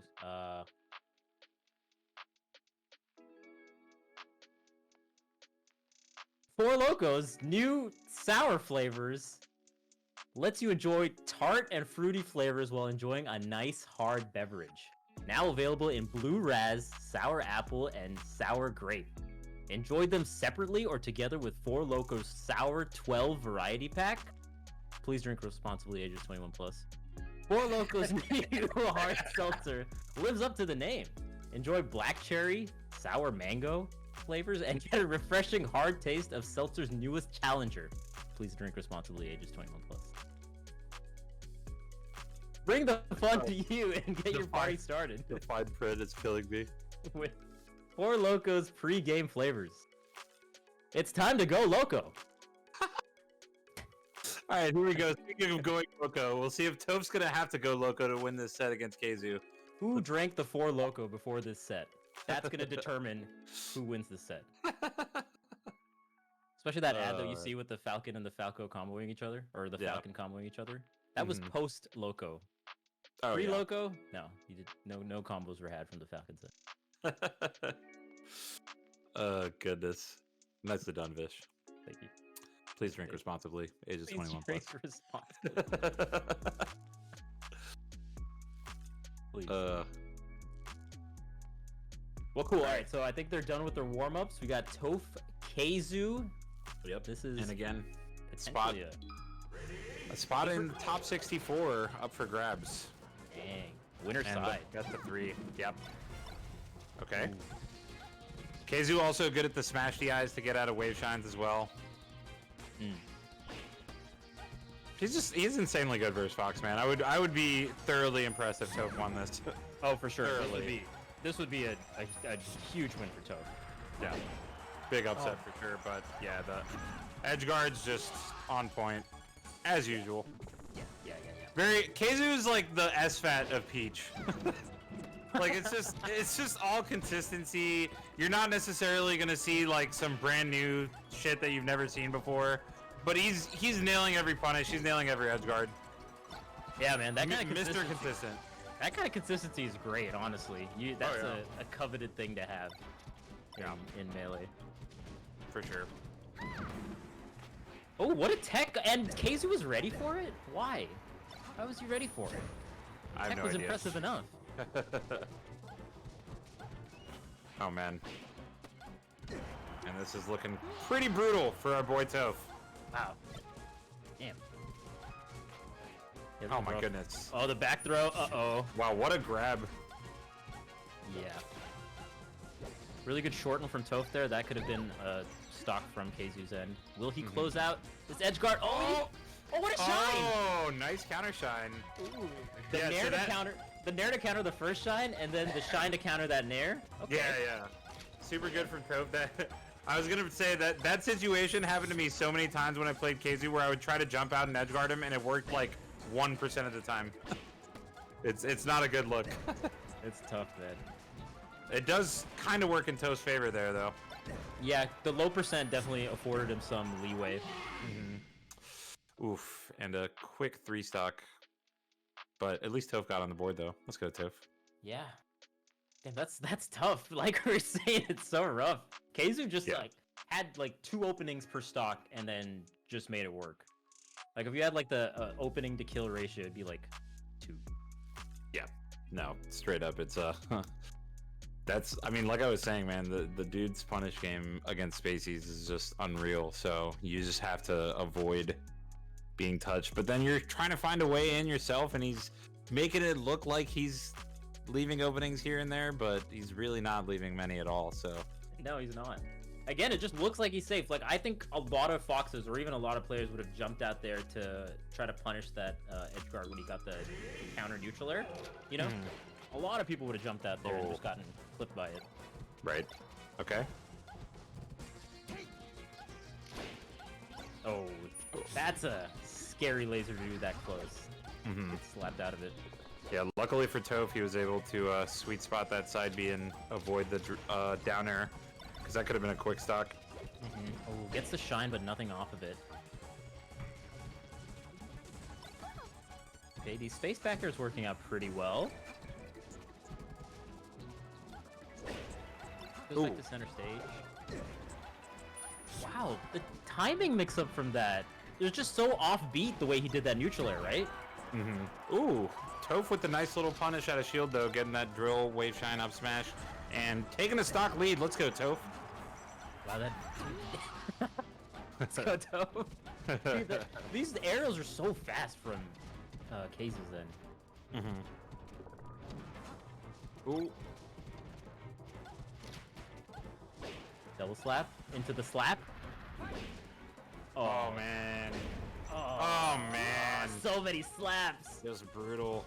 How yeah, can if she Toph had slap? gone, how can she slap? If he had gone straight up with the up B, then maybe he would have been okay from that first slap. But then the thing about it is, Peach is floating there. She could possibly hit before he even has a chance to fast fall to ledge. Yeah. Like, even after the forward air misses, Peach could get another aerial in there potentially, so it's a rough spot regardless. Toph doing a really good job with these side Bs, though, sneaking under the down air. That's not easy to do at all. Dude, it feels like Toph is trying to do like the secondary option in a lot of these neutral situations, and then Keizu's just ready for it. Yeah. Like, he's like not doing the obvious aerials into Keizu's face. Like, he's being a little tricky with it, and Keizu's just ready for it. And yeah, Toph kind of fishing for just some back airs and stuff like that. I feel like against a player like Keizu, you need to have like super calculated approaches. You can't just throw stuff out. True. That didn't KO. Oh man, he plays out of the Keizu plays out of the corner so well. Yeah, for a Peach especially.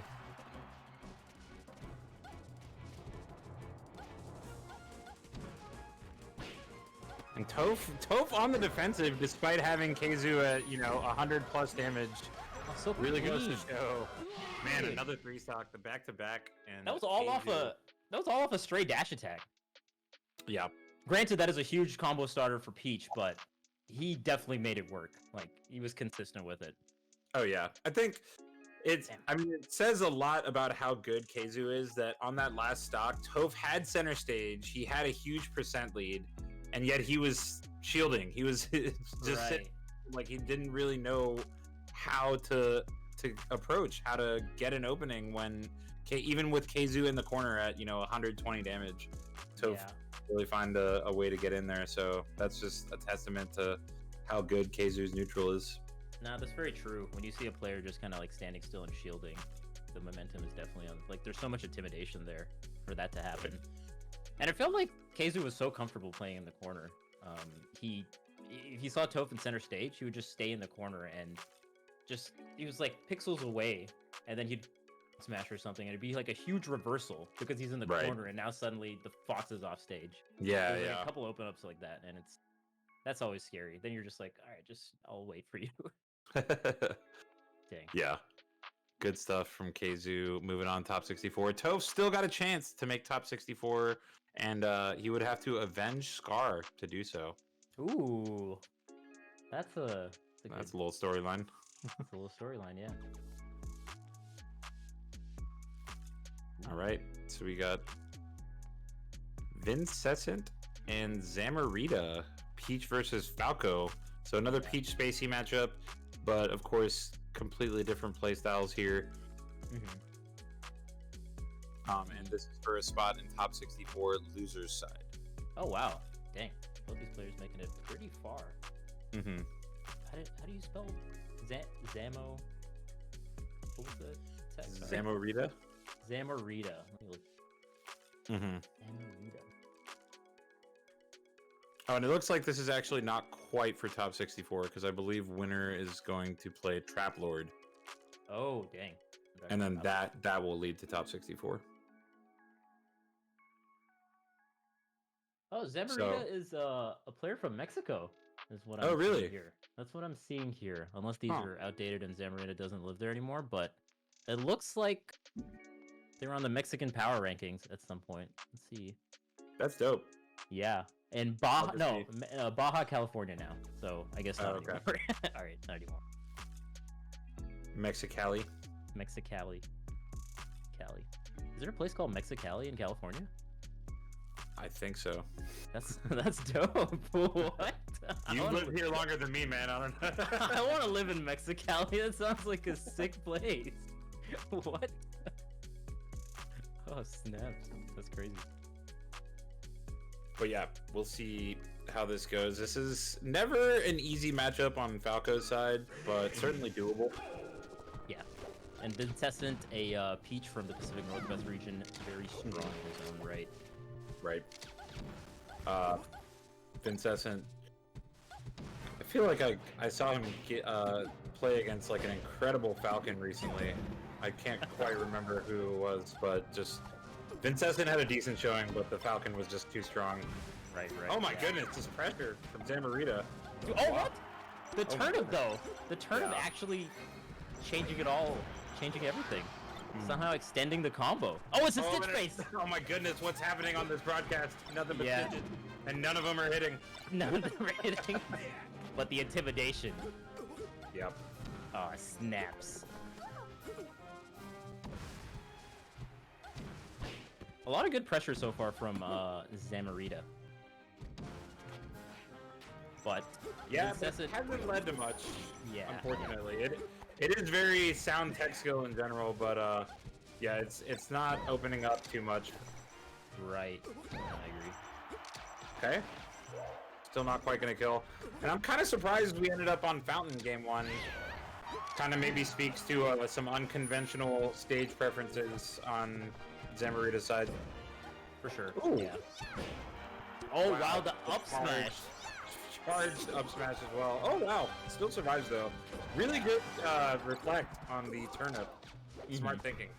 Nice. I like that you called it reflect that time instead of shine. Yeah, I mean, that's what it did. Yeah, that's what it did. That's what we used to call it on East Coast. We used to just say reflector for the Really? first like 2 years of Melee. Yeah, like even if it was like off stage or whatever, you get reflector spiked. That's a mouthful. Well, we would just say reflectored. We wouldn't say like reflector spike or something. Either way though, shine is better. Do you say wave reflector? I don't think that existed back then, so we didn't have to worry about that since it didn't exist yet. Fair. Ooh. Oh. Good grab. A little mistimed there on the forward smash tech chase. Incessant just staying on the ledge there. I like the patience. Ooh, another down tilt. 2 down tilts, 2 kills so far for Zamarita. Oh, I think he missed his L cancel, because otherwise I feel like you can follow that up just a little bit more than that anyway.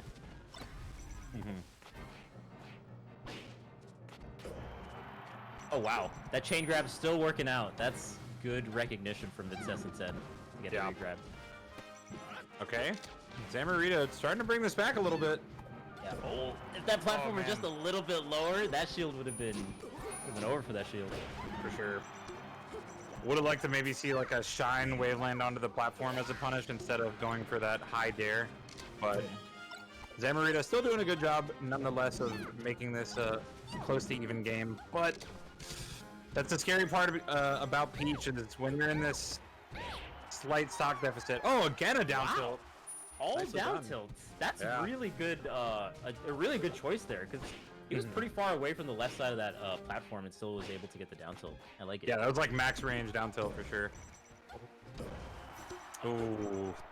I don't know if that was a shield poke or Zamarita tried to get out of there, but somehow sneaks between that dare and nair. And Mr. Saturn gets reflected. Oh, what a tech! Oh, man. Dang. Some cool stuff there. Reflecting the Mr. Saturn. Yeah, dang. Zamarita was it felt like a little hesitant off the ledge. You saw him doing like the tournament winner a couple times and then coming back to ledge and then just kind of not really knowing exactly what he wanted to do to get off. And kind of cost him another neutral error or whatever knocked him off stage. But the reflector was cool. For sure. It's there's been a lot of good tech skill on Zamarita's end, just again hasn't necessarily led to much. So got to try and make these openings count more. Yeah. And I mean he's did a decent job with the pillaring and stuff like that, but there's like a big Peach kind of has like a natural big advantage here where her moves are just gonna lead to bigger chunks of damage against Falco than vice versa. So gotta really make it count as Falco, and that time Zamarita does with the strong first stock. Yeah, I think what you're saying makes a lot of sense. Like you see Zamarita like stop within some of these combo strings and then go for like a reset, and that worked out a lot better than what was going on in game 1. Yeah. Ooh, this is great though. Is that a KO? Wow. That was really Almost. close. Almost with the reflector off the top. You really enjoyed that, aren't you? I like a reflector. Okay. Oh. Ooh. Nice little cross up into grab. Oh no, Incessant! Wow. You don't see that side B spike all that often. Especially not against Peach. Not against Okay. Okay. Oh, and Vincent dropping so many edge guards all of a sudden. yeah. Honestly, didn't nail too many edge guards in game 1 either, so that might be a pretty big weak point here. Yeah, definitely.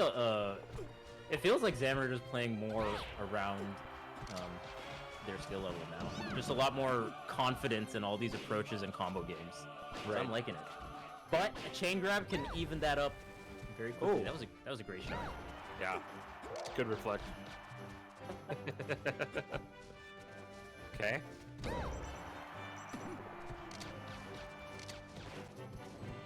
Oh. Okay. Double jump land into the grab. I like it. Okay, and finally finishing off an edge guard strong is Vincent, bringing it back to 2 stocks apiece. Yeah. Vincent doing a pretty good job with the float heights. Was able to avoid that first laser, but the down tilts are so good from Zamu.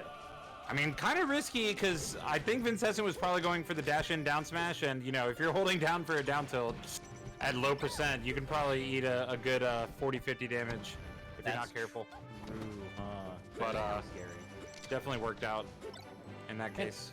These 3-piece combos that Zamu is doing are very, very potent against a character like Peach, especially when you can knock them off stage and stay below them. That can be pretty good. Okay, run off neutral air. Oh wow, great choice with the neutral air. Yeah, kind of fading back behind so that it would send him back off stage and set it to the other side. Smart stuff. Oh, I'm seeing Ryobeat in chat saying this is a Ryobeat student? Oh, snaps. Oh, snap. Oh, shit. Okay. Oh, this could be big. Oh, I like the down. Mistimed it though. The down throw kind of works because then you can set up for a good tech chase option, especially because they're gonna DI off for the up throw. But it looked like Zamu was ready for it. That was it's super red. That was I was gonna say a really smart, like, disciplined choice to just immediately tech in place and then shine. Just not being, because that's a situation where a lot of players would be very flustered. Like, okay, I have this huge percent lead last stock on potentially my tournament life, and I get grabbed on a platform by Peach. Like, that's not where you want to be as Falco. So a lot of players would kind of panic in that situation, maybe miss the tech or like tech roll, which is going to give Peach a lot more time to follow up. But Zamu just with the quick tech in place shine to avoid any nonsense potentially from Peach. Oh, and the daisy switch. Oh my goodness.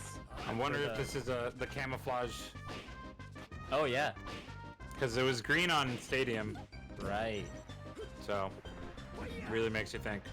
Where'd he go? I don't see him. Wait a minute, is this invisible melee? What's going on? Okay.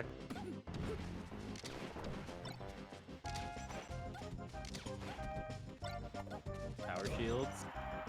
Dang, that was a really good nair. That's probably good. Oh, I think you saved him! You Definitely saved him. Oh, my no! goodness. Okay. Alright, smart.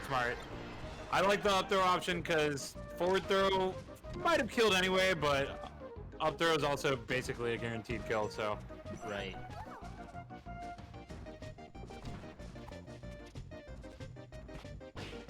Ooh, that Falcon grab coming out.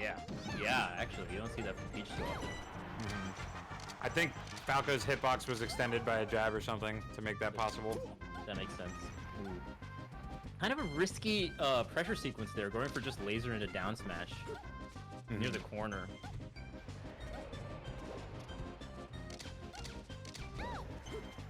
Okay. Ooh, tries to sneak that up air in, not quite. Wouldn't be surprised to see another down tilt coming out soon from Zamu. That was some really good DI on the back air anyway. That's crazy. Yeah. Zamu does finish it off with the up air, and this is both players on their tournament lives right now, so this is a big deal. That's true. Oh, really nice laser land, but the CC from Vincent was good. That was a quick up air. Dang. Ooh. Oh, runs into the nair. Okay, high side B. The float heights that Vincent is choosing have been really good. Like, to get that neutral air on the platform, he was just like right below the laser height, but still high enough to where he can threaten and move in and out with the neutral air. These float heights are good. Oh, the shield! Pressure, yeah. Oh man, and then the accidental down smash maybe. Okay. Oh, that's big. Yeah, that's unfortunate for Zamarita. Had such a small shield on Vincessant, was really trying to push that advantage, but suddenly the turnaround. Yeah, I like the DI mix-up too for going into the quick forward throw from Vincessant, and especially at that low percent, you're really not expecting it. Oh. Okay. Vincessant. Oh wow! Man, the power shield, and that's so big right there. That was really clean too. Yeah. He knew the power shield was gonna hit, and he perfectly timed that back air. Wow, what a DI. Yeah, that's true. Oh, is that gonna KO? Not quite. Yeah. Oh man, and that's such an unfortunate trade for Zamarita. Not what you want right now. Down 3 stocks to 1. Potentially on your tournament life. Uh-oh, off stage as well. Vincessant starting to run away with this a little bit. Yeah, Vincessant seems pretty technical too, between the Q drops in between the stocks as well. I like it. Yeah, both pretty technical players for sure. Okay, Zamarita really needs to pull something together here. Uh-oh, that might be it. There it is. The back air stage spike of all things, yeah. Not something you see from Peach too often, but Vincessant clearly had some confidence building toward the end of that game 3, and just once again pretty much ran away with it into a 3 stock. Yeah, Vincessant actually let it rock when you had the lead. It seemed like you let it rock a little bit more. With the 3 stock lead or a 2 stock lead like that, I like that he went for the risky kind of off stage back air like that, because you got stocks to play with. You might as well keep the momentum up. So definitely a very good ender from Vincessant's end. Yep, I agree. Smart stuff. And moving to within 1 set of top 64, not quite, but Vincessant will be playing Trap Lord for a spot in top 64 losers. Again, the top 64 West Coast side is starting to take form here, very much so. Looks like pretty much all of winner's bracket is filled out. So just to do a quick rundown, we mentioned earlier Mango and Koopa Troopa. We have Lucky and Shroomed. That's always an interesting one. Keizu and Aura, so Peach Dittos. Fat Goku and SDJ. Axe and Quaff, which again, another Marth Young Link in theory. Rocky and Bobby Big Balls, so another Falco Ditto for Bobby. And then we talked about earlier, S2J and Eddy Mexico should be a 6 set, and Kadoran versus Nez. So that is the West Coast top 64 winners side. A lot of great matches coming up there for sure. Yeah, and the East Coast top 64 has concluded. It looks like they're already down to their side of the top 16 bracket. So pretty cool, pretty cool. Quick shout out to Ryobeat in the chat, by the way. It must be cool to see your student do well, and they're also doing coaching. It sounds like Ryobeat's doing coaching for $25 an hour. BM, I think. What's Ryobeat's Twitter? Like Ryobeat? Ryobeat, right? I think it's just Ryobeat. I think it's Ryobeat Peach, but I'm not sure. Yeah. Could be wrong. Dang. But yeah, I mean, coaching seems really fulfilling. I mean, it must be fun to watch your students do well. That's like a whole new thing that's come out in the online era, more so than it was in the offline events. So cool to see. Yeah, cool to see.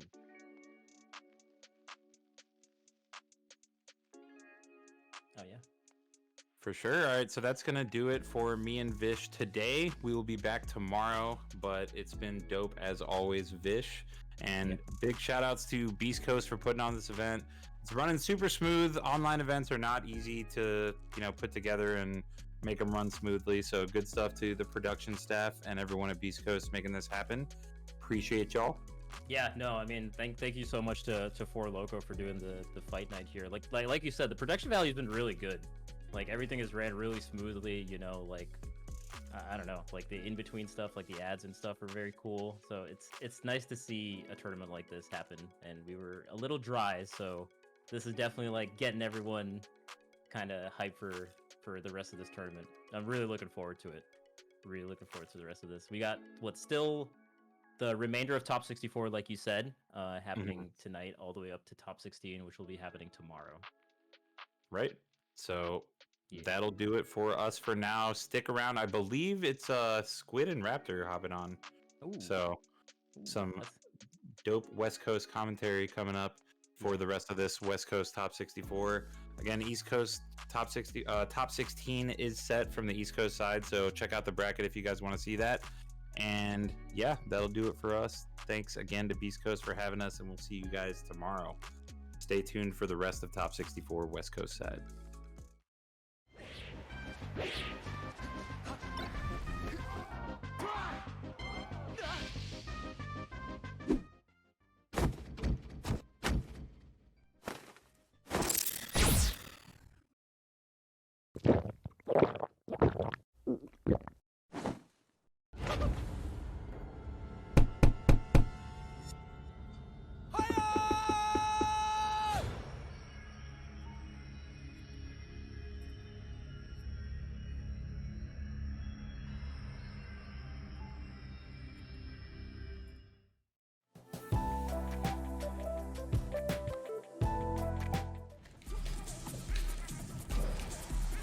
Blocked it.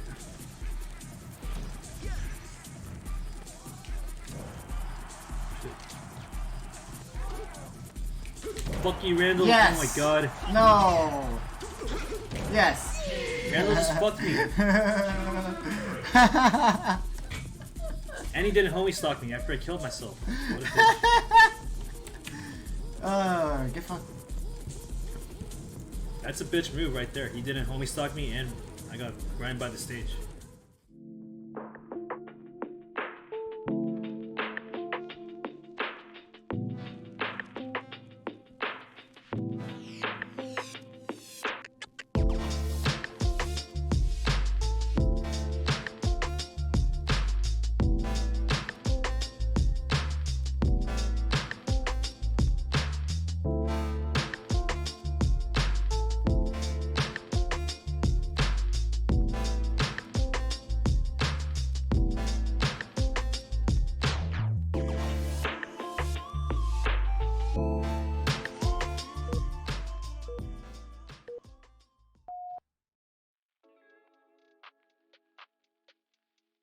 What's up, guys? It's Raptor. I'm here with Squid.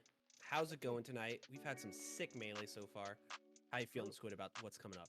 I'm feeling good. I missed quite a lot of today, but I also have seen, of the matches I've seen, there have been a lot of really good ones. I saw some of the banger East Coast sets as well, like Ginger barely making it in, Zain and Hungrybox just having, you know, what could have been grand finals. Yeah, Like, grand final set, exactly. Right? It's just fucking bonkers. So, yeah, a lot of really good stuff going on. And just looking at the bracket that we have in front of us, it's just like all the stars, including Mango, who hasn't entered something maybe since Summit, I think. So, yeah. That sounds right. Yeah.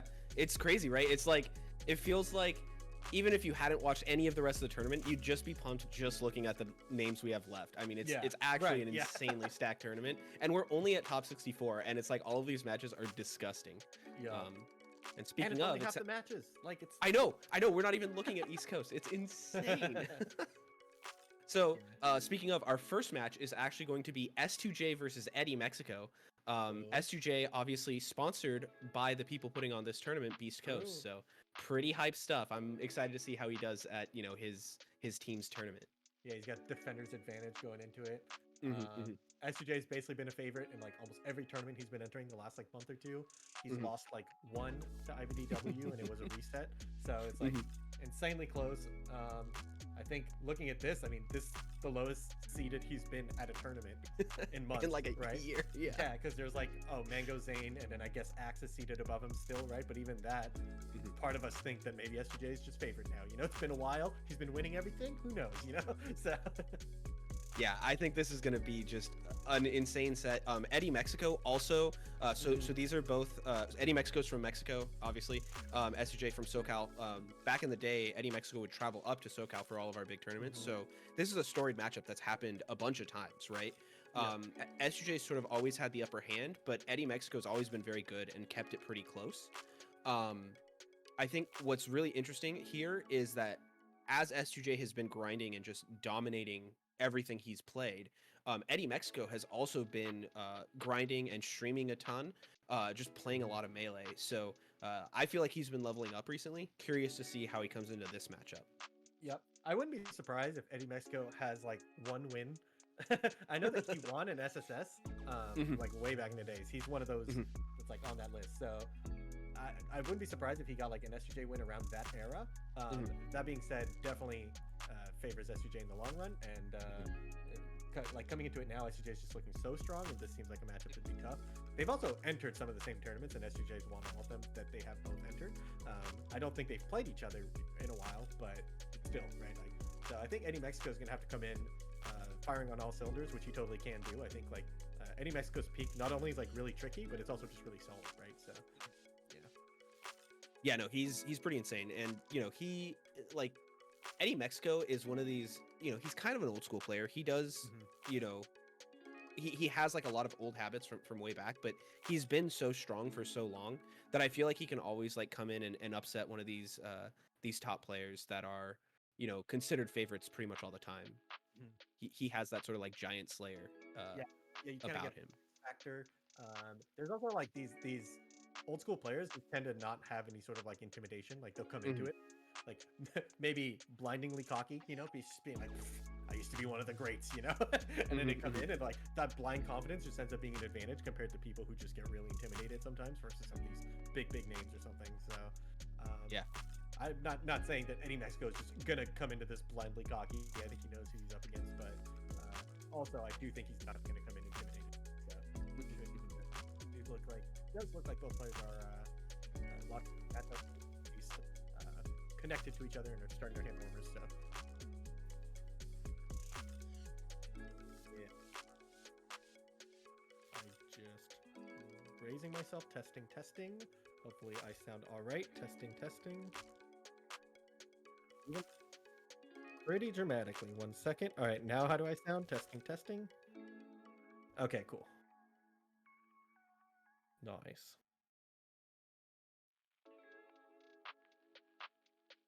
Testing. I haven't upped it yet. Give me 1 sec.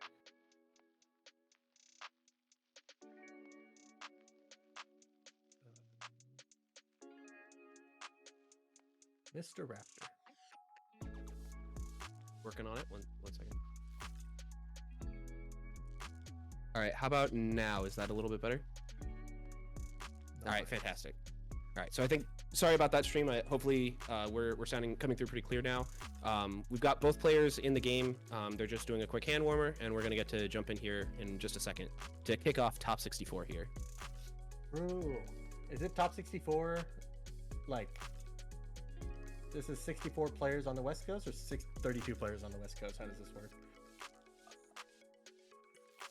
Okay, yeah. Nice. So there are 64 players on the West Coast side, but we're going to, I think if I read it correctly, we're going all the way to like countrywide top 16. So only 8 players from this bracket are going to make it out.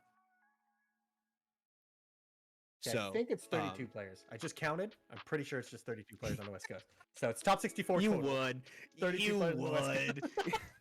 Not saying I What don't a trust anyone, nerd. Just saying I can count to 32, and that's about the number I stopped running, like having names to read, you know? So I don't know if I trust your ability to count to 32. So, very understandable. However, you know, in this case, you gotta. I've gotta case, believe you. You have no choice. Yeah, you're gonna have to just accept that maybe I got lucky on this one. Not saying I counted right, but you know. All right. I do so see players hopping into it. yeah, it looks like we're there. We got Dreamland to start things off. Generally considered like pretty nice for Falcon to just have the room to move around. I would have expected Luigi to want to go to like a smaller stage to try to close him out, but yeah, I think like Luigi's kind of weird. He likes a lot of horizontal distance because he's kind of like, in theory, he's like a really fast character on the ground, right? Kind of like a character with a really fast dash dance, except it's wave dashing. And then he has like really strong moves. He can kind of edge guard Falcon and kill him early. So he doesn't mind too much about like the large stage for the kill percentage, and he likes the space horizontally. That being said, sometimes he can have trouble catching Falcon on the platforms, but maybe he just doesn't think SUJ is going to be camping him or anything, you know? Yeah, that's probably a fair guess too, right? SUJ, definitely not the kind of player that's gonna sit back. He's gonna be in your face. Okay. Punish grab. Yeah, and I also like the coverage on that top platform there. That was really nice by him to get the aerial double jump aerial to cover all of SJ's options. And Eddy Mexico takes the first stock. First blood looking pretty good right now. I think that like in general you'll see Eddy Mexico like playing with wave dashes from kind of further away ranges, and then once he gets close he uses his dash dance. And yeah, you don't think much of Luigi's dash dance, but he just needs one dash back, dash and grab, and that's how he gets a big opening. Or he just switches to using ground moves like forward tilt. He's getting a lot of mileage off these forward tilts, but I think they close that with me. Yeah, great timing there by SJ. He grabs the ledge with enough time to punish the air dodge. So just like really good to not commit before that. Yep. Oh, and he finds the stomp at the top platform. Ooh. He failed to drop through, but he just picked it right back up, gets a double up air off stage. And this is, oh my god. Not only that the knee combo barely like, doesn't connect. Yeah, he like barely drops the combo, but every time he drops the combo, SUJ is right there, like sharking him. So yeah, definitely not giving the same. Both these players just not giving the other any room to breathe when they've got an advantage. It's too fast. fast. And again, he goes for the air dodge, and Johnny can just, I guess it was kind of like a hack stash back on, and then he can still get the grab too. Oh my god. Yeah, both of them are. It's funny, they're both punishing so hard, but technically dropping combos because they haven't killed each other, right? So they both like making it really hard for the other one to get out of the combo. But as long as they keep living, first person to drop first blood here on this stock, kind of gonna gain momentum. I guess they just really have trouble edge guarding each other because both are alive at 150 right now. Oh! Wow, great fireball there by Luigi to keep SJ off him. Yeah, yeah. Eddy, they both being really tricky on the recoveries. Actually, they both have edge canceled some of their recoveries, and oh my god, he still saved gets his back jump. to the edge. Ooh, and Johnny finds the up air, still not gonna kill. This is just what edge guards look like at majors. We forgot, you know? It's been a while, we haven't had a major in a while. We've been seeing all these local edge guards. It's like, oh, Tuesday edge guards? I nailed those, you know? But, oh no! Oh, miss hack dash! These are major ledge dashes, you know what we're seeing? That's just gonna be Squid's bit for the rest of the set. Oh no. Just wait till we get to top 8 and we talk about top 8 ledge guards. Oh my god. Oh my god. Okay. Eddy Mexico big kind of down popping smash. off here. He catches the get up attack, get up attack. He keeps going. Oh, Yeah. the fair barely misses. Oh and Johnny my just God. drops down with a knee. A good misfire though. Who needs it? Jeez. Oh, and he gets the up air, or up tilt to get him off stage, and yeah, I think that's gonna kill. I think. Yup, I mean, it's going to set up for a really good edge guard, and yeah, he does get the kill. This time, looked pretty flowcharty. That edge guard was just no chance of escape from SUJ, so Eddy Mexico kind of cleaning it up on this stock. SUJ trying to tie it right back up, though. He does have a jump here. Yup. 2 fireballs. Ooh, okay. I like the play by Johnny to full hop over Eddy Mexico coming back to ledge, but then he actually throws out the back air expecting Eddy Mexico to retreat, and Eddy runs back towards center, which kept him away for one time. But then Johnny goes for the same read again, and this time he gets the kill. Yeah, it's funny sometimes you like expect players to have to adapt to you, but sometimes the mix-up is just, well, you got it right one time, but I'm going to do it again, right? So You throw a rock 3 times and they try to switch it up, right? Like that's what's happening here. And then you say, boom, I read you. Oh, this is the, oh my god, I was gonna say this is a tough part of the matchup for Luigi, coming down into Captain Falcon's up air. However, it is a really thin line for Captain Falcon because Luigi's coming down with his aerial smash attacks. Down air just kills you at like 80 if you mess up. So in theory, Falcon should have the advantage there, but you mess up just a little bit, and down air actually kills him and closes out the stock. Eddy Mexico takes game 1. Yeah, and there again, right? Like Falcon in the aerial versus aerial game, he very much relies on his speed more than his hitboxes, right? Like he has good hitboxes, but his disjoint isn't like that crazy. So someone like Luigi who just like sticks out aerials and hopes you run into him can be pretty tricky for a Falcon to deal with. Yeah, I think up air probably wins, like if you time it right. But it's like up air doesn't win at all points. It's like it comes out in front of you, then it wins for a little bit, and then it goes behind you, right? So if you time it just a little bit wrong, it's like you have to have really good timing and spacing for the up air to win. And even then, it's like you probably don't really want to contest it while down air is out. It's much better to like let him whiff a down air and then go for the up air just for the guaranteed stuff. So yeah. Right, yeah. And, you know, Luigi, well known for doing, like, the double aerials, right? You do down air into nair, but the nair is a lot smaller, so that can be, like, easier to punish. I do think that Luigi just lived forever on Dreamland, and with a smaller blast zone, I think SJ is going to have, like, a lot better time, so we'll see how that goes. lives forever for one of the stocks, but the other ones, Eddy Mexico is just closing out the edge guards perfectly. But these up smashes right now are brutal. He keeps getting right under S2J. You can actually up smash under nair. This is 3 different raw up smashes this stock. S2J doesn't have a jump. I think he's dead. Wow, and Eddy Mexico clearly came into this set with plenty of confidence. Maybe, you know, before we joked that it might be like undeserved confidence, but Eddy Mexico trying to show us that he definitely deserves to be confident here. Hey, good close out. Yep.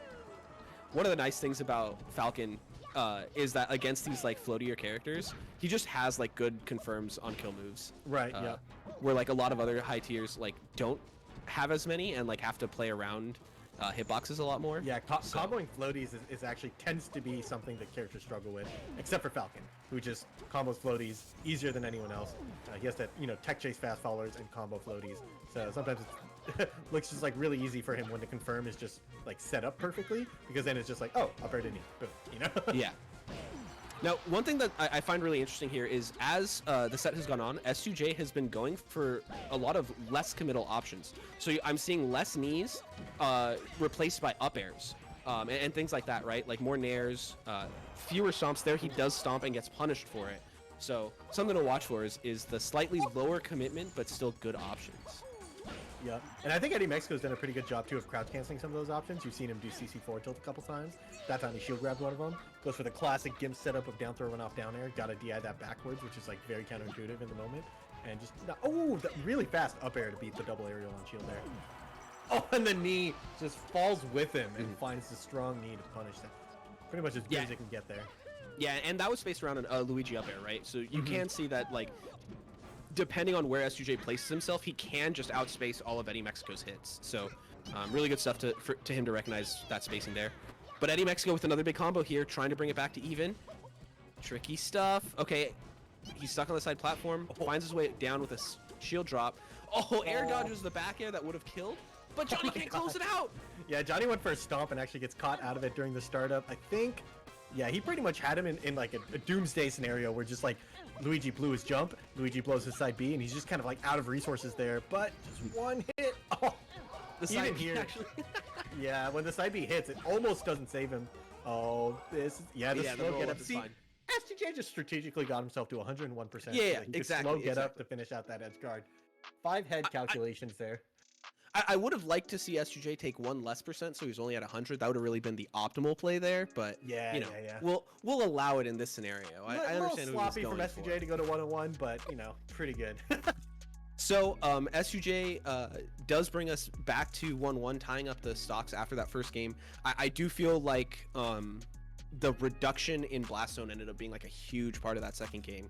We just saw Luigi dying a lot earlier, so I think that ends up being a big part of it. Yeah, it's funny because we actually still saw him drop quite a few edge guards. So even at the end there, like he gets hit by the side B a couple times, and then he's like, random raw knee at 100%, and that wouldn't have killed on Dreamland. Especially not with a misfire, which we saw Eddy Mexico get at least one misfire that was just like, oh, he might be dead. Never mind, back to center stage. So. Oh man, and these up smashes continue to pay dividends for Eddy Mexico here. Oh, he wiggled out and up tilted. I think maybe he was just spamming up air and he ends up finding it. But oh my god, just misses the double up air there. Can he find a back air? Eddy Mexico's back. Oh, and it's back to the Eddy Mexico combo. Oh, great spacing there. I think the platform going down actually screwed up Eddy Mexico a little bit. He might have been able to close it out otherwise. Oh, nair the reverse knee, or at least dash back knee. The dash attack from the dash attack from Eddy Mexico is a little bit odd. I feel like Luigi basically never wants to use that. I imagine it was like an F tilt or something that he was looking for. And that might have just closed it out.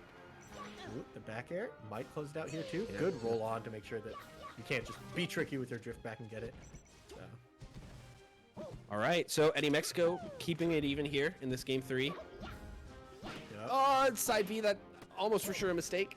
Kind of spooky. Oh my god, he's getting the tech chases with all the smash attacks into the down B.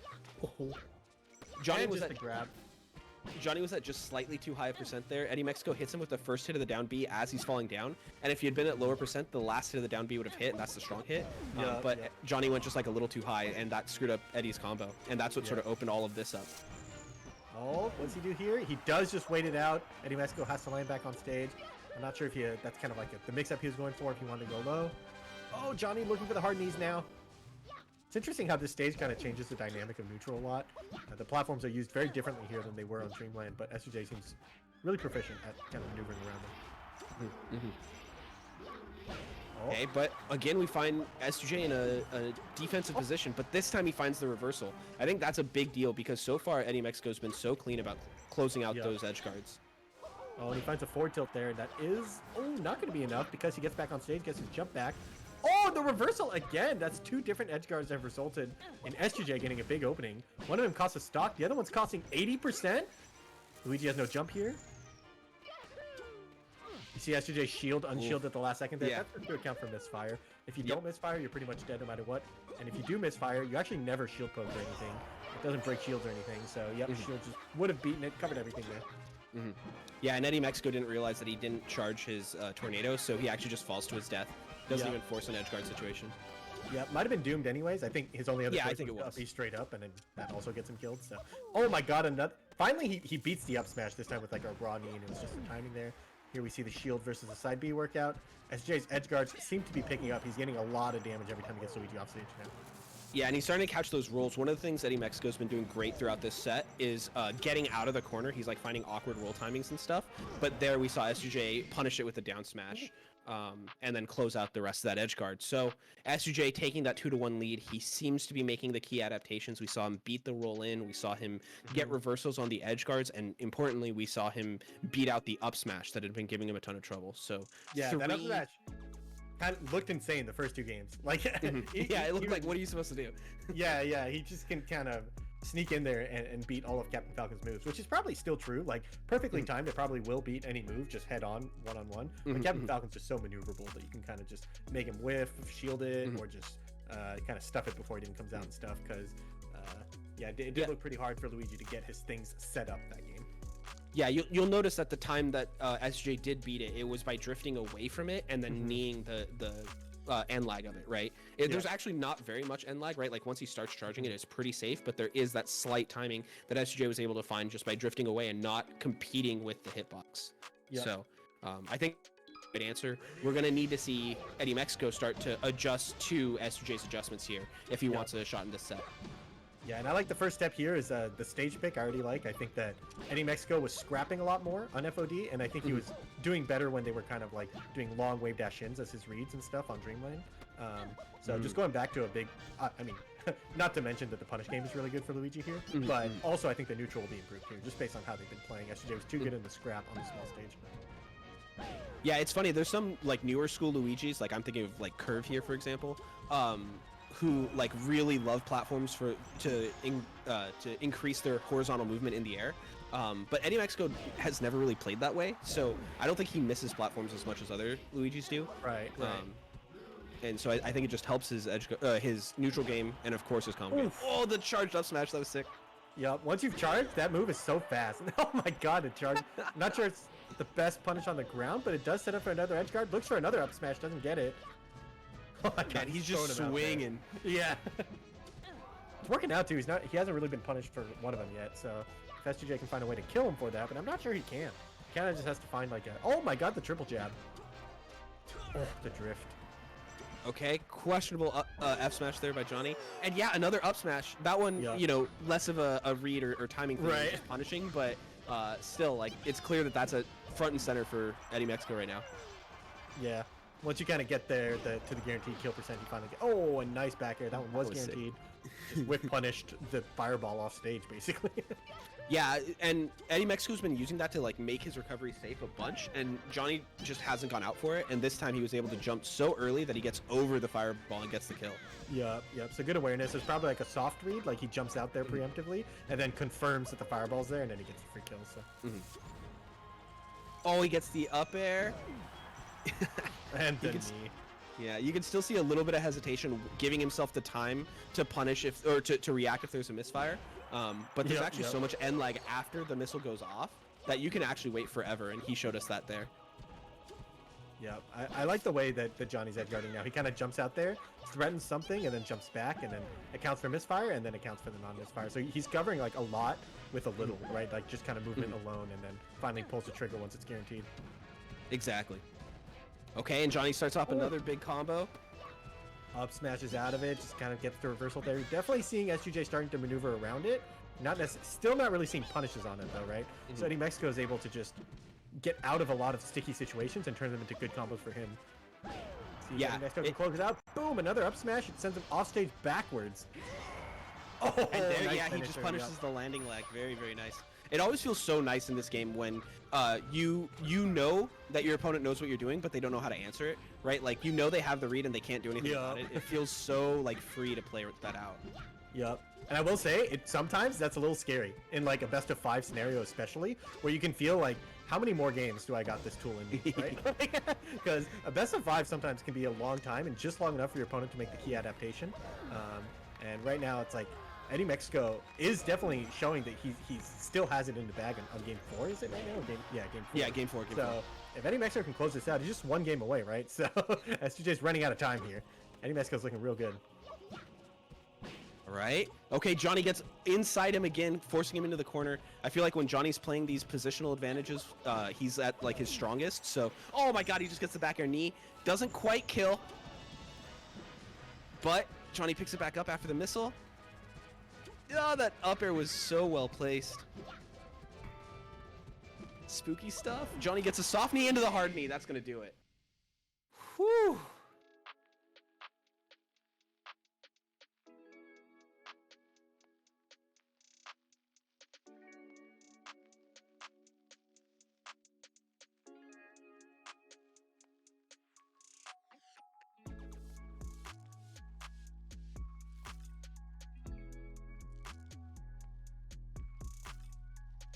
Good closeout from S2J there. I think, yeah, it looks like quite a lot of the other matches on this round have already played out. So let's see. Yeah. So to run through for people watching stream, Mango took out Koopa 3-1. Lucky Shroomed, I think we might get to see that in a little bit. Keizu was able to beat Aura 3-0. Actually forced Aura out of the Peach Ditto, and Aura played a game with Fox as well, so that's interesting. Fat Goku was able to 3-0 SDJ, and Axe continues his murderous Young Link run, 3-0ing Quaff. Dude, his Young Link is actually a terror. It's funny because actually nonsense. He actually like already plays a mid-tier, right? So I feel like there's part of us that's like expects him to be able to do this with a low tier or something. But yeah, it's actually kind of crazy to watch this Young Link. He's just so fast and has so much Young Link specific tech that only he knows, I feel. Like he's doing stuff with bombs and we don't know what's going on and stuff. So I remember especially there was a low tier tournament that happened a while back. This was like a few years ago, and None was able to enter with Ganon. And you know, Ganon is one of his mains. He's like often seen as a better character than Young Link, so he's kind of like seen as a favorite of the tournament. Axe wins the tournament with Young Link without dropping a game. He was just like so strong and looked so much faster than the Ganon even there, and it was like, geez. Well, see, in my opinion, Axe playing Young Link at all, it's cheating, right? Hear me out, okay? Yeah. Okay, Axe playing a character that we know what it does, unbeatable already, right?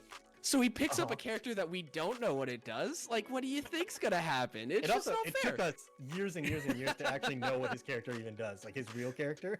He's like, he's still definitely the only one that knows half the stuff he does with Pikachu, right? So yeah, we're just like, oh yeah, he did the thing where he killed us. I get that. That makes sense enough. But then he plays Young Link, and we're like, wait, what just happened? Start again? You're doing this again? You're just completely reinventing another character? Come on. Come on. So yeah, should be fun if we get to see one of his matches on stream. I think that he's gonna be playing winner of Rocky and Bobby Big Ball, so some Falco's gonna have to deal with this Young Link. So yes, 1 second. Ooh. Just lost Raptor for a bit here, but just a quick reminder, guys. Want to give thanks to our sponsor, 4Loco. Gonna look at the sour flavors. They let you enjoy tart and fruity flavor while drinking a nice hard beverage. They're available in Blue Raz, Sour Apple, Sour Grape. Enjoy them separately or together with Four Locos Sour 12-pack variety. Please drink responsibly, ages 21 plus. Nice. Sick. So, do we know which match we're jumping into next? Ooh, okay, we actually get to see which poor Falco is going to get terrorized by Axe's young Link as we get to watch Rocky and Bobby battle it out next. That should be pretty fun. Unless they've already played? No, yeah. Are we going into Bobby Big Ball versus yeah, Bobby? that's what we're gonna. Okay. Yeah, we're going into Bobby. Yeah. Yep, perfect. Gotcha. So Bobby actually, I don't know if you had a chance to catch it on stream. He actually just played Trap Lord as like one of the matches to get into top 64. Trap Lord is a NorCal Falco who's also quite strong. So sort of, along the lines of Rocky, but I do think they play pretty different. But Trap Lord brought Bobby to like a last stock game 3, like super close. And Bobby was like barely able to close it out, which was really hyped to watch. Yep. So that's kind of where Bobby lives. I feel like Bobby is super, dialed into the tournament nerves, right? Like he just enters so many tournaments at this point that coming down to a last stock situation, he's like, yes, another Tuesday, but it's actually, major day. So should be, I imagine he's not too phased from having had a close set because he enters so many tournaments at this point that this happens to him all the time. That being said, Rocky definitely has been looking on the up and up in the last few weeks. He's like kind of came back recently and has just been looking more and more into form the better he gets. So yeah, I completely agree. Absolutely, yeah. And Rocky has been entering. So Bobby and Rocky have both been entering TMT recently, and I think they played. Did they play last week? I don't know if it was last week. I know they've definitely had a few sets recently. If not last week, then the week before, right? So, yeah, the two of them have been going. I think Bobby Big Balls kind of has the edge, but Rocky might have taken one at some point. I don't remember. So yeah, I think that's right. Whew, we are into the matchup. Oh, look at this punish game, going for the platform tech chase with the shine, keeping it going, turns into a platform tech chase on the other side. Randall getting involved in the edge guard.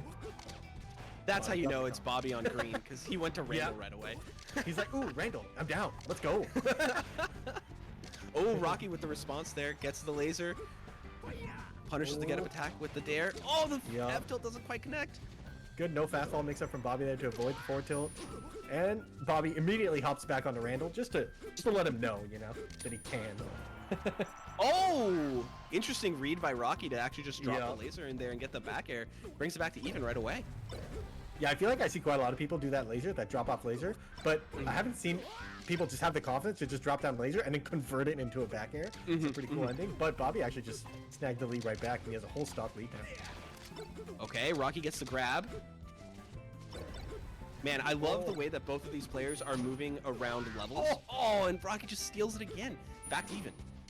Yeah, these guys are just killing each other right now. The edge guards are so decisive, it doesn't even look like they have to edge guard each other because they're just finding the first downer that you could on the first recovery options that they pick. And they've done this kind of back and forth, but this time you don't even need an edge guard. Rocky's saying, I got you. I'll take my own stock. Ooh, and Bobby loves to do that super high up B to burn invincibility, but Rocky was ready for it. Goes up and hits the back air. Doesn't get too much off it, which is part of the idea that why Bobby does it, but... Yep. Bobby's the first one to find the first big combo. Oh, the dare trades with the up tilt. Great tech chase. Goes for the back air. Doesn't want to go for anything fancy there. Take the guaranteed damage. You already have the lead. And can he close out the edge guard here? Oh, great shine. Unfortunately, he doesn't waveland out of it. Oh, wanted the reverse nair there.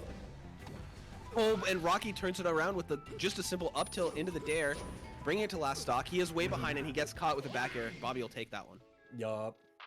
So Bobby still looking in good form, despite his close set with a different Falco. Sometimes, honestly, the stylistic change can be a bigger deal than, you know, how good your opponent is playing or something. It's just, yeah, you know what? I haven't seen the options that this opponent is putting in front of me. Rocky, I'm sure he's kind of either rewatched or thought about the previous sets that they've played, maybe coming into it a little bit more prepared. Regardless, though, his tech skills looking on point, and I think we're kind of seeing like pretty good Bobby. We did have an SD from Rocky, and it still went down the last stock, right? So yeah, that's true. Definitely, if Rocky cleans that up a little bit, and he is the one to go to FD. Yeah, Rocky showing he's got the confidence in his punish game. Bobby gonna be the one to open things up, though. He's got Rocky stuck in the corner. He finds the up tilt. Oh no! Catches the roll in with another up tilt, or the tech in. And then that slide off for the back air. He's just gonna close out the whole stock. That was a great read. You kind of set him off stage, and you can take the conservative approach and just let him back on the ledge, kind of ledge trap him a little bit. But no, Bobby just goes way out there and immediately kills him with the back air. And Bobby actually finds the next opening. You saw Rocky doing a lot of laser dash dance, and Bobby just calls it out, saying, I don't believe you anymore. I don't think you're coming in on these threats. So I'm actually going to be the one to go in. But great combo from Rocky. Oh, can't close it out, though. Okay, Rocky picks it back up. He reads the roll, but a great arms attack by Bobby. Rocky gets the grab. Shine back air. All right, so 3 stocks apiece. Oh, man. Bobby keeps catching Rocky during his invincibility. Rocky's like trying to jump over him or whatever, and Bobby just hits a back air. Yeah, so that's honestly, happened like a couple times. Same back and forth, right? We actually saw like 2 different cool openings from Rocky on the flip side of that. Oh my god, he stops his jump, finds a down tilt. Oh, he has no jump still. Bobby never gave it back to him. That was such a clinical edge guard. It was like so swag, but actually so calculated, right? Like, that was really good. Yeah, he just cut off all of Rocky's options and then just held him in this position for so long. He gets out with a side B, and then he spot dodges the shine and gets a shine of his own? Oh, but Rocky doesn't want to take any damage here. Even his 23 feels bad, right? Like, when you're in a position like this where you're 2 stocks behind and you kind of just want to find the one backer to close it out. Bobby finding a couple stray hits feels real bad, but ooh, the laser, another edge guard. Bobby's edge guards this set have been insane. He's actually just closing out every combo off the back of his great edge guarding. Jeez, takes game 2. That was even more decisive than the first one, too. Yeah, and those edge guards are so disgusting because like he's not even like Bobby is sort of known for being this like this massive combo fiend, right? Where he just goes for like combo after combo after combo and gets like these huge percentage leads. But in this game, he's actually pushing Rocky off stage in a lot of scenarios pretty early percents and then just closing out with that edge guard, which is such a big deal, right? Yeah, like, and I feel like that last stock was him cashing in on that. He actually got like the up air DI mix up covering DI in. And in the past, I used to always meme that Bobby Big Balls only covers DI in. You know, and I feel like now he's kind of showing the other side of that. Like, actually, I'm down to just back you at 70 and close out net guard right away. Suddenly, you're scared of going off stage because Bobby's killing you every time you're off stage. So you start holding in, boom, Bobby Big Balls goes back to his combo game, and that's when, you know, kind of where he shines. So showing both sides of the mix up there, Bobby's looking real strong. All right, so game 3, we're going to go to Battlefield. Rocky sort of opens up Bobby first, but he gives up the pressure a little bit there, and a great shorten by Bobby. Even that side B on stage was good. He kind of edge cancels on the platform, gets down aired, and gets out, right? So if you can get hit and still make it out, that's a pretty good trade for you. Oh, going back for an edge guard. Big read from Bobby. Throws out a forward smash. Doesn't hit, but you can see that he's going for the closeout on every edge guard. Yeah, and he's also just putting himself in good spots to go for reads, right? Like, even like when he doesn't find it, he was in the spot. Oh, he goes for everything. I think he wanted an edge cancel there. Doesn't quite find it, but just picks it back up on his invincibility. Yeah, knowing Bobby, there's a chance he wanted the suicide kill. I mean, honestly, wouldn't be surprised. But listen, I'm not going to disagree with you. Too fast for his own good, but does get there. Now we have 3 stocks apiece. Finds a CC shine, looking for the right move at the right percents. Yeah, and that's a big part. Like, we talked about how Bobby is sort of getting out of stuff. Again, the CC shine twice in a row. Oh, the dash dance JC shine? Are you kidding me? That was some of the trickiest. Everybody aerials out of that dash dance there. You can tell even Rocky thought that, so he starts holding away. Oh my god, Bobby. Going for the utmost there. He's actually just moving too fast right now.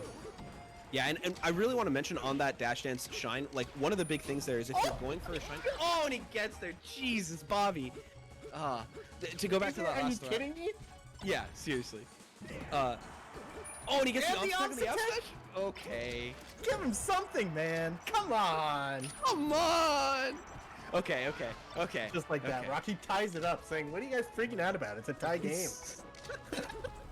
You're not wrong, right? Like, it feels like Bobby's in such control, but we're just even. Yep.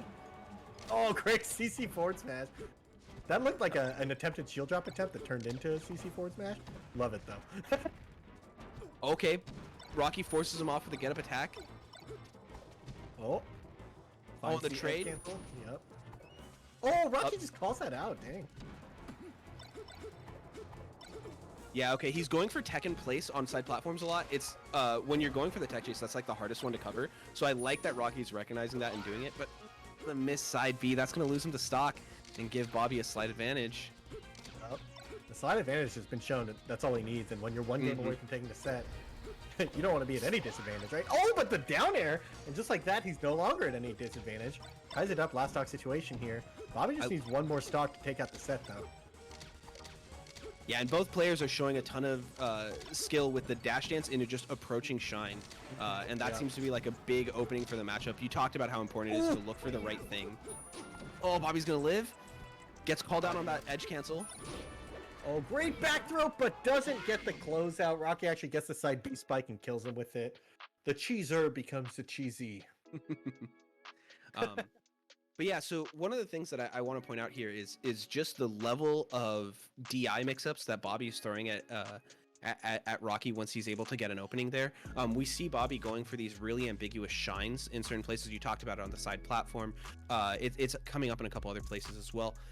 When you go for that shine mid combo, the side that you hit the shine on determines which way your opponent wants to DI in a lot of cases. And so by doing that dash dance jump cancel shine that he's doing, he makes it hard for Rocky to tell which way he's even supposed to DI. And so Bobby gets to aim to one side, but make it so unclear which side that's going to be, that he sort of has that informational advantage mid-combo. So I really like that option. Yeah, like the shine itself is a DI mix-up, just with which side of shine you hit. Not to mention that he's doing it in times when I think Rocky's not even expecting shine to be on the table. He's expecting just a back air, right? He's just like, this is the part where I DI the back air away. And then he gets shine, and he's like, wow, I didn't even realize there was a mix-up being played, right? So... So we go to Dreamland, Bobby wanting more space. Oh, he gets the spot dodge.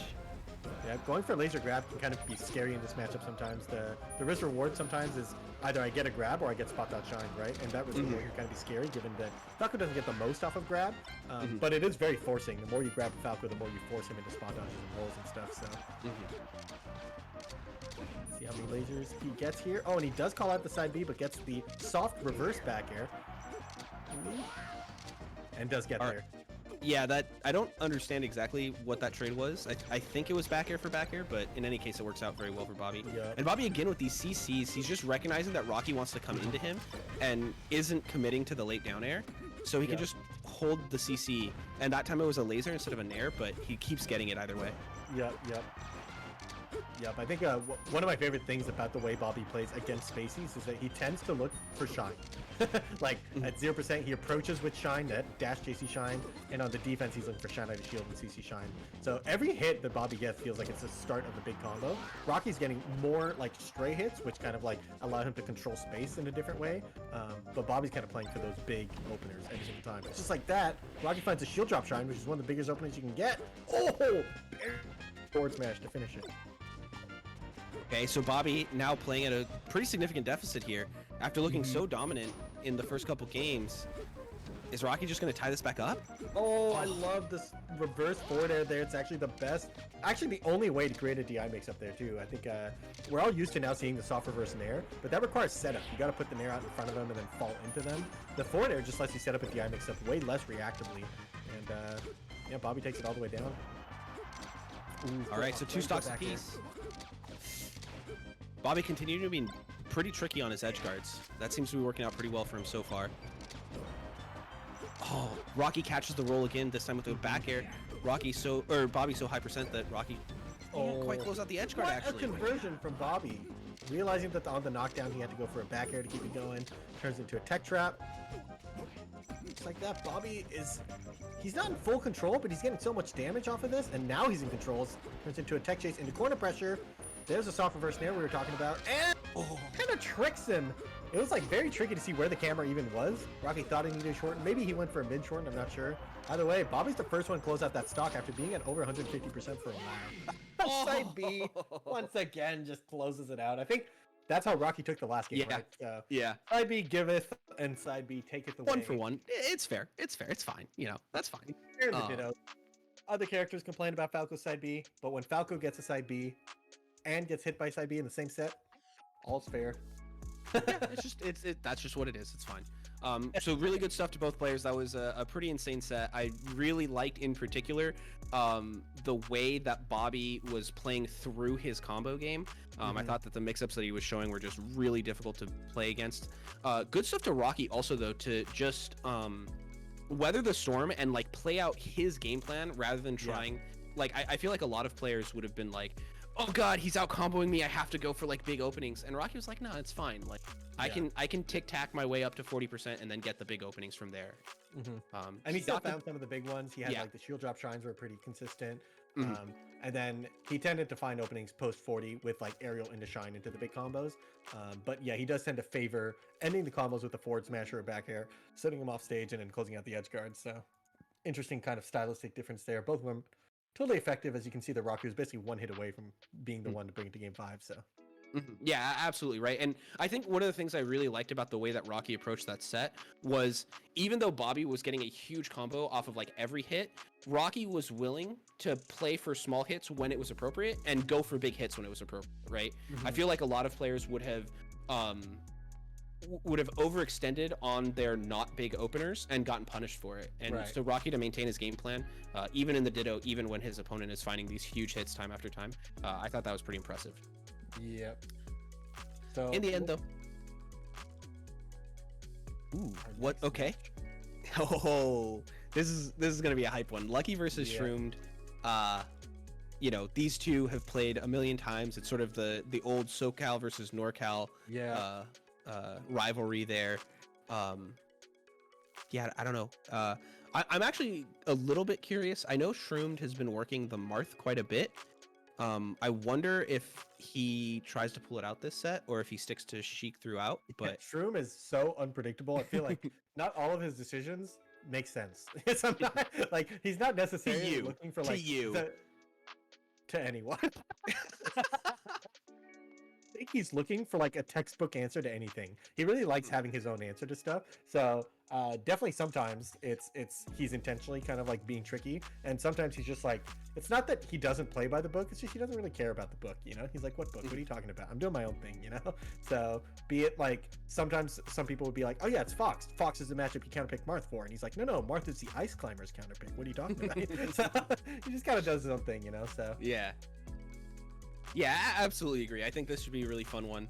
Shroomed, sort of known as the Sheik who doesn't bother to tech chase. His combos usually like don't involve tech chases very much, which is like, it makes for a really unconventional set in Spacies versus Shroomed particularly, right? Because a lot of other Sheiks are so focused on that. But we have seen some other Sheiks picking up his playstyle more and more, where they look more for those poking spaced aerials at low percents and then go for the big combos at sort of those more mid percents, where you can like chain the dash attacks and the tilts into the aerials and get the big, you know, sort of one stock combos once you've built up the percent a little bit. On the other side, this net play era where at least this style is not nerfed at all by having, you know, a potential 1 frame delay or something. It's just like, no, I can still get the read and dash attack you and kill you, right? So yeah, true. But yeah, and then on the other side, you got Lucky, right? Who super fast Fox. He's been like tweeting a bunch about how he's trying to get back to form and trying to get good again. I don't know that he was ever not good, but I think it's really cool that like he's like grinding and like trying to improve. And just recently he won a local last week that he had entered like 3 or 4 weeks in a row and like hadn't had the best showings. So I do feel like he's leveling up a little bit, and he's been really exciting to watch recently. A few months ago he was tweeting about how he had no choice but to become a janitor because he was washed up, and he's like, janitor Lucky incoming, get ready everyone. And then he's like, never mind, I won TMT, we're back, baby. We're good. But yeah, no, he's like really fun to watch. Super fast player. He's the kind of player who like wants you to know that he's in your head. So it's like, it can be really fun when he gets a read. Like everybody and their mom knows that he has that read, and he loves that part of it, you know. Your mom walks in, she's like, what is that? Oh dear, Lucky's in his head. Don't know who that dog-like character is, but he's in his head. That's how clear it is, right? Like my mom's like, what are you doing? Oh god.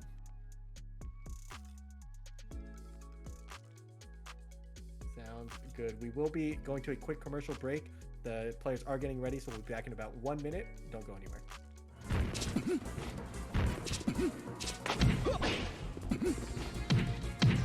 Ha!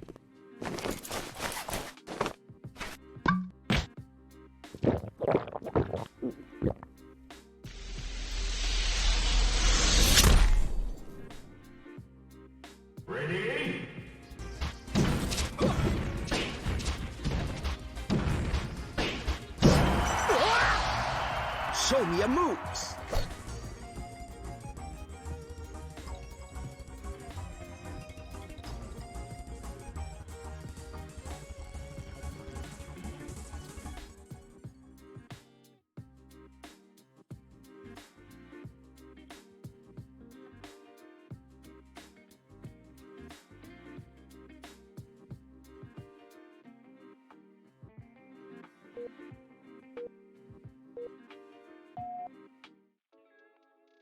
All right, we're back. Quick break. We're back. Ready to jump into Lucky versus Shroomed. Dude, I'm so pumped for this set. Oh man. It's a good one. Shroom's also been kind of missing in action, which doesn't mean anything because Shroom's practice regimen has always also been a mystery, right? I think a lot of times he would talk about how he shows up to tournaments, especially majors, and he's just like, I got wasted last night. He's just like, I'm gonna practice 15 minutes a week. And we're like, holy shit, he's taking it seriously now, you know? Well, yeah, it's funny, right? Because in this net play era, like a lot of people have been sort of like grinding in silence, and like you don't really get to see a lot of the time. But that was already Shroomed like even before net play, right? Where he just like he wouldn't show up to locals for a while, and then he just like show up to a major and like get top 8 or something. It's like, what? That doesn't. No, you have to play to be good, and Shroomed like didn't care. So yeah, especially now. The lab, you know, it's not like with Shroom in particular, we know this. He wasn't like he was grinding in secret. Like I think he would play some people like you know, have sessions with some of the top players and stuff, but he wasn't like the VOD analysis frame data guy. He wasn't like, oh, I'll solo practice 2 hours a day or anything. He's just good. Like yeah, no matter what, he's always good. All right, and so we're gonna jump into it. We're starting on Dreamland. Not too surprising there. Oh, Lucky, he gets the shine, but actually gets spot dodge on that follow-up grab. So no big combo yet. Kind of just hitting each other back and forth so far. See who's going to be the first one to kind of get the big conversion. Great down tilt, scoops him up. That move has ridiculous range. So whenever I watch this matchup, I always think of Hacks and how much he like dominates Sheiks in this matchup. Do you think that Lucky going blue here is a shout out to Hacks and his approach to the matchup? I have no idea. I know Lucky sometimes switches colors around, and I haven't heard him talk about it too much. I know that because ordinarily he's the Red Fox, right? So that's like what he's most known for. And every now and then he's got something going on. He's up to something.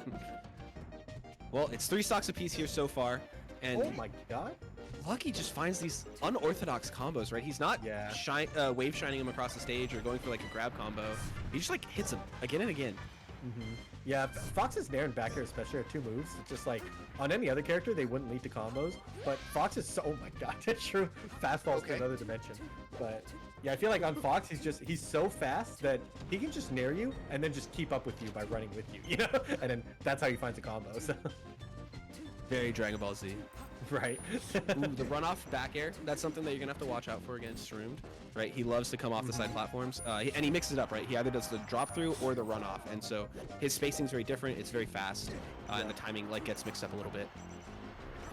Good trade there for Shroomed. Even though you're at a deficit, you'll take a 1 aerial for a stock there.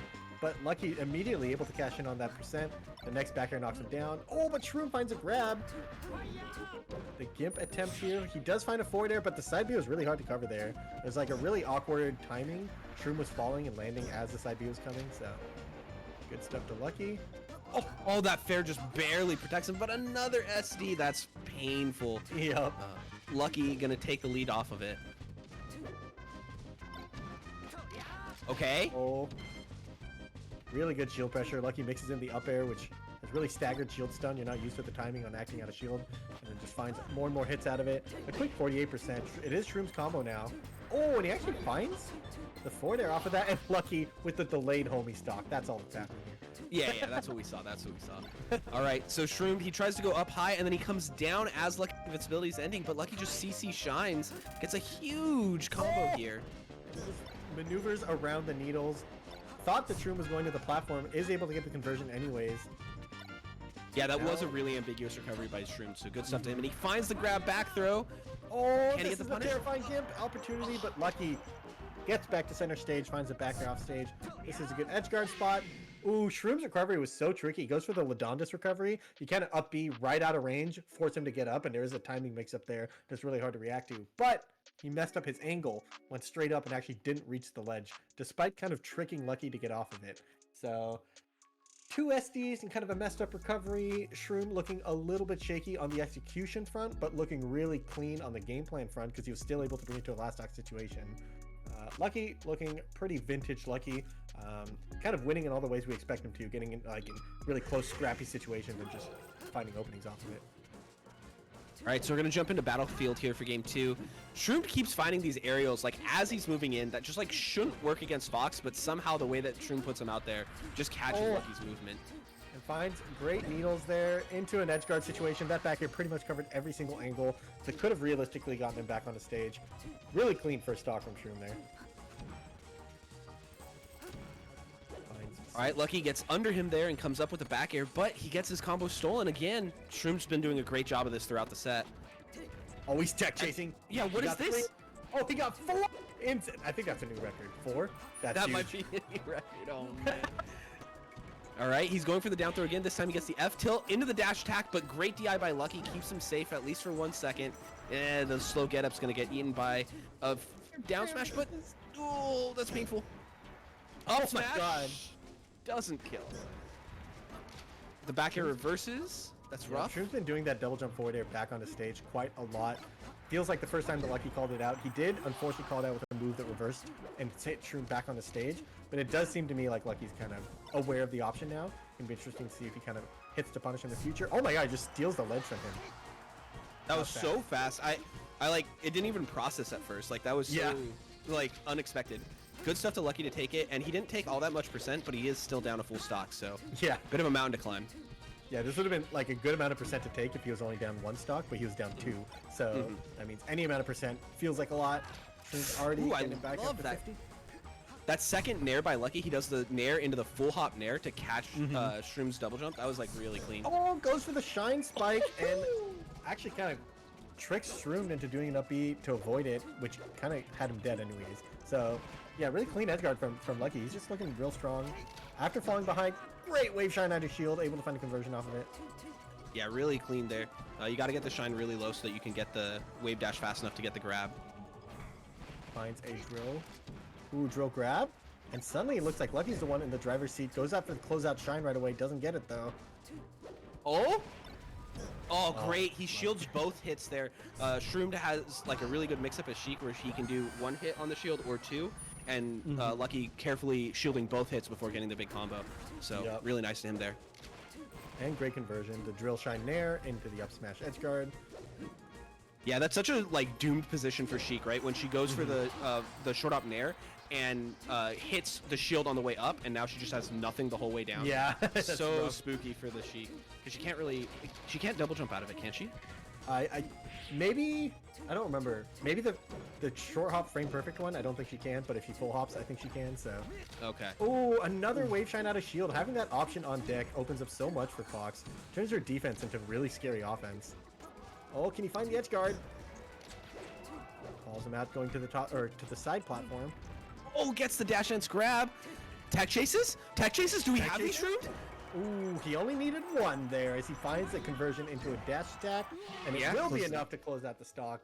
As Shroom ties up the score 1-1, still with a nail biter last stock last hit situation game. Lucky looks kind of he kind of started off the game real slow, getting kind of bopped, and then brings it right back, and then Shroom closes it out. So these two are going real back and forth, not only game by game, but interaction by interaction. Yeah, and I think like the story of game 2 was the fact that Shroom was able to steal like 2 or 3 of Lucky's combos away from him. Lucky's gonna have to be like really deliberate with his combo game choices to make sure that he's not leaving openings for Shroom to come back with reversals, because that was really the story of the game. He caught him, you know, multiple times with that, and it becomes a big problem. Yep. All right, so game 3, Pokemon Stadium. Both players opting to like full hop in each other's faces. It's kind of interesting because CC seems like so good for both players at these low percents. So I will say that Fox has quite a lot of options to beat CC out of a full hop. He has drill and kind of falling up air sometimes. Sheik has falling needles, which is pretty good, and then otherwise she just has to space her move. So both of them are pretty good at avoiding the ground threats by just jumping out of the way. And then both of them can kind of just outspace the other one when they jump. Fox probably a little bit better on both sides of that mix-up though, to be honest. All right, he gets the single hit up air, but he's able to follow up with a back air, or the first hit, the soft hit, not the single hit. So he follows up with a back air and gets the kill. So lloD takes a first lead. Fox going for another wave shine out of shield. This time he had to do it backwards and just barely misses the conversion. So lloD definitely going for the utmost, trying to play the matchup, kind of like to peak requirements, right? Yeah, the hardest execution, but with the biggest payoff. Yeah, not the type of style that you can be like, oh, I'm trying to get better at Fox versus Sheik. Let me just watch this real quick. What option should I do? And this is one that you can see him do it and just be like, I physically can't do that. Yeah. Let's try again another time. Yeah. Oh, he gets the shine out of the tech chase. This is the big risk when you go for those tech chases on Sheik, right? You're 1 frame late and you get shined out. And lloD's shown how proficient he is on the combo off the shine. Yep.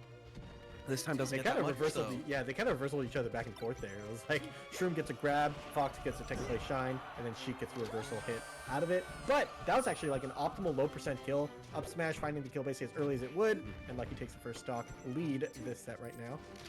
Yeah, and I think it's a really big deal when lloD starts looking for those big combos like the drill shine up smash where he's looking for that kill move. I think that's when he's his strongest, right? When he's sort of playing a little freer and like goes for like too many hits when he could find a closeout. That's where I think he leaves himself open to some chain. Oh my god, the needles were so genius, but lloD was so ready, the wherewithal to kind of be like, these needles turn me around, I will shine, turn around and grab the ledge first. And Shroom kind of thought he had tricked him, but he actually hadn't. lloD was super ready for it. Oh my god, he's getting so much damage here. Okay, lloD retreats to center stage one time. Yep. Catches Shroom coming in at him too. That was so nice to just create the whiff position. Yeah, I think that this is another strength that we kind of talked about of lloD's is his ability to play so aggressive and then just completely change up his tempo immediately for just like one stock or even one interaction, time, right? Yeah. Yeah, to just, oh yeah, he dashed to center one time and caught you coming in. And of course you're going to swing at him. He's been coming at you every single time. So yeah, really good mix up there from lloD, especially kind of playing to the stage too. That's kind of how you're quote unquote supposed to play Pokemon Stadium, is kind of abused the long horizontal stage that Fox gets. And he basically didn't do that until the end. And then he's like, ha, now not only do I have this long horizontal stage, but I've got you conditioned to think that I'm just going to be running at you. So yeah, he definitely had Shroom convinced that he was still coming in, and that was really nice. I think that's also a little bit scary for Shroom because now we've seen lloD win on both Dreamland and Pokemon Stadium, so those long horizontal stages seem to be really good for lloD, and he still has FD to play with if he loses this game 4. Definitely one of the things about this matchup, the two really strong counter picks, so that when Fox takes game 1, you know, you have the looming threat of Pokemon and FD. So this stage, I mean, you got to win this one first, but you still know that you got to play an FD afterwards. All right, lloD, he's been using down tilt really interestingly. He like hasn't been doing it that much, but every now and then he like throws it out there, really threatening it. Oh, he goes for the shine, doesn't quite find it, but that was spooky. Yeah, he also almost had time to grab the ledge. You could see his scheming. He was like dash dancing, trying to get to the ledge. Ooh, calls out what I think was a setup for a wall jump. I think Shroom was trying to drift into the stage to wall jump. lloD finds a back air, takes a stock. Okay, so lloD finds himself up again. He gets the shine out shield backwards with the wave shine again. Really nice. That was the one he missed last time. But Shroom just reversals it anyway. Gets the dash attack fair and gets the kill. Yep, hard for Fox to really find good conversions off of grab at 0, which is kind of like what that wave shine led to, right? You got the wave shine into grab, and it's like, ooh, and then you don't get anything off of grab. So, still hard to play.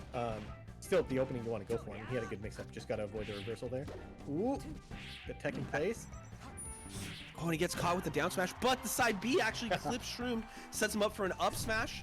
lloD with a big edge guard, closes it out really cleanly. That was a clean trick too. He kind of like was standing on the inside of the side platform and then backflipped to the ledge, right? It was pretty convincing to look like, no, I'm totally not covering the ledge. And then he went to the ledge, so. All right, lloD tries to delay his recovery as long as possible, maybe looking for Randall or something, but the timing wasn't right, and he gets killed. Gets the crouch cancel shine, but nothing off of it again. Yeah, lloD's wave dashes look so clean. Definitely crouch cancel shine is pretty hard for Fox to convert off of. I say that a lot, like with Falcos, you can kind of mash crouch cancel shine, but with Fox, you have to time a wave dash out of it. So you can't be mashing shine, otherwise you'll just hit a shine and never be able to convert. So. Oh, and lloD goes a little bit too low. That was like 1 or 2 pixels. And he ends up losing the stock for it, and now Shroom's got a lead. Oh, finds a back air here, grabs the ledge first. Not an easy edge guard. That Omps attack, pretty tricky to cover. You can land on the side platform and then be ready to up smash it. lloD didn't quite have the right positioning beforehand to be able to set that up, I think, so. Oh, great whiff punish there. Finds the forward tilt and the shine. But the SDI by Shroom keeps him alive, gives him at least one more chance. And yeah, he's going to end up closing out the stock. So now it's last stock for both players. Lucky could close out the set here. Shroom could force a game 5. Ooh, there's the conversion off a grab he was looking for before. He finds a falling up air, second hit only into up smash, finds a quick 40% off a grab. Oh, that dash dance. Yep. Looking to whiff punish the tilts again. Oh, Shroom definitely doing a lot of aerial jabs, and Lucky's kind of waiting it out, and it gets clipped anyways. Oh, the forward tilt, but great DI! And the needle. Man, there's so many layers to this edge guard here. And it, at the end of the day, he gets the grab in time. Okay. Any stray Sheik aerials here is terrifying. Or stray third hit down smash, you know? Lucky makes it back. He gets caught by the get up attack. Oh, this is so tight. He gets the shine grab. The second hit up air SDI again by Shroomed. He gets the grab into the back throw. This should be a really good closeout. Yes, he finds the back air, barely closing out that game 4. This set is bonkers, dude. Both of them going to absolute last hit, last stock every single time. Just both over 100%, both afraid of any stray hit that the other one might hit. Lucky, I think, had a couple opportunities there. Maybe had a guaranteed closeout, maybe not. It was pretty ambiguous either way. Shroom's the first one to find the hit that does close out the kill. Good stuff to him, bring it all the way to game 5, and we will end up seeing, you know, the brutal game 5 counterpick we were talking about. Lucky almost was able to close it out before that. I imagine he's going to go FD, but, you know, Lucky's an unpredictable. Yeah. An unpredictable one. Who knows? One thing I want to call out just from the end of that game is that Shroomed hit like 3 or 4 up air SDIs in a row. And he was at like 80 or 90% on Yoshi's story near the edge where, hey, oh, okay, this is an interesting response. He goes Marth. Yeah, Marth on FD. So we do see the FD counterpick, but Shroom was scheming. He had something ready for it. We almost started with a 0 to death for Lucky, which would have been quite the statement to say, oh, you brought out your Marth? You immediately lose the stock. Oh! Immediately losing its stock. Misses the double jump. Wanted to double jump back in air. Just falling theirs instead. Oh, the front that down tilt. Oh, that's a kill? No, he gets back. Still so much damage being taken here. Yeah, and he's not out of the edge guard yet, right? He's still caught in the corner. He's still getting pushed off stage. Shroomed having a really hard time just claiming space, but he just run up grabs. Yeah, he gets what a call out. Marth kind of doing dash forward, wave dash forward grab, kind of having no fear there. Oh, and Lucky this time, giving him a reason to feel fear, just runs in with the shine up smash, takes the second stock in a row. Oof, the counterpick looks like it works even with a character switch. All right, Shroomed, he's able to force him off with an air.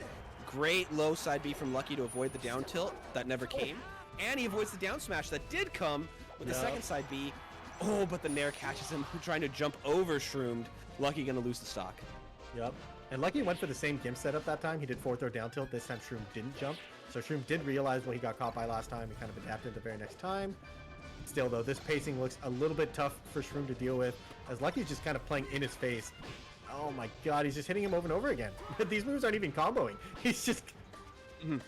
Yeah, it's just yeah, it's the win out on the mix-up over and over.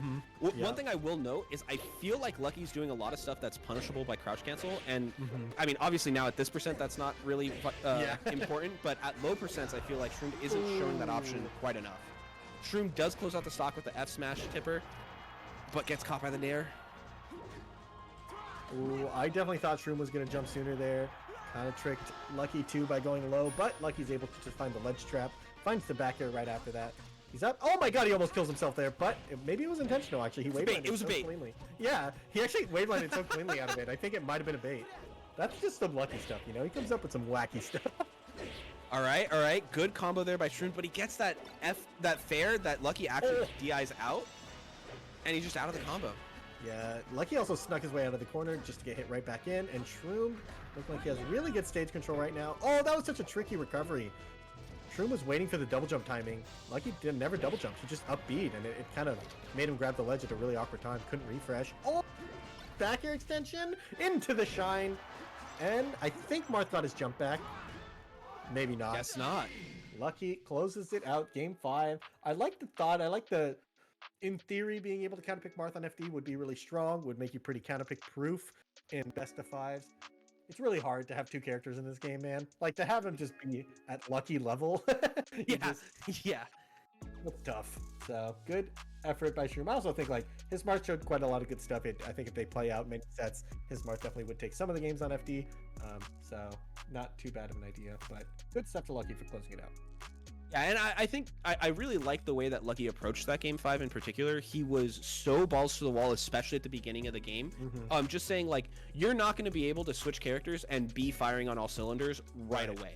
Right, he actually took 2 stocks in like the first like 30 seconds, right? Yeah, it's like Shroom's like, wait a second, if I had done a hand warmer, like I wouldn't be done with the hand warmer yet. Like this is BS, right? That's So actually a Mewtwo King classic. He used to switch character mid-set and hand warm mid-set, and people would always be like, man. But maybe there's a reason why he did it, you know? Yeah, I mean, that looked very hard for Shroom to deal with. And you saw, right, like as the game went on, Shroom started to find the responses and be able to keep up with lucY's speed, right? lucY was doing a lot of these full hops over hims, and Shroom started going for the nairs that caught lucY repeatedly, but it was sort of too little too late after he had gotten kind of bonkers fucked up those first couple stops.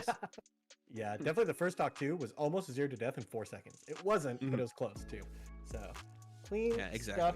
That does close out our winners round 1 of top 64 West Coast.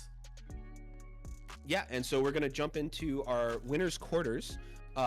We get to see kind of actually an unfortunate match, Mango versus lucY. You hate to see those two have to battle it out, but it's always really exciting.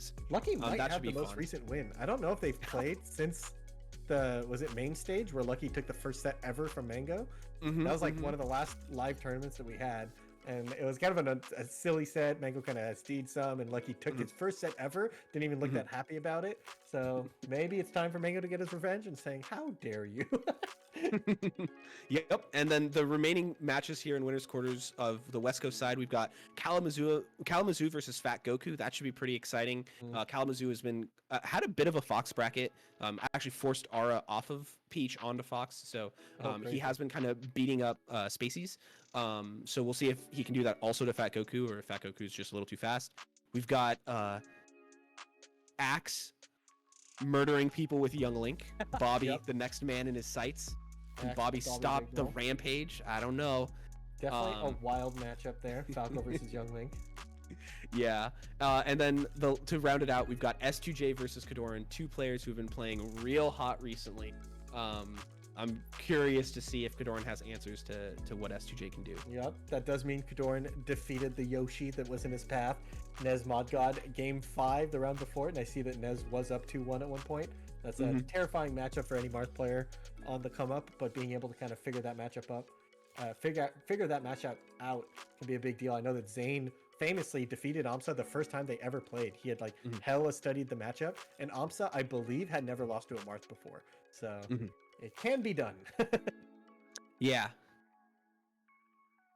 All right, so we are going to see Kadoran versus S2J as the first match on stream. So that should be really good. We were just talking a little bit about Kadoran and how he sort of beat a demon with the Yoshi matchup. So gonna be cool to see. I know he considers S2J a bit of a demon as well. These are 2 local Soul Calibur players. They've played a bunch of times. I don't know if Kadoran's ever taken a set. It looks so hard. Yeah, if he has, it's only one at like some local at some point. Definitely a tough matchup. I know that when he was like still relatively new, he talked about how it felt absolutely impossible. And then he kind of started to get better, and he had some closer sets and stuff. But S2J has been a demon for most Marths, including Zain on his come up. It took him a long time before he took any sets from him. And even when he started taking sets, S2J was able to keep it competitive and remained one of those threats who can just beat Zain. So yeah, I mean, if you were to put S2J versus Zain this tournament, like right now, you probably give Zain like a slight edge, but it's definitely not significant. Right. So for Kadoran, a playing the same character but not quite the same caliber, it's gonna be tough. So it does look like the 2 players have already hopped into it. They finished their hand warmer, and this is game 1. We're starting on Pokemon. I really like the way that Kadoran starts here. He goes for the dash back, pivot, shield grab. He gets the shield up, but he's facing the opposite direction of what Johnny expected, and so he's able to get the grab out because of it. Yep. We also saw a 6 slide off versus a stomp. I feel like stomp's not one of those moves that you're used to seeing slide off, but it does work until like, I don't know, 20-30% or something, so good awareness there, and actually takes the first stock there. Yeah, and really nicely done too. Oh, he goes for the Gimp, but he brings it back with the F smash. Johnny still no jump. Oh my god. Is he just dead? This is What a a tipper. delay. He does get one more chance. Yeah, but Kadorn's just covering every option here. The forward air is optimal as it kind of keeps Falcon low. You don't want to give him a chance to recover high. Wow. Yeah, close out with the down air there. Kadorn looking pretty clinical here. Yeah, clinical is absolutely the word I'd want to use here. I mean, he looks like he knows exactly what he's looking for in all situations. Gets caught by the stomp knee, but doesn't die. Great DI. Ooh. Tricky recovery. Yeah, Nice. that's pretty free for Falcon to close that out. So 3 stocks to 2. Kadorn, big lead though. Yep. And S2J looking to find his opening here. I think we've seen this a lot. A lot of the Mars nowadays, the biggest change in this matchup is just that they just kill. They kill off tech chases and center stage, and they've always kind of killed off the edge guard, but they can get there easier now by getting like the perfect forward throw tech chases into it. Right there we see Kadorn go for another Gimp setup. The back throw is basically a 50-50. He can just counter to beat the instant aerial, or he can jump off down air to kind of beat the low double jump stuff. So good mix up from SGJ to survive one of the Gimp setups so far. Oh, and he just closed it out again. I thought he had dropped it when he got the odd hit of the fair, but he's able to just get back to ledge and get the F smash anyway.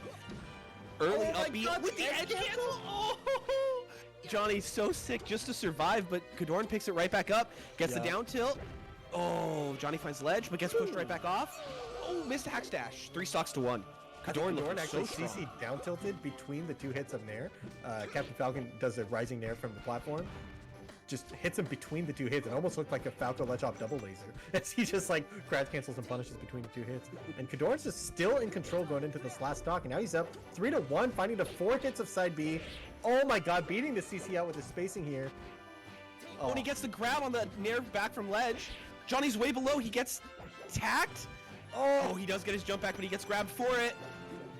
Kadorn with the read, but he actually drifts forward with the Nair, and he does get punished for it. 2 stocks to 1. But he's already at 120%. How can Johnny win this?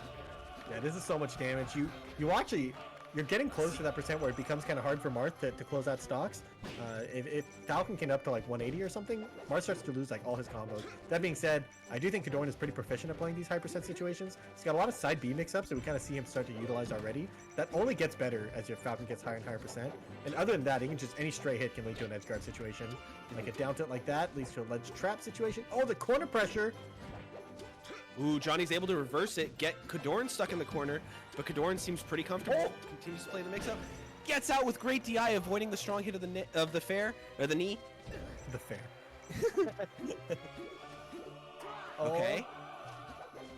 Kadorn with That was a great good kind of recovery punish. again. Yep. Johnny knows he can't go in there because if he's 1 frame late and gets a trade, he just dies. Yep. He does find the throw knee, and all of a sudden, Kadorn's got to be a little nervous. Yep. Oh, really good corner pressure though. This whole set, Kadorn's making it so hard for SGJ to get off the ledge. He kind of puts him down there, and then he's been punishing Nair from the ledge every time. Ledge dash is really hard to get past when Martha's just spacing perfectly with his down tilt. And he just goes in there with the grab this time. Great call out. And now forward throws. Oh, missed the up tilt. Oh, Johnny's gonna get a big combo off this. Oh, and he finds the side B. Finally gets him high enough percent for the first hit of side B to knock down.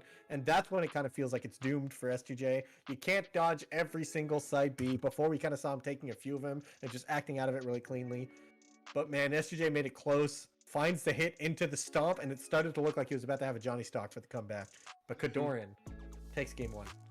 Yeah, and I just want to remind our viewers, for those of you who've been here for a little while now, you know, this is sort of how game 1 versus Eddy Mexico looked for S2J as well, right? Eddy Mexico came out with a couple very clean, very interesting mix-ups that were beating Johnny. He took game 1, but it looked bad at first and close towards the end. So I'm a little worried for Kadorn.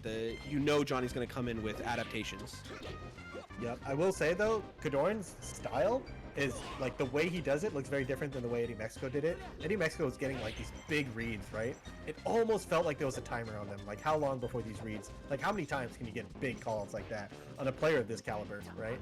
And Kadorn didn't feel like he was making insane reads. It just felt like, man, he hits hard, right? Like, yeah. Clean game plan, hard hitting. Oh, that and jab. That took so much balls, right? Like, yeah. There's a Falcon knee flying at me. I think I'll jab. Yep, no fear. Just the softest move you can to stop the strongest move Falcon has. Oh, Another great side beat. Dude, he's so creative with those. He does it on shield, he does it to catch Falcon out of the air, and of course he does it at really high percent, so. Oh, no jump for Falcon here. Yeah, so Dreamland is awkward for Marth for a lot of reasons. One of the reasons is that it's harder for him to cover recoveries to the side platform. It takes more of a commitment, so that'll be something that Johnny uses a lot. Yep, he gets the reverse knee there. Not like pretty standard edge guard, so good stuff to Johnny to close it out.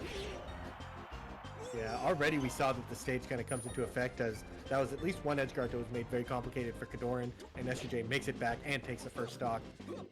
Kadoran's still keeping it really close though. You see Stomp SUJ throwing out these stomps, looking for the big opener, but Kadoran's the first one to find a big combo here. And look at that option coverage there. He goes for those repeated up tilts, but then when Johnny DI's out, he's just expecting Johnny to roll back in because he doesn't want to be caught in the corner, and he gets the grab. Johnny able to find the repeated up airs. Oh, but Kadoran with a great timing on the up B. Yeah, he's so good at those. The early up Bs to kind of call out certain ledge refresh options from his opponents. And right there you saw he was going for the hack stash. Oh, the fake Marth killer. I think he intentionally didn't do it to try to bait Kadoran to going on stage. But Kadoran doesn't bite, just goes to the edge. Down throw, knee, yep. All right, so 3 stocks to 2. I think it's really going to come down to whether or not Kadoran can close out stocks at these, early-ish percents, or if Johnny's going to live to 180 every stock, like he did the first stock. Yep, that's definitely the strength of the counter pick. If he can get away with these sort of really high percent stocks. Kadoran doesn't have a jump, forces him to go back to the other edge, but finds the ledge hop aerial to find the reversal here. These nair spacings by both players are so disgusting. I feel like Falcon is more known for it, just the best at it, but Kadoran also using his nairs very cleverly. And yes, he reads the drift on the up B and just finds the tipper F smash to bring it back to 2 stocks apiece. Yep. Look at the spacing here is full drift in there, right? That's what we're like looking at. And he's out of shield, he drifts way in and clips SUJ. Only takes 29% for it, and SUJ is able to find a closeout, so it does look like he's kind of still maintaining control on this stage. Ooh, perfect spacing around the nair that time. And the triple nair, finally finding a conversion off of it, and SUJ turning it into a really big combo. Oh, the super delayed gentleman catches him there. Ooh, this might be a big mistake, though. How much does Kadoran get here? Oh, Kadoran barely misses that last swing with the F tilt or the fair, and all of a sudden Johnny just finds the combo for the kill. That was gross. That was such a tricky combo, too. He did the single hit nair reset grab, and then the throw barely makes you land on the side platform. You miss the tech, and he's ready for it with the knee. So SGJ's level of awareness during that combo was just way too high. I think it was really tricky for Kadoran to have the wherewithal to recognize both of those extensions. Maybe defensive counterplay existed, but it was really hard to even be aware of what option was being picked there. So yeah, and here's the thing, right? Like if Kadoran had been ready for one of those, Johnny would have been too, right? Like he wasn't putting him. He wasn't overcommitting at all. Like he would have still been just fine, which is terrifying. Yeah, he at best could have lived for like a half a more second and then had to play another mix-up right away. In a bad spot. Okay, really so we're gonna... when SUJ goes for like these stray hits, either like late hit up air or like second hit nair into a big read, like a stomp read or a knee read or something. I think a lot of times Falcons kind of fall into a pattern where they just go for like nair grab or up air grab every single time, and it makes it easy to roll out or to spot dodge out or something. But SUJ like hits you with a stray hit that shouldn't really convert into anything, and then turns that into a read, and that read is the one that gets into the big opening. So. Yeah, and that first stock there, we saw Kadoran doing back to Johnny what Johnny had done to him before, where he got a ton of conversions, but even when Johnny had the good defense, Kadoran was still just in a good spot, and he does it again on this second stock, where he just continues going for these reads, but keeping himself in a good spot even if they miss. Yup. Man, I call it the quick 80 when you just up tilt all the way to 80. You have no choice but to DI in. You can DI it on any time. You just get up tilt down air. And this time he just finds the conversion much sooner, just finds the down air edge guard to close it out. And Kadoran somehow is looking like he's about to 4-stock Johnny. Don't say it. Squid. No, there's no chance. No, we jinxed it. Or did we? Okay. We find the tech chase up tilt into some top platform tech chases. I think Shy Guys Did Shy Guy fuck that up? Yeah. Shy Guys fucked that up. Oh my god, Kadoran's tilted. Kadoran's so mad right now. His timing is so precise that the hit lag added just enough invincibility to mess him up. Crazy. Oh my god, Johnny's What finding a quite a lot of combo. hits here. Oh, but Kadoran gets his shield up, finds the shield grab. Landing on Randall's probably actually bad for S2J here. No, it ends up working out just barely. That was super awkward. Oh, he finds a soft knee this time, conversing to an up air, but it's still hard to find a kill here. Okay, finds the guard jump up air. Kadoran still feels like he just has way too big of a lead here and decides to eclipse him and kills him. Kadoran is up 2-1. Yeah, that was, wow. Kadoran looking so dominating there on that small stage. It just felt like Johnny didn't have room to get anything started. And then Kadoran, when he finds one hit, he just actually took it all the way to the bank. One of the things about Yoshi's is that there's kind of no center stage, right? Like you get hit anywhere on the stage and it's very easy for your opponent to push you to the corner or off stage. And Kadoran used that advantage to full effect there. It felt like one hit was an edge guard every time. And Kadoran's edge guarding and just corner pressure game has looked so strong that sort of did everything he needed for the stock. Yeah, you saw a lot of like combo starters that were just up tilts, pretty close to center stage. But even close to center stage, S2J knew that if he DI'd off stage, it would just be death. Up tilt down air combos, pretty much, 30 to 80 or whatever, so maybe even higher. So yeah, really clean combos. He basically trapped S2J repeatedly into these doomsday scenarios where he's like, do you want to take my 100% combo or do you want to die right away? And we kind of saw S2J pick both. I think one of the stocks S2J did just get down and gimped right away pretty early. And yeah, when you're able to kill your opponent regardless of what DI he picks, your punish game is pretty good. Yeah, and I think one of the things that was really cool about that game is S2J playing such a high caliber of defense forced Kadoran to show that he had that really complete punish game. And Kadoran met the test so cleanly, right? Like it wasn't just like, oh yeah, like I got him off stage and I gimped him 3 times, haha, or like, oh yeah, he like refused to like play aggressive mix-ups when I hit him, so I just got to rinse and repeat forever. Like S2J showed him both sides and he beat both sides. Right. So we see S2J going back to Pokemon Stadium. I think this was game 1, right? So kind of ran out of places where he can find bigger and bigger advantages and says, all right, time to just play better. Oh, and Kadoran up tilt. Oh, somehow the fair doesn't connect, but he just gets the punish on the recovery from ledge. And look at him go. Neutral B. Oh, he doesn't land in time. Oh, but he finds the overshoot stomp. Good read there from S2J. Kadoran's still kind of looking in control. Even when he drops his combo, he's not really getting like reversaled into a kill for it. Oh, but just like say that, S2J is the first one to find a kill. And then kills himself? I guess it might have been a suicide. It looked like he didn't have his double jump and just got too low. I'm not sure what happened. I think he double jumped with an aerial, so I think maybe he just had to double jump up E, but he did like double jump back air or something. Regardless, though, we have ourselves a tied game. Could be worse in terms of where you are after an SD, right? Okay. Kadoran able to find the ledge out of that combo was pretty scary. I think that's another thing to talk about here is that Marth doesn't have like the best options coming off the ledge, but Kadoran has been mixing them up so well that like Johnny hasn't had much success like trapping him off the ledge. Yep. Oh, but this corner pressure. Yeah, and conversely, I feel like Kadoran's had a lot of success trapping S2J in the ledge. So if that can be a spot where S2J kind of figures out, which we're seeing kind of like, we've seen a couple situations now where S2J just takes that all the way. And oh my god, another knee. I think the last stock was a knee at like 50. This one was a knee at like 60. And oh my god, he still makes it back. Somehow this is still a combo. My he just goes god. for the shield grab. All right, so Johnny way up here in this game 4 after such a close set. Kind of surprising, honestly. But Kadoran trying to answer back. Yeah, I mean, these two are just killing each other so efficiently. I mean, we literally saw Kadoran with a bigger lead than this last game, right? And then the very next game, I don't think Kadoran's playing particularly worse. He had the wrong end of a couple mix-ups, and now he's the one who's down 3 stocks, right? Like, it's just...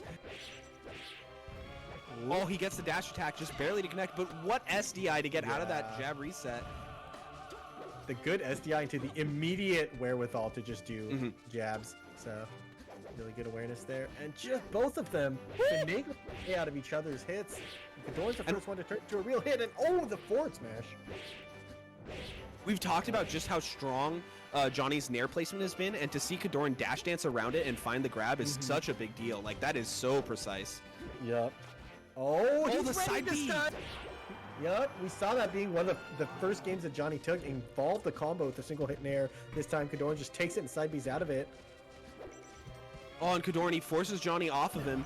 It's still 2 stocks to 1, and yeah, he's gonna find the kind of a random approach from both players, and it just works out in Johnny's favor. But like, that should work out in Falcon's favor a lot of the time. So, yeah, Kodoran just playing with fire a little too much there. Closing out game 4 is Johnny, bringing us to game 5 for his second set in a row. Yeah, kind of wild. They both just kind of picked an option blind. Kodoran nairs in place. Johnny flies forward with the knee, and the knee just happens to connect. He found, I think, 2 of those that game. One of them killed at like 50 or something, right? Like he found quite a lot of pretty early kills just by starting to throw out these really high reward options. I mentioned it. I really liked the way he was doing stomps at low percents. He would do like nair, overshoot, stomp, and he found quite a lot of those big openings at low percents. Now he started doing it at high percents with knees, and it's kind of the same idea. Knee and stomp basically have the same startup, right? So like one of them is really good at low percents, and one of them kills at like 60. So kind of by using both of those, he's able to find really big callouts on like any percent. So we're going to go to Fountain of Dreams for Game 5. I think this does make sense for Kodoran because I feel like the low platforms have been a big part of his combo game, you know, winning on both Yoshis and Pokemon. So he gets that some of the time here, and then the rest of the time he gets no platform, which is also nice. Yeah. But Johnny's so scary on this stage with his stomps. Yep. Oh, good hack stash here. Kodoran with almost the perfect spacing, but the shield grab loses to Marth get up attack. I swear Marth has the best get up attack in the game. It's huge. Oh, and the fair catches Johnny jumping out of shield, forces him way off stage. He finds the ledge. Oh, that nair doesn't get the second hit. Yeah, Johnny side B's to top. Johnny SDI'd that nair. That was kind of crazy. I think he intentionally did tournament winner SDI the nair in order to dodge the kill. SDI definitely getting creative with his off the ledge options, and another knee just approaching, calling out the exact timing of Kodoran's nair. I don't think it's random anymore. I'm pretty sure he has a read on kind of like where Kodoran likes to look for that nair in place. Yeah, and it's tough, right? Because Kodoran, last game we saw him get caught on an approaching nair, or like a slight drift forward nair, and this time we saw him get caught on a slight drift back nair. So Johnny's finding those timings on both cases. Yeah. It might be that that's not a real mix-up for Falcon's knee. Like, that might be a mix-up versus like dash dance grab, but when Falcon just flies forward with a knee, he might just cover both drifts, right? If he has the timing right. So, pretty good. But Kodoran right now looking so strong with his low percent tech chases still. Yeah, and Johnny keeps finding ways to get the combo to end on the top platform, and Kodoran hasn't been able to follow up on those. So when Kodoran can hold Johnny in the corner and like play only on the side plat, he ends up closing out stocks. But when Johnny can sneak to the top plat, he's able to get out more. This time, Kodoran gets the F smash on that side plat to close out the stock. He's up here in this game 5. Oh, just a side B straight to the knee, accidentally reverses it. Oh, Kodoran makes it back, just barely misses the grab. The tomahawk turnaround grab gets behind him. Great patience by Johnny to follow up off that grab. He actually delays his aerial input to read which way, or to be able to react to which way Kodoran rolls on the top plat. And that's going to pay him off all the way. 2 stocks apiece. I'm pretty sure he's been holding on to that back air read for a while. I saw Kodoran kind of do this double jump air recovery from game 1, and Johnny was just kind of letting him do it and waiting. And this time he actually goes out there with the back air. That is like the read you got to make to cover that. And I feel like SUJ was holding on to that until he really needed it. Oh, that F smash just barely doesn't connect. Johnny barely finds the double jump out. That might have required wiggle. Kodoran's going to go for the short hop fair this time because he doesn't want the same thing to happen again, which extends the combo and gives Johnny a chance to get out and get the reversal. He finds the knee. 2 stocks to 1. Game 5. Combo to finish as he goes all the way to the top platform. A lot of people allow your opponent to miss tech, and then they wait for a miss tech option, and then they get a get up attack. It's really hard to time. Johnny just closes it out outright with a read, finds the knee, and suddenly he has the lead. And it's been a really close game coming up to here. He's racking up a lot of damage. Okay, Kodoran, he gets the grab, but we're in these awkward percents where it's hard for Marth to find the true kill. So he's going to keep throwing out these nairs. Yeah, he gets caught. Oh! Just barely gets that up B out before the stomp would have just meant his doom. Yeah, you the see nair Kodoran, from the ledge.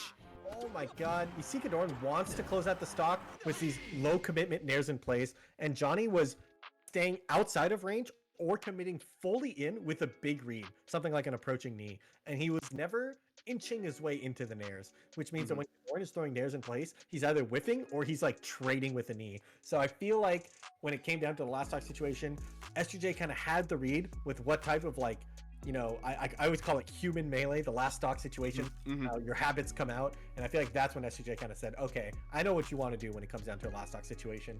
And SUJ comes out on top, barely closing out that game. Ooh, game 5. Yeah, that was super close and really good stuff to Kadoran to have that set be so close. We were sort of talking up Johnny as like being able to sort of run over Marths. I think this was a really good showing by Kadoran to sort of say, hey, I'm really up there at that top echelon of Marths. So really impressive stuff to him. But in the end, Johnny was just able to close it out. I do agree with you that I think he held on to a couple reads to the end of the set till when he really needed them. He had those back airs. He was able to find that last stock. He got that nair from ledge with the full drift in, which had been something that he hadn't been showing and had been a challenge for him, right? Like Kadoran was holding him in the ledge for so long, or in the corner coming off of ledge for so long, and so to find that the last stock was a really big deal for Johnny. And I will say there was 40,000 channel points for SGJ and 3,000 channel points for Kadoran with a 93% SGJ favored. A lot of people were sweating during that last stock there. No, it was fine. We were fine all along. This is where SGJ, thrives. Yeah, we weren't nervous. Speaking of not being nervous, our next match is looking to be Mango versus Lucky, I believe. Ooh, okay. This is gonna be a big one. So, Mango thinks of himself as a person who destroys foxes. These two have played more than probably any two other players have played Melee with each other ever. Right, true. And the storyline, right? The story is that Mango is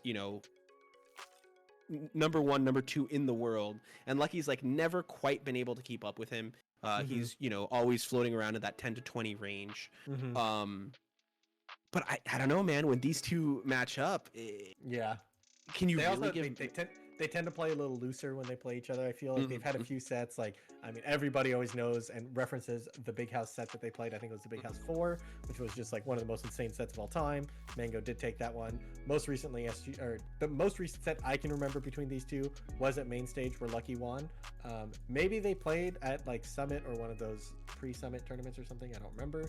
But I don't know. Regardless, Mango has definitely had the head-to-head, just astronomically in his favor.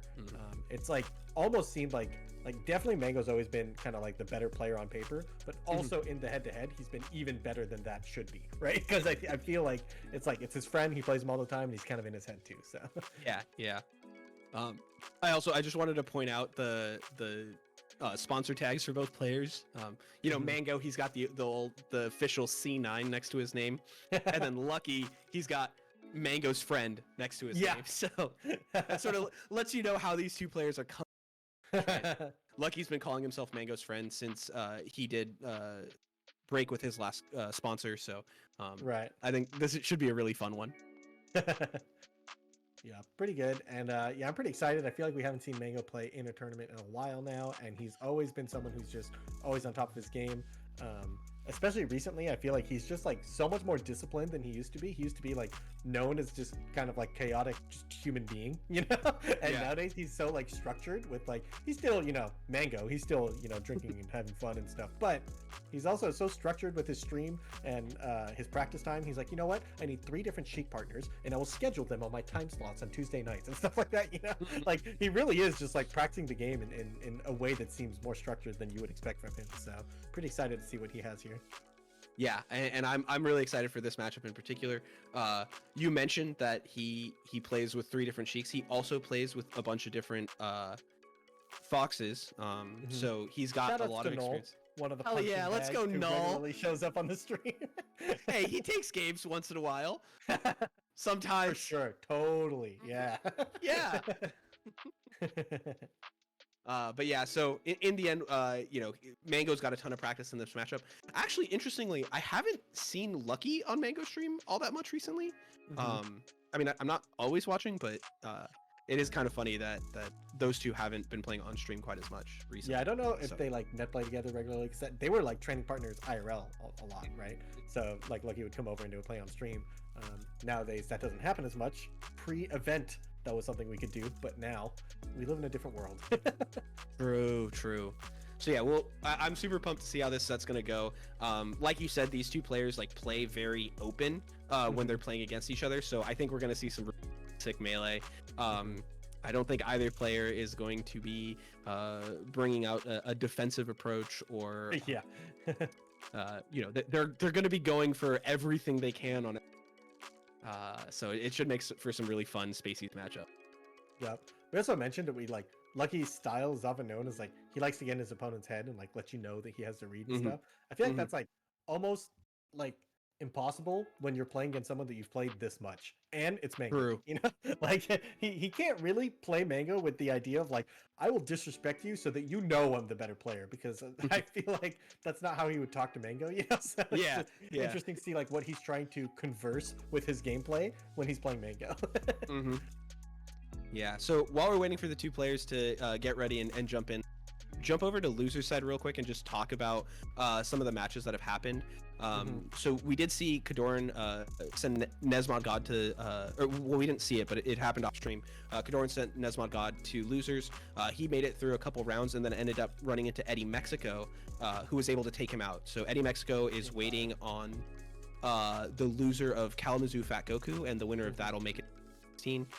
Rocky also made a run through losers and is waiting on one more match for top 16. Kadoran, who we just saw barely lose to SJ in that game 5 set, is going to play Aura, who made his way all the way and that's for top 16. And then you've got Shroomed and Koopa are playing right now. It looks like Shroomed is up 2-0, and that'll be for the last round before top 16. I do see Koopa Troopa beat Smash Daddy 3-1 too, which I think pre-COVID era that would have been a huge upset. Nowadays, Koopa Troopa's kind of been popping off in the online era. It's made a lot of improvements lately, and that just doesn't even seem as big of an upset. So really cool to kind of see the growth of some of these players, seeing some old heads like Eddy Mexico and Shroomed out here, and then some new heads like even Kadoran, still fairly new in the grand scheme of things, and Koopa Troopa kind of making a pretty deep run here. So cool stuff for sure. Yeah, and you know, one of the things that's really fun about this set or this tournament is that we have like all like a lot of that sort of older talent, which we haven't seen showing up to everything. And it's interesting to see which of these newer players are able to handle like massive, you know, major level competition where it's like set after set of ridiculously good player. And at least from my looking at it, it's looking like a lot of the established time-honored players are the ones that are drifting to the top here. Obviously there's been upsets. Some of these players are the newer style that are really making huge inroads, but the tried and true are doing a lot as well, so that's kind of cool. Yep. Yeah, there's a sort of timelessness to being a good player in Melee that like definitely the meta updates. A lot of these players also do update their playstyle with the meta. One of those games that just kind of like overtakes your whole brain, and then you just end up keeping up with it all the time. And so a lot of these players are actually pretty modern despite being fairly old school, right? It's not like true. It's not like Eddy Mexico doesn't know about slide off DI and shield dropping, you know? Like so always fun to kind of. All right, and it looks like we're ready. Lucky versus Mango, starting on Dreamland. Lucky with the first big combo. Here we go. Mango gets the tech roll into Shine to reversal, but oh, that fair! That's gonna take the first stock. Lucky looking strong. Such a ridiculous first stock. That was like the fastest reversals. Like, you literally said Lucky with the first big combo while Mango was comboing Lucky because he had already reversed him, and then Lucky took the stock, right? So both of them just going back and forth right now, just wasting no time to just mess each other up. And Lucky right now, putting on a lot of pressure. Mango finds a way to fight his way out, gets the nair, but oh my, okay, Mango. Yeah, what a ridiculous read to go for. The run-off double jump back air, risking his entire stock when he's already down a stock. That's the type of stuff you got to be willing to do to kind of make these big call-outs, but he does get there. Oh, back air, up smash. Mango comes down with the downer, gets to the ledge. Oh, how did he survive? I feel like Lucky read precisely that. Ooh, that was a really interesting full hop nair from Mango. A little bit of a get off me option. But Lucky just tanks through it and is able to chase him down. Second stock. Oh, the dare gets the combo started. Oh my god, Lucky barely gets out of that. Mango's looking for the laser down smash conversion to end the combo. That grab doesn't connect somehow. Mango gonna get to continue living here. Oh, he goes for the full approaching dare. Lucky barely spacing it out. Oh, that spacing again, getting around the back air twice in a row. Lucky looking really clean. Yeah, Lucky's just outspacing Mango right now. We're kind of seeing Mango swinging at nothing right now. It kind of seems like Lucky's the one playing it like too fast, right? He's like coming in, coming out, coming in, coming out. And right again, we see Mango whip another move and getting clean whiff punish. Lucky's not only calling out that Mango's going to swing, he's calling out what he's going to swing with. Yeah, and the other thing I want to point out here is Lucky is going for a bunch of nairs at low percent, and Mango isn't finding the crouch cancels, right? And like that is a huge problem for Falco in this matchup. If you can't CC nair at low percents, it's actually so hard to deal with. Oh my god, but all of a sudden Mango's putting on a ton of pressure. It feels like you put your head down for just 1 second and suddenly Mango's at your throat, right? Like you really can't, just because you have an advantage, you can't get comfy. And just like that, Mango takes a stock. He's only down 46%. This was looking doomed 30 seconds ago. Yeah, and all of a sudden, right, Mango's not whiffing anything. Oh, look, he catches the dash dance once again. Oh! Lucky can't find space. Oh, and he finds a shine into a tech chase. Oh, this tech from Lucky was so necessary. You see Mango going for the down air, run off. He tried to set up the double down air, but he finds the up throw. Oh my god, covers the DI behind the up throw, barely sending Lucky behind. I think there was slight DI behind on the up throw, making him just end up behind him. Oh my god, what an insane first game. Super back and forth, and Mango's the one that, you know, as expected, just what we, closes it out. Yeah, no one doubted. Oh my god, he's just dead again. What the fuck, man? Finding the reverse nair into down air. Mango being really efficient. He's just always playing at your throat, and he has no fear, and if things go wrong for him, he never dials it back. I think that's one of the scariest things about Mango is that you kind of have this expectation when people's mix-ups don't go their way, they start to dial it back. But not Mango. He just dials it up, you know? Yeah. Because definitely his mix-up, he was swinging at nothing. He was looking foolish the first game. Yeah. And he's just swinging, like, slight adjustments. He's still swinging just as much, but now his drift a little bit better, his timing a little bit better, and what looked like foolish swings now looks like a 2-stock lead. Yeah, and he's just barely finding, like I think part of it is that Lucky's not playing worse per se, really, right? Like, it's really just that Mango is like barely clipping Lucky, where before Mango was barely missing. And like that's the difference, right? That's all it takes. Yup. That corner pressure was crazy. That was also just shades of new Mango, I feel. He was so disciplined, just watching Lucky kind of stand there in the corner saying, come on, bro, what are you going to do? I'm not going to just go in there. Oh, and again, these approaching lasers, Lucky cannot allow that to happen, right? He's got to find either like shine or like some sort of early punish to not allow Mango to get these full approaching lasers, because the pressure that he puts on when he gets them is just too much. Yup. Oh my god! This is not an easy conversion. Yeah, Mango doesn't find a punish on it, but it doesn't matter. He survives that. That's more than he expected, I think, from that situation. He actually survives this up smash too. Man. All right. Mango continues to put on tons of pressure here. Oh, Lucky gets the dash attack into the up smash. Okay, Lucky.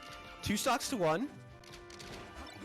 Yeah, good rollout from that pressure there. I think we saw Mango do the shine, jump, double jump. Lucky was able to just roll out of the way, which set up a good punish on the way down for Mango.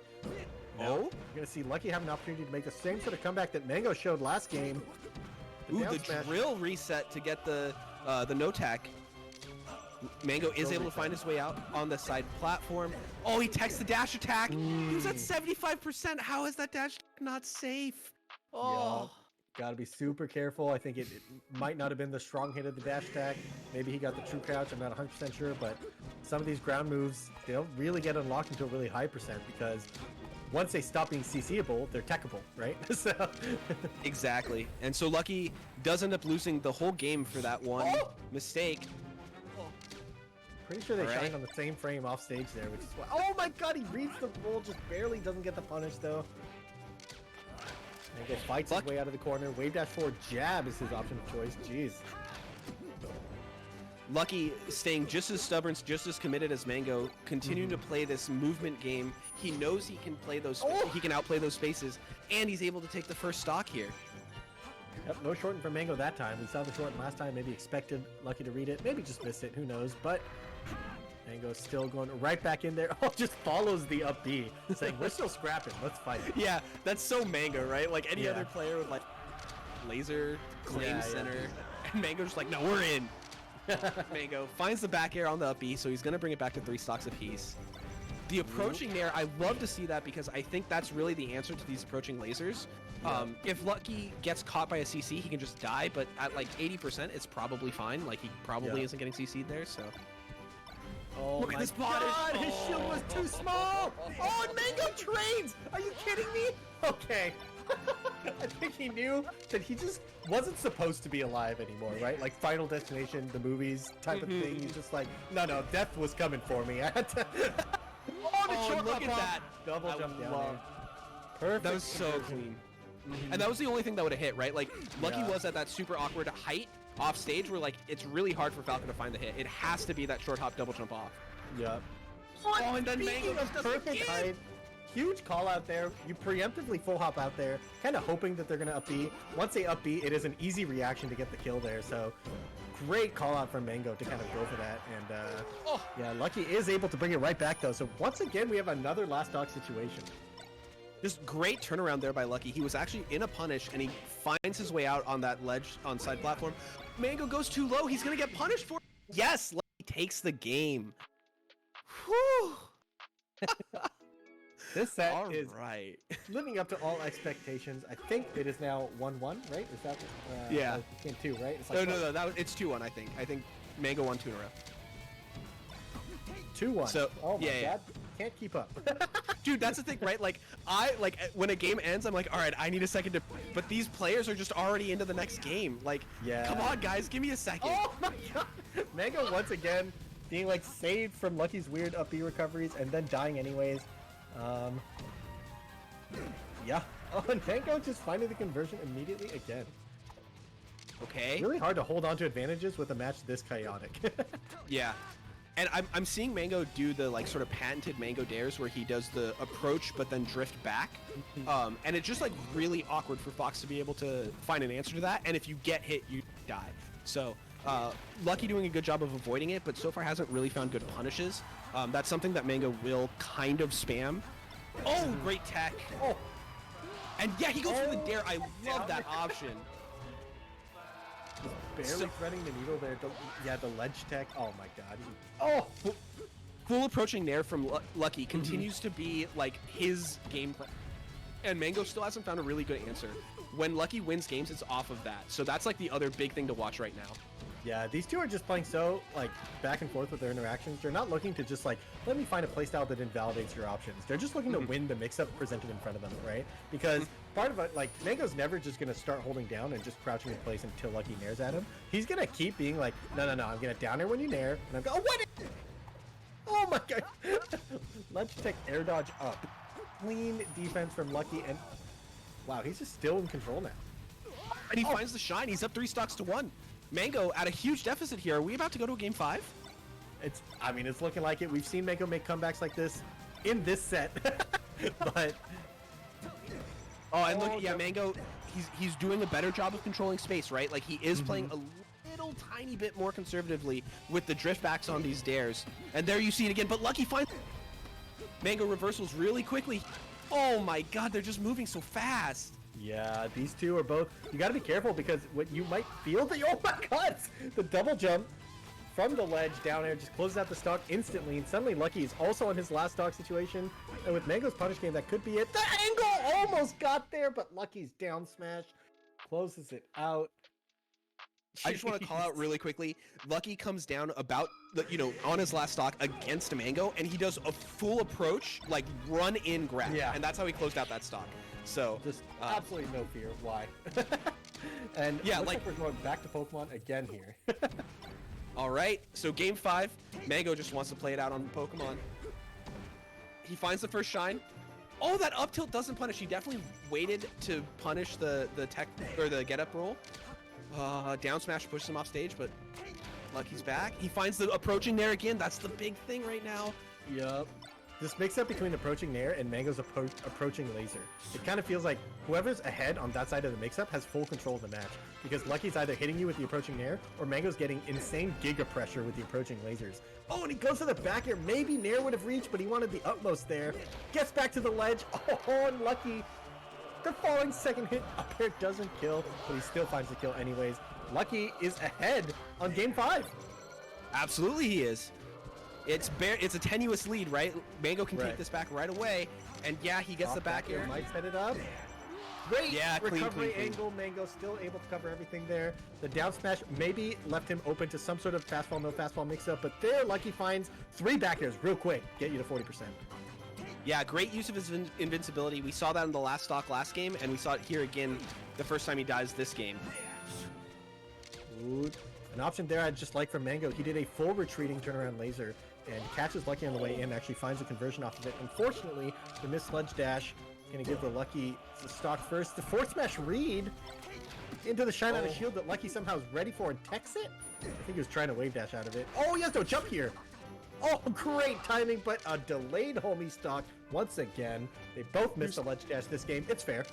Yeah, 2 stocks apiece. It's super, super tight. This is game 5. Mango could just be sent to losers right here. Mm-hmm. And both players not playing like anything's on the line. They're just flying at each other. Oh my Mango God. finds the dare, forces him off stage with the next dare, and finds the closeout. Mango's up 2 stocks to 1. He didn't take any percent that stock. Yup, and that's a really hard recovery to make on Pokemon Stadium. You basically have no choice but to go straight up, or the lip will kind of eat your options.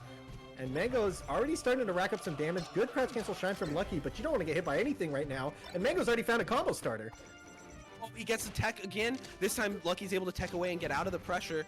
Oh, Lucky finds the back air. Mango spot dodges the grab. Lucky, tons of pressure still. And he finds the punish. That's a tough tech chase to make when you're tech chasing from away from your opponent and still able to react to your gap attack. Really good. And the call out edge guard there brings it to a last stock situation. Mango finds a shine here. Can he turn this juggle into an edge guard? No, it turns into Lucky's combo. How much does he get here? Finds a grab, up air, forwards him off stage, doesn't get the down tilt. Are you kidding me? Mango holds on for the pressure. He gets the shine out of shield, but Lucky's back on the ledge. Mango with the turnaround laser. That was sick. This could be the last grab, but he's not ready for it. He just holds on to him until Mango mashes out. Enough lasers there. He fakes going off stage. Oh, and the ledge tech. It kind of froze. I'm pretty sure he died. He did. He ledge tech, air dodge in place. We saw him do that earlier with the perfect angle on it. He ledge tech, air dodged up. This time he ledge tech, air dodged in place and just, oh my God. I kind of feel like Lucky choked under pressure a little bit. He had the grab at 8. Yeah, let go. I think he was pummeling too. I think he got a pummel out. I think he got one pummel and then held him and was just thinking. And he was like, up throw? DI away? Oh crap, I'm in the game still. And then Mango just pounces at him. Like, geez. Oh man, yeah, wow. What a crazy set. Mango wins it cleanly, looking just dominant. Just absolutely, as expected, Mango wins. That's the outcome we expected coming into it. Nothing to see here, just business as usual. The higher seed beats the lower seed. Let's move on to the next match. Oh my God. Oh man, and yeah, to lose it for Lucky to have it with the grab, he ends up losing the grab, and Mango to just have the presence of mind to be ready to go, right? Like any lesser player is just gonna be like, oh God, it's over. I gotta think about like my SDI or whatever. Mango's like mashing and like, oh, he dropped this. Yeah. Oh. Finds the shine back here, and then the offstage situation, Mango jumped out and then double jumped back on, and we saw him earlier with that full hawk call out to beat the up B. And this time, he double jumps back on and covers the side B to the ledge. There's just so many layers to this guy's play, right? Like, both of them were just going so ham, back and forth. Woof. Literally coin flip at the end, right? Just good stuff to Mango for closing it out, but what a coin flip. Yeah, and just...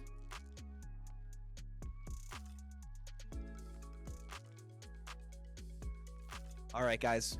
After that match, we just need a second. We're gonna go to a quick break, like 1 or 2 minutes, and then it's gonna be Bobby Big Balls versus the Terror, Axe's Young Link. See you in a minute.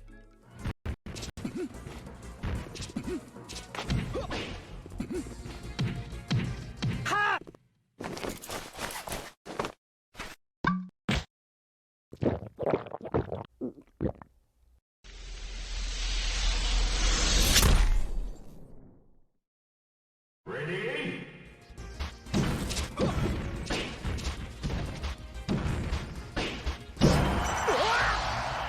Show me your moves.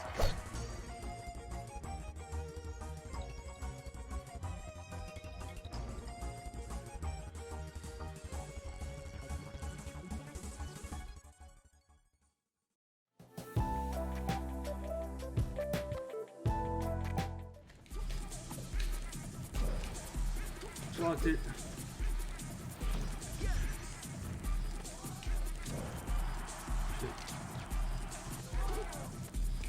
Fuck you, Randall. Yes. Oh my god. No. Yes. Randall just fucked me. And he didn't homie stalk me after I killed myself. What a bitch. Get fucked. That's a bitch move right there. He didn't homie stalk me and I got grind by the stage.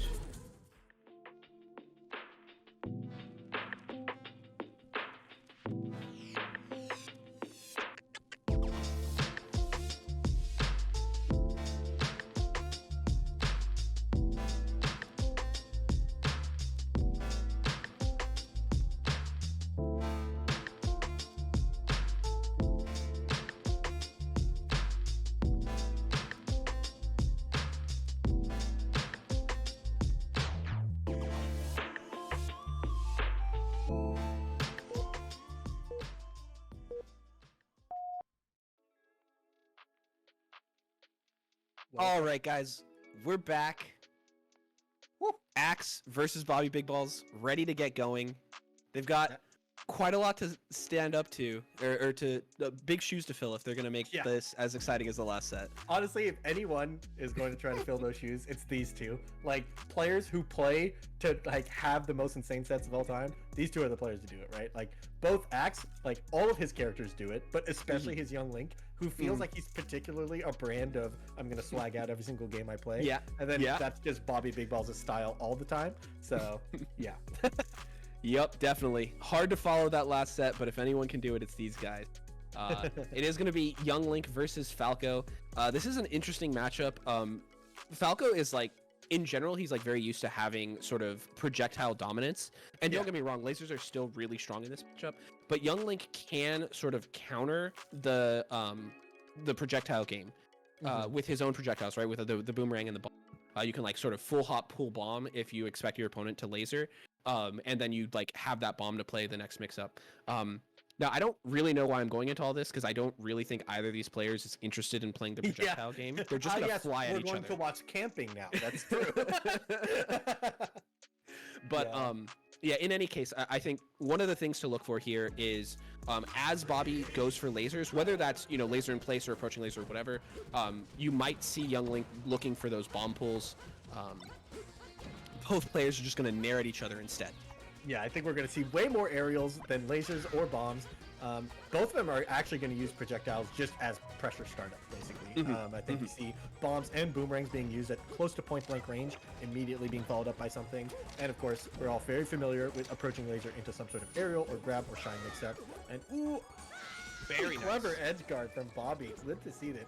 That looked rehearsed, right? Like I'm not sure if he's played Young Links before, but that is one of the weaknesses of the Links up Bs is that the hitbox kind of disappears at the end for a second. Yeah, and it is a really tricky edge guard, right? Like if Falco misses that, he gets clipped and is like in deep trouble. So really good on Bobby to be clean on that the first time it comes up. Yep. So definitely, I will say the Falco's biggest strength in this matchup is in fact the pressure, not the projectiles, right? His ability to pressure Link's shield and his ability to crowd cancel almost every option that Link has, except for oh, and there we see Link getting a conversion straight to 30%. Man, kind of what you're looking for is Young Link. You want to get past those low percent because once Nair knocks down, you're kind of a real character. But before then, it's real hard.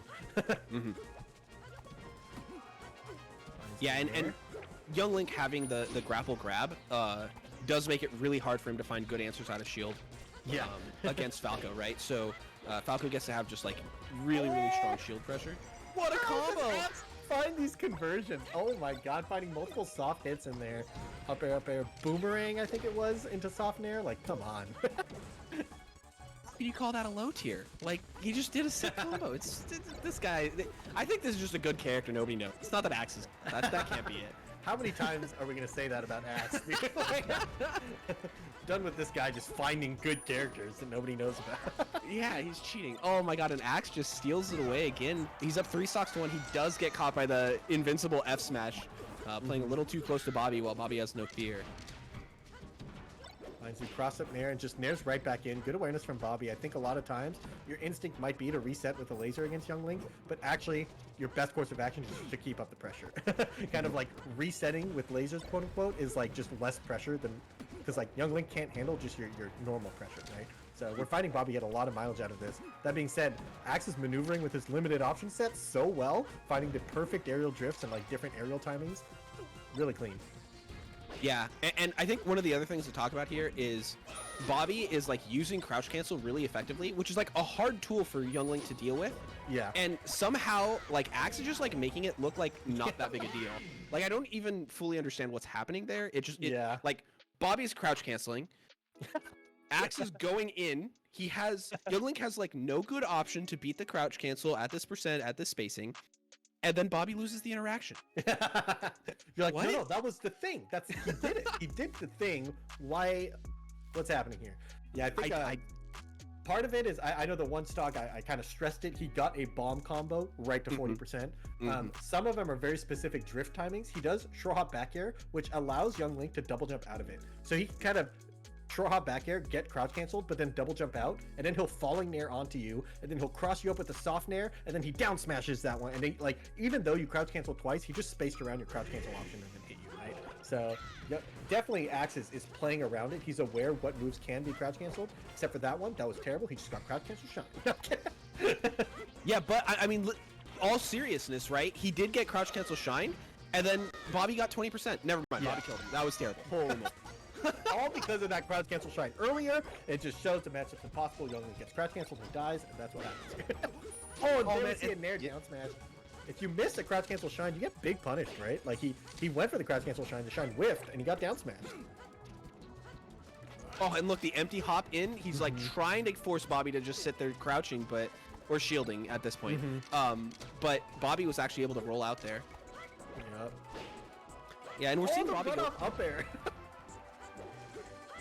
Ooh. These up airs to poke the side platform are like really scary for Falco. It's like hard to protect your feet very well. Yeah, you want to like point your shield down and then bring it back to the side to be ready to shield drop and stuff. That execution can trick you out. Gets hit by the bomb off stage, but barely. Young Link is still not able to make it back, so Bobby kind of gets away with it. Yeah, I guess it's fine. Okay, I like the use of light shield there. You talked about how Axe is like trying to space his aerials really effectively. What it does mean is if you get the extra pushback from the light shield, that maybe Axe can't follow up. Yep. So I think that's pretty good. And like the problem, well, this is another Axe classic. He just puts down 12 bombs on the stage when you're dying. And like you come back invincibly, he just got traps, and he'll like throw one, pick another one, throw one, combo it into something and stuff. So you gotta be careful what he's up to because he's always scheming. These mid-tier mains, man, they're scheming. Yeah, and you know, I always say like if you're a young Link or a Link and you have good bomb setups between stocks, that's how I know you've spent too much time on the character. Like, look at this. That is to say that you spent time on the character. Yeah, exactly. Oh my god. Even these trades are pretty good for Young Link. Like, they both blew each other up there, and Young Link wants any damage on Falco, because he really doesn't want Falco at 0%. So even though he was, like, up in percent, he's kind of down to get Falco out of that percent, and now he kind of starts to be able to play the game. Just gets out of there, but Bobby's keeping up the pressure. You like to see that. Yeah, and you can still feel like a little bit of discomfort on Bobby's side, right? Like he's not getting the like really clean, like big 0-to-death combos that you sort of have come to expect out of Bobby. That's a big problem for the crouch cancels as well, right? Like if you crouch cancel something and get the hit, but then you don't convert off of it, it like doesn't matter that much. Yep, exactly. So, kind of a big problem. Yeah, oh my god. There's the back airs that I was talking about that kind of maneuver around the crouch canceling. He can double jump, hit you with another one, and then hit you with a falling aerial, and just like that, you're at 40%.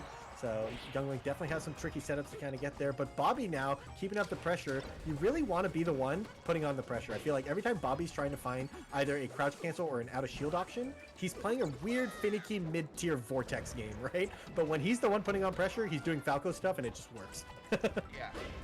And Young doesn't really have any good answers to the Falco game, right? Like it's just really tricky. Yep. even there, like Bobby did an approaching downer and then spot dodge, and the spot dodge is what got punished, right?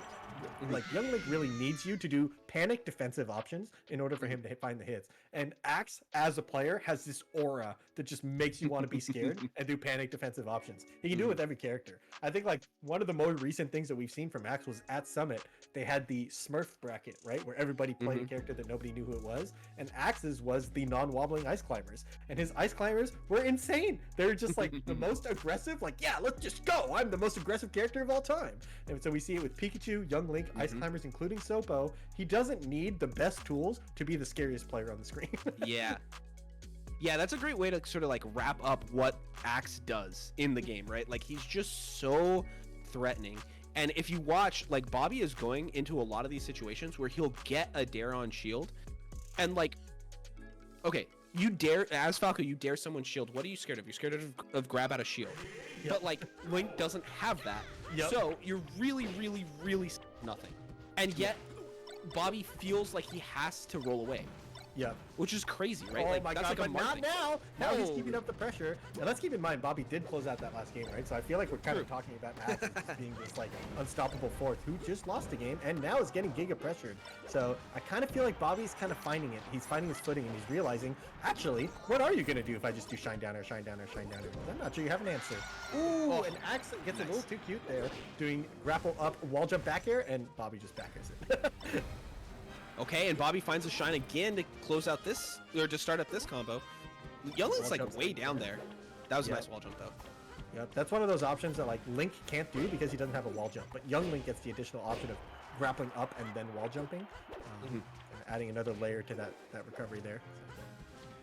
Yeah, and I talked a little bit ago about the approaching aerial into roll, and you're seeing Bobby not do that anymore. Yeah. Okay, well, he just did it, but ignore that. Well, and when he goes, you can't just say things, all right? well, when Bobby does go for the approaching, oh, but he gets okay, nice. Oh, catches the mistech with the down smash. Yeah, I want to talk real quickly about Young Link's out of shield options. Because while he does have limited options, you have to then look what your opponent is actually choosing, given that they have limited options. It tends to be back air out of shield and nair out of shield, and then wave dashing out in either direction, often into a boomerang, or just rolling out, right? So it is mainly things that lose to just aerial shine, right? Or you just have to read the rolls or the wave dashes. And so you can do like aerial to aerial, or you just do aerial shine to protect yourself from, nair out of shield or something, right? So. Yeah, and I think what we're seeing is that when Bobby maintains pressure after the first aerial on shield, that's when he like looks like he's really strong. And when he gives up that has answers. Yep. And it's kind of tricky because you see Axe, like, if you try to pressure too hard, like shine nair, shine nair, shine nair, he will wave dash out and then immediately be ready to play the next neutral interaction, right? So you kind of want to keep up enough pressure while being able to cover rolls and wave dash out. So it's a delicate balance. Bobby does seem to be finding it there. Oh, and there we find the CC down smash. She's gone for a couple of those this game in particular. They seem pretty good, but those sweet spot up Bs are looking pretty tricky for Bobby to cover. Yeah. And these low grapples are really tricky to cover too, because he comes up and he can tech on the way up, and also he wall jumps and becomes invincible, and then does an aerial, and then does a sweet spot up out of it. So there's like kind of quite a lot of layers to this recovery. You can walk up and down smash that as well. Even if you get hit by the up B, you can CC and then down smash before the last hit. But there's just like so many little trickery, especially when Axe throws in these wall jumps and grapples. It feels very Samus-esque. Yeah, and look at that. He's just going to close out another stock, and all of a sudden, after Bobby looked kind of dominant at the beginning of this game, Axe is in the lead again. There's a couple lasers here, but at 150%, and you see the wall jump, double jump back on, throw the bomb. There's just so much trickery to the way that this character moves around, and it's just jarring. No other character moves like that and has these sort of like item throw options out of it too, so it's just hard to see. And these air-to-air options are also favoring Young Link, because now he just doesn't have to deal with CC up there. That being said, he still has worse hitboxes. Like, technically, he doesn't have to deal with CC, but it's not like he likes having to deal with Falco's back air. Right. Oh, okay. Bobby finds the up tilt, but he can't find the combo off of it. Yeah. Axe just finding like the tiniest ways to escape. Another CC down smash. I like that option from Bobby. He's using it a lot, but he's gonna need some more percent before it matters here. Oh, still great spacing from Bobby, but Axe somehow picks the perfect timing to nair out of shield. So once again, he doesn't need the most fancy out of shield option. He just needs the tried and true, old reliable nair. And that will carry him all the way to an edge guard. And, you know, you don't need the best way to read a side B to the edge. You just need a forward tilt, and he gets there. Axe up 2-1. Yeah, man. I mean, it looked like Bobby had such a strong answer there at the beginning of that game. The continued pressure after the approaching aerials. But like you said, the wave dash and roll out.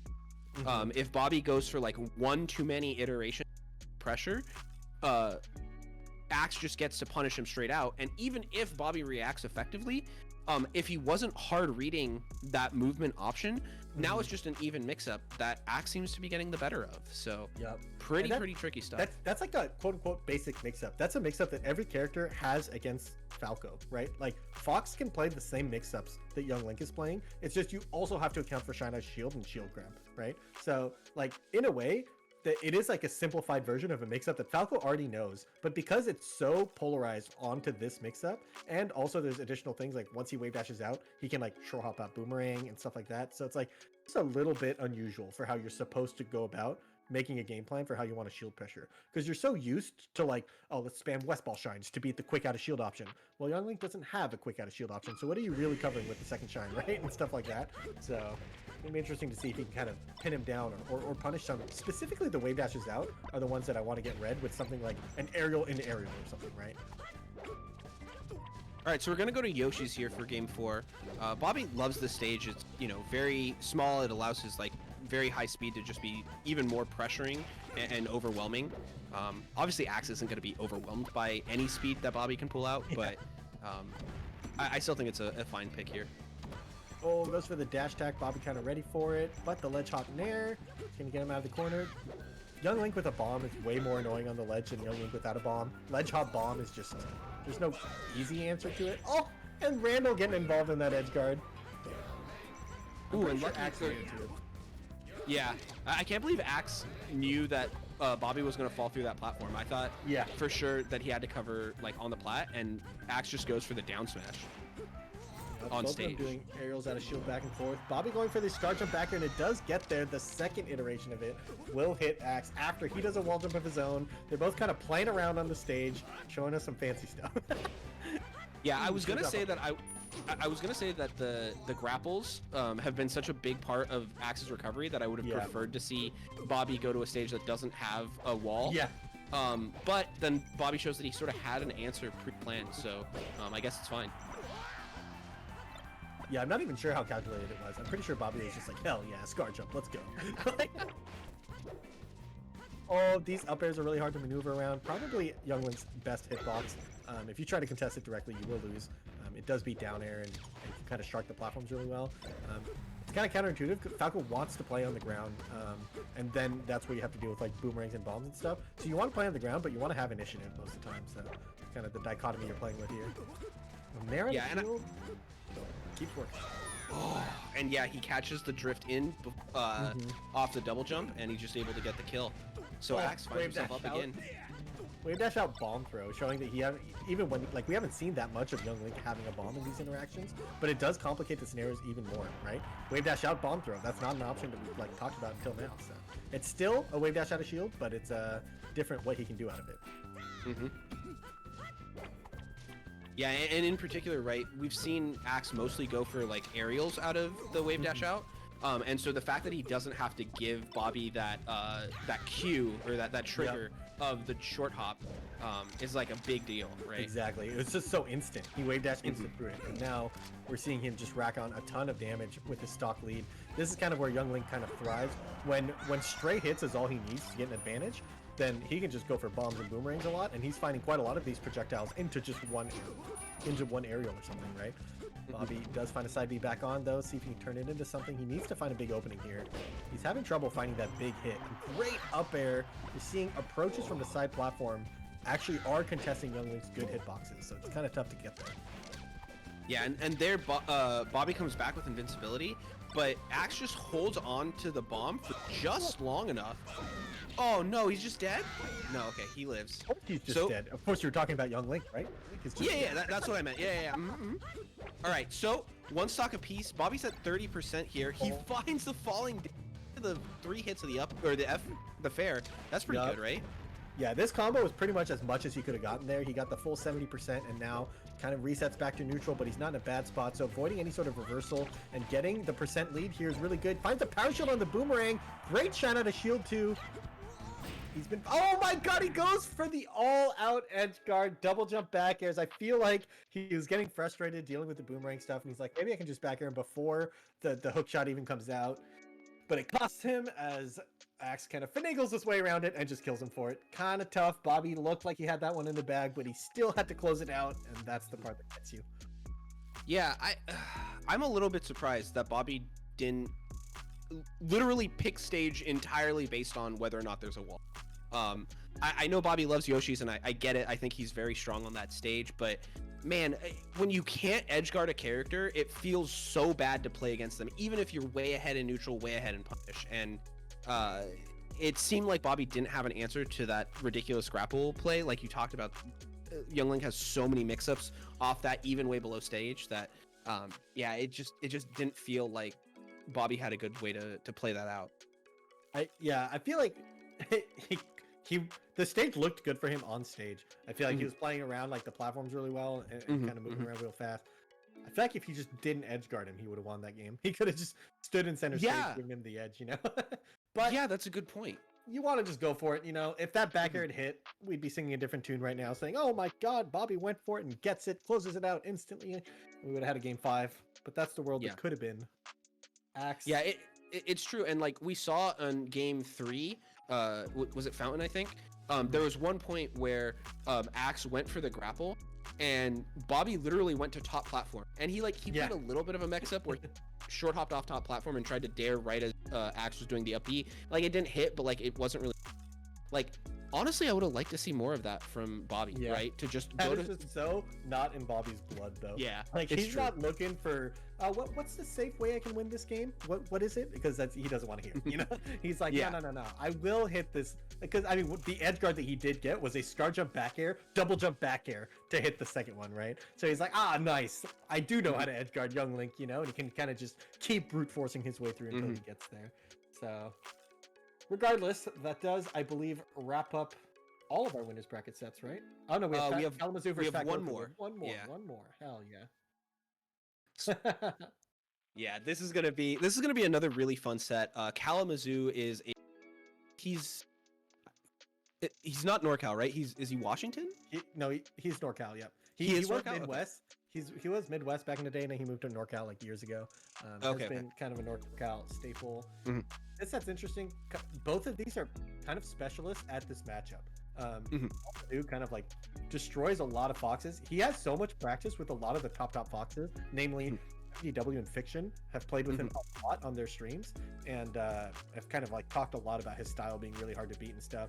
Kalamazoo probably the most direct student of Armada. All these new school peaches have all these options that Armada doesn't use, like Q dropping and hyper floats and sub floats and stuff like that. Kalamazoo kind of just does the Armada stuff. He's just really solid punish game, really clean neutral and stuff like that, and it makes it really hard for foxes to beat him because he just kills you off every hit, right? It's just like, this is probably his best matchup. And then vice versa, we have Fat Goku, who I think has a record somewhere around 96-3 with Aura. I don't know the exact record, but I wouldn't be surprised if these numbers are not that much of an exaggeration, because they've played a lot of sets, and it took, I think it was like very high double-digit sets before Aura even took one, and I don't think it's been that long since then. So even if Aura's been going 50-50 since then, he can't have that many. Right. Yeah, both players really, really strong. Both of them are like very much about like they pick the hits that they want to get, right? Like, I mean, I don't know, a little bit hard to not get a good hit against Fox. Like, see Aura in the chat. It's like 95.5. Put some respect on my name. That's great. Nobody beats Aura 96 times in a row. That's what I always say. That's good stuff. But yeah, so both of these players, I feel like very much like are looking for that one big hit that's gonna work out in their favor, and like that they can take all the way to a kill. Fat Goku is extremely fast, and he has really clean conversions out of a lot of different kinds of openings, which I think is like a really cool thing about how he plays. So yeah, I'm really excited to see how this one's gonna play out. Yeah, I think they're just so well practiced in this set that we're gonna see a lot of correct openings, right? I feel like sometimes we see hits that are like, oh, stray hits. Oh, like they kind of turned it into a combo. All right, now they found a solid hit. These guys will be looking for the solid hit most of the time, right? So I think we're going to see Fat Goku with a lot of like lasers and dash dance spacing, trying to get Peach to come in, and then Catcher coming in with a drill and a wave shine or a grab or something. We're going to see really clean punishes, either be it wave shines on the ground or juggles where you throw her up in the air and make it really hard for her to get back to center stage or off of the ledge. So, and conversely, we're going to see Kalamazoo looking for those forward airs and down smashes at low percents, and then converting into enormous combos. So yeah, so I think this is going to be a really good one. Do you know, so like I know you know, Kalamazoo, NorCal, Fat Goku, Oregon, do these two play at all? They're close by. Yeah, I don't know if they play like on their top secret top player net play Discord or anything like that. Maybe there's a top secret top player net play Discord. I mean, who knows, you know? Hypothetically, you know, something like that. Oh, hypothetically, So, right. Yeah. But right off the bat, we see KZ already taking a stock. Oh, okay. One of the things that's really fun in this matchup that you only see from really practiced spacies is the use of crouch cancel. Crouch cancel can be really strong against Peach in certain scenarios, right? Like crouch canceling dash attack or jabs like we saw there is really, really threatening Peach. However, anytime you crouch cancel, you risk getting hit by multiple hits of down smash, and so it's like really, really risky to go for. So a lot of Foxes just like, and Falcos too, just don't do it at all. It's actually one of the like adages that people will tell new players, like, don't crouch cancel against Peach. And then it's not until you reach top level that you're like, actually, we lied to you. You have to crouch cancel, otherwise her nair is broken, you know? Yeah, exactly. So stuff like that kind of becomes really a thin line to play, because when new players try to crouch cancel, they will eat a lot of hits of down smash. So you kind of got to pick your spots right and then react well if you do get down smashed. And so far, Kalamazoo is playing pretty well around most of the options, waiting for his spots and finding the big openings. Even there, Fat Goku only takes 2 hits of down smash. That's still 24%, but what a shine to close out that stock. Really clean. And yeah, we're seeing exactly what we talked about beforehand from both players, right? The efficiency off the hit is actually bonkers this game from both sides. Yeah, this is a matchup where at lower levels, it can seem like a matchup where Punish Game is nerfed for Fox. It's like, yeah, I mean, floaties are kind of hard to combo. Yeah, you can wave shiner across the stage, but if you hit straight arrows in the air, it's hard to convert into true combos. But right here, we're seeing that the juggle game is what you actually want. Shine up smash, and then he finds a grab out of the air dodge, and just like that, he's just in a great position, converts all the way into a kill. And sure, he reset to neutral once, but Peach never had control. Right. He was in such an advantageous position that, like, even though she had an option, it like really didn't matter. Yeah. Oh, and he gets the down tilt. Down tilt. What a conversion into the forward air. And look at how he backs off there. Even though he kind of messed up at the end there, you can tell that he knew the combo was over with Peach pushed towards the corner. And then he just chills. He's on the side platform and says, all right, you got to get out of the corner then. And just because Peach found the read, it was such a desperation, like, nair. And then Fat Goku kind of gets hit. But man, he's looking so practiced right now with the way he's holding center stage against Peach and keeping her in the corner, because that's really her weakness, is coming out of bad positions. Yeah, and really great stuff by Fat Goku there in that last stock. He was able to rack up a lot of damage, and then he comes down, he pushes Peach off stage one time, and even though he sent her really high up and she float, a lot of Foxes would like unintentionally let her back towards center, right, or at least to the top platform. Fat Goku gives up space near the ledge to be able to double jump and force her back to the itself, and then he was able to close out off of it. So playing the stage control game, the position game, is so important against Peach, and we saw Fat Goku do that to a T. Yup. And here we see a soft nair get crouch cancel grabbed, and on this stage, probably the worst stage for that to happen, as it does lead to a full chain grab. The chain grab doesn't actually work at 0, so the fact that Kalamazoo had already racked up 20% is actually a big deal. So 0 to 20% is kind of the threshold you're looking here first. Can KZ get him to 20%, because that's what unlocks the chain grab, and then he's looking for a chain grab. So Yeah. One other thing I want to talk about with that chain grab is, so like most players will actually just DI the chain grab to center stage, and then just like take the 90% and take a hit. Fat Goku appears to be looking to DI off stage, which is like usually considered like not the best option. Yeah, I almost feel like he's just accepting death and just wants to go faster. I don't think it's a strategic thing. I think he just wants to move on to the stock. It's possible that he wants to play the mix-up of like do you nair my double jump or side B or something. I think that mix-up is still better if you just eat a nair in center stage. But I mean, right now KZ has not dropped a single edge guard off these chain grabs. Fat Goku might just be saying go next, you know? Maybe. He does end up getting the better of that trade, and he actually does kill KZ, but he's already at 100%, already down a stock. This is pretty tough. Yep, After it won't kill, but... And yeah, again, such a strong edge guard. His edge guard flowchart is like exactly Armada's, and it's like by design exactly Armada's. He like jumps out there, double jumps back, falls, covers the low with the low float nair, and it's like, man, he's just so clinical. And the it's like I've seen that before. Yeah, and at 50%, it is. I'm not 100% sure, but I think it's just strictly wrong to DI off. You saw KZ just do run off float nair. I don't think Fat Goku cares though. I think Fat Goku is just like, down one stock to 3. Let's just go next. yeah. Next game. Brutal counter pick. I think Kalamazoo of the like remaining Peaches might be the most brutal on FD in this matchup. Now, so this is an interesting counter pick as well. Going to Pokemon Stadium instead of... I think it does make sense. Armada has actually talked a lot about how Randall messes with recoveries so much that like it's actually just pretty good for and so I imagine that Kalamazoo is ready for that. So Pokemon instead, but KZ gets a big opening. Oh god, he gets the grab. Fox might just be dead here. Yeah, he's getting so much damage off every hit right now. KZ's punish game continues to be one of his strong suits here, and the wave dash back CC down smash. Actually, one of the like best ways to find CCs against Fox is to just kind of wave dash into it. And you saw he was super ready. You actually get to react to the nair if you're doing that. If you're just trying to like raw react in neutral, it's really hard. But mid wave dash back, you can see the Fox has chosen death while he's flying at you. All right, so Fat Goku does find himself down a stock on his counter pick, but so far hasn't racked up much damage. Good air dodge by KZ. She does touch the side platform before going off stage, so Peach gets her double jump back, but Fat Goku finds the nair. Yeah, he has such good sharking of waiting, making sure she has to pick a bad position. Letting Peach back on the ledge is kind of best case scenario for you. She is not out of the woods just because she got to the ledge. It sometimes can feel bad because in other matchups, it's true that if you let them grab the ledge, you technically drop the edge guard. That's not the case versus Peach. She grabs the ledge, she's still doomed if you're playing it right. And we see that Fat Goku, for the most part, is playing it right and making it really hard for her to come up. Yeah, and look at that spacing there. Fat Goku's got Kalamazoo all the way in the corner. KZ has to play a bad mix-up there, but in this case, he actually just wins it. And then he gets the reversal on the up B.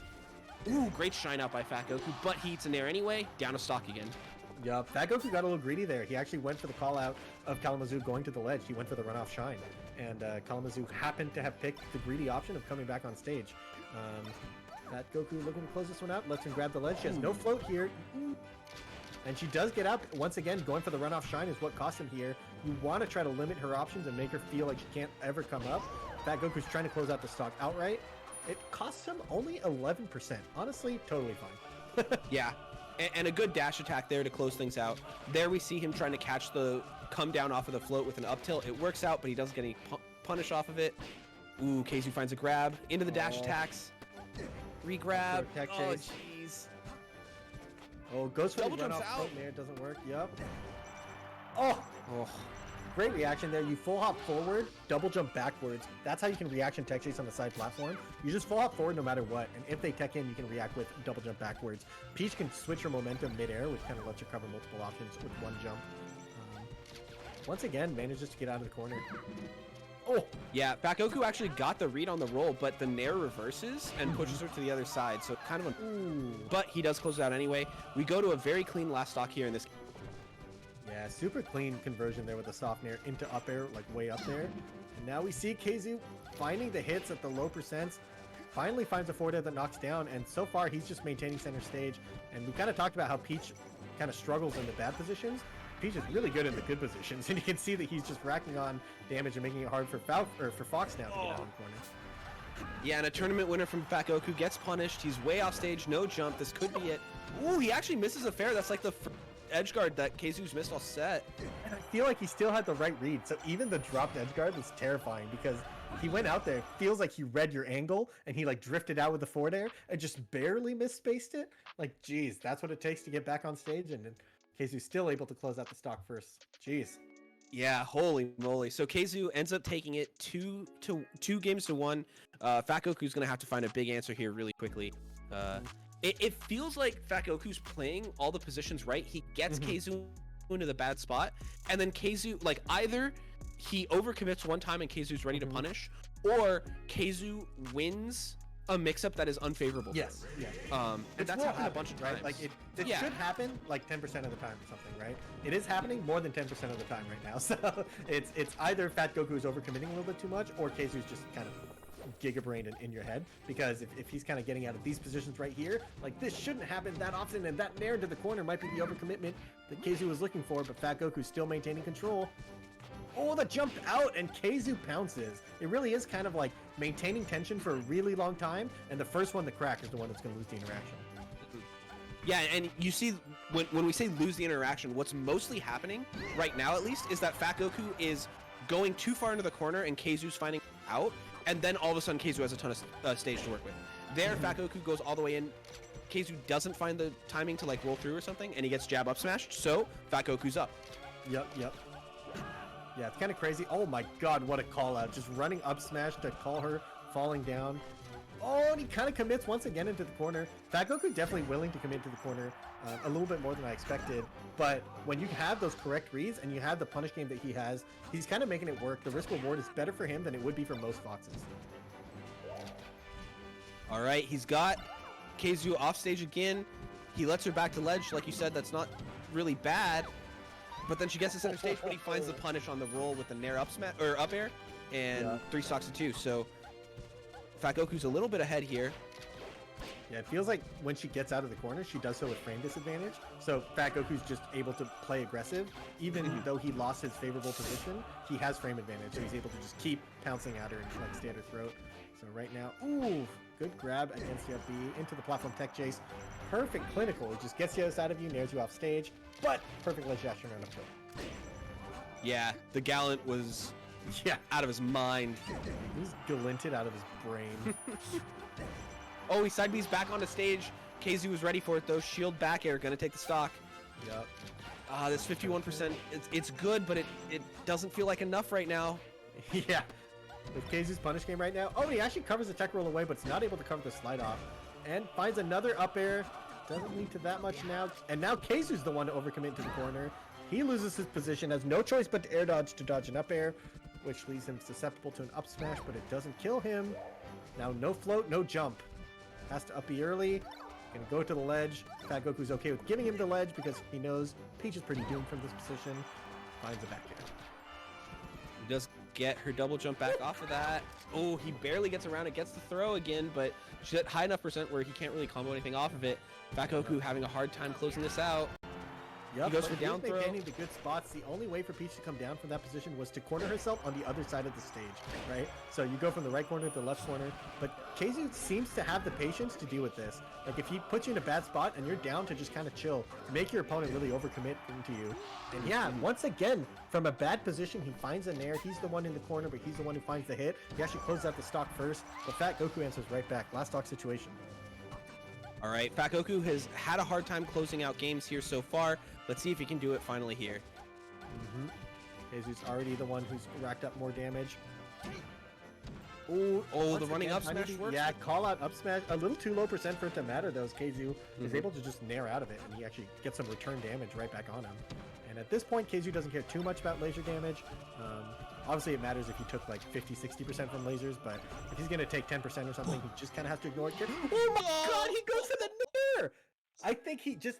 Fat Goku went for that shine one too many times. He just sniffed it out. He just sat there and said, no, I'm pretty sure you're going to come out here and just nairs. And Fat Goku was not ready. Imagine teching that.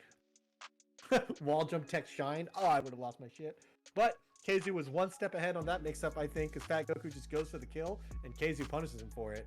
just having such good patience to win 2 games on Pokemon Stadium like that, because I felt like he played most of those games in a bad position, but he played it so well. Yeah, exactly, right? He had so much wherewithal in those bad positions. Saw Fat Goku different looks, right? And it got to the point where Fat Goku felt like he had to overcommit because not overcommitting wasn't getting anything. And so while I do think that like they were technically mistakes from Fat Goku, I really understand why he felt like he had to go for them. And to me, those felt like forced errors as opposed to unforced errors. So I feel like Kalamazoo, well, to end up closing it out and securing a spot in 16 winners. Yeah, it seemed like he was patient enough to where if you don't commit, you're never going to kill him. So you have to commit in order to get the kill. And so when he commits and we're like, oh, he overcommitted. Well, he had to do something. And you kind of have to get to the point where the mix-ups are in your favor. And Fat Goku was faking a lot of mix-ups. He was getting there and doing wave dash back, and then finally committing to the corner. And KZ somehow was ready for it and just happened to call him out. So it really was pretty interactive back and forth as they both were playing that mind game of how much do we want to commit into the corner. And yeah, KZ just came out on top just barely, because let's keep in mind, that last situation was with Keizu off stage when he makes the read that Fat Goku's going to come in and overcommit. So bonkers set. Once again, we had so many close sets all day today. And even though that wasn't a game 5, it felt like it was, you know, right there. Exactly. All right. So this is going to be the end of the tournament for us today. Make sure you guys are back here, same channel tomorrow for top 16.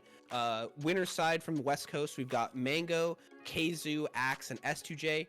On the loser side, we are still playing out a couple sets. It looks like Kadoran and Rocky have already secured their spots.